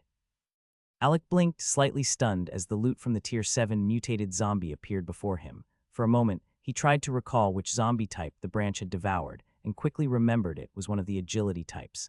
Never for a second had he expected to obtain a full spirit equipment from refining a tier 7 demonic corpse, though he normally got fragments from demonic beast, yet here was a full spirit weapon. A high-rank spirit weapon, no less. From what he could sense, it was most likely a tier 7 grade item, though it wasn't part of a set. The value of this weapon alone surpassed anything Alec had ever personally possessed, but instead of claiming it for himself, his thoughts immediately went to Draco. It would make a perfect gift alongside the cultivation pills. While he was still sifting through the loot list, a sudden bright glow flared behind him. The 3 golems waiting nearby lit up like radiant beacons, pushing away the surrounding darkness and signaling that their breakthrough had begun. Shit. Alec hissed, realizing he'd completely forgotten to restrain the experience overflow for at least 2 of them, so only one would evolve at a moment. He'd been so caught up in the excitement of his rewards and the discovery of a cure for the zombie virus that he neglected one of the key reasons he'd stayed behind in the amulet world, overseeing their evolutions properly. Now he had no choice but to manage all 3 evolutions simultaneously in the same space. A single mistake here could lead to complications that might cripple their future advancement or make future ray evolutions impossible, a risk too severe to ignore. Without wasting another second, Alec willed all the newly obtained loot into his space ring, swiping away the lingering system notifications. He braced himself and dove straight into handling the evolution process. Alec didn't even hesitate as he selected each of the options for his golems. He already had 5 Quasar General Golems at Lord rank and had personally witnessed just how overwhelming their presence and abilities were on the battlefield. More importantly, every Lord rank Golem path came with the priceless benefit of having subordinate golems, personal squads dedicated to their master's will. For golems like Saint and Magneto, who hadn't yet tasted this privilege, this evolution was a massive boon. It would finally give them their own squads to command, increasing not only their strength but their influence within Alec's growing golem force. The competition between these guys is about to get wild again, Alec muttered with a smirk, already imagining the chaos to come. As the 3 golems levitated into the air, a blinding radiance surrounded them, and moments later, each was encased in a unique cocoon of power. Sword Saint's cocoon was forged from ancient stone, dense and unyielding, but it shimmered with elemental particles swirling violently around it. A sharp, almost bladed intent clung to the surface of the stone like a lingering presence of battle itself. Before long, 10 distinct strands of mana burst out from the stone cocoon's center, forming the skeletal outlines of 10 new golems in mid-air. Runes drifted like silver fireflies, burning themselves into the forming bodies, etching commands and laws into their cores. The 10 forming golems instinctively curled their bodies like infants within a womb, their incomplete forms suspended in mid-air, until another set of 10 smaller cocoons materialized around them, shielding and nurturing their fragile development. Magneto's evolution, however, took a different form. His cocoon appeared to be forged from a liquid metal, shimmering like mercury, yet it pulsed and flexed like something alive. The silvery cocoon quivered with each passing second, as though it were struggling to contain the raw, volatile power shifting within it. Even without touching it, Alec could feel the cold, sharp pressure emanating from the evolving construct, hinting at the lethal force it would soon become. There was also a strand of mana linking Magneto's cocoon to 10 smaller liquid metal cocoons nearby, shimmering softly like droplets of living mercury. As for Hunter, his evolution process was far less flashy, at least to the eye, though Alec suspected it was no less formidable. Hunter's entire form was encased within a smooth, perfectly round iron shell shaped like an egg. Surrounding the iron cocoon was a faint, intangible field of energy that repelled any elemental particles trying to drift close. It was as if the very laws of nature refused to approach it. Every particle wiped clean the moment it reached the invisible barrier. Encircling Hunter's cocoon were 10 smaller iron eggs, each one revolving around him in a slow, deliberate orbit. Mana strands connected them all in a web-like network, thin but brimming with silent power. Within each strand, Alec could feel a pulse, a steady rhythm, almost like the beat of a heart. As Alec observed the delicate network, he realized what was happening. The system was using the main golem's essence as a template to craft the bodies of their future minions. Unlike natural reproduction, these were magical constructs born of his will and system-guided steps. The mana strands weren't just threads of power, they were conduits carrying information, shaping the new bodies to resemble lesser, subordinate versions of their master. More than that, those strands marked them, branding them with a signature of loyalty, as they would never be stronger than the primary golem used to create them, and they would forever remain tethered to the golem that birthed them, their leader and origin point. It took a mere 30 minutes, but the 3 golems completed their evolution into the Tier 6 realm, finalizing Alec's main squad of golems as fully Tier 6 realm experts. Alec took a moment to admire his newly evolved golems. Hunter hadn't changed much, except for the fact that the edges of his iron armor were now glowing with a blue hue, resembling some kind of LED lights. In a peculiar way, Hunter emanated an even more dangerous aura, while the 10 iron golems beside him resembled smaller versions of Hunter, with the exception of the left hooked hand, as they mostly wielded broadswords and had a long iron chain strapped to their waist. As for Magneto, Alec was at a loss for what to call him. Perched on his surfboard made of whatever metallic substance gave it flight, was a now fully dressed Magneto. Ever since he had created Magneto, he'd always taken on a humanoid shape, but with no visible outline of clothes or armor like the rest of the main golems did at the early stages, and where genitals should have been, there was simply a smooth, blank surface. Only his face had ever been carved into that ever-shifting body of liquid steel, but now there was a noticeable difference. Magneto sat atop his floating surfboard, his body cloaked in what looked like a shimmering, liquid metal robe made from the same mercury he manipulated. Even though mercury was one of the sharpest, deadliest substances he could control, the cloak billowed weightlessly behind him, making him look more like a superhero than a golem. Alec was certain that blank spot below was still there, but honestly he was just glad something finally covered it now. Sometimes he questioned if his golems were truly evolving in the direction he intended, especially with how often the system took the reins during their evolutions. Still, Alec shoved the thought aside, focusing instead on the 10 minions clustered around Magneto. Each one was a human-shaped mercury golem, and the sight alone made Alec quietly curse his luck. He'd just been feeling good about Magneto finally having his blank spot covered, only for 10 more of them to show up, looking exactly like the old Magneto. The only difference was that they were shorter, had no silver surfboards, and even fewer features. No eyes, just mouths and noses formed on their mercury faces, giving them an eerie, unsettling look. Alec couldn't tell a single one apart, and briefly wondered how Magneto would even recognize his leading minion among them. But he didn't dwell on it too much, as he figured it probably came naturally to Magneto. After all, these were golems created with him as an origin point of focus. No elder's guidance, no manual, just his body construct and the system's step-to-step lesser imitation. Still, Alec admitted he didn't fully understand these liquid-type golems, especially with their strange manipulation abilities.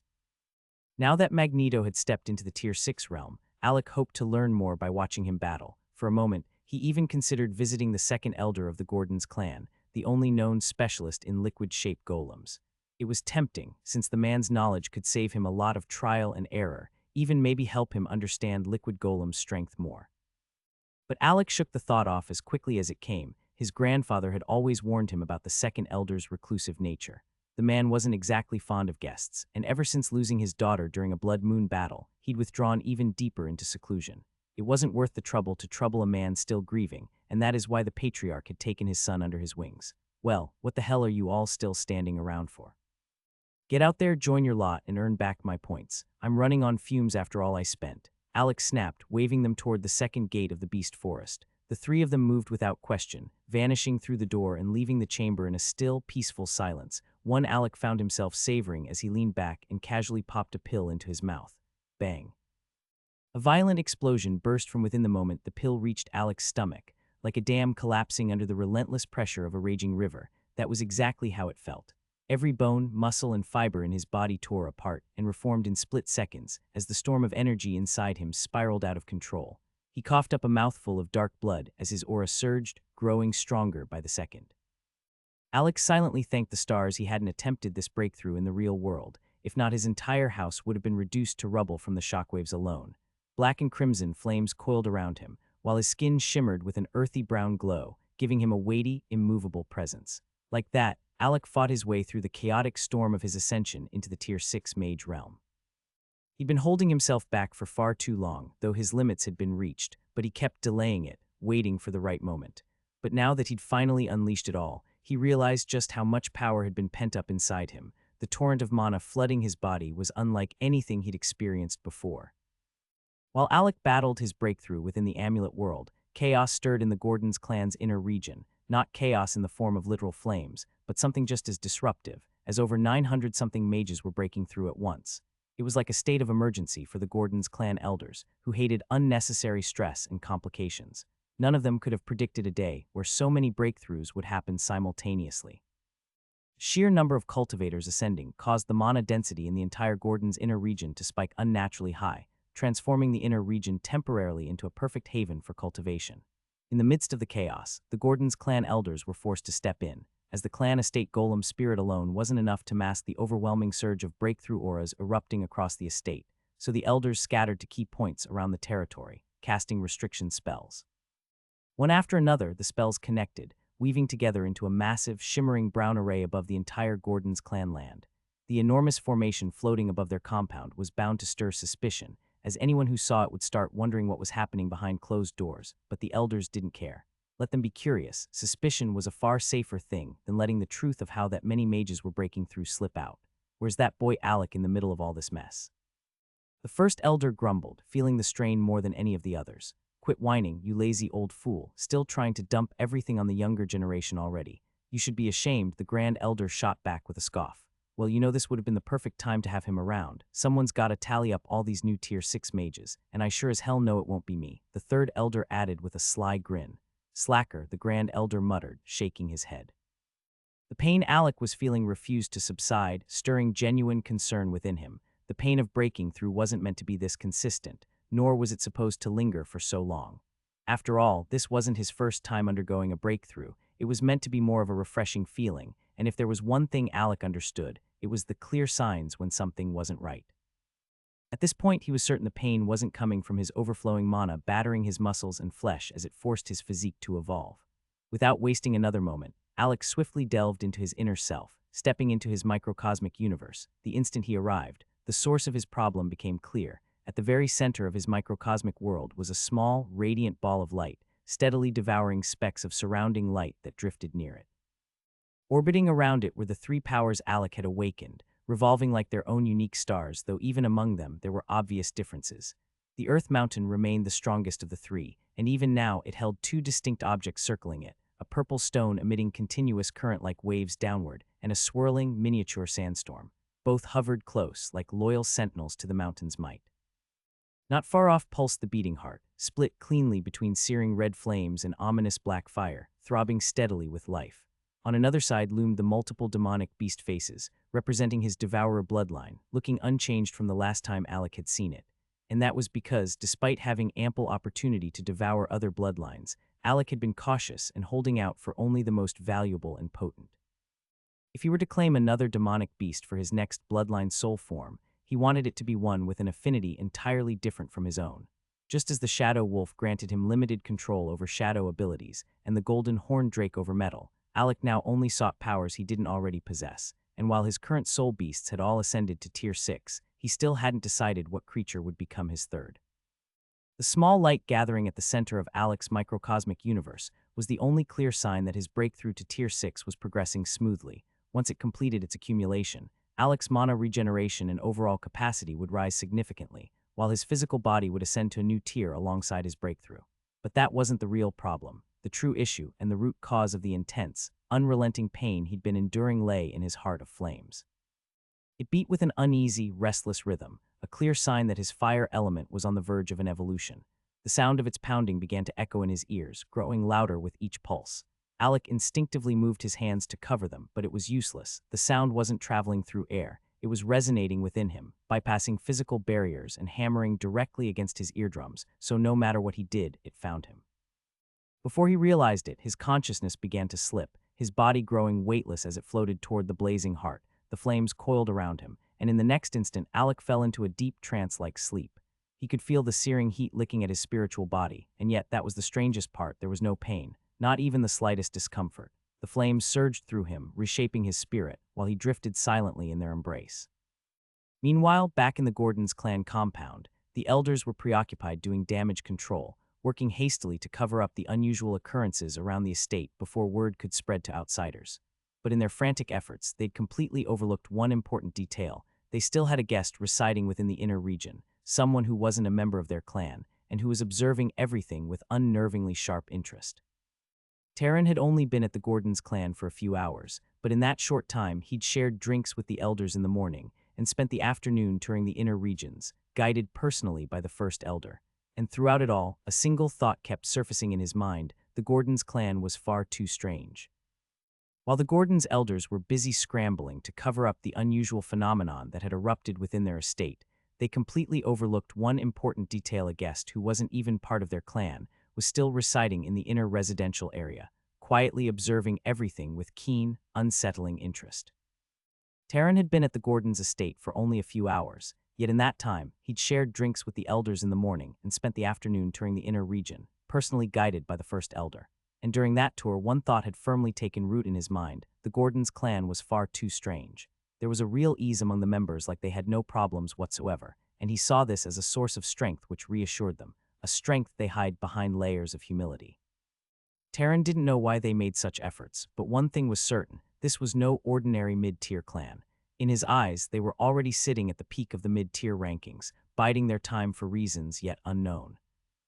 And now at night, his suspicions only deepened. He sat watching the defensive array that shimmered faintly above the entire estate, a formation desperately working to conceal the thick fog of mana gathering in the air, something that had happened due to the multiple breakthroughs happening at once. This is turning out to be a more entertaining holiday than I expected. At this rate, I might not even have to lift a finger, and my boredom continues. Taryn muttered, taking a slow sip from the wine gourd the third elder had left behind for him. That thought barely left his lips when he suddenly picked up an unusual set of mana fluctuations surging toward Alec's residence. His smirk widened, and without hesitation, he vanished from where he stood, leaving only the faint echo of his presence behind. As expected, the Gordon's clan's hasty efforts to conceal the commotion hadn't gone unnoticed. Ordinarily, the estate would have drawn little attention at this hour, but with every faction in Estonia City keeping an eye on the Gordon's clan for their own reason or benefit, was on high alert, and their lookouts had been ordered to report any unusual activity immediately. And when the defensive array flickered into view and the mana mist thickened above the estate, the watchers relayed the news to their masters without delay. From various clan houses, countless eyes observed with growing curiosity, each one wondering just what exactly was happening behind the walls of the Gordon's clan. Inside the city hall, the city lord sat alone in his study, positioned by the window that offered a direct view of the Gordon's clan estate. The moment he noticed the faint shimmer of an array rising above their grounds, a slow, satisfied smile crept across his face. "I didn't expect this. It seems that Guy actually succeeded in getting rid of that brat," he murmured to himself, his eyes narrowing with cold amusement. About 3 middle-aged men in black attire shuffled through the carefully planted vegetation near Alec's house, but the moment they stepped into the courtyard, they froze. Seated calmly on the deck of Alec's home was the 5th elder of the Gordon's clan, patiently waiting for them. "Oh, 1, 2, some big numbers," the 5th elder mused lazily, as his gaze sharp as it fell on them. "Now tell me, what are 3 unknown Tier 7 mages doing in the young master's courtyard at this hour?" "It's just a fat elder of the Gordons," the mage in front sneered, noting the flicker of unease in his companion's eyes. He's not on the list of elders we need to be cautious of. Let's take him out quietly. None of them had expected to run into anyone here after infiltrating the Gordons' estate, but since they had, retreat wasn't an option. They'd already been paid to eliminate Alec, and abandoning the mission now wasn't something any of them was willing to risk. To the mage in the middle, killing an extra elder was just an added fee, nothing more, but the fifth elder smirked, immediately catching on to how little they thought of him. You mongrels still haven't answered my question. I had a hunch this is where I'd find the intruders, and if you're thinking of playing silent games, let me warn you it won't work, he said, rising slightly, his voice calm but carrying a dangerous edge. Their faces darkened, as from what the fifth elder said, it was clear someone had tipped him off. The thought flashed through each of their minds that one of them betrayed, but it hardly mattered now, as each and every one of them thought of their new goal at that moment, which was to kill both the fifth elder and Alec, then get out fast before any more trouble arrived since it seems their mission was compromised. They just felt lucky that only one elder seems to know about it at the moment. Weapons shifted in their grips, tension thick in the air as they prepared to strike, but just as they were about to lunge forward, a figure suddenly burst into the courtyard from the left, drawing every gaze toward the new arrival. Funny enough, they didn't recognize him. His face wasn't among the images of mages they'd been warned to watch out for, which to them meant he wasn't supposed to be anyone special. But the leader of their small group was silently cursing in his head, wondering why a Tier 7 mage wasn't recorded on the list given to them. He could understand leaving out the fifth elder, who was only releasing a Tier 6 aura, but for someone clearly at Tier 7 to be unmentioned made no sense, and that alone made him uneasy. "Oh, Mr. Terran, what brings you here?" the fifth elder asked, his tone casual. "Well, I sensed an unfamiliar mana that didn't belong to your clan. Figured I'd come take a look. Who would have thought you were already here handling things?" Terran replied with a faint smile. "Me? Oh no. There's no way I could handle 3 Tier 7 mages by myself," the fifth elder chuckled, waving a hand. "I was just keeping them company, making conversation, biding my time till my elder brother arrives." Terran raised an eyebrow at that. He knew what he'd seen the moment he burst into the courtyard. Those 3 mages in black were seconds away from making a move on the fifth elder, and yet there wasn't a trace of fear or concern on the elder's face. That alone told Terran this man didn't consider them a threat at all, and now, hearing him downplay the situation so dramatically only confirmed what Terran had long suspected: the Gordons were hiding their strength. He didn't know why they all seemed to put on this act, but what he did know was that Alec wasn't like that boy drew trouble like a magnet instead of avoiding it. Honestly, it reminded Terran of himself back in the day. Enough chit-chat, the mage in the middle barked, his patience snapping. "You two handle the newcomer. I'll deal with this noisy elder." Without waiting for a reply, he dashed forward, no longer caring about what either of them had to say. In his eyes, they'd wasted enough of his time already. But despite all that time, he hadn't seen the slightest movement from the room behind the fifth elder, making him wonder whether Alec was truly inside, or if this was an elaborate trap laid out for them. Just as he took another step forward, the ground beneath him gave way. In an instant, the earth softened like quicksand, swallowing him up to his neck before hardening again with a snap, leaving only his head visible above the surface. The remaining 2 who had been charging toward Terran skidded to a stop, eyes widening in shock at the sudden turn of events. From the very ground itself, the Gordon's patriarch slowly rose, his gaze cold and fixed on the trapped mage below. "Finally, I can take a break," the fifth elder muttered with a grin as he watched the patriarch emerge. "Run, it's the Gordon's patriarch," one of the 2 mages still free shouted, instinctively trying to flee. But before either of them could take a second step, the patriarch vanished and reappeared between them in a smooth, fluid motion, both hands swinging back as he effortlessly caught up. The sight of someone moving through the ground like a shadow on water made their eyes bulge in disbelief, but they were Tier 7 mages, and no one at that level reached it by being weak. Both of them swung their swords, attempting to trap him in a pincer strike, but the patriarch's movements were sharp and precise as he weaved between the blades and with a casual motion and caught both swords in his bare hands. The mages stared in shock. He was holding their weapons back like it was nothing. "Mud," the patriarch said calmly. At his word, the ground beneath them turned swampy and unstable, clinging to their feet like wet clay and slowly pulling them down. "Fuck you," one of the mages snarled, letting go of his sword as he realized he couldn't pry the blade off the patriarch's hand. He swiftly grabbed a dagger at his waist in a fluid motion, thrusting it forward in desperation, only to feel the cold, unforgiving touch of a blade against his neck before he could move an inch further. Which made him freeze in place. Slowly, the mage turned his head to see where the cold edge pressing against his neck had come from, only to spot the tip of a blade emerging from a swirling mass of black smoke that had silently materialized behind him. From within the smoke, a figure clad in black armor stepped out, the iron plates scraping ominously as it moved. The figure fully revealed itself, a dark knight like Golem, its armor lined with faint red hues that traced along its edges. Where its eyes should have been, a single crimson orb glowed menacingly from within the helm. The third mage, seeing his partner so easily caught, felt a wave of dread wash over him and instinctively tried to retreat. But without realizing it, something had already crept up on him. Another golem, this one formed from a smooth white stone, had surfaced from the ground without a sound. Its shape was humanoid, reminiscent of how Magneto once appeared before his evolution, a facial features along with an armorless figure, a blank expressionless face and featureless body. It moved through the ground almost as if it had bypassed the earth itself, much like the Patriarch's earth teleportation technique. And before the mage could fully grasp what was happening, the white golem coiled its arms around him from behind in a crushing embrace. In the next instant, its body merged and hardened, transforming into a solid block of white stone that completely encased the struggling mage. With the help of his two golems, he had immobilized 3 Tier 7 mages in less than 20 seconds, letting the blade in his hand clatter to the ground. He turned and began walking back toward the first mage, who was still trapped neck-deep in the earth, unable to move. The big 3 golems of the Gordon's Patriarch, so they weren't just a legend after all. And from the feel of it, 2 of them have already reached the Tier 7 realm. You've been hiding yourself well, George Gordon's, the mage muttered, though the Patriarch didn't seem the least bit bothered by his words. Well, would you look at that? Saves us the need for introductions then. Since you already know who I am, let's cut the small talk and get straight to the point. Who sent you? George replied, a cold smile creeping onto his face.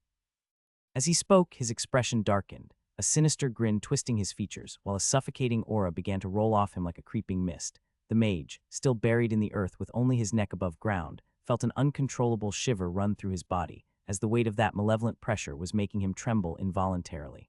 Alec was slowly opening his eyes from whatever trance the heart of fire had drawn him into, but what greeted him was an entirely different sensation. The first thing he noticed were the notifications flooding his system interface, each one confirming a string of changes he could feel in his very being. Even without fully reading them, he could immediately sense the overwhelming, destructive strength coursing through his body. He wasn't sure if this was how any newly advanced Tier 6 mage was supposed to feel, but he felt absurdly overpowered, and it wasn't just the stat increases showing on his system panel. Everything about him felt like it had broken through alongside him. He could now see elemental particles drifting clearly through the air, and when he casually waved a hand, a burst of flames spontaneously ignited in his palm. Startled by how effortlessly it happened, he quickly extinguished it, realizing his control over fire was still crude compared to his earth manipulation. Though Alec knew that he hadn't yet spent enough time mastering his earth manipulation either, especially with how it just stepped into the second stage, which came with 2 distinct sub-abilities to control, but fortunately, he was adapting faster than expected. He suspected that much of this progress was a courtesy of being the system's host. However, the system's spirit doesn't feel that way and disagreed with him, because it firmly believed that things like evolving one's affinity weren't something the system could just hand out without the natural talent to back it. Yes, the system may have helped him bypass years of training by boosting his mana capacity to meet the requirement of a Stage 2 manipulation early, but some things, like Affinity Awakening, couldn't be forced without the right innate gift.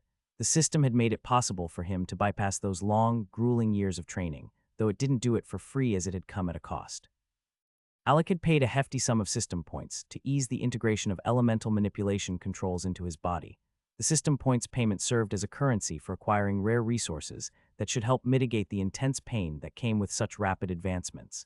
Yet even with all that, it still hurt, and obtaining these new elemental sub-abilities controls didn't mean Alec had instantly become a master.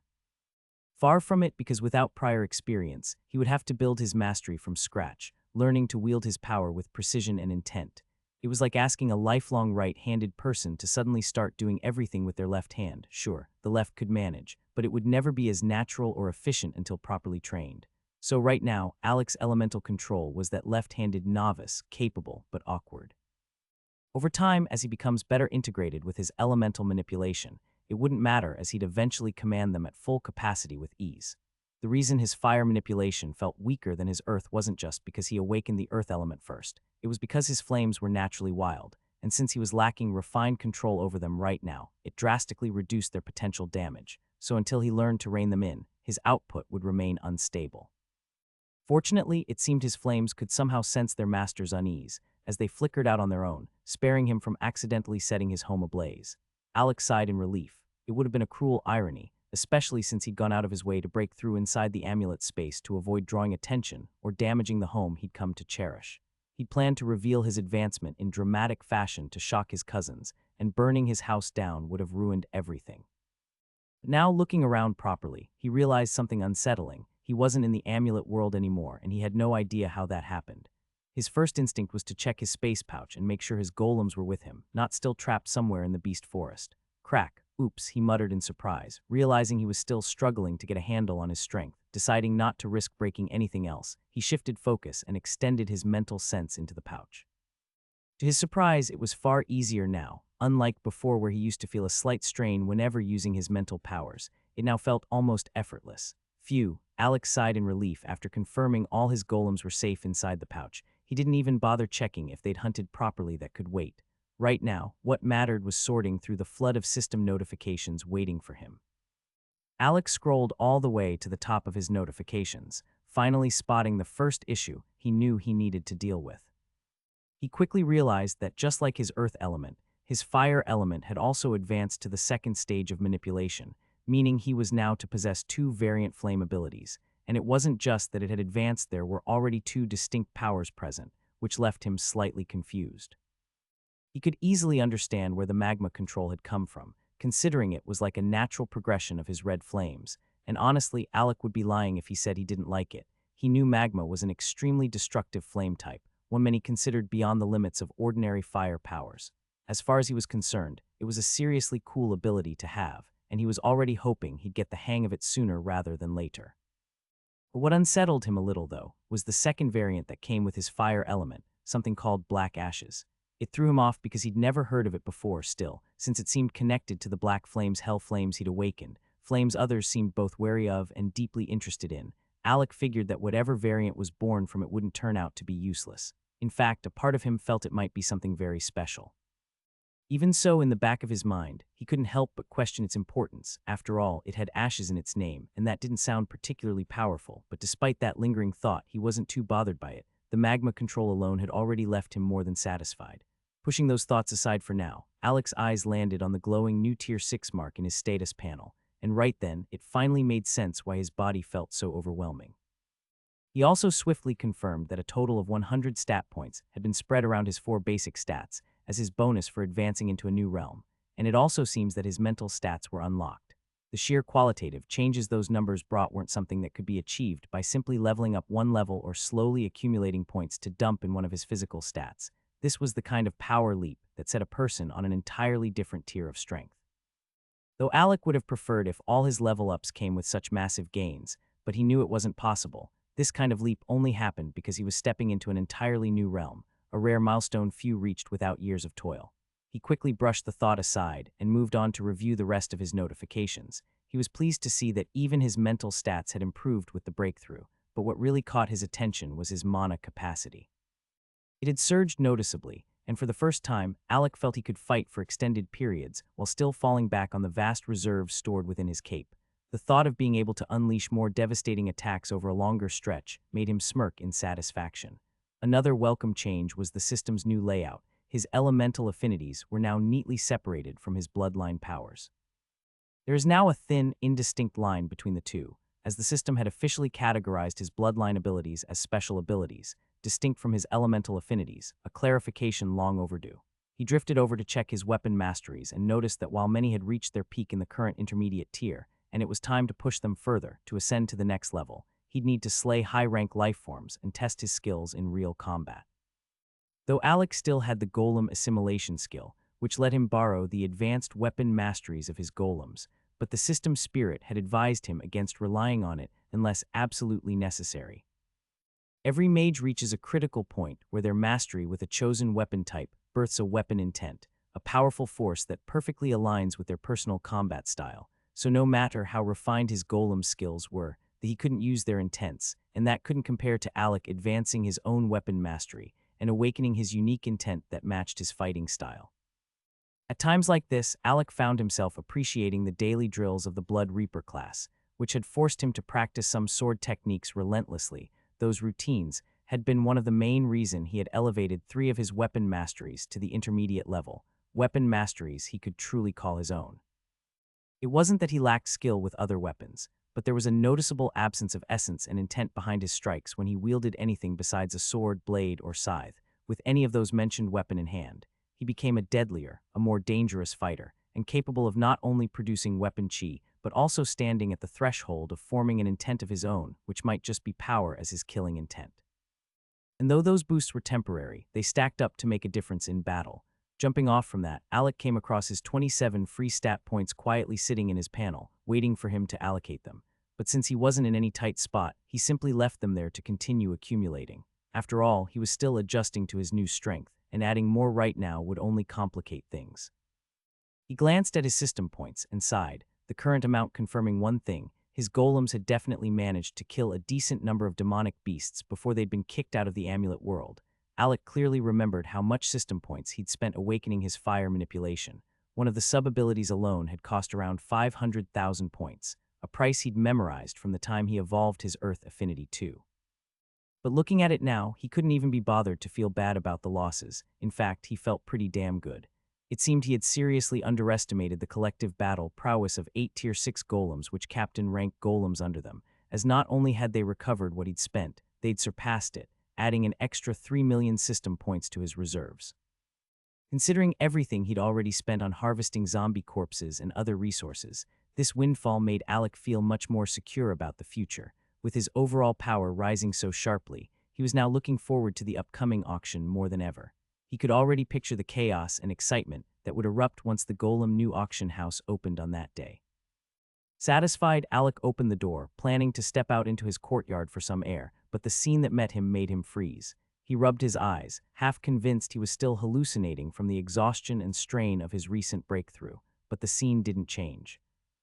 There in his courtyard stood several figures, 3 restrained, 3 free. It didn't surprise Alec to see intruders attempting to reach him, though. What did shock him was that his master, Terran, was standing there too, dressed in the most casual wear Alec had ever seen on the man. With everyone staring at him with those unreadable gazes, and the sight of the massive array runes still glowing in the sky, holding back the thick fog of mana that had gathered from multiple breakthroughs, Alec quickly realized that stepping out for fresh air might not be the best idea after all.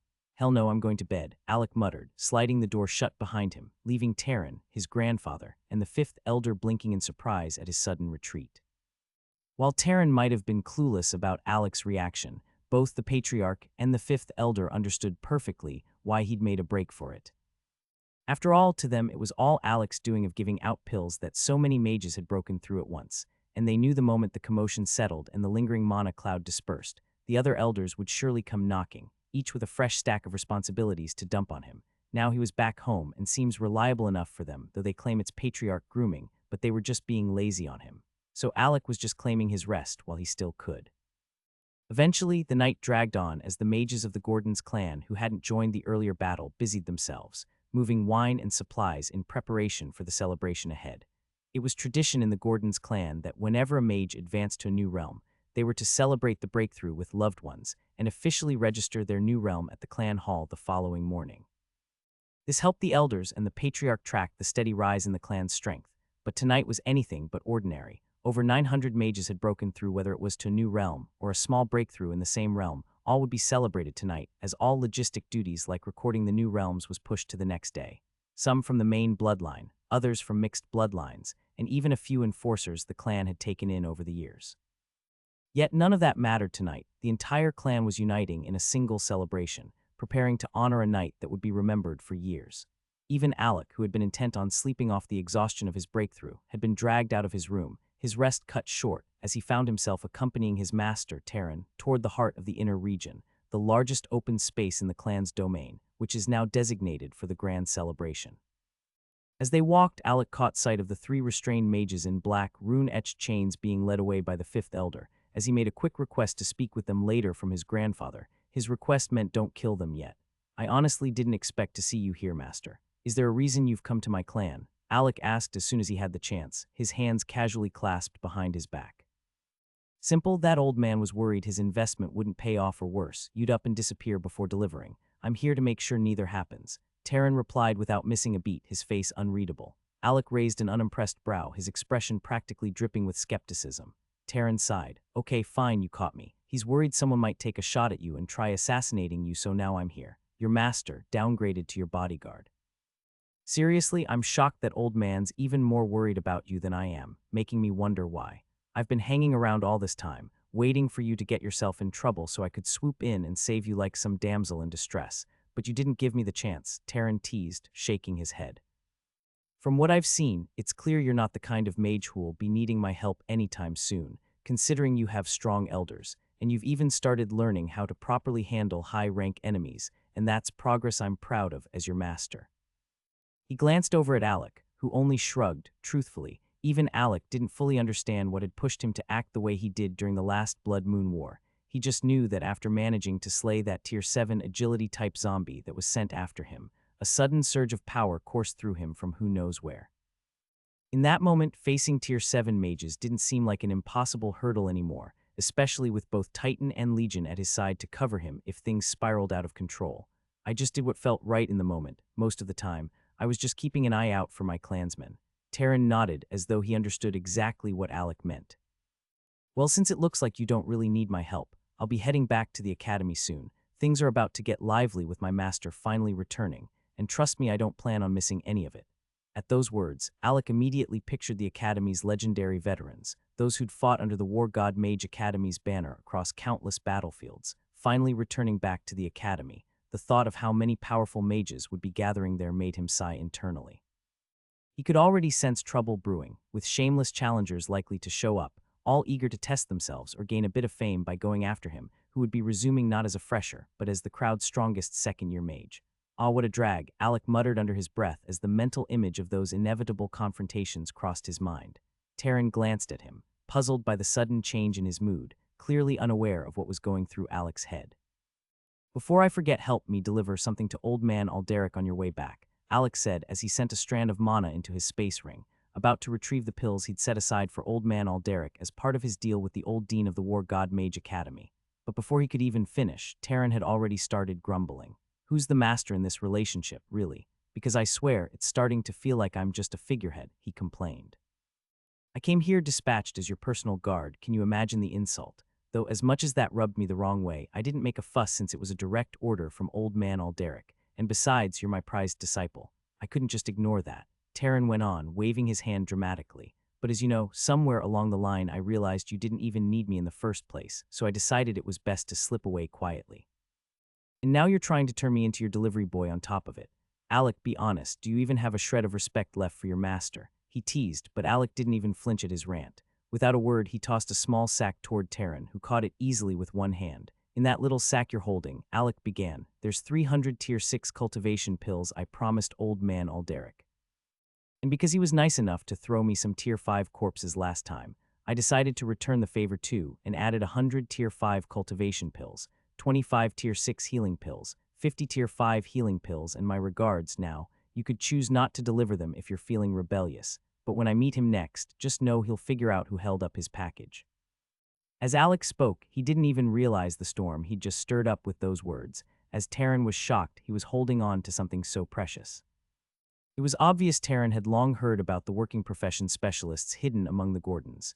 It was, after all, the only thing the Academy could think of after they had failed to trace how Alec got his hands on the high-grade pills and spirit equipment he'd used during the inter-Academy competition, which definitely didn't come from the Academy. So when Terran arrived at the Gordons clan, he'd quietly made an effort to get close to at least one of the master alchemists. But no matter how discreetly he asked around, no one gave him a straight answer, and knowing how secretive the elders were about most matters, he didn't dare question them directly. Yet here Alec was, casually tossing a sack packed with precious pills like it was a bag of snacks, and doing so with such indifference that Terran almost felt his jaw hit the floor. He'd been in the clan for days and still had no clue who the elusive alchemist was, and right then, Terran decided it was time to stop poking around and leave before this bizarre clan warped his mental state any further. All right, calm down. There's no way I want to end up on that old man's blacklist. I'll deliver the pills," Terran finally managed to say, forcing a harmless smile as he watched Alec's nonchalant attitude about something most mages would fight a small war over.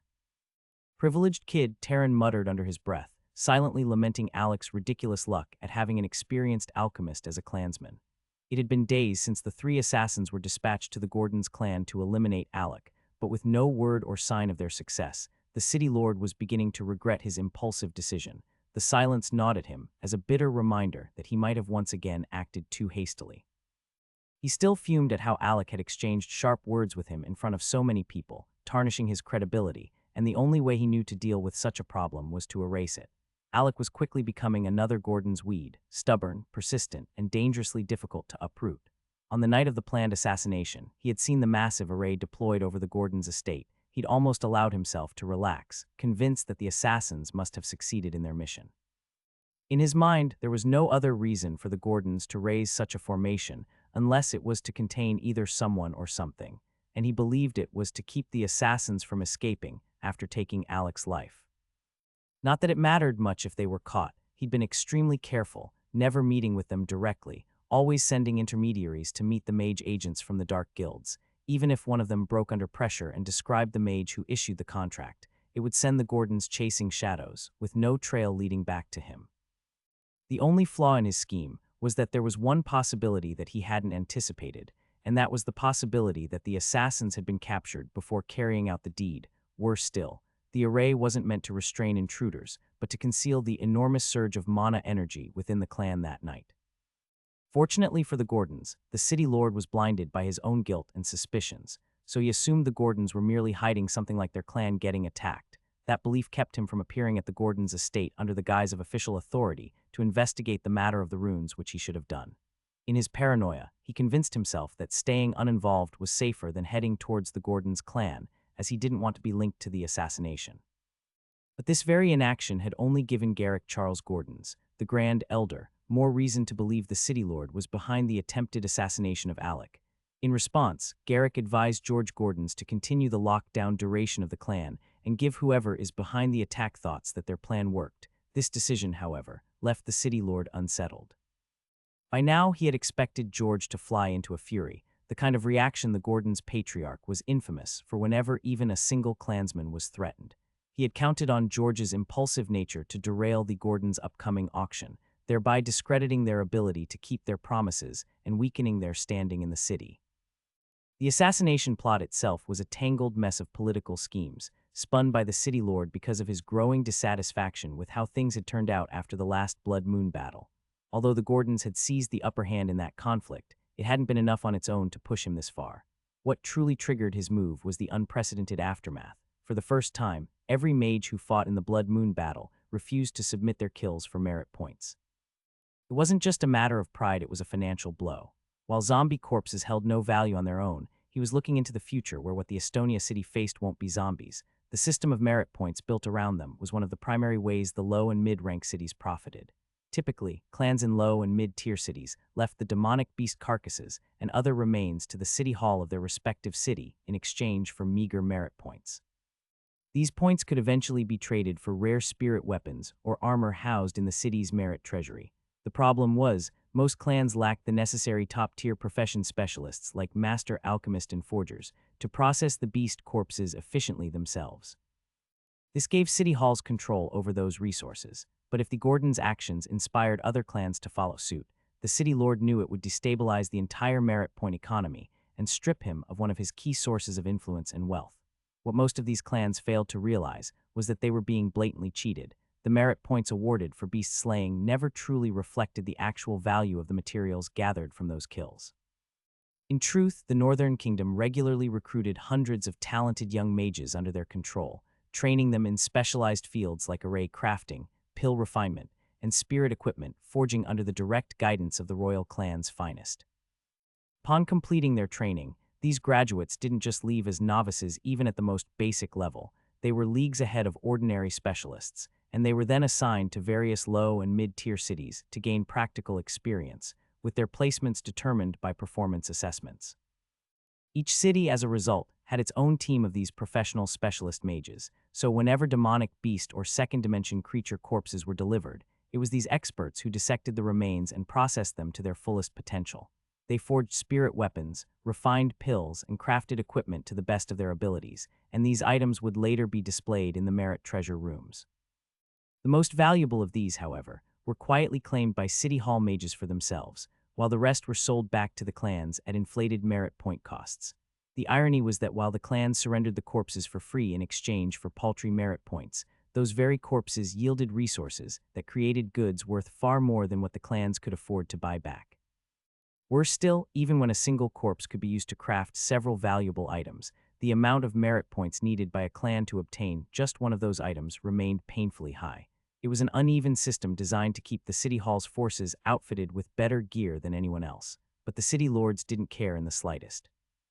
In their eyes, City Hall mages were the first to face danger in battle and took on the burden of defending the city, so they were entitled to this unequal share of the spoils. Backed by the royal clan, whose oversight granted them near limitless authority within their territories, they acted with impunity. This was also why it was nearly impossible for small and mid-tier clans to strike independent deals with forgers and craftsmen. As the few freelancers who weren't bound to the royal system, after being free from service, charged outrageously high prices, knowing how desperate these clans were for resources and how little other options they had. In this way, the kingdom kept the clans in the low and mid-tier cities firmly under the control of their city halls, ensuring they could be extorted for resources and wealth under the guise of merit systems. The city halls would then pay a substantial portion of these extorted gains back to the king as taxes, using the remainder to develop their cities, strengthen their armies, and enrich their own officials. This system thrived in the lower and mid-tier cities, while only the high-tier and ancient clans in the high-tier cities were exempt from such exploitation. Those powerful clans possessed enough wealth and resources to train their own specialized mages, alchemists, array masters, and even forgers, though it took a lot of resources and talent to shape a master in this field, but it meant they never had to surrender the corpses of their kills to the city halls for merit points. It was precisely this attempt to break free from Estonia City Hall's control that truly pushed the city lord over the edge. He couldn't afford to have anyone encouraging the local clans to abandon the merit system or to refuse trading in their corpses, as such defiance threatened the entire power structure he benefited from. So Alec's actions and influence posed a dangerous precedent, one that the city lord intended to crush before it took root. While the city lord waited impatiently for any word from the Gordons clan, a message finally reached him. Just a day before the long-awaited auction, he sat in his study, his usual spot by the window that directly faced the Gordons' estate. It had become something of a habit for him to watch from there, hoping for a sign of unrest at the Gordons, but to his quiet frustration, the sealed gates of the Gordons had been opened, and the estate had come alive again, bustling as though nothing had happened a few days ago. As he stared out, a knock sounded at the door, and he turned to see his son, Alistair, stride in with an unreadable expression. "Father, there's finally news from the Gordons clan," Alistair announced, stopping beside his father's chair. Those words alone made the previously lax city lord sit up, a sharp gleam of interest in his eyes. "Speak, what is it?" Alistair wasted no time. "The Gordons have dispatched envoy mages across the city, reaffirming that the auction will proceed as planned. And not only that, they are also claiming to have acquired a remarkable pill they want every clan to witness. More than that, they've made a special call for clans with infected mages to bring them along, insisting this might be a once-in-a-lifetime opportunity for them. In fact, the entire city is talking about it." The city lord let out a long, weary sigh, and no news of them being attacked. No reports of a single death from their side. Alistair shook his head grimly. "None, father. So those assassins failed," the city lord muttered under his breath, leaning back with a brooding look. "Fine. The only move left is to send someone tomorrow to attend the auction. I need eyes in that place." "Let me go," Alistair said at once, startling his father, who quickly shook his head. "I'm not sending you," the city lord replied flatly. "Everything you've tried to throw at them has fallen flat. All we can do now is send a high-level representative to maintain appearances, to show the other clans that City Hall isn't working against the Gordons in the shadows. Besides, we need eyes in that place, to see what exactly they're boasting about that make them feel it's worth enough to make the other clans stop accumulating extra merit points with corpse. And tell me, what mage in the City Hall ranks holds more authority and presence than I do? I'm the best option, and you know it. It'd be unwise for you to show your face there with the moves you've made against them, especially since we don't know if they're planning retaliation. If anyone's going, it should be me, for your own safety, if nothing else." By the time Alistair finished, even his father couldn't find a reason to refuse. He sat there a moment, then gave a small, reluctant nod. "Fine. You'll lead a squad of city guardians to the auction tomorrow," the city lord said quietly, the light from the window seeming to dim as evening crept in. The long-awaited day had finally arrived, the day that most of the small and mid-tier clans in Estonia City had been anxiously counting down to. A brilliant morning sun drenched the inner city in warm gold, its rays catching on the polished stone walls of the Gordons clan's sprawling outer estate, along the high battlements, banners embroidered with the clan's deep brown and jet-black crests snapped in the crisp breeze, proudly declaring their presence to anyone within sight. Whispers of what rare treasures the Gordons intended to auction spread like wildfire through taverns, markets, and clan halls alike. This event was set to become the largest the Gordons clan had ever hosted since settling in Estonia City, and every plan, detail, and layout had been personally arranged by Alec, armed with modern knowledge and ideas far beyond what this world was used to. He was determined to turn this auction into a resounding success. The outer region of the Gordons clan estate had been rebuilt, but things were vastly different now. After the last attack and the clan's failure to respond swiftly, Patriarch George made the decision to relocate most of the clansmen into the inner region. New houses and structures had since sprung up there, providing safer accommodations for those who once inhabited the vulnerable outer grounds. When Alec returned, however, he brought with him a new vision. Rather than leaving the outer estate abandoned, he proposed transforming it into a business district under the Gordons clan's direct control, a chain-like marketplace where only Gordons clansmen could trade, effectively creating a monopolized trading zone. Though still in its early stages, locked shops built to Alec's specifications now lined the streets, waiting for their grand opening. At the very heart of the outer estate stood the main auction hall, a grand, imposing structure that gleamed under the sunlight. With newly reinforced array barriers shimmered faintly in the air around it, a clear warning that no disturbances would be tolerated today. Many were left astonished at how a mid-tier clan like the Gordons had acquired arrays of such strength, but that was another of Alec's quietly executed plans. The Gordons are naturally skilled in earth element magic and had a few excellent builders among them. Leveraging this strength, Alec introduced a construction design capable of absorbing the power of talismans to function as arrays without issue. After installing the system in the building, Alec had asked the third elder to help test its capabilities. Unfortunately for the unprepared old man, the moment he tried launching an attack inside the hall, one of the random spell cards activated and blasted him clean off his feet. The good news was that the resulting force was comparable to a low Tier 7 attack, more than enough to deter any troublemakers. And now, with over 500 of such cards slotted into the energy transfer ports built into the auction house, Alec had turned the venue into a miniature fortress. Clans from every corner of Estonia City, having caught wind of the Gordons' event, had sent their finest representatives. Rogue cultivators, merchants, and emissaries from neighboring cities, dressed in fine robes and gleaming armor, mingled among the gathering crowd. Carriages bearing the sigils of powerful clans rolled steadily through the now open Gordons' gates, while wandering cultivators gathered in clusters, excited voices filling the air with speculation. The rich scent of rare incense wafted from the auction hall's entrance, blending with the sharp tang of spirit wine as Gordon mages who are assigned to serving duties were on uniform moving gracefully between arriving guests, offering drinks and light refreshments as attendees flashed their invitation talismans and claimed their seats. The auction hall itself was a masterpiece, wide, tiered seating arranged in a half-moon around a raised platform, where a single ancient stone table sat under the soft glow of spirit lamps. Soon, it would hold the treasures Alec had carefully selected, rare cultivation pills, high-grade spirit weapons, and rumored relics, each the subject of whispered conversations in the days leading up to this event. The air pulsed faintly with restless mana as the elites of the city gathered under one roof, old alliances silently acknowledged and grudges rekindled with lingering stares. This was more than an auction. It was a show of power, politics, and quiet warfare, as everyone waited for the first item of the day to be unveiled.